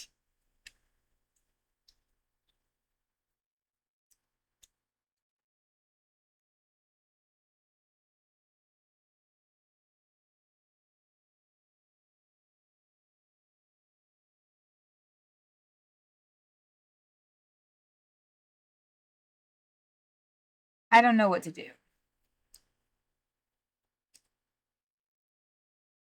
Yeah, I feel rage baited.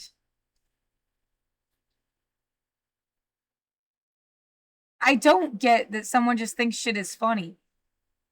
That was like the best part of their day was like getting your goat. Making you scream, making you have a panic attack, making you angry. As long as she was upset, they were happy. I must represent something to them that I don't even like represent to myself. I have like, what the fuck?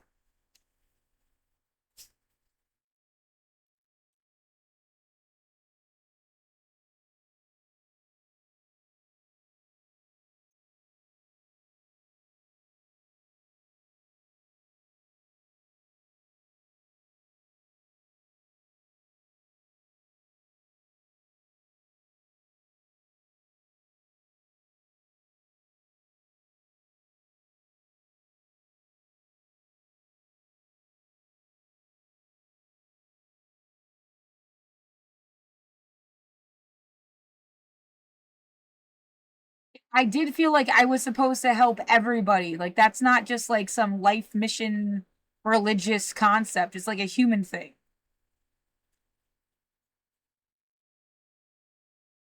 But you need to be honest. Like, I can't really help you. You're all tangled up in bullshit. And it's like, well, they didn't want your help. That's a joke.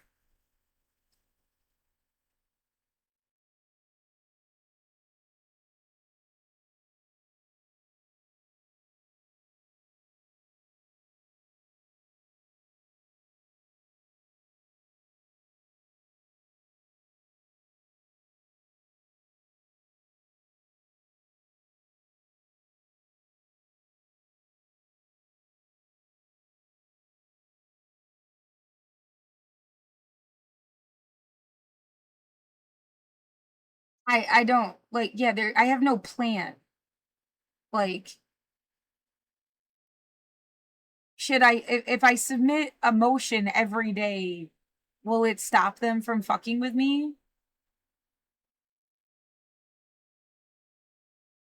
And then just keep applying for assistance when they open something for assistance.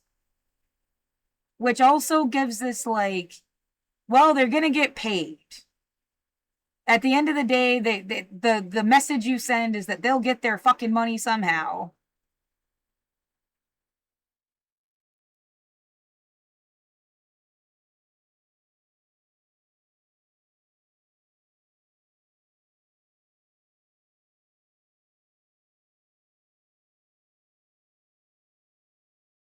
I mean, that's not like humiliating enough on its own.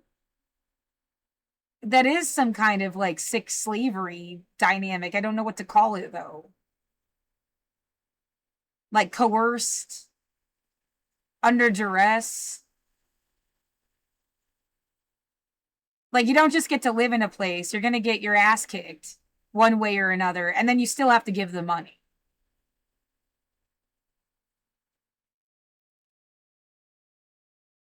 Yeah, this shit has been painful. It's not just like annoying or something. It's fucked up. And then they just don't care. They're not going to care. And then they'll still expect like a payout. Why don't you apply for it yourself? Like, you got something else to do?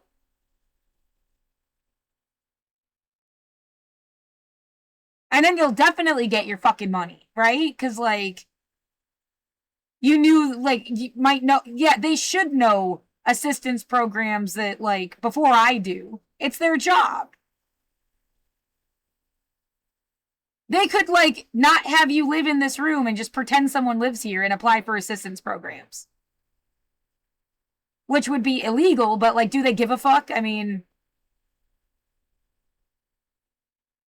they didn't care about all this other shit. That would be an interesting thing to figure out. Although those 1,900 apartments that are just open, they're collecting, like, fake assistance for them or something.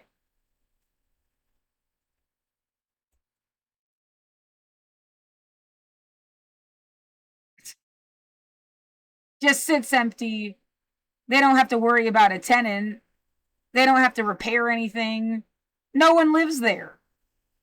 And they, like, fake file for fucking programs and just collect the goddamn money. It'd be awesome to figure that out.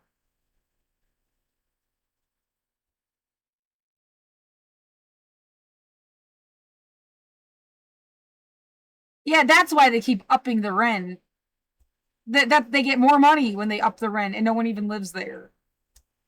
There's empty fucking buildings all over the place. Yeah, there's a reverse engineered story that makes shit make more sense. How about you investigate that?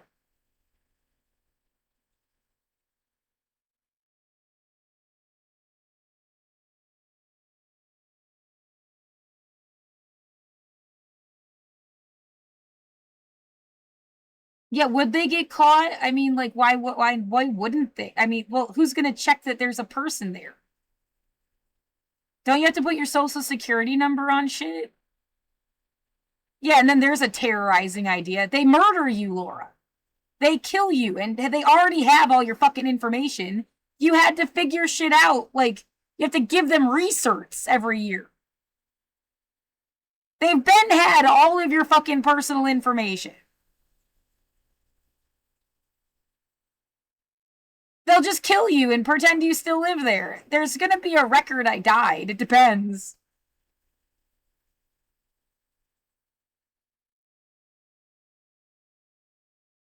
Right, all that awful shit about letting your body turn to soup.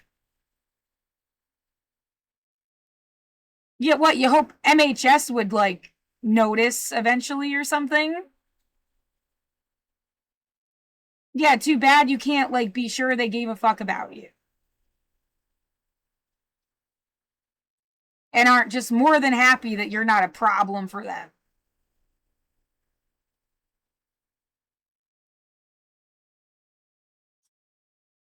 Yeah, that's demented and sad.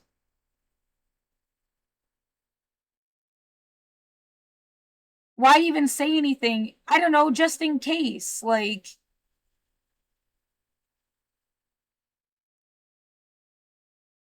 I'd rather have said something than nothing at all.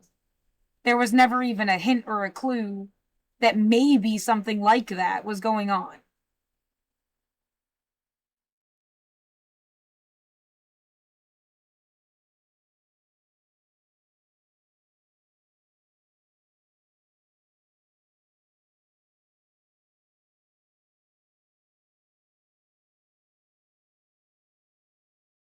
Yeah, when you get someone stressed out enough, other people, like, talk to God or some shit. I mean, I'm not actually talking to anybody, but, like, having an imaginary Obama give me legal advice. Like,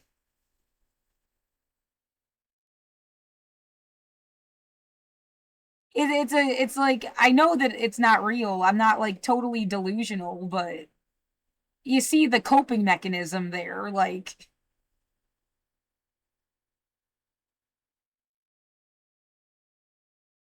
No, and yeah, I'm comforted by Hassan Piker's voice. He could literally be saying anything. And it just feels like a presence. And I feel better. Yeah, that's been conditioned after listening to him every single day for a year. Like, yeah, just like listening to my binaural beats that got shut off at some point.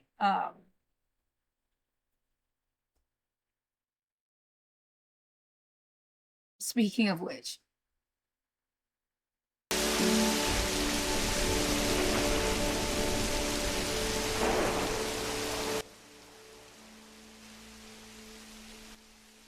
Yeah, it just makes me feel better.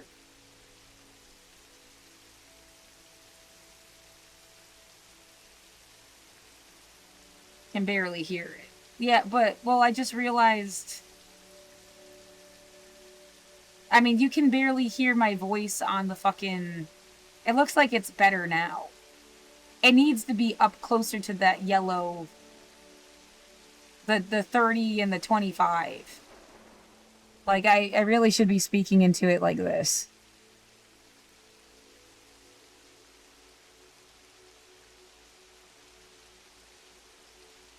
Anyway. Oh, that's not fantasy. Why would that be anybody's fantasy? Like, 1,900 of apartments open without being used. Find out they were just collecting checks over them somehow. And yeah, that's where all that money went. Like,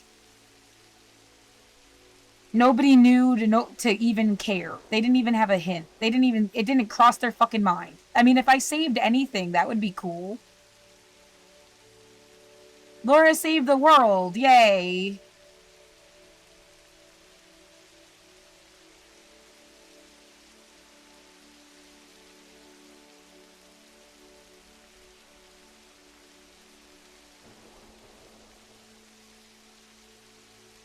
In order to be a dictator, you would have had to dictate things to, like... I've never given orders to anybody. That concept makes no fucking sense. Like... Oh, there goes my speaker!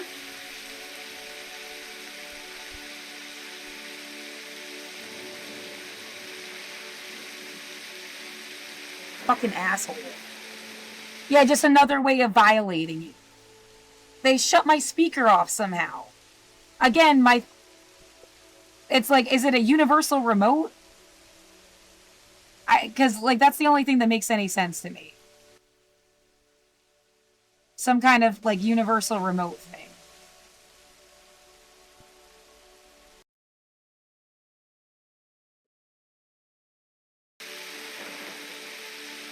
I don't know why suddenly the rain part sounds louder than it was.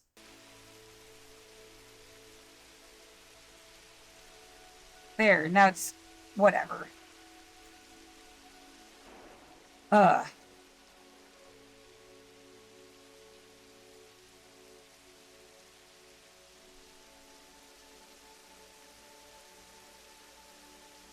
Yeah, why did that happen? Because I said I haven't given anybody orders. I don't give people orders. I can't be a dictator. I don't dictate. I have a stream of consciousness that gets, like, violated every day. I think out loud. People fuck with me. Like...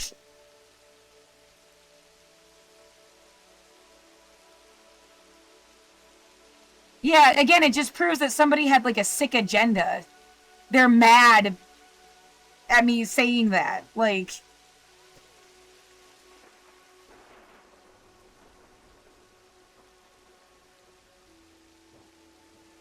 Right, we can't cut her head off if we didn't pretend she was some kind of fucking, like, leader. She was never a thing in this equation. You violated her life. Says, like... imaginary Obama. Like, showing up to stick up for me.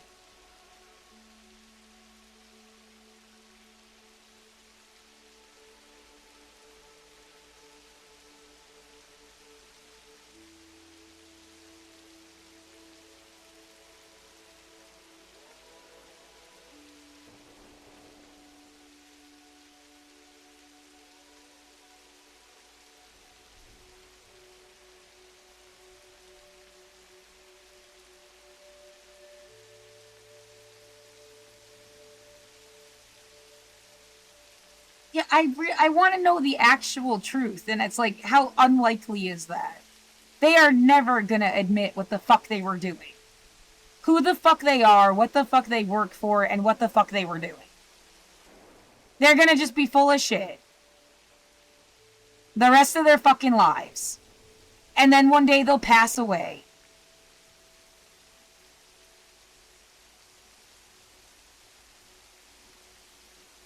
That sucks. Yeah, whether they kill you or not, everybody dies. Please don't attack my face. Don't do it. Caught right in the act. Oh, you're gonna transmission? Mm-hmm. What's wrong? Oh, yes, that is wrong right here. Well, that might have been the entire. She actually found the problem. He supervises his every activity. Offended by finger pointing.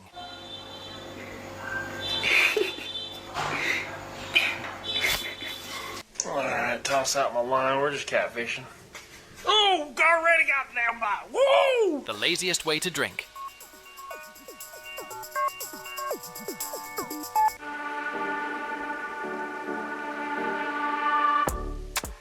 First day of programming.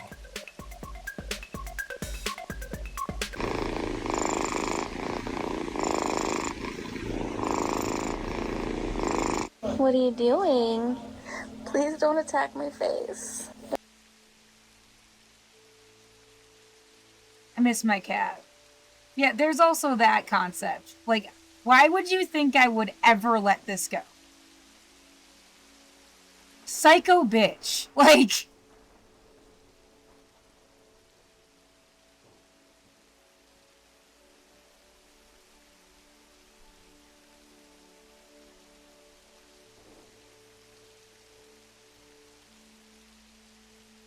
Weather impact alert. We could expect conditions in some parts of our area to change drastically pretty soon, right? And very quickly, yeah. This is significant rainfall coming our way. You'll definitely want to be extra cautious. Certainly becoming increasingly hazardous. Welcome back. Team USA is gearing up to go for the gold with the winter. Our Hoda copy spoke.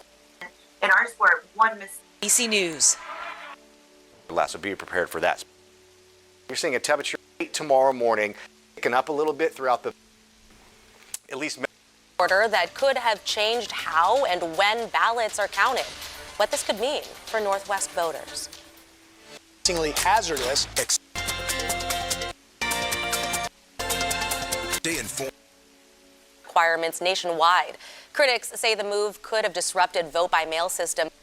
Weather coverage on KGW+. Welcome back. A judge has blocked a Trump administration order that would have tightened voting requirements nationwide.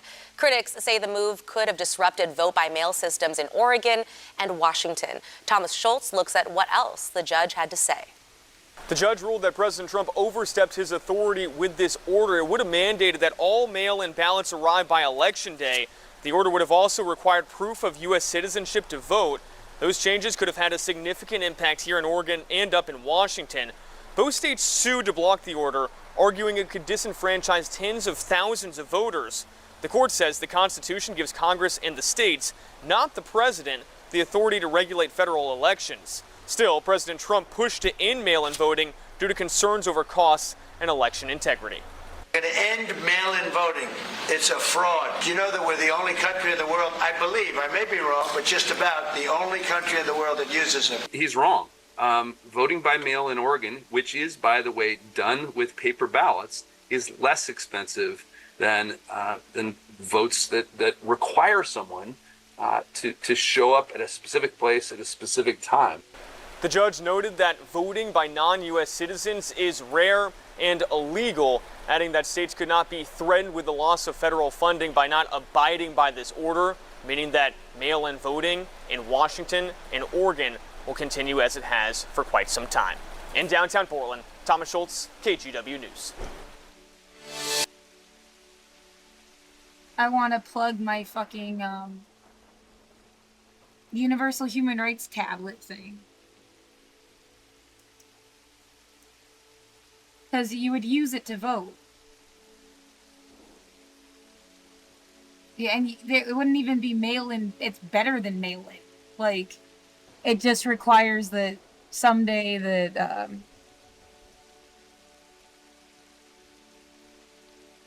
someday you've got to make sure everybody has internet for free.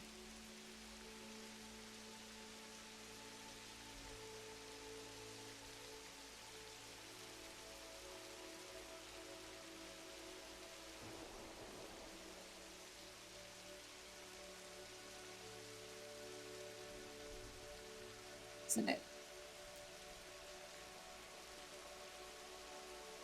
Oh, come on. Why isn't it clicking?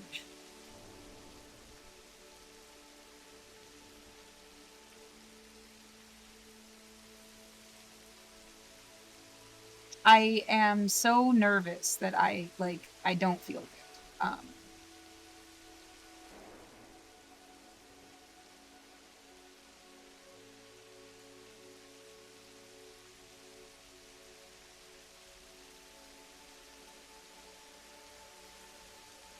What are you going to say? Oh, no, look, it's good that we held you under duress in your home. You came up with this idea that no one's ever going to implement and will make fun of you for.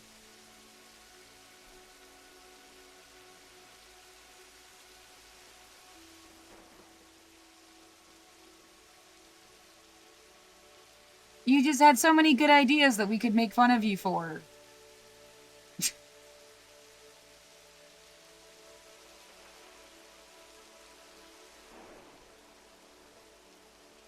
Slamming doors outside. Look, bitch, we need to be the gatekeepers of your whole life. No, you need to get the fuck away from me.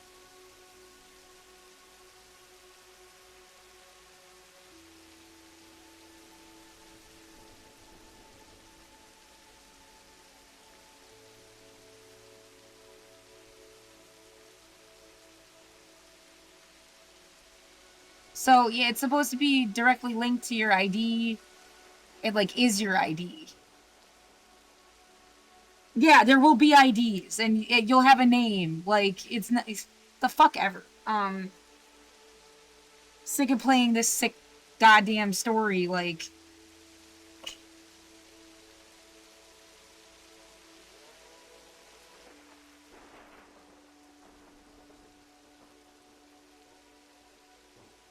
See, I like the smartwatch size, but, you have to write on this thing, and I don't know how the fuck you're supposed to really...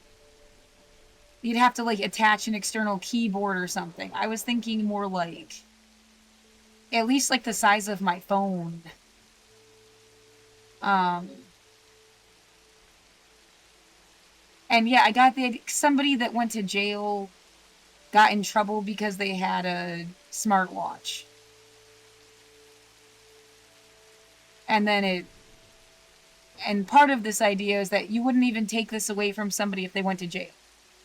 So they could document their experience all the time, and it would make it, people wouldn't fuck with people as much in any circumstance, hopefully. Because, yeah, that everyone always has, a way to protect themselves.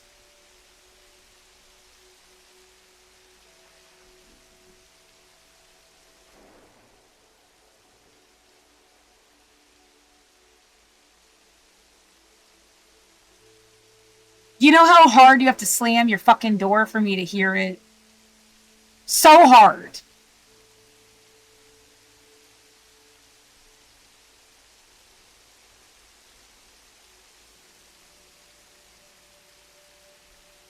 The idea that voting would become about, just picking the thing you wanted. And then getting the thing you wanted. And less about, making everybody that wants purple, getting them to pick blue or whatever.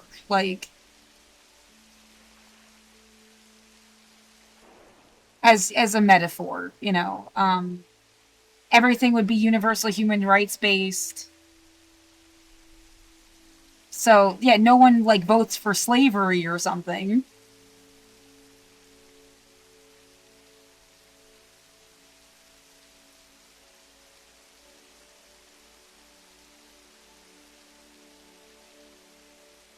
Yeah, it's never supposed to be used to fuck with somebody. Yeah, if you're incarcerated, you keep it. It's linked to your identity.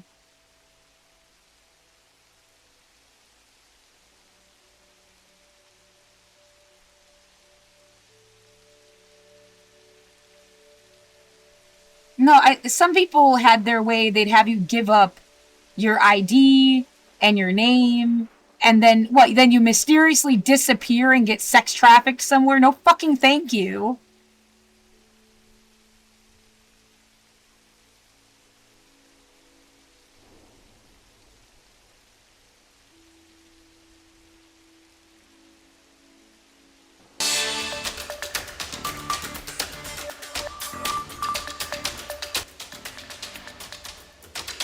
and how it will impact you. Some tree limbs or even trees. For kids, I mean, it's just, you can tell they put a lot of work into it and a lot of heart. Inside the library is a large selection of books for kids and plenty of computers for people wanting to access the internet. Well, stay with us because we have another full hour of news coming up in just 2 minutes. In the meantime, though, let's check out this gorgeous view from our Vancouver waterfront skycam on this Monday night. Always loving this shot where you can see the Columbia, the lights of the bridge. Just beautiful. Your top stories are straight ahead.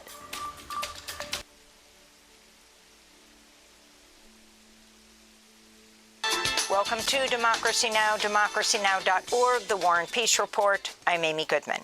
In Iran, over 500 protesters and 48 security officials have died in demonstrations that have roiled Iran for 2 weeks. That's according to the U.S.-based human rights activist news agency. Iranian authorities have also arrested over 10,000 people.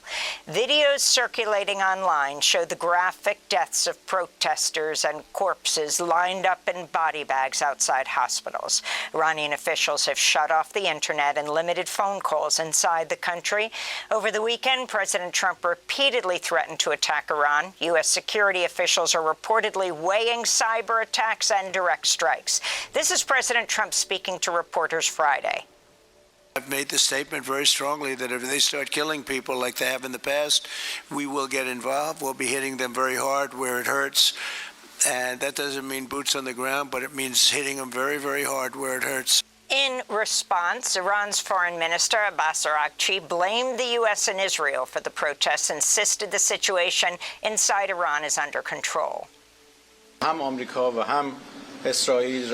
the United States and Israel have officially stated that they have interference and a role in these riots. And they are trying to turn these demonstrations and protests, which are peaceful, into violence and riots. Speaking to reporters Sunday, President Trump claimed Iranian leaders. A point, like when I say people are white complected, I can't know what their background is. That couldn't be a better example of like, well, cause that thing with the library, and it, like, when was the last time you saw a black person? And even like the news thing.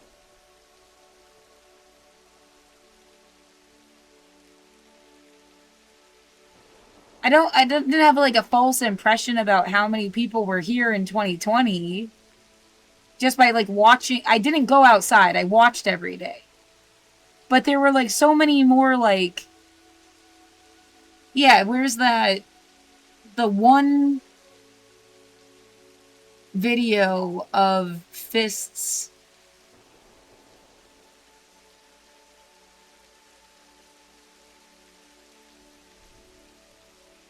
This one.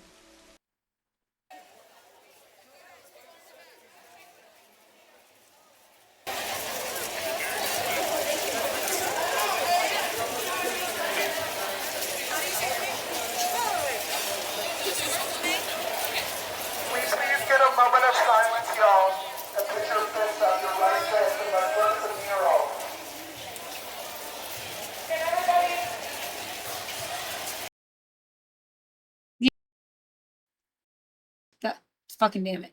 Like there's more diversity in this like 1 minute, 30 second, not even, it's 30-second long clip than like you see on a daily basis watching the news.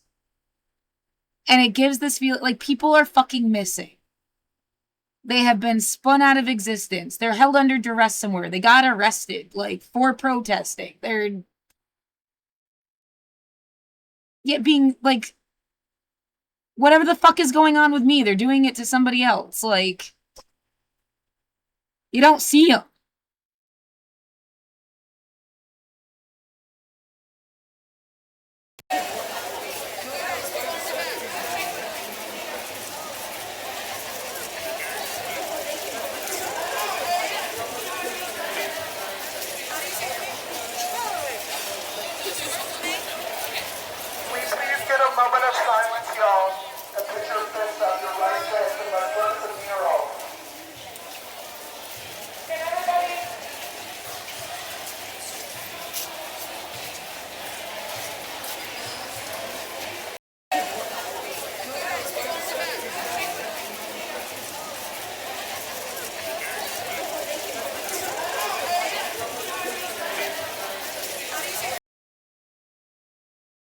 you could say, is it mostly white? Sure.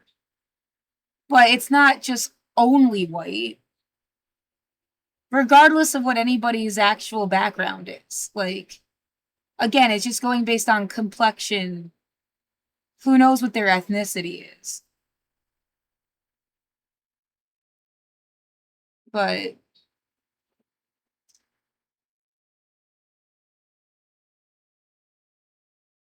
it does feel like people are missing. You never see them.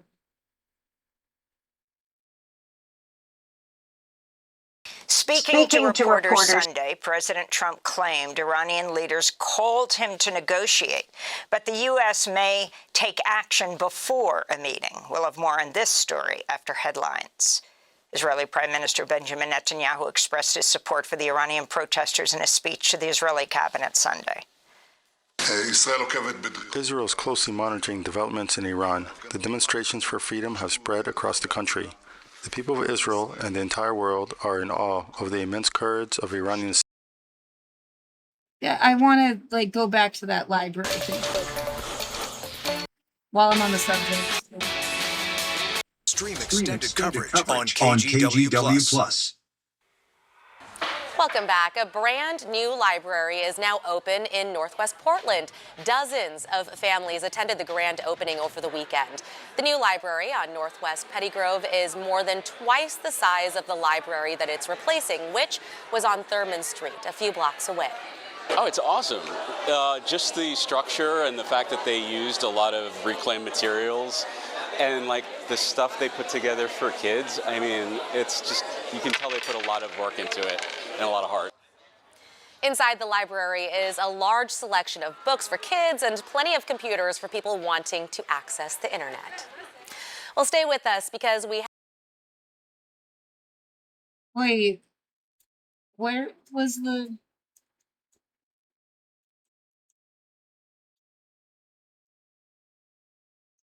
Is that the Central Library? No, right? No, that's on 10th. I don't know where Thurman Street is.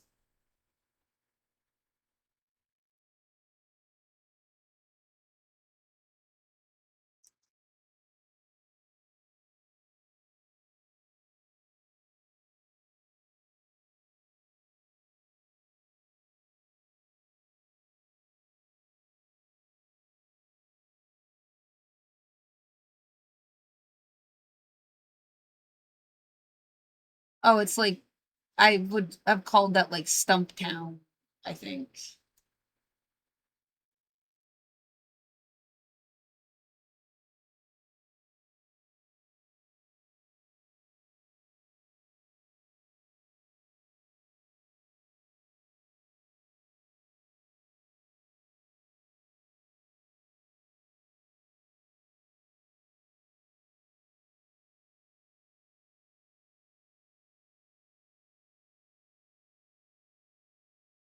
Anyway. Yeah. Again, it's not like you can't be a human rights activist because you're white or something, but something seriously seems off. And I don't want people to disappear and I just didn't notice.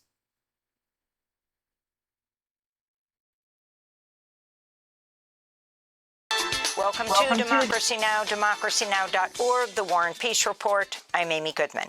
In Iran, over 500 protesters and 48 security officials have died in demonstrations that have roiled Iran for 2 weeks. That's according to the U.S.-based human rights activist news agency. Iranian authorities have also arrested over 10,000 people. Videos circulating online show the graphic deaths of protesters and corpses lined up in body bags outside hospitals. Iranian officials have shut off the internet and limited phone calls inside the country. Over the weekend, President Trump repeatedly threatened to attack Iran. U.S. security officials are reportedly weighing cyber attacks and direct strikes. This is President Trump speaking to reporters Friday. I've made the statement very strongly that if they start killing people like they have in the past, we will get involved. We'll be hitting them very hard where it hurts. And that doesn't mean boots on the ground, but it means hitting them very, very hard where it hurts. In response, Iran's foreign minister Abbas Araghchi blamed the U.S. and Israel for the protests, insisted the situation inside Iran is under control. Both the United States and Israel have officially stated that they have interference and a role in these riots. And they are trying to turn these demonstrations and protests, which are peaceful, into violence and riots. Speaking to reporters Sunday, President Trump claimed Iranian leaders called him to negotiate, but the U.S. may take action before a meeting. We'll have more on this story after headlines. Israeli Prime Minister Benjamin Netanyahu expressed his support for the Iranian protesters in a speech to the Israeli cabinet Sunday. Israel is closely monitoring developments in Iran. The demonstrations for freedom have spread across the country. The people of Israel and the entire world are in awe of the immense courage of Iranian citizens. Israel supports their struggle for freedom and strongly condemns the mass killings of innocent civilians. Meanwhile, in Gaza, Israeli forces killed at least 3 Palestinians Sunday. 1 person was killed in the Tufa neighborhood in Gaza City, while 2 others were killed in southern Gaza near Khan Yunis. Since the U.S. brokered truce, over 440 Palestinians have been killed by Israeli forces. Here's Mohammed Abu Asi, whose nephew was killed in Israeli strikes. Every day houses are destroyed. Every day there's shooting, and it's random. Till now, the war is ongoing. Don't listen to those saying that the war is over. The war has stopped for the Israelis only, but for us, it's ongoing. Al Jazeera is reporting a Palestinian baby, Mohammed Abu Harbid, froze to death as torrential rains and freezing winds worsen the dire humanitarian situation faced by displaced families across the Gaza Strip. Since November, 4 Palestinian children have frozen to death. This comes as the Israeli military is reportedly planning to restart intensive military operations in Gaza in March, targeting Gaza City. According to the Times of Israel, the operation would push the Yellow Line ceasefire demarcation west toward the coast of the Gaza Strip. Here in the United States, tens of thousands of people took to the streets over the weekend as protests against ICE spread nationwide following the fatal ICE shooting of Renee Good, a 37-year-old mother of 3, killed by an ICE agent in Minneapolis last week. Thousands of protests led by the ICE Out for Good campaign took place in towns and major U.S. cities, including New York, Portland, and the Los Angeles area, where activists also held a vigil for Keith Porter Jr., an African-American 43-year-old father of 2 who was fatally shot by an off-duty ICE agent on New Year's Eve. His family's demanding transparency in the investigation into his killing. Here are voices from the anti-ICE protests this weekend in Boston.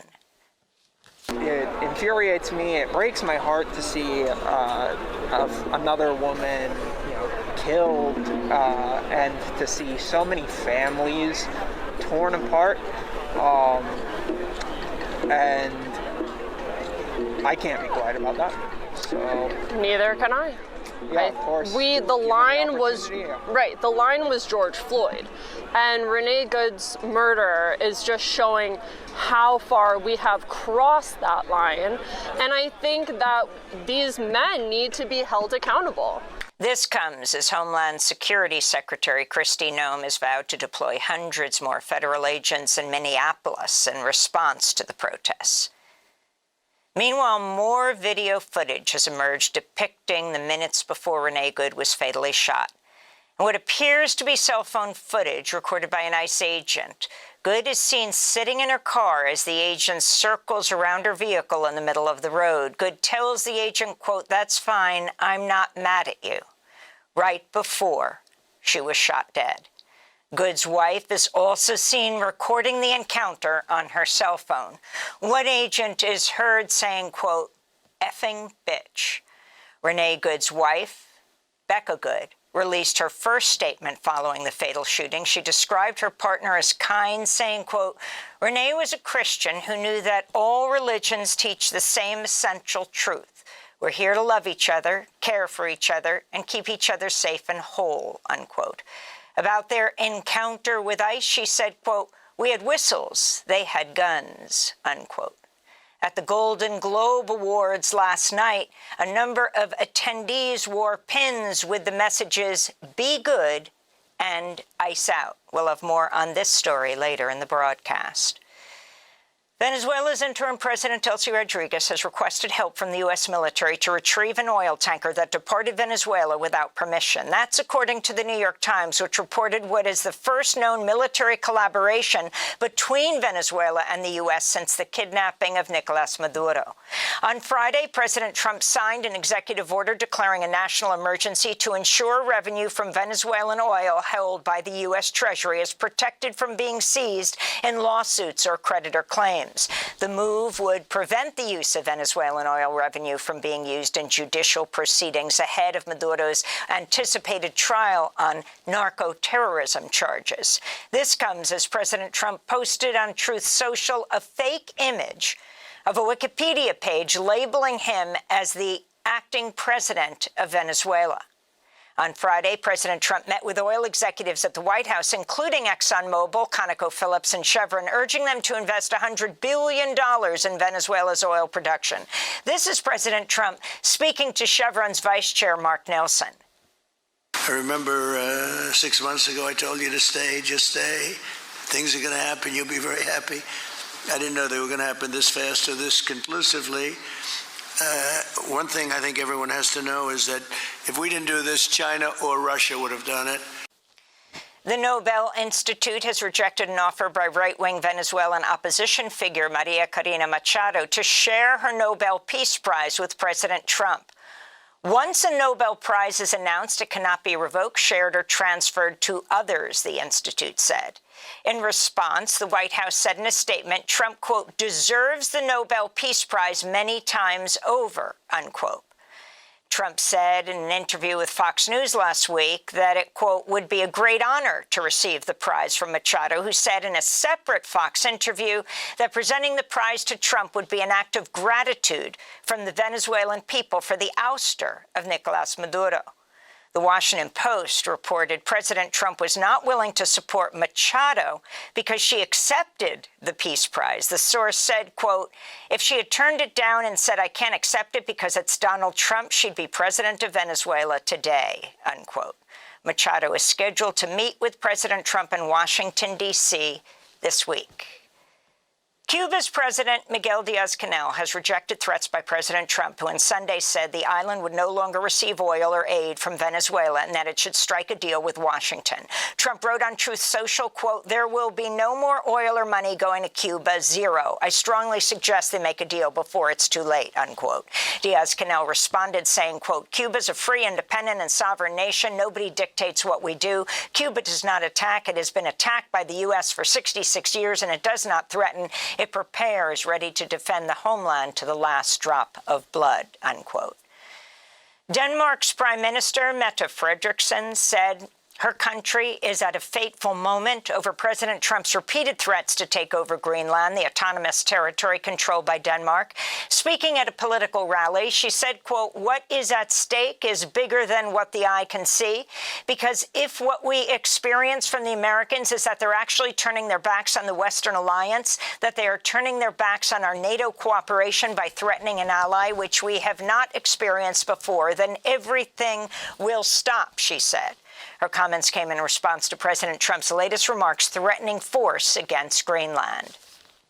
Right now, we are going to do something on Greenland, whether they like it or not, because if we don't do it, Russia or China will take over Greenland, and we're not going to have Russia or China as a neighbor. Okay?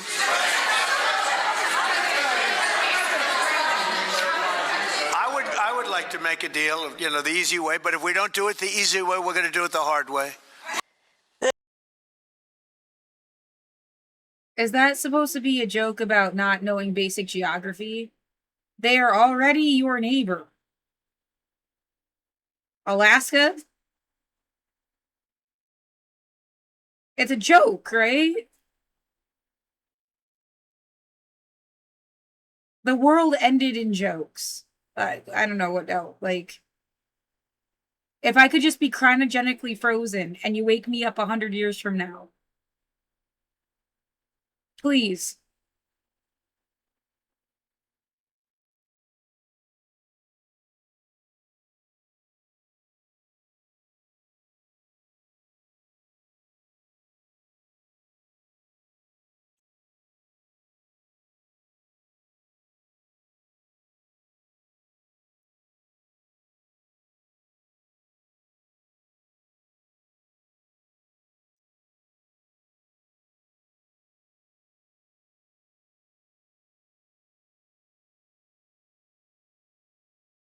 when they argued they have to conquer Greenland, Russia is already our neighbor.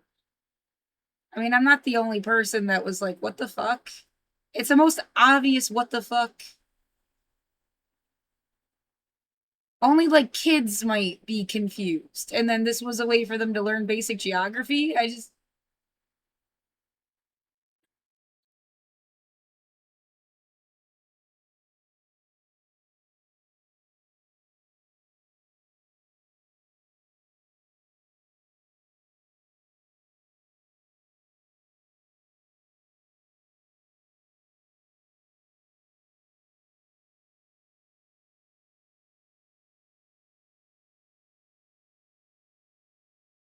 Yeah, all of that shit back in the day about, I can see Russia from my house.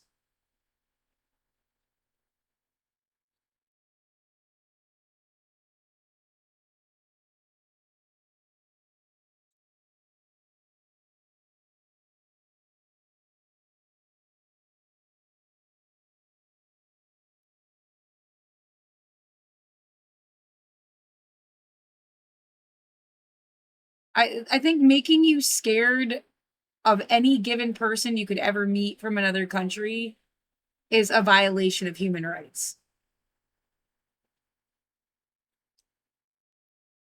Trying to create some sense of, like, nationalism in people so that they can be on teams and the teams can fight forever into infinity. You would have just been friends. Like, hey, you're interesting. Tell me all about your stuff. Person A to person B. Doesn't matter who they were. Let's spend our whole lives telling each other about how we're different. It's like literally, yeah, what did you eat for breakfast? What kind of words do you say? What kind of clothes do you wear? What kind of music do you listen to? Like, that was literally the experience of when I went to the Czech Republic.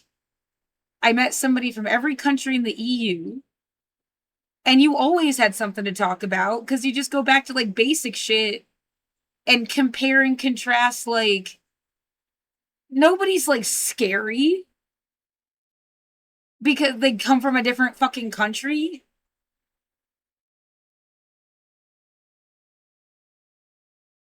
And, like, yeah, again, it's like trying to set you up to be scared of people you never met.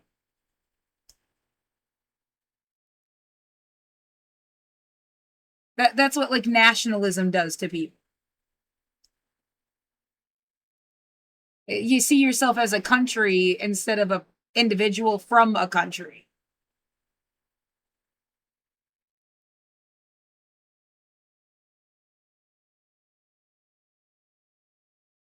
The Justice Department has launched a criminal investigation into Federal Reserve Chair Jerome Powell. He said the DOJ had issued subpoenas related to his congressional testimony about the central bank's $2.5 billion renovation of its Washington, D.C. headquarters last year. Powell, who was appointed by President Trump back in 2017, accused the administration of threatening criminal prosecution to pressure him to lower interest rates. This is Chairman Powell. The threat of criminal charges is a consequence of the Federal Reserve setting interest rates based on our best assessment of what will serve the public, rather than following the preferences of the president. And the Smithsonian's Portrait Gallery has removed text referring to President Trump's 2 impeachments when replacing his photo portrait as part of the museum's American Presidents exhibition.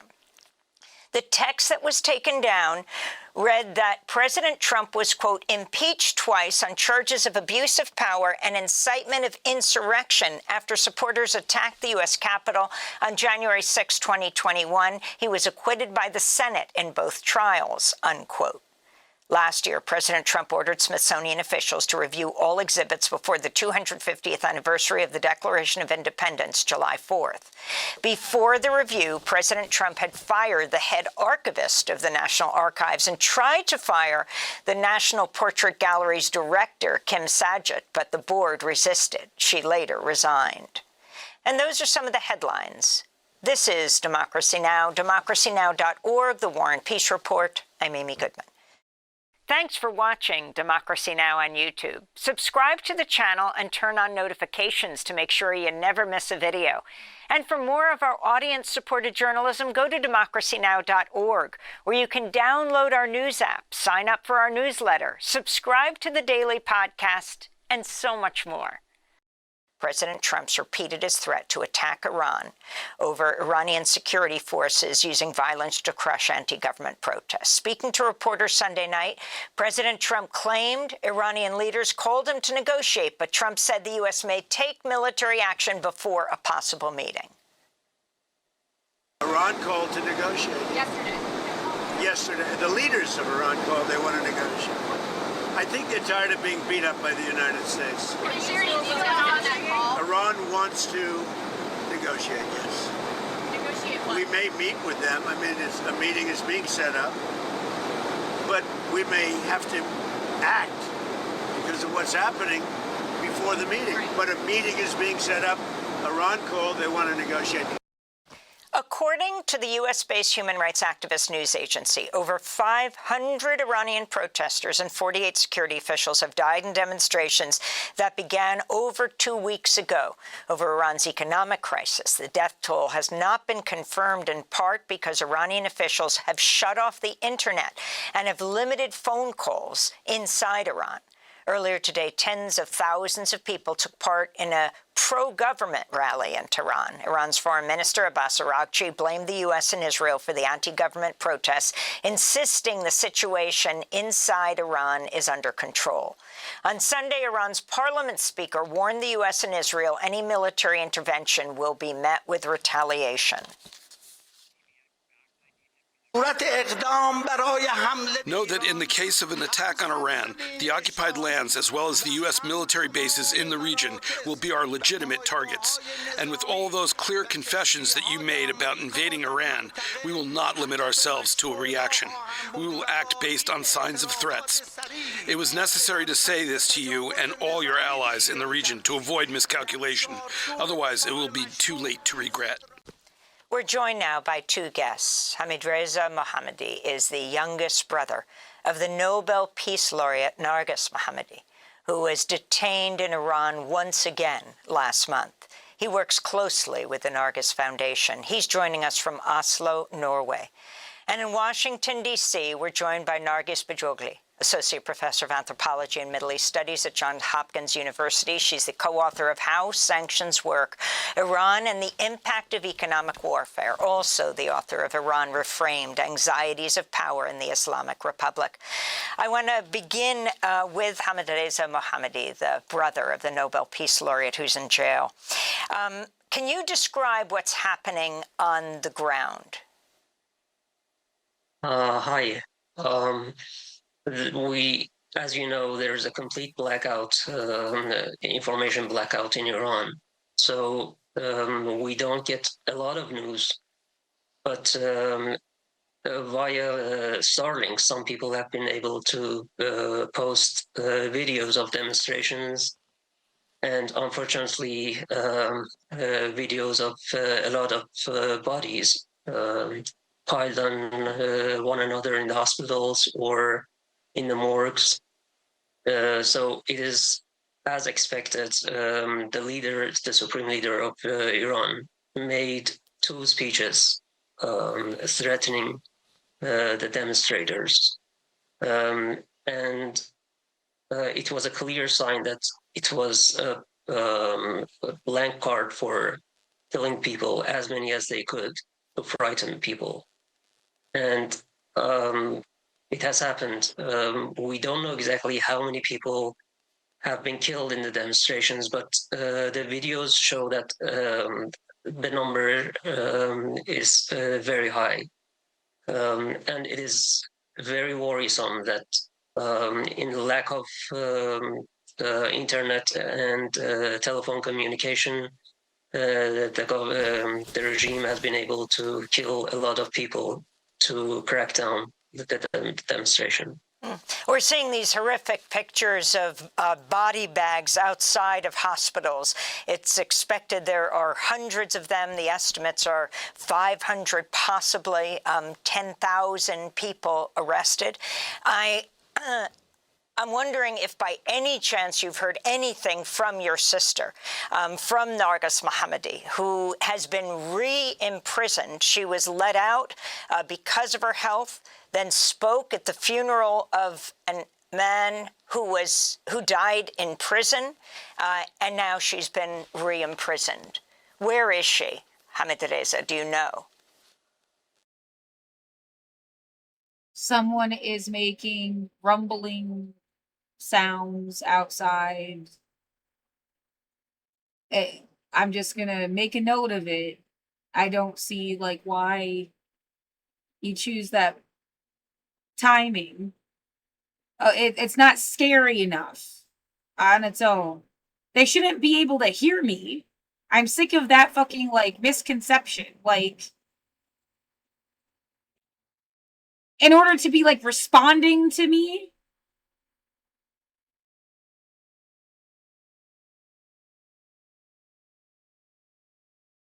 trying to provoke you into saying something.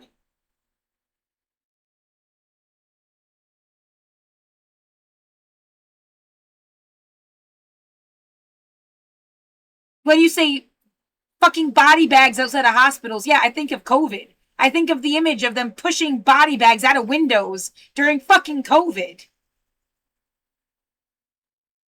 You seriously just like drove by the building to get me to say something?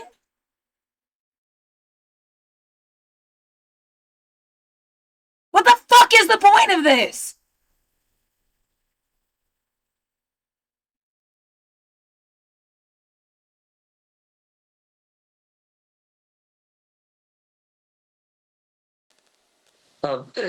Even before the demonstrations, we didn't get any information about Nargis and her health. My brother tried to visit her, but it was denied. After the demonstrations and a complete cut off of internet and telephone calls, I haven't even been able to call my family in Iran. So I don't think that they are going to tell anything about the people who they arrested that day. I know some of the family members who are desperate to know anything about how they are being held, how is the health situation. But we have been denied any information, and now during the demonstrations, we don't even have any means of contacting our family members. Professor Nargis Bajogli, you're speaking to us from Washington, D.C., where President Trump has been making a number of threats, considering a series of potential military options in Iran. Trump was briefed in recent days, apparently, on different plans for intervention. On Saturday, he posted on social media, quote, "Iran is looking at freedom perhaps like never before. The USA stands ready to help." This came after an overnight post on Friday where Trump warned Iran that the U.S. is locked and loaded. Can you talk about what's happening on the ground and President Trump's response? Will this help the protesters demanding freedom and democracy in Iran? Well, any kind of foreign-led intervention, and especially strikes and war, always gives governments a carte blanche to say that any kind of internal dissent can be or is sort of enemy rhetoric, and then it further represses. And this is why so many civil and political activists in Iran have warned against any kind of foreign intervention, because it actually increases repression inside of the country. Just like we've been seeing in the past few days, the Iranian government is saying that protesters are rioters and terrorists, and they are trying to say that some have very legitimate demands and others are causing havoc on purpose. So the more that the United States and Israel tie what is happening inside of Iran and tweet things like Mossad agents are on the ground and that we have plans and are locked and loaded, that only puts the lives of ordinary Iranians who have very legitimate concerns over the economic and political conditions in Iran on the line. and it just sort of gives more of a carte blanche to the state, which has no qualms about using severe force as it has in uprisings over the past many years.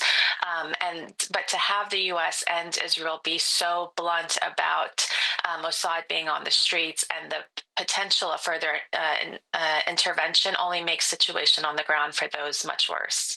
On Saturday morning, Secretary of State Marco Rubio spoke by phone with Israeli Prime Minister Benjamin Netanyahu. They reportedly discussed the protests in Iran along with the situation in Syria and Gaza.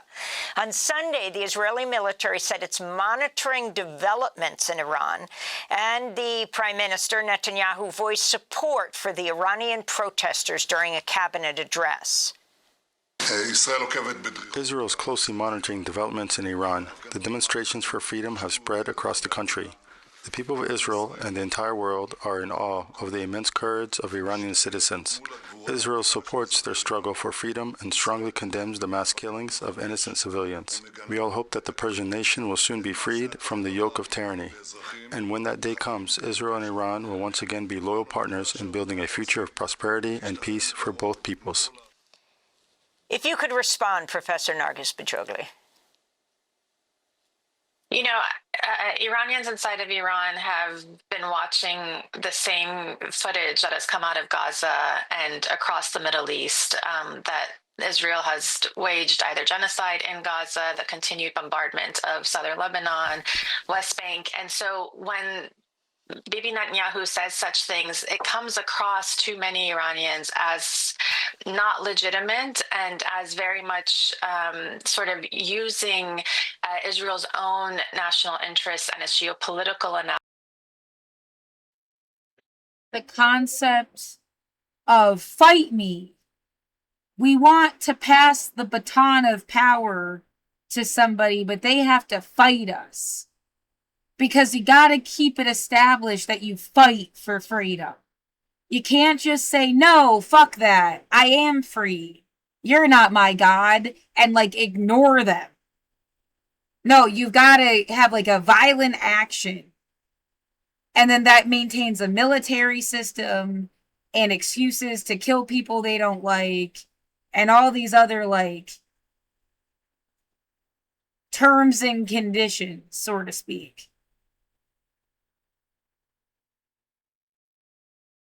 They won't just let you live your fucking life because you were born on Earth. They want it to forever be some cycle of violence. And they have to encourage the citizens to no matter where they're citizens of, to fucking fight for their sense of freedom. It's just a power thing.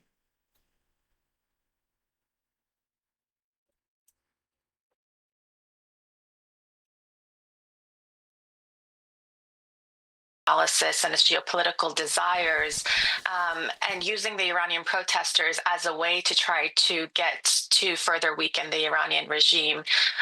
So this is something that only goes to further really put the lives of Iranian protesters in danger with these kinds of remarks. What makes these protests? Yeah, that's very poetic. That a constant turnover of bodies to move the wheels of someone else's idea of progress. They build that fucking pyramid with bodies. They get things done with bodies. They walk on bodies to get somewhere. You can't just live your fucking life.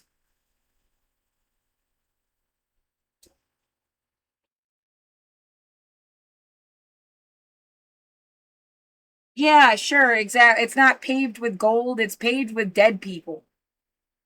The road to somewhere, I don't know where the fuck it's supposed to be going.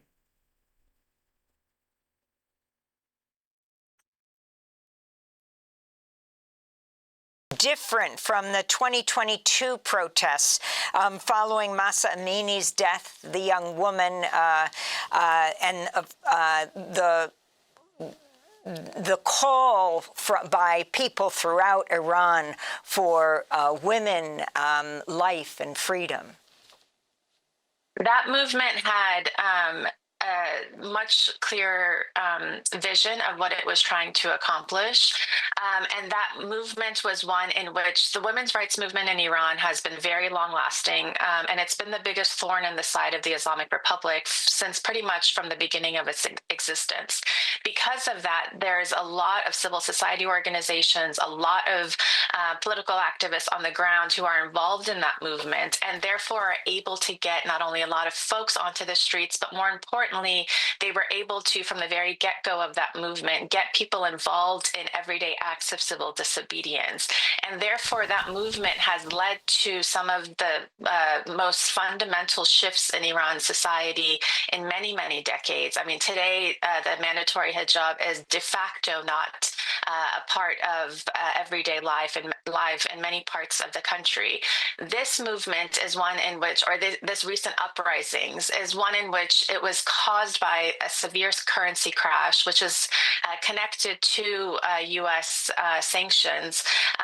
And it's caused by a severe cost of living crisis in Iran, very high inflation. People are very angry at the economic situation, and they are therefore also angry at the political situation, because unless Iran takes a different position in its foreign policy, its economic situation and the economic sanctions will not be able to budge. So this is coming out of a lot of very real anger and grievances on the ground, but it is not necessarily yet coalesced around any kind of movement building on the ground that has similar to the women life freedom movement. So we have to wait and see where this goes. But again, the constant, whether from the Israelis or the Americans, the constant talk about Mossad being present, that they are locked and loaded and ready, that makes this also in tenor very different from what we saw in 2022. And therefore, the response and the reaction and what it means going forward, something very different. And I think that the key here is the movement a few years ago really put civil disobedience and non-compliance to the state at the forefront.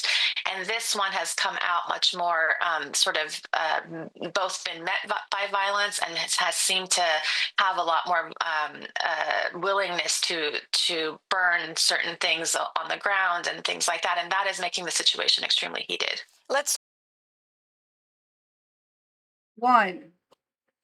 Man, I wish I had a cooler response. Would they say non-compliance? It makes me think of rent and eviction.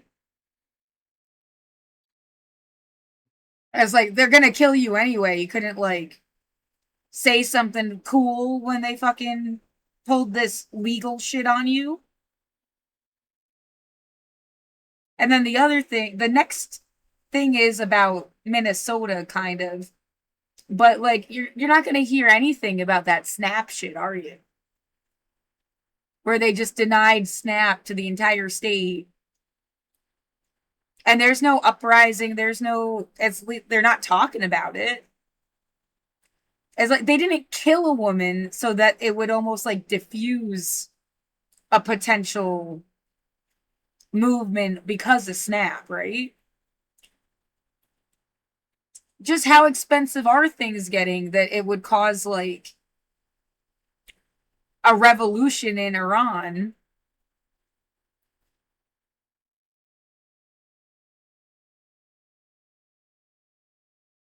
I mean, they already made people on SNAP starve in November. Would I be able to do anything if they did it in Oregon? You'd be too fucking hungry to fucking do anything.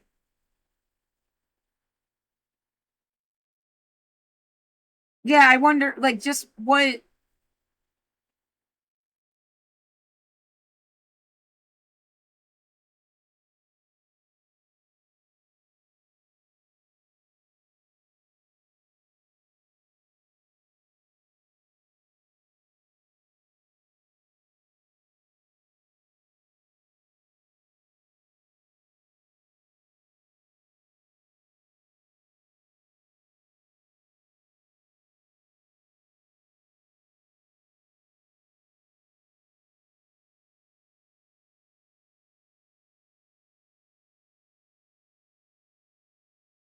People are screwing around outside.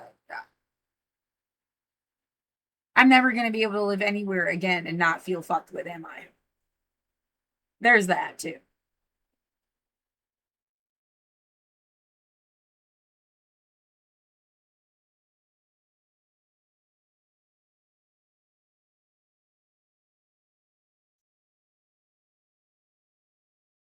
Nobel laureate Narges Mohammadi, in her own words, speaking in a video released by Amnesty International years ago in 2021. Again, she's in prison. Hello to my colleagues and friends in Amnesty. Today I can send this video message to you, and without your protection, it wouldn't have been possible. I hope one day to be able to tell you that execution have stopped in Iran and that women in my country have got their rights and that we have a better human rights situation in Iran. My goal is to achieve peace and human rights. I am determined to try more than before.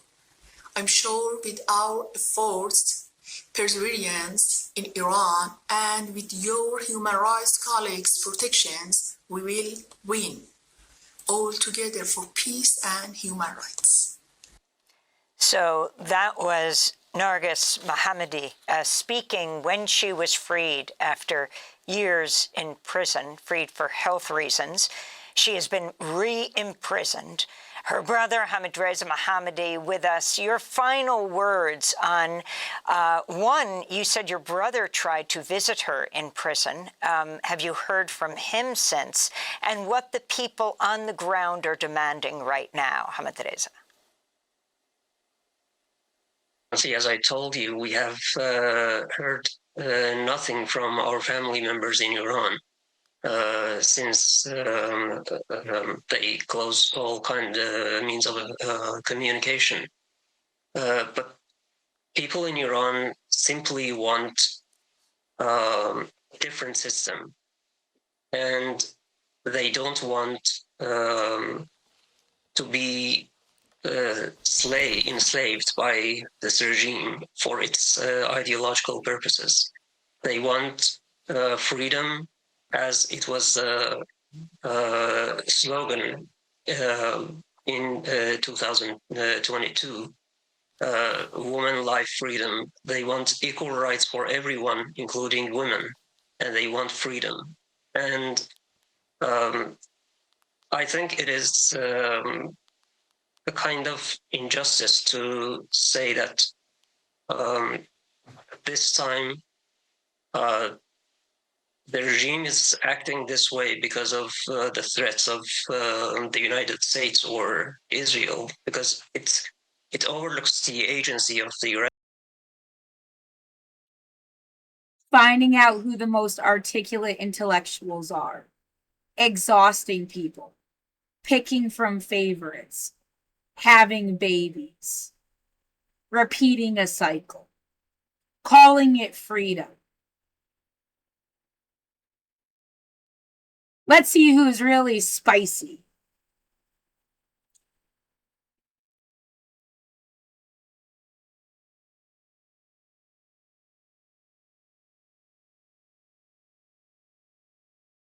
It's fucked. Whether that's what they did in 2020, that's what they do every fucking time in every so-called revolution. Something hidden in the background.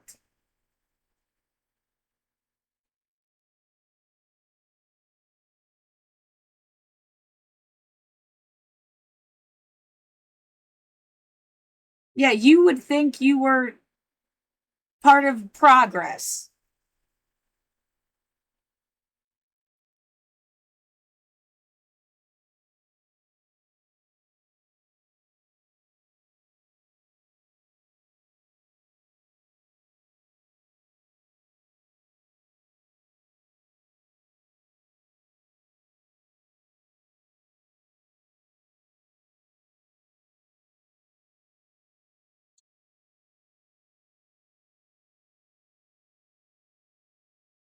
Many people on the ground. you must remember that going on the streets in front of the bullets is not something that happens when a foreign country sends a message or encourages people to do. People in Iran really want freedom and the same values that Western democracies stand for. And they are expecting support because the values that they are fighting for are the same values that are held dear in the United States and Western Europe. So I don't think that the regime is killing people more just because President Trump is supporting or Prime Minister Netanyahu is supporting them. The foreign affairs are influential, maybe, but it is the people on the ground that they are chanting what they want, and we shouldn't ignore what they are chanting for. The U.S. sanctions have certainly affected Iranian economy, but the mismanagement of all the resources that we had in Iran, the money that they got from oil, they use all that money to make missiles and to export those missiles to their proxies. So there was enough money to make Iran from the ground up again, but they chose to spend that money on their ideological wars. So we should also give agency to the regime itself and not say that it is because of the policies of the United States or any other country. They are responsible for ruining Iran, and people in Iran are really tired of it. And Professor Bajoglu, your final comment in this last 30 seconds. Iranians have been struggling for their freedom for close to over 40 years now. They definitely want a different system. And they know very well what they are up against, and they are extremely brave in how they go up for the changes that they seek. The Islamic Republic is and has always responded extremely repressively towards uprisings in Iran.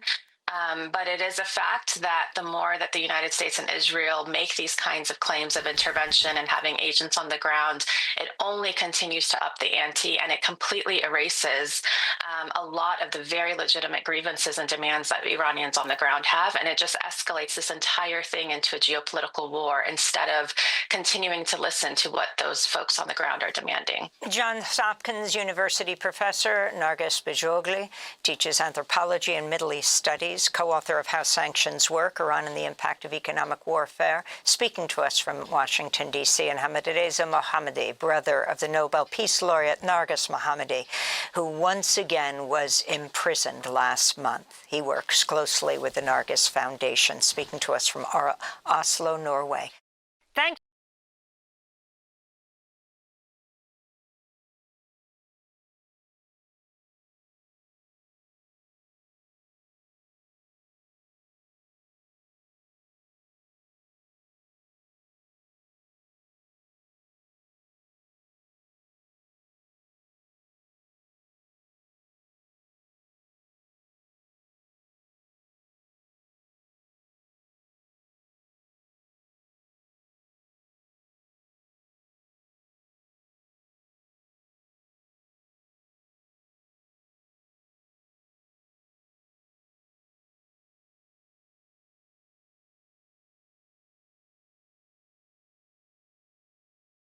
with Chris, and in this video I will be exploring the context that you need to know when reading Marjan Satrapi's Persepolis. Persepolis is a coming-of-age story set in the 1980s in a country called Iran.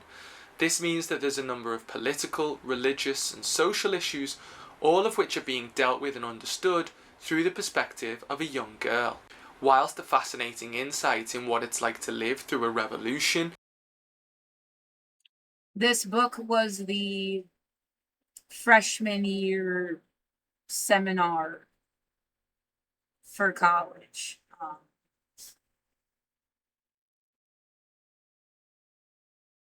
Yeah.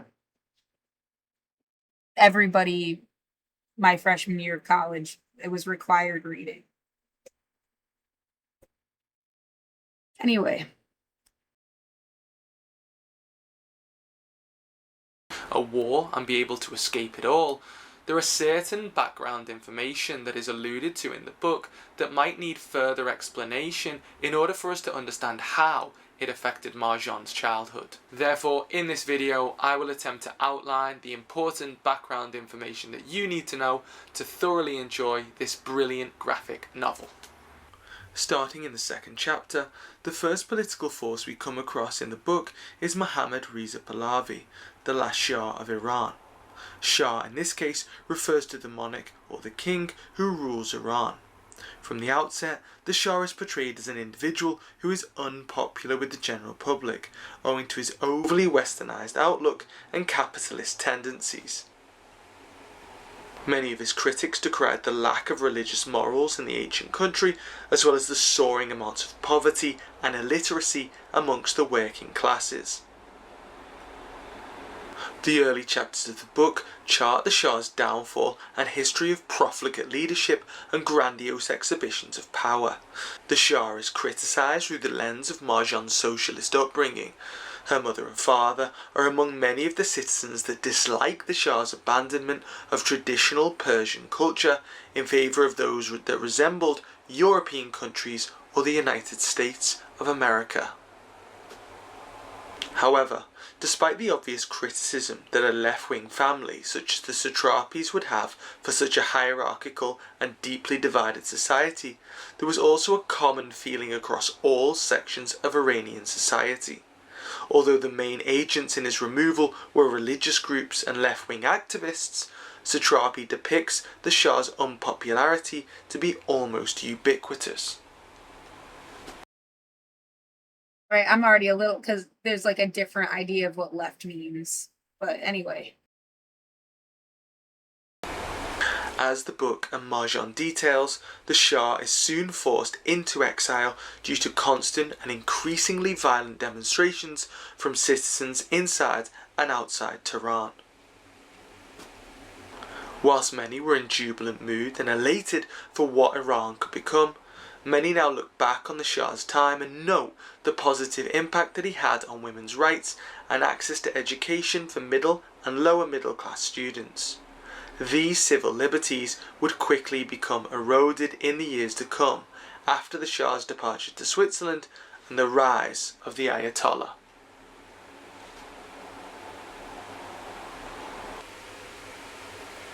With the Shah's departure came the rise of Ayatollah Ruhollah Khomeini. Khomeini was a cleric who led the Iranian Revolution that finally deposed the Shah in 1979. He was a charismatic leader that painted himself and a return to more traditional Islamic values as a potential saviour for the Iranian way of life. Once again, due to Marjan's relatively limited outlook as a youngster, we are only given a limited perspective of what the new Islamic Republic's rise to power consisted of, but we are told via a conversation with her father and uncle that over 99% of the electorate voted in favour of Khomeini's party. This alarms Marjan's father, who seems pessimistic about the possibility of there being a stable sense of life under such an obviously corrupt system of election. Uncle Anoush seems more positive and claims that running a country as a theocracy will require the intellectual support that he and his fellow left-wing activists can provide. At this point, Anoush is right to be positive. He and a number of other left-wing activists have been freed from prison or returned from exile thanks to the Shah's removal. They have great ambitions to restore the ancient and cultured country of Iran to pride of place within the region after years of war, foreign manipulation and puppet monarchies. Sadly, this does not come to pass. Under Khomeini's rule, political dissidents such as Uncle Anoush are rounded up, imprisoned and executed. Thus begins a transformation of the country that few foresaw or desired when the Shah was forced into abdicating the throne. Khomeini and the Islamic Republic went about establishing a government based on fundamentalist interpretations of Islam, otherwise known as a theocracy. This meant that women's civil liberties were quickly eroded, non-Islamist newspapers were closed, vices such as alcohol and Western goods were outlawed, and many of the nation's schools were closed for re-evaluation of the curriculum and teaching staff. Democracy was outlawed as an approach to government, owing to its ties with Western culture. In just a few short months, Iran had traded the decadent ways of the Shah for an austere and controlling government that ruled with intimidation and mercilessness. Conflicts involving the veil, parties, Western goods, and the death of those close to them help readers to understand the deeply fractious existence a teenage Marjan and her family experienced at a time in her life already associated with confusion and complexity. Many chose to flee the country as a result of the Islamic fundamentalism that had taken hold following the Shah's departure. Those who stayed, such as the satrapies, feared that their standing in society would plummet if they were forced to emigrate to France, the UK, or other European states. However, the outbreak of war between Iran and their neighbour Iraq would prove to be a useful catalyst for nationalism and a distraction from the Ayatollah's harsh style of rule. Marjan herself points out the immediate sense of patriotism she has once the bombs begin to drop. Similarly, her father, a staunch critic of the regime, shows his support for each new victory, given the very real possibility of their family being killed in the crossfire. This war, which was to last nearly a decade, was fueled by disputes over the two countries' shared border, as well as attempts to provoke respective Muslim groups in each country. Over 90% of Iran's citizenship are considered Shia Muslim, whereas Iraq's dominant faith following is that of Sunni. Despite their similarities, Sunni and Shia Muslims have major disagreements at the core of the faith, most notably who was the right successor to the Prophet Muhammad's leadership of the religion. As such, both the Ayatollah in Iran and Saddam Hussein in Iraq appealed to the minority group of Muslims in the respective neighbouring country as a way to unsettle the region and gain intelligence as to the military goings-on. Although the war was an opportunity to settle old scores in an international sense, it also offered Iran's Islamic Republic an opportunity to distract from the political transformations at home. Although the formidable guardians of the revolution were still out in force, families such as the satrapies were far more focused on the immediate threat to their lives that each new bombing could cause. Hence, political demonstrations and even parties were put on hold while citizens weathered the storm. Hence, not only was their attention distracted from the civil liberties being eroded in the country, the conflict actually boosted support for the government whenever a significant victory was won. Sadly, as the graphic novel depicts, this was often at the cost of many thousands of working class people's lives. Young men who were most likely illiterate or poorly educated owing to their background are shown to be manipulated into joining the war effort with promises of religious glorification in the afterlife. These boys were not even offered the protection of a firearm in some cases, and instead were used as a brutal method of detecting and destroying Iraqi landmines on the battlefield. Such a revelation throws Marjan's perceptions into total disarray. By the end of the first book, she seems completely detached from the monarchy she grew up with, the revolution her family fought for, and patriotism for a region that goes back thousands of years. The best thing that Persepolis as a book has to offer us is the opportunity to experience what the Iranian Revolution and the war between Iran and Iraq was truly like, without our own respective countries' media biases getting in the way. We come to see that the Shah, the Ayatollah, and the war are deeply complicated elements of Iranian life and culture during this time, and cannot be separated in simple terms in terms of which ones were beneficial and which ones were damaging to the people of Iran. Instead, we experience them through the curious but limited perspective of a young girl who is trying to come to terms with her religious, national and cultural identity at the same time as dealing with all the challenges that teenage life can bring. Satrapi's protagonist cannot be truly said to be thoroughly criticising or lauding any of these elements of her past. Instead, she gives us a very thorough idea of what it was like to live with or amongst these issues so that we, as readers of other places and times, can better understand them ourselves. If you found this analysis useful and would like to watch more like it, then be sure to subscribe and like via the buttons below. Yeah, to be honest, I remember the punk rock, her sneaking in jeans thing more, and like she was trying to be punk in the middle of all this, was like the part that had held in my memory. Yeah. That's all for this time. Thank you very much for watching, and goodbye.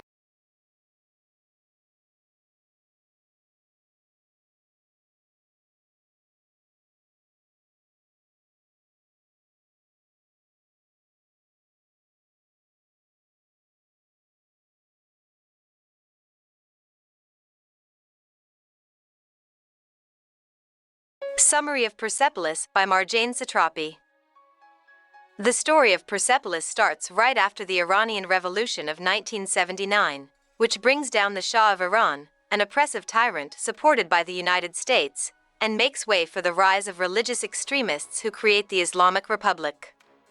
Marjane Satrapi talks about how she used to go to a French school that was both secular and religious, but now that the Islamic Republic doesn't trust Western ideas, this is illegal. Also, all girls and women are required to wear covers by the government. Marjane's parents, on the other hand, are modern and don't believe in any gods.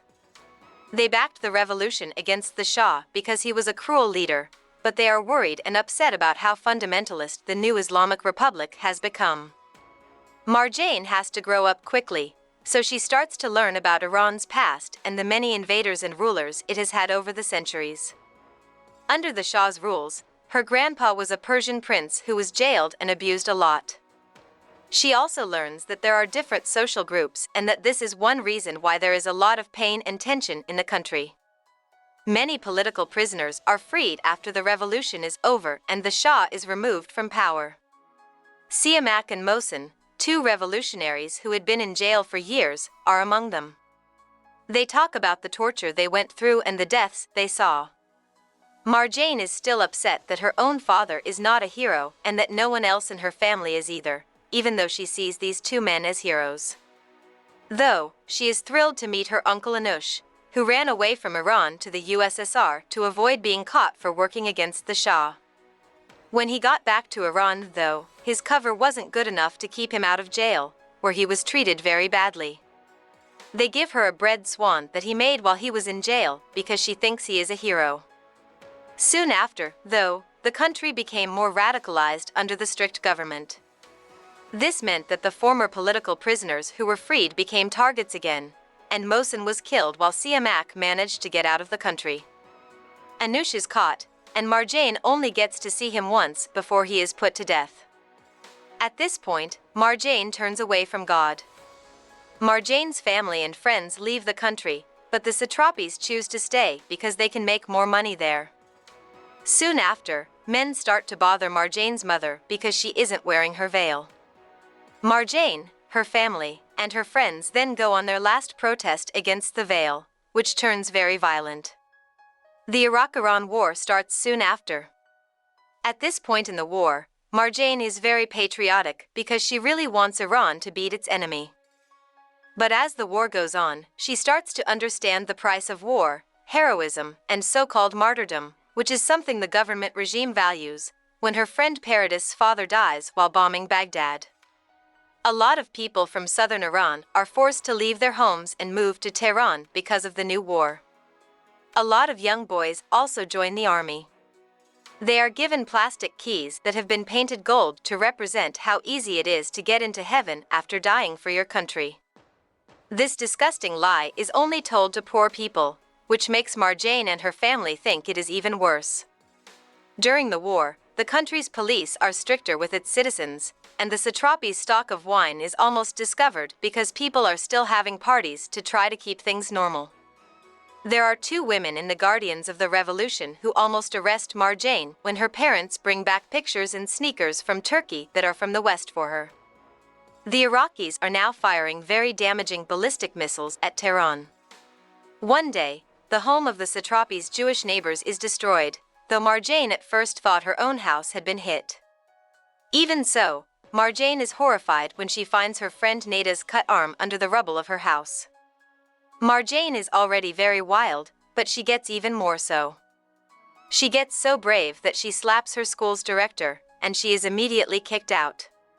She says what she thinks even at her new school, and Marjane's family believes it is best and safest for her to finish her education in a country where she has more freedom. Marjane leaves her family with tears in her eyes and heads to Vienna, Austria, to start a new life. About the author. Marjane was born in Rasht, Iran, and attended French language schools in Tehran as a child. Her family was very well educated and up to date, which made things hard for them when the revolution that got rid of the American-backed Shah of Iran led to the creation of a strict and traditional Islamic republic. As a teen, Marjane's family sent her to a French school in Vienna in 1984. When Marjane went back to Iran after the Iran-Iraq War finished, she went to the School of Fine Arts at Tehran Islamic Azad University to get her master's degree. She did this until 1994. During this time, she got married, but the marriage didn't last long. Within 3 years, they were divorced. After she graduated, Marjane worked for a short time as an artist for an economics magazine. After that, Marjane went back to Europe and went to school in Strasbourg to study decorative arts. In 2000, she released all 4 volumes of Persepolis in French. In 2003 and 2004, 2 volumes were translated into English. Satrapi is married to Swedish citizen Matthias Ripa. They live in Paris. Hope we summarized it fully and you liked it. Please hit the like button and subscribe to our channel so that we are motivated to create more videos.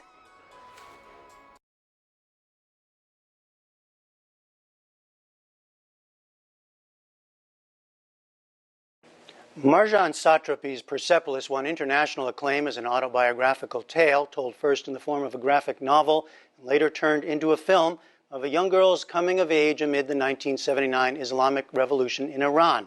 Now comes Chicken with Plums, another story based on her family's history from an earlier period. It was published in English translation in book form in 2006.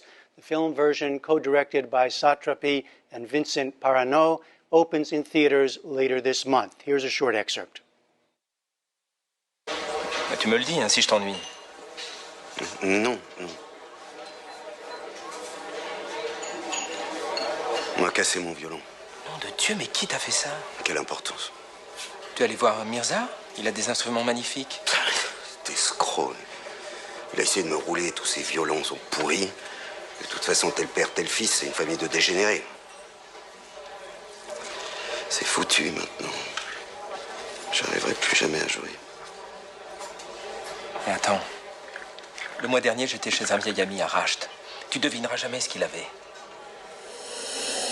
Regardez ce Stradivarius.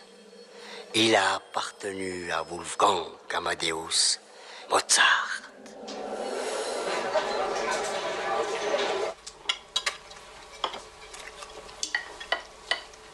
Demain, je pars pour Rasht. Je vais aller chercher un violon. Marjane Satrapi now lives in France. In addition to her book and film work, she contributes to magazines and newspapers around the world. She joins us now. Welcome to you. Thank you very much. If Persepolis was more explicitly about you and what was going on in your early life, what is this one, Chicken with Plums? What were you after here? Well, actually, it's not really a story of my family. It's many stories of different part of my family and many things that I have lived or the things that I have heard. It is like a couple of years ago, I saw a photo of my granduncle, and he looked like a very handsome man, and he looked extremely melancholic, and I'm a very melancholic person once in a while.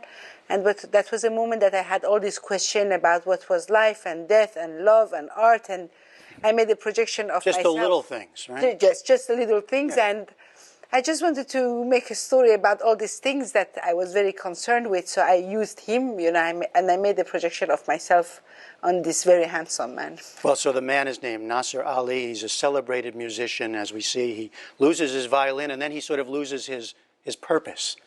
And so it becomes a meditation on living and art, I guess. Huh? Well, of course. I mean, he loses all the pleasures more than his violin. The violin is actually just a purpose. It's just an excuse for a real story that is hidden behind this violin. Is when your heart is broken, if you're honest, do we really survive a broken heart? I don't think so. And if we don't survive it and we start losing all the pleasures of life, then we die. But it's a movie that talks about all of that. Actually, it talks about death, and it talks about depression, and it talks about all of that just to celebrate life and the pleasure, and it has lots of humor. Because yes, we should say it has a lot of humor, doesn't it? Yes, because if I present it like that, this is the story of a depressed man, it sounds very boring. But I don't think it's boring at all. Well, speaking of how you present it, we see in that little clip the magic side of it, right? Yes. The person who appears with the Stradivarius. So there's a kind of mixing of genres. Absolutely, because the basis is that the characters, I'm extremely realistic about characters because we don't have any good and any bad. Everybody has his time that he is glorious, and he has his time that he's really not nice. I'm being very realistic on who the characters are. But then about life, in cinema there is no limit to our imagination than ourselves, and that is also a man that remembers all his memories. And when we remember our life, the memories, they don't come in a chronological way, and some of them they are very colorful and full of details. Some of them they are just like you just remember an action. So like that you can just go and. Cinema is word of imagination, and all this movie of the 50s that I saw, from Douglas Sirk to Pressburger and Powell to Lubitsch to Hitchcock, all these films that really come through in this. Right? Yes, that is all these films that I loved, watching when I was a child, and I would watch them over and over. This is the reason why I loved cinema. That is the reason why I wanted to make film, and I also just wanted to celebrate all of that. These, of course, those start in that graphic novel comic form, yes, for which you first were known. Yes. Now, what is that especially good for, or what are the limits of that make you then want to turn it into a film? Listen, to tell you the truth, I never wanted to become a movie maker. It was like I was a cinephile, and I go like 3-4 times per week to the cinema, and I like to watch films.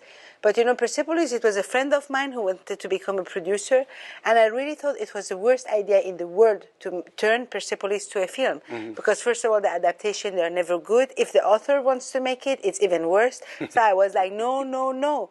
But then, it was this little Jiminy Cricket in me who was saying, they're going to pay you that you will make a new experience. Are you crazy to say no? So it was really for making a new experience, being convinced that it was a very bad idea.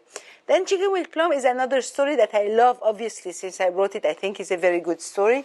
And I think that the story itself was very cinematographic, and I really wanted to make a melodrama. Mm-hmm. I wanted to make a real love story with a bad ending, because a love story that ends good is the life of everyone, you and I, for example. I always say to people, if Romeo and Juliet, they got married, nobody would care about them, Imagine Romeo and Juliet, 6 kids, yelling, Mama, Mama, Papa. We don't want to hear that story. No, absolutely. Right? That is our life. It's not interesting. But go back to the way these start in the graphic novel form. Yes. Which is your art form first, right? Yes. What is that good for, as opposed to either writing in traditional novel form or making an original film? But listen, for me, who loves to draw and who loves to write, mm-hmm. and cannot choose between one or the other, mm-hmm. the comic is the best form. And also, I'm a little bit shy, to talk, like I was very sad, or, to describe, when I have like when I'm too sentimental, I'm too shy to describe them, but I can make a drawing of myself and it showed. In words, it becomes too much for me. I cannot do it. And I think there are things with the drawings that we can do also because, drawing is the first language of human being. Before writing, before even talking, before words, human being were drawing.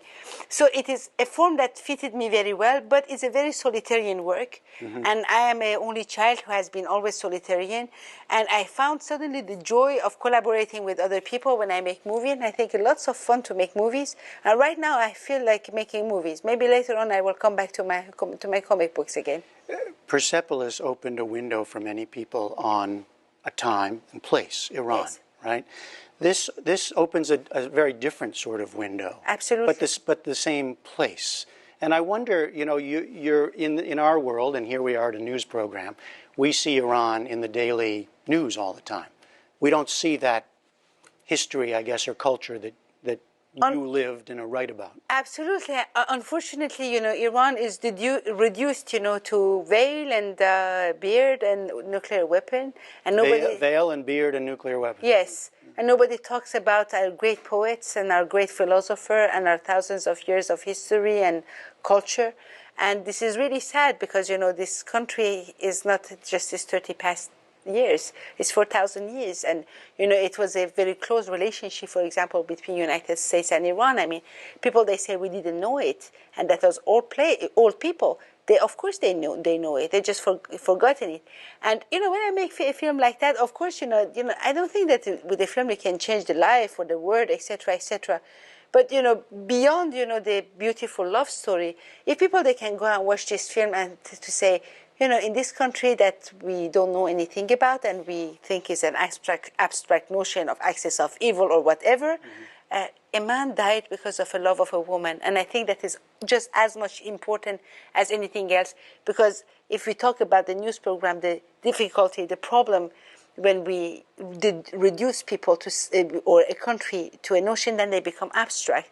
And from the second they stop being human beings, then we can go and bomb them and kill them. And this is not a problem. If we don't forget that you're human beings like us that might fall in love and even die of love, then it makes it a little bit more complicated. All right, the new film is Chicken with Plums. Marjane Satrapi, nice to talk to you. It was great talking to you too.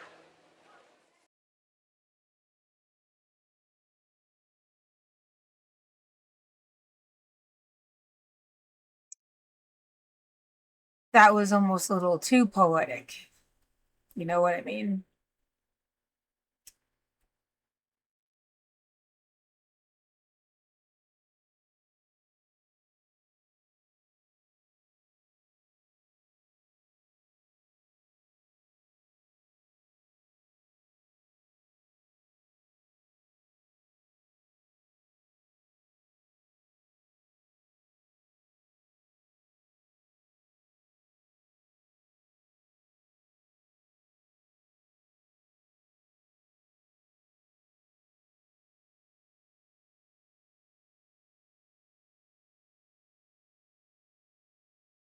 I wonder if they have it on Tubi without the copyright issue.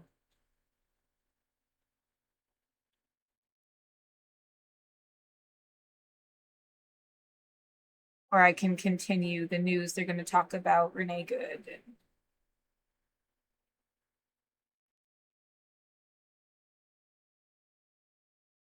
Well, I got to keep it under 12 hours or I won't be able to save this. So.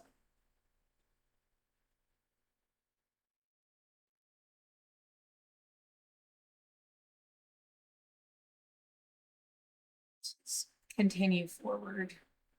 Your heart is broken and then you die.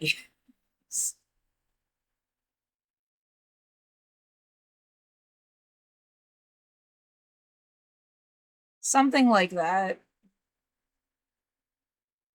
No, I don't think you should die of love. I don't think that you need Romeo and Juliet to die to be an interesting story. I don't want this precedent.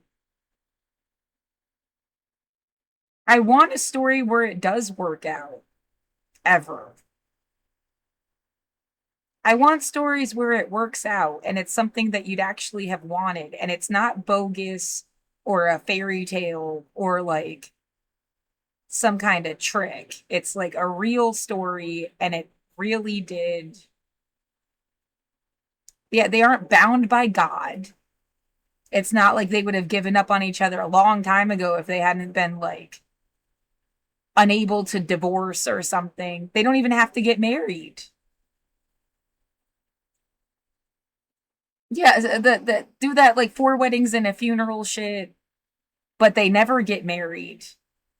Yeah, you know, the end of the thing. They never get married and then they and they have like a fucking Notebook ending, but they never got married. And it's just like people that didn't give up on each other or something. I mean, what else is there? Like,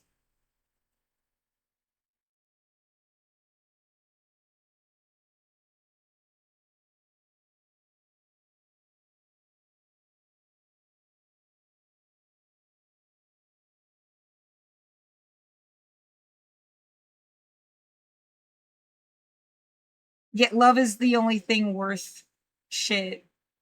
Truth and love. And if you don't have that, you're just a slave in an economic system.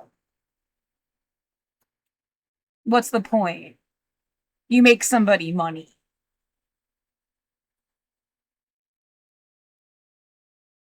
Even if you have kids, they're born to make somebody money. It goes on and on forever, like cows. So, yeah, and if you have no truth, you have no sense of reality, everything's bullshit then too. Yeah, just shut up and do your work. You don't even know what anything is. You'll never know what anything is. Don't even bother because they're going to lie to you. What's the point? So it's not corny at all to say like truth and love, or you've got nothing. You got sad stories and a depression and going to work. Going to work for what even? So that people can keep learning how to make other people money.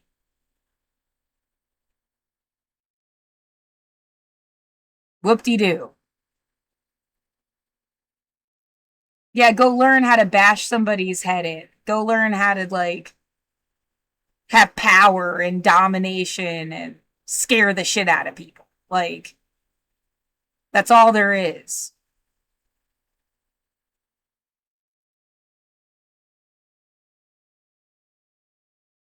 Yeah, go learn how to trick somebody. I mean, what else? Like, that's what happens when you have no truth and you have no love.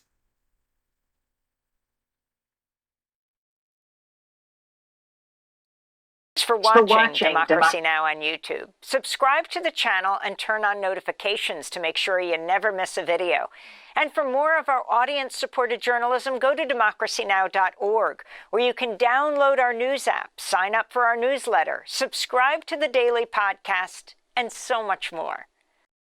This is Democracy Now!, democracynow.org. I'm Amy Goodman. Newly released footage shows Renee Good, the 37-year-old mother of 3, shot dead by an ICE agent in Minneapolis last week, calmly told the agent, quote, "I'm not mad at you," right before he shot her. In footage ICE claims was recorded by ICE agent Jonathan Ross on his cell phone, Good is seen sitting in her car as Ross circles around her vehicle in the middle of the road. Good's wife, Becca, also speaks to Ross in the roughly 40-second encounter. The video begins shortly before Ross fired his gun, while also recording on his phone, and continues for a few minutes afterwards.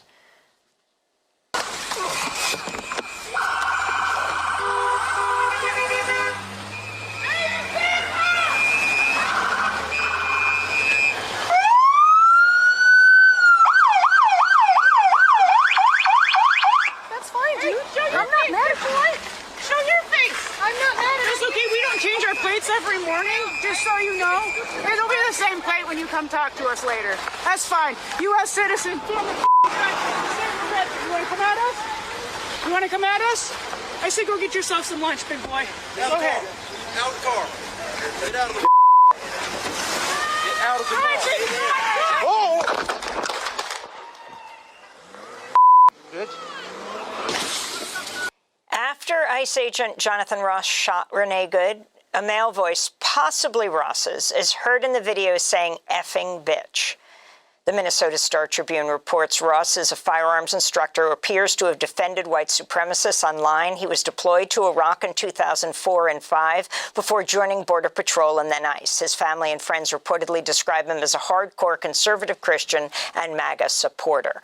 This comes as Renee Good's wife, Becca, released her first statement following the fatal shooting, saying, quote, Renee was a Christian who knew that all religions teach the same essential truth. We're here to love each other, care for each other, and keep each other safe and whole. About their encounter with ICE agents, she said, quote, we had whistles, they had guns, unquote. Meanwhile, Homeland Security Secretary Kristi Noem has doubled down on allegations Good was engaged in domestic terrorism. She spoke here on CNN. She weaponized her vehicle to conduct an act of violence against a law enforcement officer and the public. As protests continue in Minneapolis over Good's killing, tens of thousands of people took to the streets nationwide, led by the ICE Out for Good campaign from Los Angeles to New York. What happened there completely inexcusable, and what makes it even worse is the administration's reaction to it, from Kristi Noem, President Trump, Vice President Vance, all of them slandering her as a domestic terrorist. And if they can call her a domestic terrorist, then we're all domestic terrorists, you know? For more, we go to Minneapolis to speak with civil rights attorney and activist Nekima Levy-Armstrong, as hundreds more federal agents are expected to deploy this week to Minneapolis. Nekima, thanks for joining us again on Democracy Now! We spoke to you after the George Floyd police murder 5 years ago, and now here you are back again. If you can respond to what Kristi Noem is saying. She immediately has come to a conclusion about what happened, and they are preventing, saying that they will not cooperate with state and local authorities in Minnesota to investigate what took place. The state and the city of Minneapolis are pushing back. We spoke to Attorney General Keith Ellison, the Minnesota Attorney General. Explain what's happening right now. Well, number one, we know that DHS Secretary Kristi Noem is not only lying, she's rushing to judgment. Amy, as you know, anytime there's a police shooting and there are witnesses and we see what happens on video, we're told, pipe down, wait for the evidence all to come forward, the investigation to be complete before drawing any conclusions regarding the outcome. And here, in this instance, we're seeing the exact opposite take place, but this time at the hands of the federal government, who has already labeled the victim falsely as a domestic terrorist. We heard from so-called President Donald Trump claiming that Renee Good tried to run the ICE agent over with her vehicle, which, again, is false. We heard J.D. Vance, the Vice President of the United States, claiming that federal agents have complete immunity, which is a lie. And so those folks at the highest levels of government are perpetuating falsehoods, narratives that are nonsensical, and working overtime to justify the brutal murder of Renee Good, a mother of three, which is unconscionable and unacceptable. And so the people of the state of Minnesota, as well, of course, as the city of Minneapolis, have consistently taken to the streets to call for justice for Renee Good. As a matter of fact, the day after Renee Good was killed, the FBI made it clear that they were disinviting the Bureau of Criminal Apprehension, which is one of our state agencies primarily responsible for investigating the use of deadly force in the state of Minnesota. They said that they could no longer participate in the investigation, that they would not share evidence. And so after that happened, the Bureau of Criminal Apprehension essentially said, hey, there's nothing we can do.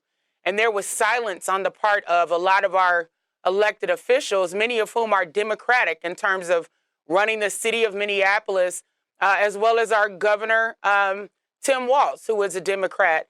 They were largely silent after that, but we, the people, actually made the decision to go out and educate the public. We held an emergency press conference, and we called upon local elected officials to take matters into their own hands by taking control of the investigation.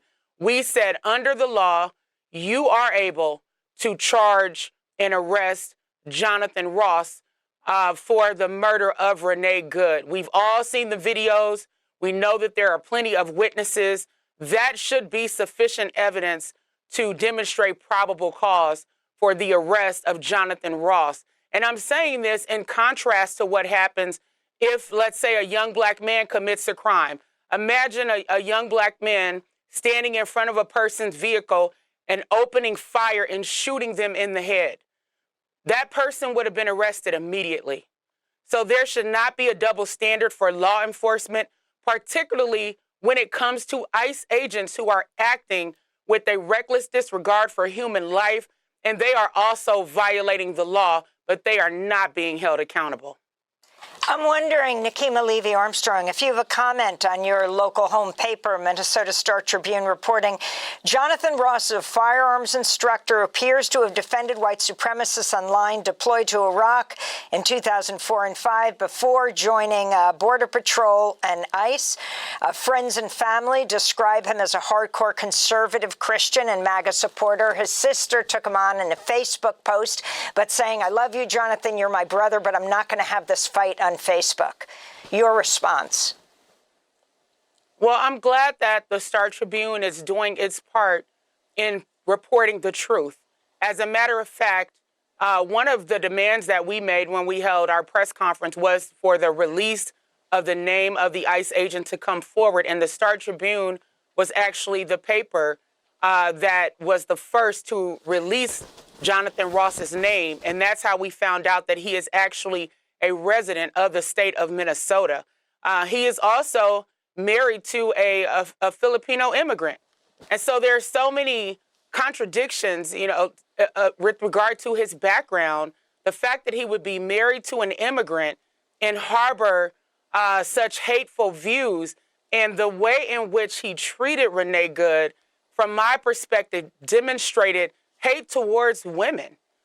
The fact that you can look at a defenseless woman who's essentially unarmed, has a smile on her face, is kind in the way that she's speaking to him, and for him to be able to see her as a threat, it's unconscionable to me. But again, what we have to realize is that the federal government is essentially unleashing ICE agents, of course, in cities across America, particularly democratically run cities, which I believe is intentional.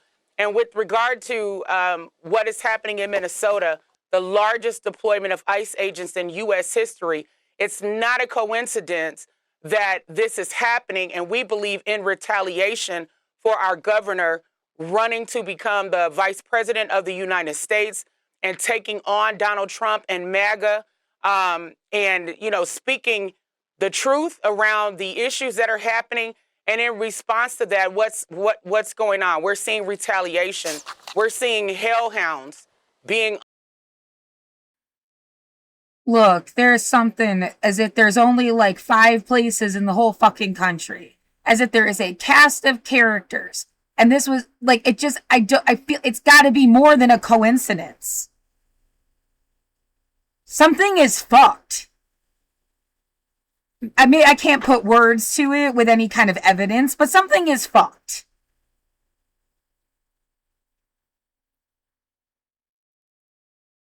When's the last time you heard about anything in Kansas? It's not like, oh, you hope something bad happens in Kansas. But holy shit, you'd never heard a fucking damn thing about Kansas or Wyoming or even Tennessee or Montana or like anywhere. And you just happen to have like the same characters, like.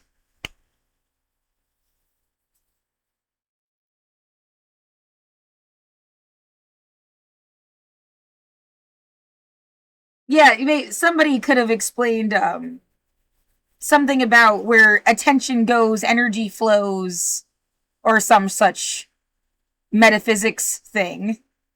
Yeah, that's like the best you can do. Rather than saying it's a total fucking conspiracy.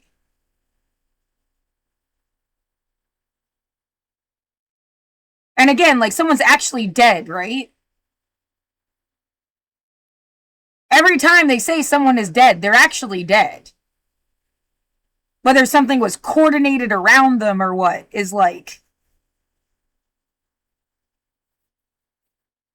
how things are a conspiracy.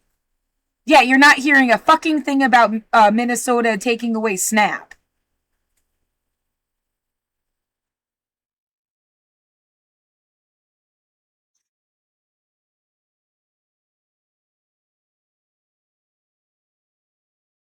A question of like why there were no protests for Renee Good in Louisiana.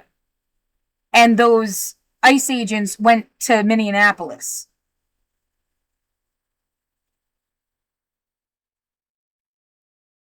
It's like there are always these like links that they don't say. It makes it feel even more like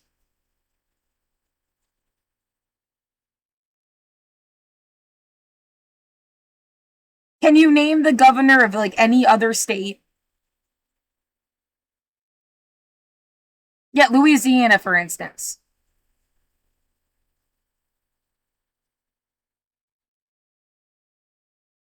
No fucking idea. Who's the governor of Texas?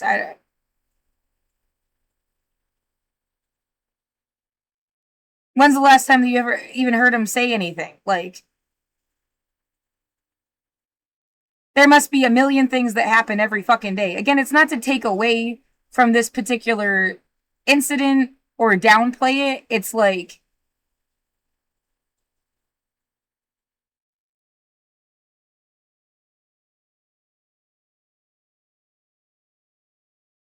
you got 50 states. You never talk about Alaska. They never talk about Hawaii. They never talk about Puerto Rico as a territory. They never talk about, like, Guam.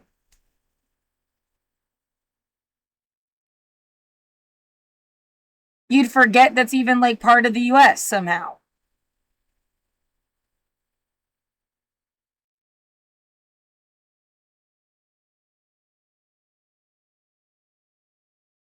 Who's the governor of Georgia? I have no fucking clue. Yeah, when they talked about the Fulton cases, they talked about and trying to impeach Trump. About the last time they even talked about Georgia and Cop City. They only ever bring up Atlanta to talk about Mar-a-Lago. Or I'm sorry, Florida. They only ever bring up Florida to talk about Mar-a-Lago.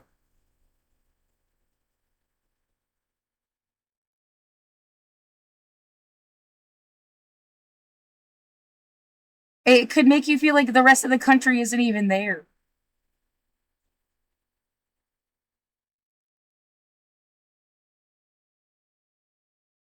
Oklahoma, Arkansas. Yeah, like, it's like they don't exist.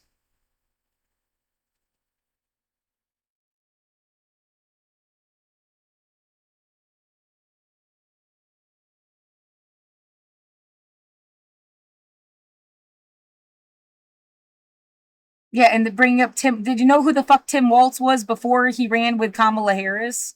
Why the fuck wouldn't she have picked Bernie Sanders?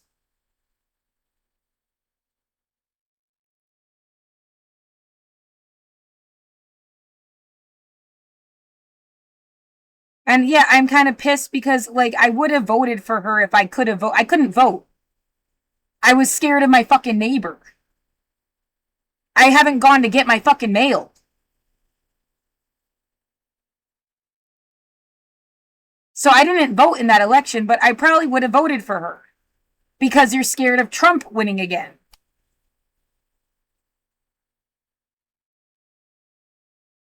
Well, Oregon went to Kamala Harris. In some sense, it's like, well, at least you lived in a state that voted that way anyway. It's not like you were the one vote that would have changed that. But if you think, like, tons of people couldn't vote because someone was scaring the shit out of them. Because how the fuck did he win twice? And now it is like, I'm fighting for something I didn't even really want. I wanted Bernie.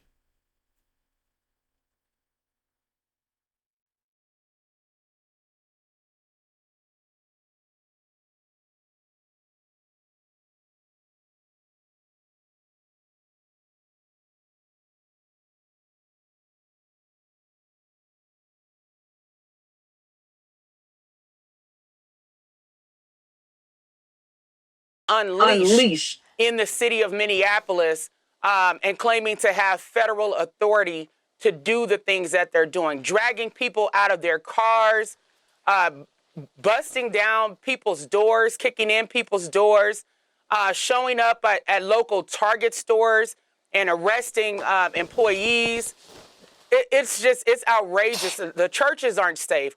The schools aren't safe. As a matter of fact, Minneapolis Public Schools shut down schools on Thursday and Friday after an attack by ICE agents where they were seen physically abusing children, apprehending 1 or 2 staff members, as well as pepper spraying children. Getting out of school, high school students at Roosevelt High School. That's right. Nikema Levy-Armstrong, I want to thank you for being with us, civil rights attorney, founder of the Racial Justice Network. Of course, we're going to continue to cover this. And over the weekend, 3 lawmakers in Minnesota, Congress members Angie Craig, Kelly Morrison, Ilhan Omar, visited regional ICE headquarters near Minneapolis, but were denied access, even though federal law prohibits DHS from blocking Congress members entering their sites. But last week, the Trump administration reinstated limits that require lawmakers to provide 7-day notice before visits. We'll cover the story this week, each day.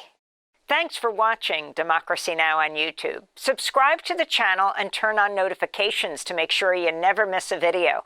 And for more of our audience-supported journalism, go to democracynow.org, where you can download our news app, sign up for our newsletter, subscribe to the daily podcast, and so much more.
All the Walls Came Down, performed by Chantal Kreviazuk and written by Chantal and Morgan Doctor.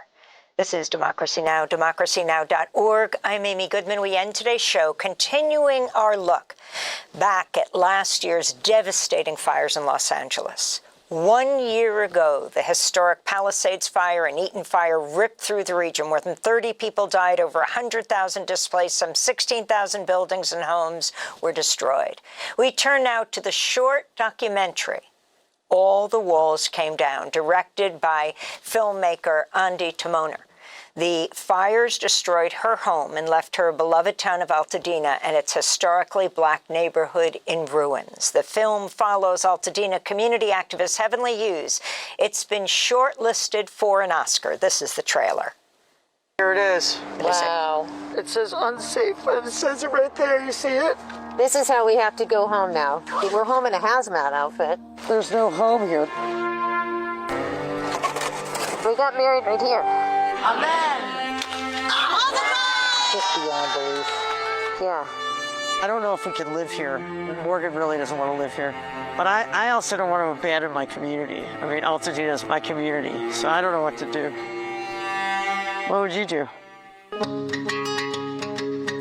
We were actually trapped and had to break through my glass doors to even get out the house. Welcome home, Andy. Randy's my across the street neighbor. I said, there's no way the fire was going to make it all the way to our house. That's downtown Altadena. And it did. This was our family legacy. You moved into a black community where we are not on the priority list to save our lives. They've been wanting to get us out of there for a very long time. Altadena's not for sale. We want to make sure that Supervisor Barger know that we want to be a part of the conversation. Hi. Sorry. How are you? Not today. No, I know. There's a lot of community members who are saying we might have to start sleeping at the park because we are unhoused. What's happening with the house? They're saying that they're going to do foreclosures. What? Yeah. I come back here just to remember how to get here and just to know the way back home. That's my bedroom wall right there. My safest space in the world. Altadena, this is the largest debris mission in the 250 years that the Corps of Engineers and the Army has been in existence. And I have 100% confidence that it will rise up again.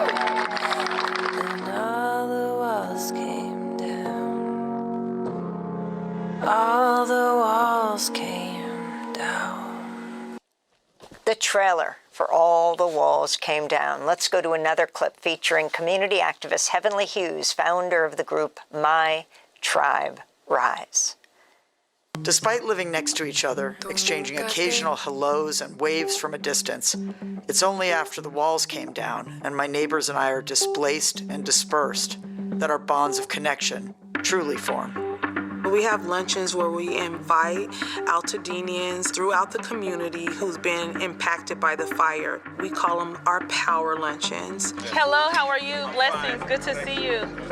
We're gonna talk. Our last luncheon, I saw probably 20 of my classmates that I graduated from high school with. They come up to me like, thank you so much. It feels good to be able to serve them. Altadena is actually not a city of its own. It's unincorporated LA County. So we only have county services, like the county fire and sheriff. And Catherine Barger is our only local politician. How many of us in here are planning to rebuild? Because we want to keep you encouraged. We want to keep you encouraged that we are going to rebuild. There will be a new Altadena, and we're going to all be a part of it. Blessings. A clip from the Oscar shortlisted film, All the Walls Came Down. You can watch the whole thing on the Los Angeles Times website. We're joined now by that community activist in Altadena, Heavenly Hughes, and the film's award-winning director, Andi Timoner, who lost her home in the fire. I mean, let's be clear on what Altadena represents in this country. The second largest percentage of Black home ownership in the country. Over 9,000 structures burnt down, more than 6,000 of them homes. Heavenly, if you can talk about the people who've lost their homes. 60% of the homes were owned by Black families? Yes, well, 60% of ownership within the Black community was homeowners.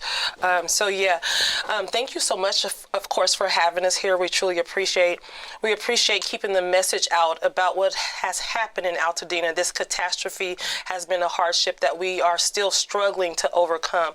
So yes, this is a Black community where we were built this community of Altadena through redlining. We all came together in West Side Altadena, and we feel like we're being forced out because of this fire and not really getting the support that we need from our elected officials to be sure to preserve and protect our Black and brown community. So what's happening? I mean, the homes have burnt down. Right. And talk about who has claimed responsibility. Actually, let's put that question to Andi. The electric company. We found very quickly after the fire that Southern California Edison actually started the fire. They didn't turn the power off, even though the Palisades and Malibu fire was raging all day with 80, 90-mile-an-hour winds. And they just couldn't charge us if they didn't keep the power on, right? So they, penny wise, pound foolish, and they just kept it on. And they had a dead line that was supposed to be dormant for years that they were supposed to take down that they didn't take down. And it was activated by colliding with a live wire, and the brush that they had not cleaned ignited, and many people caught it on their cameras. They've accepted responsibility, but they won't pay until next year. So we have to get families. We have over 61% of Altadena families are going to face a housing crisis in the next 2 months. They're going to lose their homes because they've run out of... The petition you have, I saw a screening of this yesterday. Yes. It says... Yeah, so the petition is to stop the foreclosures, put a moratorium on the foreclosures. Governor Newsom and the legislature can do that so that black and brown families are not pushed off their land while waiting for the power company to pay. How can they possibly be foreclosed on? And who's buying up the properties if they are? And of course, if it's foreclosed on, they won't be bought from the owners. Well, it's predatory behavior happening now. I call them vultures. It is the developers who are coming and buying up the land. We're going through a hardship, so they're offering money to say, you know, we can get you out of this hardship, take out of this heaviness. It's hard to navigate what to do right now, and so many moving pieces. And so developers are coming in offering money, and really our community members are not as informed to understand that they're offering pennies on the dollar of what this land is worth. And so that's Do people have insurance? A lot of people were dropped. On West Side Altadena, 4 months before the fire, many homes, they were dropped. You know, there's State Farm and other insurance companies. To me, they also are predatory of what's going on because they are not paying. Some folks have been paying insurance premiums for 20, 30, 40, even 50 years. And now when it's time to pay out, they're not doing it. They're not paying out. They're making people pay first and reimburse. And how are we, if you lost everything, where are you coming up with the money to pay first when you've been paying these premiums for years? So this is also a hardship. We're going to do a part 2 of this discussion, but what do you think is the most important takeaway? Andy, you were making a film. You got a message from your cross the street neighbor. Your house has burned down. Yeah, I was in Europe at the time, and I just thought, I have lost everything. But if I don't film right now, there'd be no way to transform this experience into something meaningful if there's a meaning to be found. And I found that silver lining with the community. The community has come together out of this, and we stand together and demand that Southern California Edison bridge families over so that they're not pushed off their generational land. They have an emergency fund of billions of dollars? Billions of dollars, and they just need to advance money now, and that's part of our petition as well. So this is really something that, you know, I made the film extremely fast because it's an emergency response. It's an urgent situation in our town. We're going to continue this discussion and post it online at democracynow.org. I want to thank you, Andy Timoner, director of All the Walls Came Down. The film shortlisted for an Oscar features Heavenly Hughes, who founded My Tribe Rise. That does it for the show. I'm Amy Goodman. Thanks for joining us. Thanks for watching Democracy Now! On YouTube. Subscribe to the channel and turn on notifications to make sure you never miss a video. And for more of our audience-supported journalism, go to democracynow.org, where you can download our news app, sign up for our newsletter. Good evening, I'm Amna Nawaz. And I'm Jeff Bennett. On the NewsHour tonight, Federal Reserve Chair Jerome Powell comes under criminal investigation by the Trump Justice Department. This is an atmosphere that is one of intimidation, where people.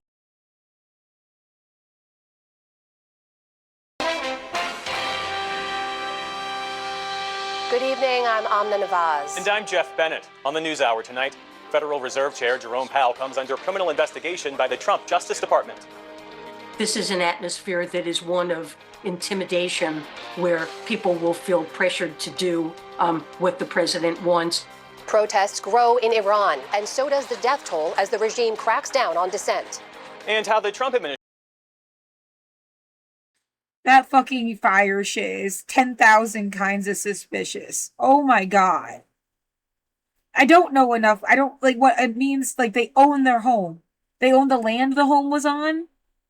They got dropped from insurance 4 months before they fucking got their house burned down. That's not some kind of, like, obvious, like...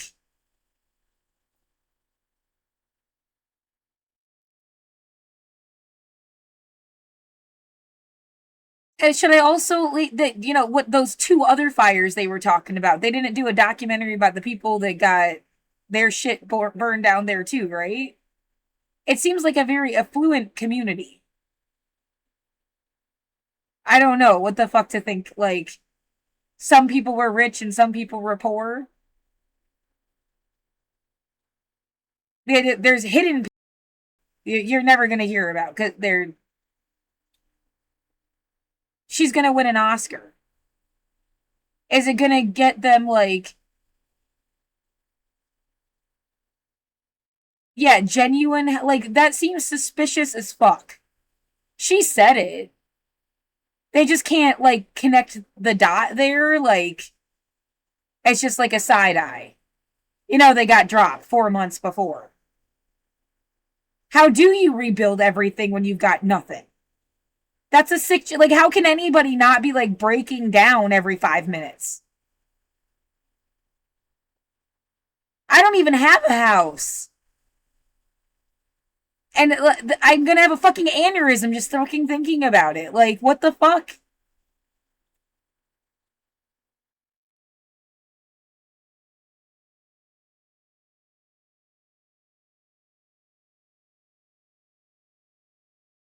No, you've seen it time and again, too. Like, the people, they lost everything, but then they have, like, a... Yeah, as if, like, it's modeling how I'm supposed to act when I lose everything. You better act like that, or no one's gonna listen to you. You better act like it's almost like a nice day. As if nothing happened. You wouldn't know unless you were talking about it. Like... No one's breaking down. No one's screaming. No one's like, this is fucking wrong. No one's, like, protesting. No one's, like, having a total fucking meltdown.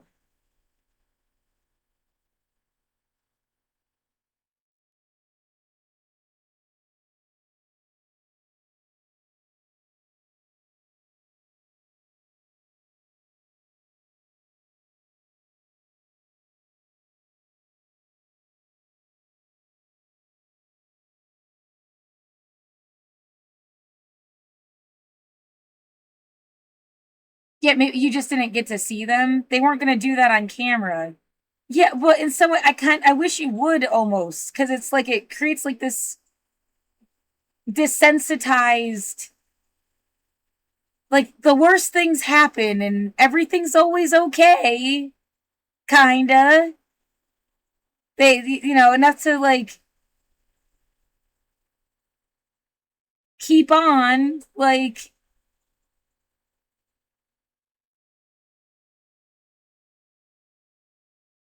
Nothing will make anything just stop.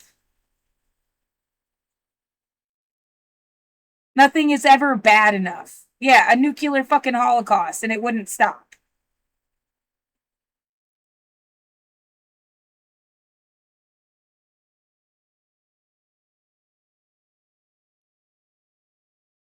Administration is increasingly using extremist rhetoric to bolster its policies. When you get people to stop knowing what's true and false, it's very easy for them to stop knowing what's right and wrong.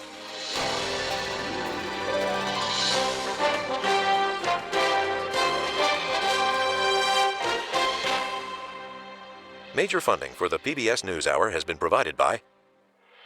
On an American Cruise Line's journey, travelers can experience the coastal heritage of the Southeast U.S. and the Gulf Coast. Aboard our fleet of small cruise ships, travelers can explore the historic towns, like Charleston. Welcome to the NewsHour. The Justice Department has launched an unprecedented criminal investigation against the Federal Reserve and its chairman, Jerome Powell. For his part, Powell made it clear he was fed up with what he sees as threats from President Trump and said he would not capitulate to political pressure when shaping economic policy. It was a stunning turn of events as several lawmakers from the president's own party also broke with Trump, suggesting his team had gone too far. On Friday, the Department of Justice served the Federal Reserve with grand jury subpoenas. Last night, an extraordinary message from Fed Chair Jerome Powell. No one certainly not the chair of the Federal Reserve, is above the law. But this unprecedented action should be seen in the broader context of the administration's threats and ongoing pressure. That video posted by the Federal Reserve Sunday evening in response to a criminal investigation launched by U.S. Attorney Jeanine Pirro into the $2 billion renovation of the Federal Reserve headquarters. But Powell claimed that is not what's behind this probe. Those are pretexts.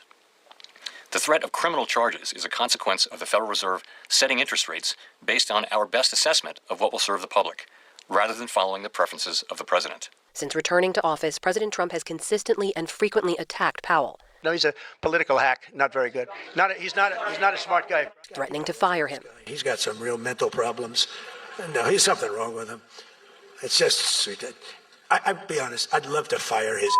And criticizing the pace of interest rate cuts. He's too late, always too late, a little slow, and I'm not happy with him. Over the last year, the Federal Reserve cut interest rates 3 times, most recently in December. But the headquarters renovation project has fueled Trump's attacks, as in this exchange with Powell in July when Trump visited the construction site. It looks like it's about $3.1 billion. It went up a little bit, or a lot. So the 2.7 is now 3.1. I'm not aware of that. Yeah, it just came out. In a Sunday night NBC interview, the president denied any involvement in the investigation, saying, quote, "I don't know anything about it." Powell was first appointed to the Fed board by then-President Obama in 2012, nominated by Trump in his first term to be chair in 2017, and reappointed by then-President Biden in 2022. I would expect that the markets would be happy to see that there's more transparency at the Fed. Today, National Economic Council Director Kevin Hassett, a potential replacement for Powell, defended the Justice Department's probe. I think that it's really important to understand where the taxpayer money goes and to understand why it goes this way or that. As did White House Press Secretary Caroline Leavitt. Look, the president has every right to criticize the Fed chair. He has a First Amendment right, just like all of you do. And one thing for sure, the president's made it quite clear, is Jerome Powell is bad at his job. As for whether or not Jerome Powell is a criminal, that's an answer the Department of Justice is going to have to find out. Limited pushback today from congressional Republicans, Senator Kevin Cramer calling Powell a, quote, bad Fed chair, but adding, "I do not believe, however, he is a criminal." Senator Tom Tillis went further, saying he would, quote, oppose the confirmation of any nominee for the Fed, including the upcoming Fed chair vacancy, until this legal matter is fully resolved. Reaction from House Speaker Mike Johnson was definitive when asked if the DOJ was being weaponized. Of course not. The markets reacted initially, too, with the Dow at one point dropping more than 400 points after the opening bell. For more, I'm joined by Janet Yellen. She served as chair of the Federal Reserve Board from 2014 to 2018. The current Fed chair, Jerome Powell, started his term immediately after her. Most recently, she served as Treasury Secretary during the Biden administration. Chair Yellen, welcome back to the NewsHour. Thanks for joining us. Thank you so much. Thanks for having me. So you said in an interview with the New York Times today that you believe the Department of Justice is being weaponized here. In your words, you said to go after somebody that you don't have a valid basis to get rid of. In your view, what is this investigation really about? Well, it's really about wanting to intimidate Fed leadership to be able to control monetary policy decisions, to bend monetary policy to the president's will. He's been very openly critical, really since his second term began, of the Fed's policy decisions. And he's indicated that he wants far lower interest rates than the Fed has regarded as reasonable to set, given that inflation is still significantly above the Fed's 2% target and the congressional mandate the Fed's been given to achieve price stability. And the labor market, while it's shown some signs of weakening, is still, the unemployment rate's very low and it's still in good shape. And President Trump has indicated that one of his goals is to lower the amount of interest that the government has to pay to finance roughly $38 trillion in outstanding federal debt.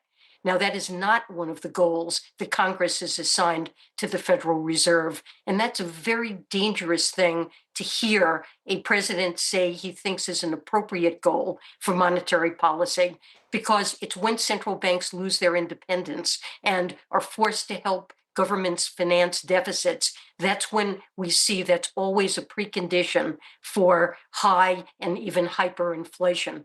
Can I just get your take on the context here of this moment, Chair Yellen, because it's been pointed out past presidents, Republican and Democrat, have pressured the Fed in different ways to lower interest rates. Caroline Leavitt, I'm sure you saw earlier today, made the point that the president has a right to criticize Chair Powell and the policy of the Fed. Why do you feel this is different in this moment? Well, he does have a right, although I don't think it's a wise thing to do. And I think during the Clinton administration, the Bush administration, Obama, Biden, the White House really was very careful not to comment on Fed policy and to support the Fed's independence because it's better for the economy. But the president has a right, of course, to criticize the Fed. But President Trump has gone much further than that. He's asserted that he has the right to remove one of the members of the Federal Reserve Board, Lisa Cook, for cause. And the Federal Reserve Act does allow the president to remove people for cause. But this has never been done. So it's very clear that he is trying to remove people whose views he disagrees with from the Federal Reserve Board to insert his own appointees. I saw it reported you call this now criminal probe that's been launched the most significant attack on the Fed's independence that we've seen. And specifically, we should point out that prosecutors are reportedly looking at Chair Powell's congressional testimony from last summer about that renovation project at the Fed's headquarters. I just want to put to you what one Republican senator on the banking committee said. That's Senator Cynthia Loomis. And she said, whether Chair Powell was unprepared for his testimony or intentionally misled Congress about the Fed's extravagant spending, the American people deserve answers. I guess my question to you is, what would you say to her and to others who say, let the process play out, let the facts fall where they may? Well, of course, Congress has oversight of the Fed, and they have every right to look into the building project and to demand answers and information. And I believe the Fed has provided all of the information that has been requested about the project. I will be very surprised if evidence emerges that Chair Powell was untruthful in his testimony. Knowing him, it is my guess that that is not the case. Chair Yellen, I've heard you say that all this could have an impact on the Fed's independence, that it is at risk. I guess, are you looking at this now and thinking, has it already had an impact? All of the president's political pressure, this criminal probe that's now been launched, from when you talk to people on the inside now, is it already having an impact on how they're doing their jobs? Well, I think it is placing a lot of pressure on Fed leadership. When you think about speaking out about your views about the economy and monetary policy, and you know that if you say something that displeases the president, that you may find yourself an object of a criminal probe by the Department of Justice. This is an atmosphere that is one of intimidation, where people will feel pressured to do what the president wants in order to avoid harm both to the institution and to themselves personally. And it may make people question whether or not they want to hold senior roles in the Federal Reserve if they're not going to be able to take the actions that they think are in the public interest and accord with their congressional mandate. All right, that is the former chair of the U.S. Federal Reserve Board, Janet Yellen, joining us tonight. Chair Yellen, thank you for your time. It's good to speak with you. Thank you so much. And now let's dive into some of the legal questions behind all of this and similar moves by the president in other cases. We're joined now by Mary McCord, a former federal prosecutor, now executive director of the Institute for Constitutional Advocacy and Protection at Georgetown University. Mary, it's always good to see you. So Jeanine Pirro, who is leading this criminal investigation as the U.S. Attorney for Washington, D.C., longtime Trump ally, what are the standard guardrails when the appearance of a political conflict of interest is this intense? Well, this is at the very earliest stage, right, with the service of a subpoena seeking information from Mr. Powell and from the Federal Reserve. And so that we are a long way from any criminal charges.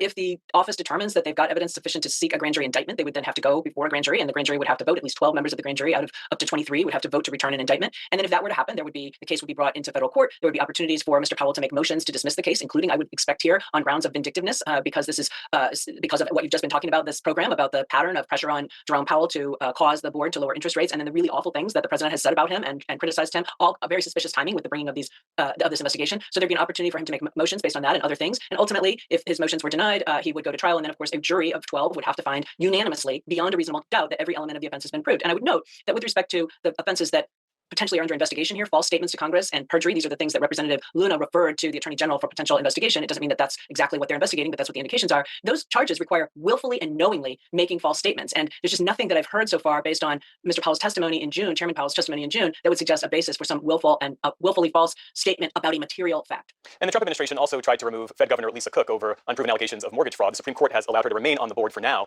Do the Cook and Powell cases have any direct bearing on one another?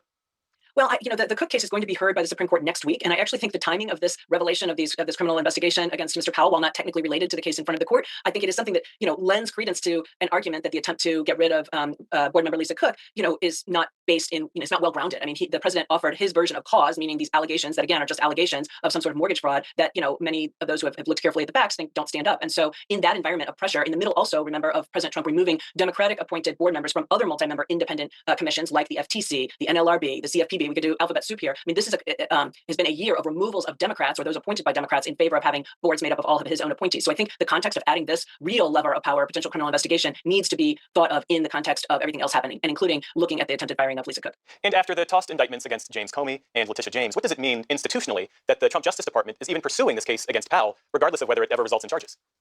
Well, as you and I've discussed before, Jeff, it does seem like the White House and the president in particular is really directing the investigations that the Department of Justice engages in, particularly with respect to those people he perceives as his political opponents, James Comey, Letitia James, Lisa Cook, and now Jerome Powell. And there are also investigations into people like Adam Schiff, right? So the president is denying that he had anything to do with this, but I am skeptical of that, given how many times he has disparaged Mr. Powell and the pattern that this fits into, of the way he would disparage and call for investigations of others, and then the Justice Department launches those investigations. So it does not pass the smell test. Mayor McCord, thanks as always for speaking with us. We appreciate it.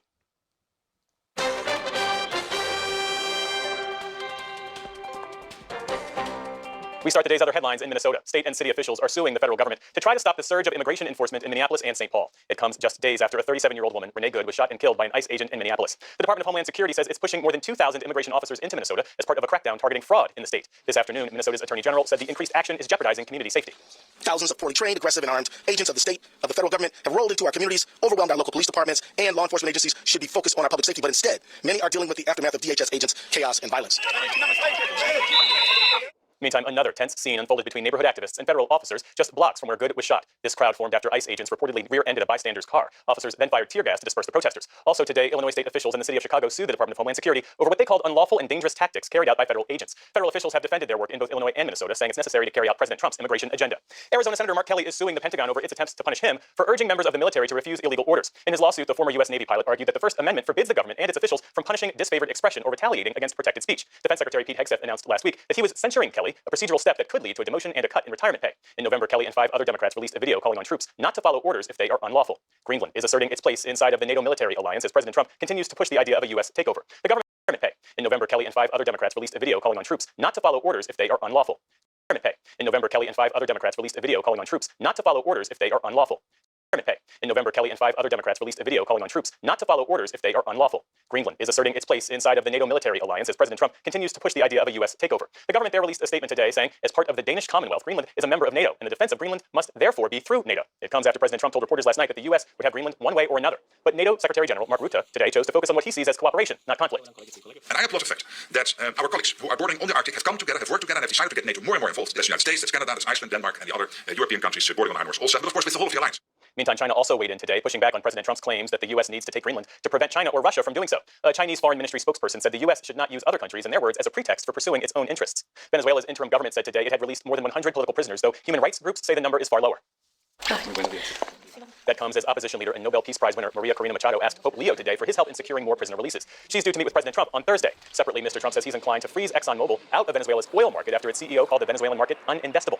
In New York City, nearly 15,000 nurses walked off the job today after contract negotiations hit a wall over the weekend. It's the largest nurses' strike in the city's history. Striking workers gathered outside locations linked to 3 private nonprofit hospital groups. Demands vary by hospital, but the nurses' union says staffing levels and workplace safety are among the key issues. Mayor Zoran Mamdani showed up in support of the workers and pointed out that hospital executives are raking in millions. This strike is not just a question of how much nurses earn per hour or what health benefits they receive, although both of those issues matter deeply. It is also a question of who deserves to benefit from this system. The hospitals say the union's demands are too costly. In a statement, New York Presbyterian said, "We're ready to keep negotiating a fair and reasonable contract that reflects our respect for our nurses and the critical role they play and also recognizes the challenging realities of today's healthcare environment." The hospitals have hired temporary nurses to help in the meantime, though some sites have canceled surgeries and tried to discharge patients ahead of the strike. In Mississippi, the FBI says the suspect in a synagogue fire admitted to targeting the site because of its, quote, Jewish ties. The FBI says Stephen Pittman confessed to lighting the fire inside the Beth Israel congregation in Jackson this past weekend. He was charged today with maliciously damaging or destroying a building by means of fire or an explosive. No one was injured, but the synagogue's library and administrative offices were damaged. Beth Israel was founded in 1860. It was bombed by the KKK in the 1960s over its rabbi support for civil rights. Paramount Skydance is ramping up its efforts to acquire Warner Brothers Discovery. Today, the company said it would name its own slate of directors to the Warner Brothers board, and it filed a lawsuit seeking information on how Warner Brothers decided that a rival offer from Netflix is better than its own. Warner Brothers has already rejected multiple takeover efforts from Paramount. Instead, it's urging shareholders to back the sale of its streaming and studio businesses to Netflix in a $72 billion deal. On Wall Street today, stocks managed modest gains as traders brushed off early concerns about President Trump's battle with the Fed. The Dow Jones Industrial Average added more than 80 points on the day. The Nasdaq managed a gain of about 60 points. The S&P 500 also ended higher, rising about 10 points. Still to come on the NewsHour, the Trump administration ad campaigns that are borrowing from white nationalist ideas. Cameron Keith and Amy Walter break down the latest political headlines, and an effort that's trying to rekindle a love for reading. This is the PBS NewsHour from the David M. Rubenstein studio at WETA in Washington, headquarters of PBS News.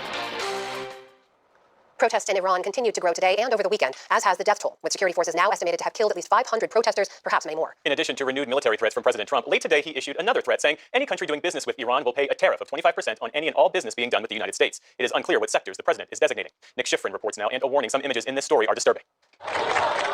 In Iran, the street demands the end of the regime, spews contempt for their leaders, and declares this the final battle. Over the last few days, protesters set fire to symbols of the regime's repression, including this mosque in Tehran, and sources of government power, including municipal buildings in the north. the response has been ruthless. In the last 2 weeks, human rights groups now accuse security forces of killing about 500 protesters, soaking the nation's streets in its citizens' blood.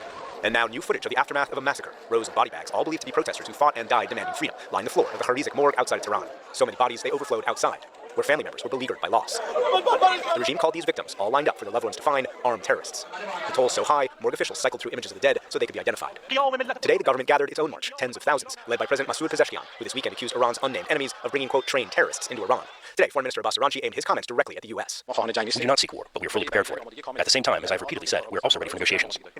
Last night, President Trump confirmed he was considering a military strike. We're looking at it very seriously. The military is looking at it, and we're looking at some very strong options. But also acknowledged Iran's willingness to talk. A meeting is being set up, but we may have to act because of what's happening before the meeting. The protest began in late December, triggered by rising prices. They expanded into calls for regime change and in unprecedented ways. Geographically, spreading from urban centers to rural provinces such as Ardabil in the north, and socioeconomically to include both the working and middle classes across the country. And despite the danger, protesters continue their clashes with police, calling for an end to a government that gives religious leaders ultimate control. And they're willing to pay the ultimate price. This purported video shows protesters checking their bloodied friends' signs of life. These scenes, exactly what the government hoped to hide through an unprecedented internet shutdown. This is the most extreme shutdown that we have seen in the history of the internet inside the country. Ali Tehrani is the director of operations of Siphon, which provides protesters around the world virtual private networks to bypass state censorship. He says Iran shut down the internet faster and with fewer loopholes than ever before, showing the regime fears the protest threat is existential. The national internet shutdown is very, very rare. And the reason for that is because of the collateral damage. The airports don't work. The banks don't work. A lot of internal services do not work. When a regime such as Iran's chooses to do that, it means that there is a higher stake at play. This is the biggest threat that they have ever felt. Therefore, they implemented the internet shutdown the way that they are doing it right. But the Trump administration has partially cut Tehrani's funding. Courier, a ship without guns, goes into battle armed with the greatest weapon of all, truth. As part of its cuts to the parent organization of Voice of America. Citizens around the world are being tortured, imprisoned, and even killed for their online speech. Those cuts also hit VOA's digital descendant, the Open Technology Fund, which supports Siphon and other software that opens windows for protesters to share videos and communicate despite government attempts to close them. One of the pillars of U.S. policy in the past 2 decades has been restoring this information. And that is paying off. All these people that are chanting on the streets like what they are looking for, it's because this window was open to them. I mean, it didn't happen overnight. It didn't happen accidentally. It is because this option, this window of opportunity was open in front of them, and they could see that what they could demand. And so Tehrani and others want the U.S. government to restore funding to help protesters demand change and broadcast it to the world. For the PBS NewsHour, I'm Nick Schiffer.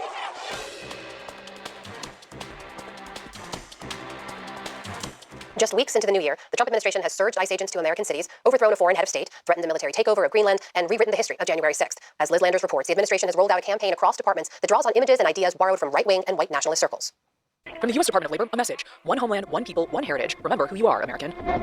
It's a video that appears to be part of a campaign now ramping up to sell the administration's efforts to the American people. For example, calling on potential ICE recruits to, quote, defend the homeland from outsiders while featuring heroic images of white men, often from a bygone era. Then there's this tweet from Friday, an ICE recruitment ad featuring the turn of phrase, "We'll have our home again," plastered over an image of a man on horseback and a stealth bomber flying in the distance. That's a reference to the song "We'll Have Our Home Again," a white supremacist anthem favored by the Proud Boys. Oh my God, we'll have our home again, by God, we'll have our home. Another image tells supporters to, quote, trust the plan, the slogan of the right-wing conspiracy theory known as QAnon, which posits there's a global cabal of pedophiles and deep state actors trafficking children and that Trump is fighting it. It's also a movement heavily involved in the insurrection on January 6, 2021. Last week, the Trump administration published a new website rewriting that history to blame Democrats for security failures that day and to justify the president's pardoning of more than 1,500 defendants. Weighing in on another era, last week President Trump also sat for a lengthy interview with the New York Times. He was asked about the civil rights movement and told reporters that while the landmark legislation did some good things, he said, quote, it also hurt a lot of people that deserve to go to a college or deserve to get a job were unable to get a job. So it was a reverse discrimination. A day later, Trump supporter and billionaire Elon Musk wrote 100 above this message on X, which read in part, quote, if white men become a minority, we will be slaughtered. White solidarity is the only way to survive. That's known as the Great Replacement Theory, popular in white nationalist circles that falsely claims the white population is being intentionally replaced by non-whites. For the PBS NewsHour, I'm Liz Landers.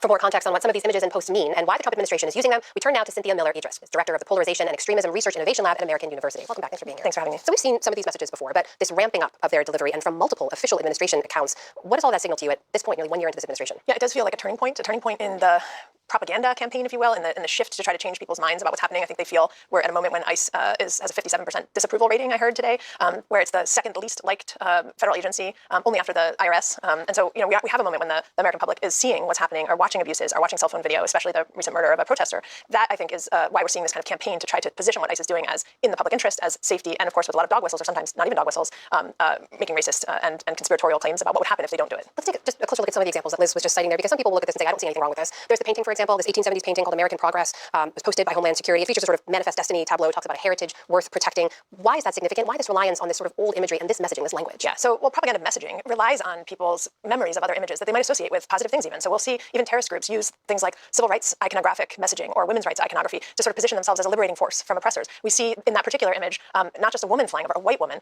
carrying a textbook, right? A really interesting part that is known as a kind of education is going to lead the way. We're going to claim what we can about knowledge and make sure that people believe as we claim more space. place at a moment when we're also invading Venezuela and making threats about Greenland. He's not part of the administration technically, but to have Elon Musk openly retweeting white nationalist language, why is that significant? Well, this kind of white nationalist language, when it's conspiratorial, it's been linked to terrorist attacks in Pittsburgh, in El Paso, in Buffalo. I mean, that was the motivating, in Christchurch, New Zealand, in Oslo, Norway. I mean, hundreds of people have died because of that conspiracy theory, because people believe there is a dire threat posed by multicultural societies and that someone is orchestrating it to make white people disappear. And so that is dangerous. There's also this piece that Liz reported on in a recent interview the president gave, articulating his views on the civil rights movement, which was a black-led equal rights push to end legal discrimination and segregation in this country. He said it hurt a lot of people and ended in reverse discrimination. What does that tell you about where these ideas are coming from and how they're making their way to the president of the United States? Yeah, I think we're seeing several different things in that statement. I think one of the things we're seeing is an unedited version of a belief system that has possibly always been there. It's not just new advisors, suggesting something. It is a belief that white men are losing ground and that something has to be done to restore male standards, as we heard the Secretary of Defense say recently to the military, or Mark Zuckerberg, that we really need is masculine energy in the corporate sector, right? So these kind of gloves are off, right? There's no more hiding those kinds of statements. And I think President Trump is an example of someone who has always believed that kind of thing and is now feeling more emboldened or empowered to say it.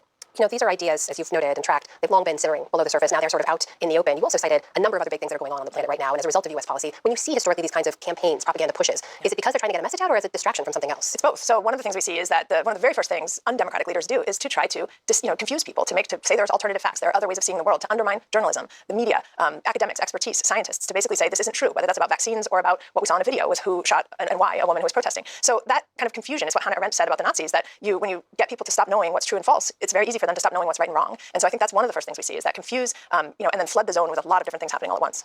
Cynthia Miller-Idris of American University, thank you for being here. Really appreciate your time. Thank you for having me.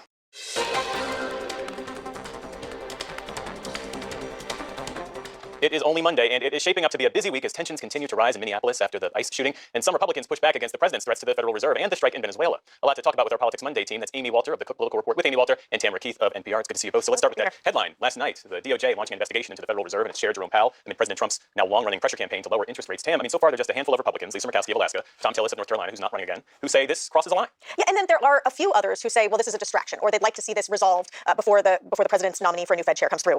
Tillis is saying that he intends to take a stand, that he does not want this investigation hanging over it, and that he does not intend to vote to confirm Trump nominees to the Fed until this is dealt with.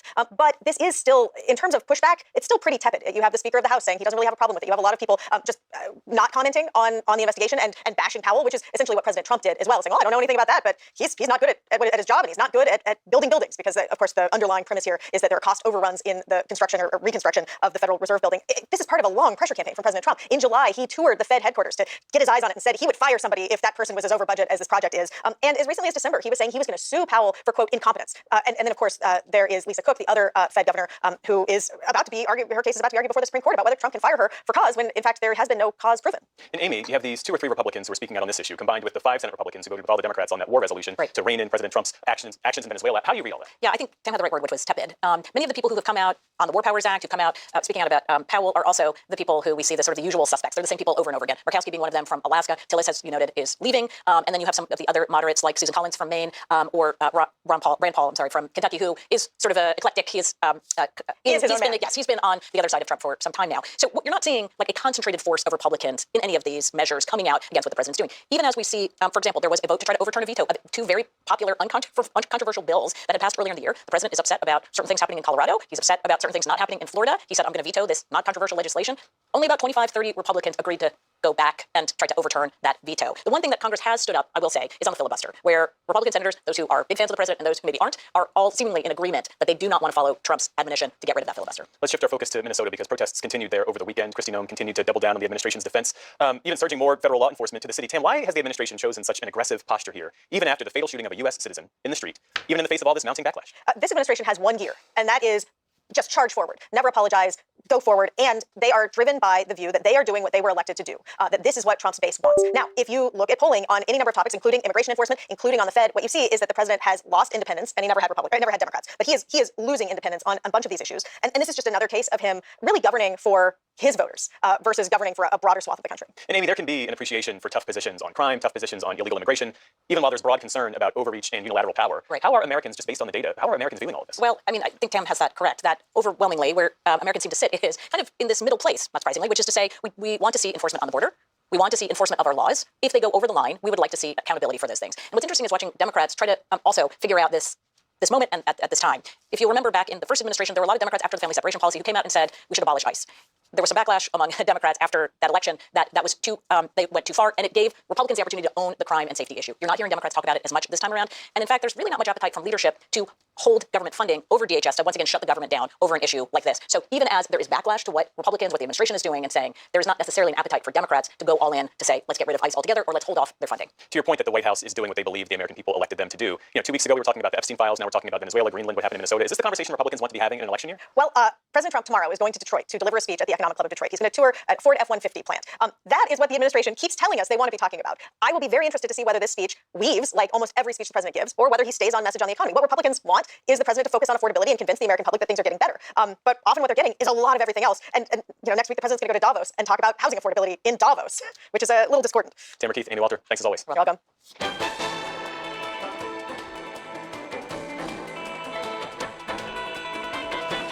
Reading for pleasure has fallen by some 40% in the last 20 years, continuing a long-running downward trend. And by many measures, reading skills for both students and adults continue to fall. That's just part of the impetus for a new effort to boost the world of words. Senior arts correspondent Jeffrey Brown talks to Elizabeth Alexander, president of the Mellon Foundation. It's part of our arts and culture series, Canvas. A book festival in Miami, a haven for poetry in New York, a small publisher in Minneapolis. All part of the non-commercial literary world that nourished Elizabeth Alexander as a young poet. I went to places like the Loft in Minneapolis to do a reading and met so many people there. I went to bookstores that devote themselves to the work of small presses and met my audiences there. I went to an artist colony and had time to write more poems and also meet other writers and artists and musicians and see how they approached their craft. That's kind of how I know what works. And now you want to make sure those survive. Yes, absolutely. She's now in a position to do just that, as president of the Mellon Foundation, one of the nation's largest philanthropies, and for the record, a NewsHour funder. A new literary arts fund started with 6 other foundations will pump $50 million over 5 years toward nonprofit organizations that serve writers and writing. Small presses, including of literature in translation, residencies, fellowships, and more. A sector, says Alexander, of those who work with words, struggling to survive. The spaces that we're particularly interested in are how do these words make their way around? Someone's got to put them on paper. Someone's got to make them in book form. Someone's got to give spaces for there to be readings and workshops. Someone's got to make literary centers where people know that literature is valued. Each day, we go about our business. But just how much is literature valued in today's culture? Alexander herself has been at the center of national attention, reading her poem Praise Song for the Day at the 2009 inauguration of Barack Obama. We encounter each other in words. Words spiny or smooth, whispered or declaimed. Words to consider, reconsider. But headlines these days point to a crisis of national inattention and withdrawal from reading, a continuing decline in reading for pleasure, a steady drop in literacy rates. Well, what we keep hearing is that the reading is going down, both of ability to read and also of reading for pleasure. Is crisis the word you would use? What do you see happening? I would use that word, and I would also add the other piece on. The leisure time, both actual leisure time and the perception that you could use your leisure time to disappear in a book, that is something that's under pressure. We have tremendous pressures with book banning. The kinds of experiences and lives and stories that are now being taken off library shelves and removed from school systems, that's another kind of crisis that we find ourselves in, that this literary fund isn't designed to address precisely, but it does give you a sense of the times. The times also include federal funding cuts to the IMLS, an agency that funds libraries across the country, and to the National Endowments for the Arts and Humanities. It's all related. The $15 million grant that we made to the Federation of State Humanities Councils so that every single humanities council in the country could stay afloat. And a lot of what they do many different things, but they do things like oral histories of veterans in a particular community or poetry workshops for people in a community. A lot of powerful word activity happens at humanities centers, so that is a way alongside this initiative that we're trying to more directly address that crisis. In fact, Mellon itself has been the target of attacks from the right, as has the focus on DEI it and many other institutions of all kinds have embraced. Alexander is not backing down. Our mission is unchanged, which is we fund arts, humanities, higher education, humanities in public places, libraries, archives. That's what we do, and we do it with a social justice lens. We're always thinking about access, and we're always thinking about equity, and we're always thinking about which voices have not been brought to the fore or supported. And I think that, that context as it connects to the literary arts, to me, the biggest crisis of our time is the atmosphere of dehumanization that we're living in. Meaning? Meaning that people are being othered from on high. Meaning that the coarseness of language and action to value some lives more than others, to disparage, is something that is ever more ambient. I presume you're talking about even at the highest levels of government, where we hear words used that way. And that are out of bounds. Out of bounds. Yep. And I honestly believe that certainly learning, but also the arts, and in the case of today's topic, the word, are the best way, the most efficient and powerful way for people to see each other and for people to understand that we all live different lives and that as a species, honestly, we don't survive if we don't figure out how to hear, respect, and see each other. And I think that literature has superpowers to do that. All right, Elizabeth Alexander, thank you very much. What a pleasure. Thank you.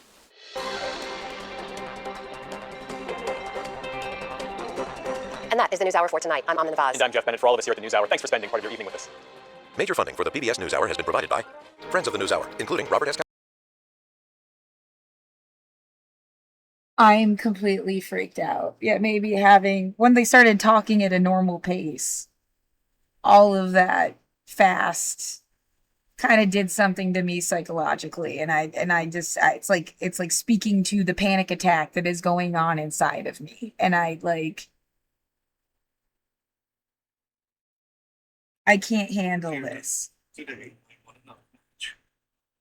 I need to do my little fucking chess game for the night and then cut this recording off, I guess. I just want to like decompress.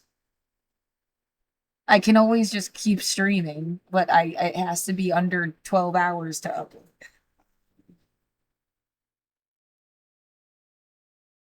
Is it hard to focus? I am trying to focus on every possible situation without.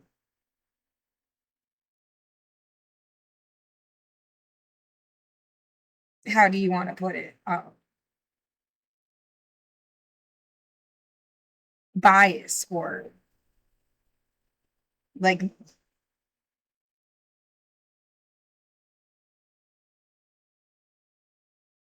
I don't know what to do. Right, something are not your problem to solve necessarily, but it's about like staying in solidarity with human rights and knowing what's going on. It's like, why do you even bother listening when you can't affect a certain amount of change? Because it's worthwhile. It's important. It's not just about you. It's the world at large. You just don't give up on everybody. Even if it's not directly happening to you, it's still like part of a privilege is to be like, this didn't affect me personally, so I guess I didn't care. And just not being that fucking person ever.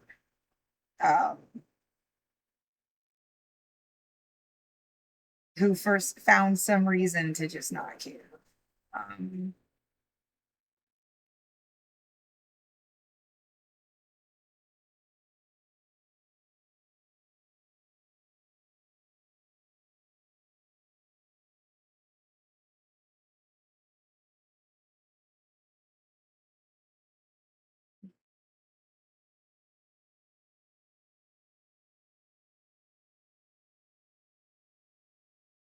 What would that say? I'm totally freaked out, man.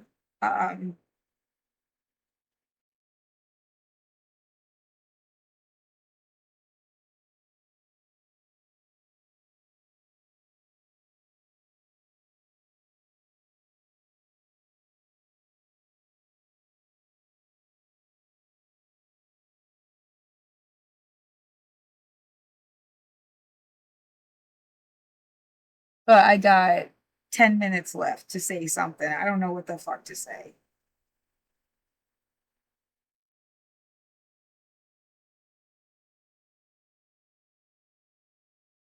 You're gonna wake up tomorrow and hope they don't evict you again?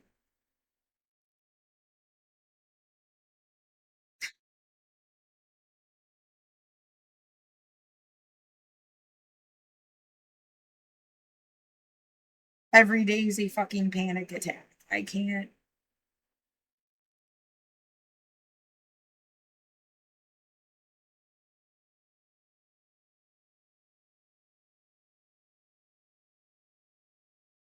Yeah, there is a sense of betrayal. Like, you did spend so much time caring.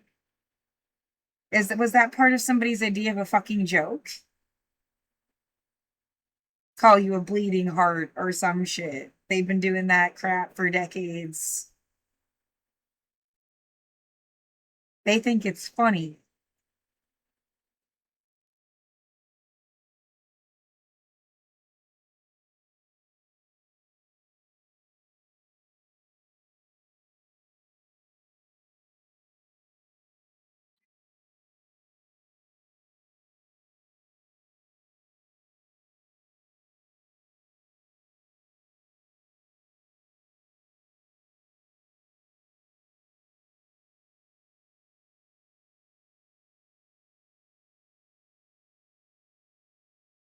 I do feel kind of worthless. You couldn't save anybody. You couldn't change anything. You got constantly like no one gives a fuck about you memo.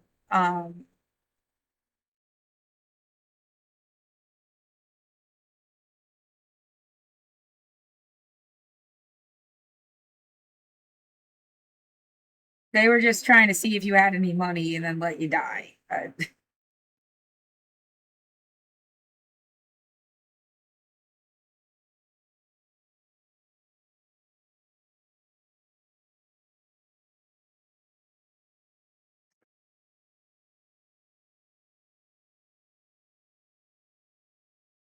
No, yeah, or that, dude, you trying to not be selfish and you couldn't be more selfish because you don't get how many people are gone. Yeah, there's no way for me to know how many people are gone. I mean, there's a sense, like, that's not selfish, it's practical. Like, you're not going to know everybody. There's no way for you to know if your community was infiltrated by people. There's no way for you to know if, like, some. Yeah, they talk about that fucking great replacement theory shit. And it's like, if you understood it like poor people, it's not about being white. It's you're poor and you're a dissident and you complained about something that, like, capitalism, and then they, like, fucked you. Like, you got in somebody's way of, like, what they wanted to do. It's not about being white.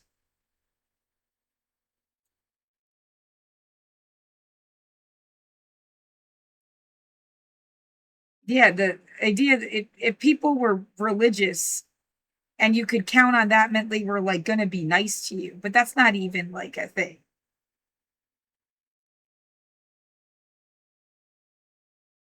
It's like at some point maybe it was, and you could have, and, like, oh, someone religious, at least they're not gonna fucking commit genocide, but that's not true. You got, like, exactly that Renee Good situation playing out where, like, you got a super conservative. They're both Christians, right? Like,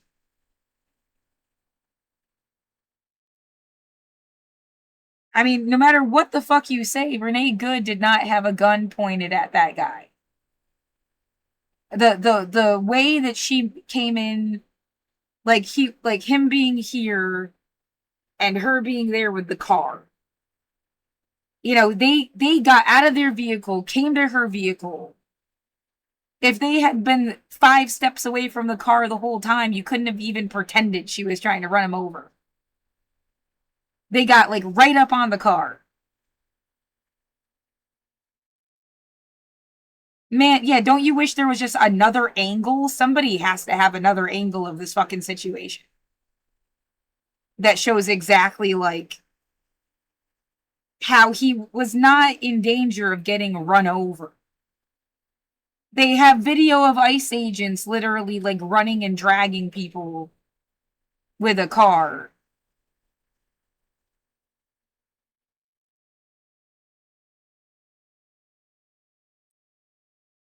I gotta find it, like, really fast.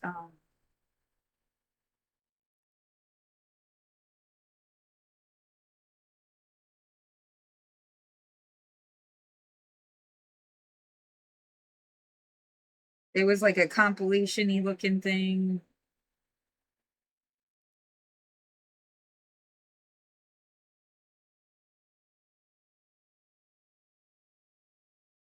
And then they got out and pepper sprayed her in the face. And, like, the woman is, like, bent. She's no threat in any way possible. And he makes sure he goes around her body to spray her in the face with pepper spray.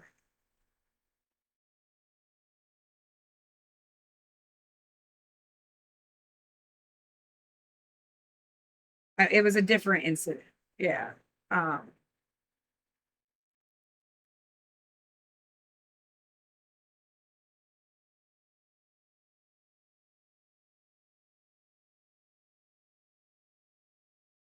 Where the fuck is it?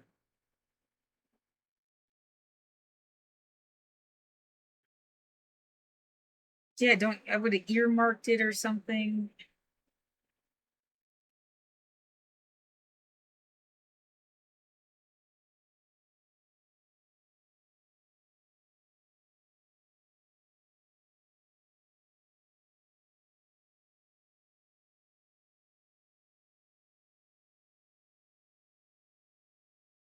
Is it?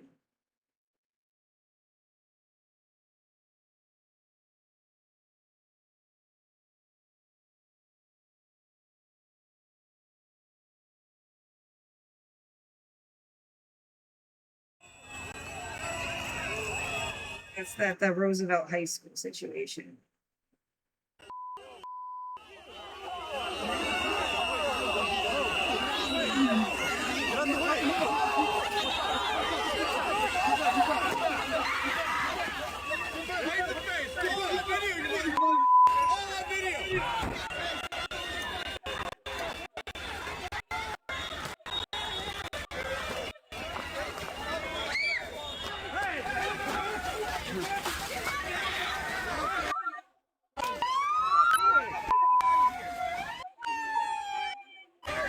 This was a different.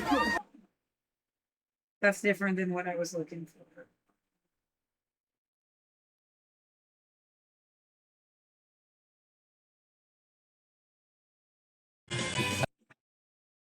Ice dragon. Ice hit with hard.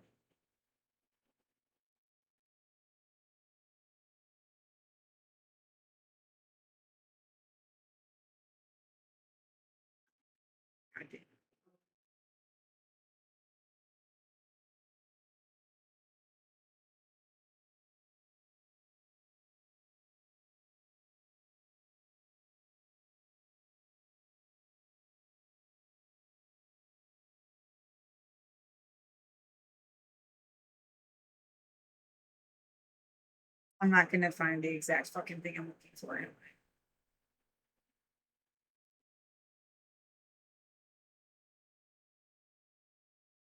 It was like someone getting like pulled on the side and then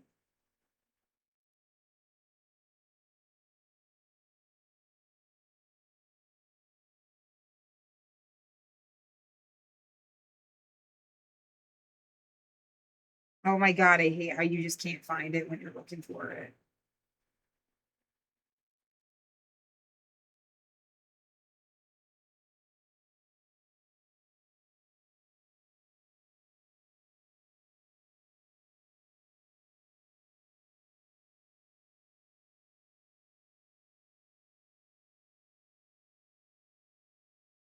Something transpired according to this witness, and the person was shot. We have not confirmed that with police.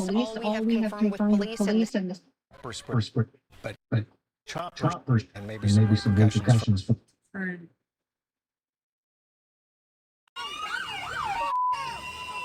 This is it. There. It's that one. And like they actually hit that person. Yeah, it looks like a kind of like a soft comparatively, but like they did actually hit them.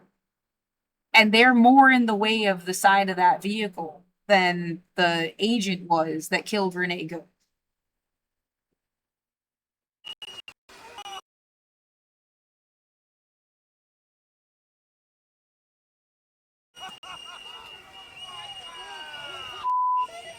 And everyone's like laughing and shit. And then they get out here and like the lady in the orange coat.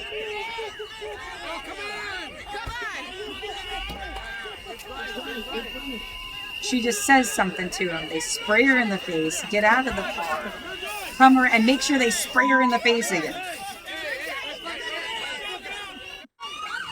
Like, what are you showing off for your girlfriend? Like,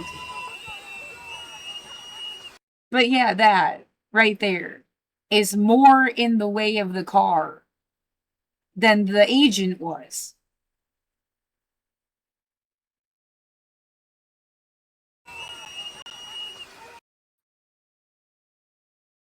That's how much he was not, like, I need to be able to fucking save this.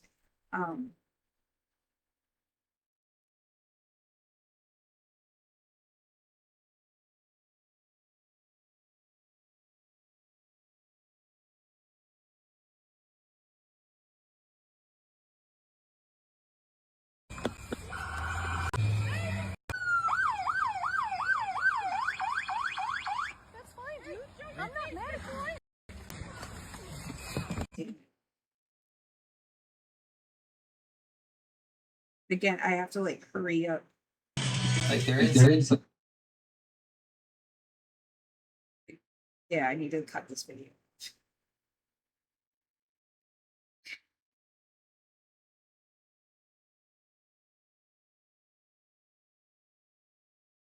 Didn't I repost it even?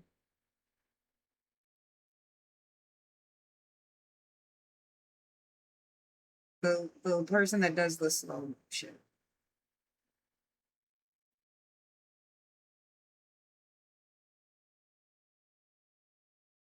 Yeah. I want to show you something. We can go frame by frame on this one. Keep an eye on this guy, the cold-blooded murderer, who's no doubt going to claim that he was afraid that his life was in danger, or whatever. For someone who's going to no doubt claim that, he sure doesn't seem to be in any hurry to move out of the way. See, here you can see that instead of moving out of the way, he actually decides to draw his weapon and actually plant himself more firmly. In fact, he's leaning over the hood of the car right now, on purpose. If you go frame by frame, you can see his feet are actually beside the vehicle at this point. And there is the first time he pulls the trigger, when again, both of his feet show that he has fully cleared the front of that vehicle. And then the next two shots happen here and then here. Both of which where he's very clearly having to aim the driver's side window and actually appears to be running after the vehicle to catch up to it. This, by the way, after very clearly signaling to the ICE officers to pass by her on that street, which she was very clearly not blocking nor obstructing, because moments earlier when she first started to pull out, another vehicle started pulling out similarly and crossed in front of her. He was telling to go on ahead, not posing a threat, not obstructing nor impeding anything. Would you look at that?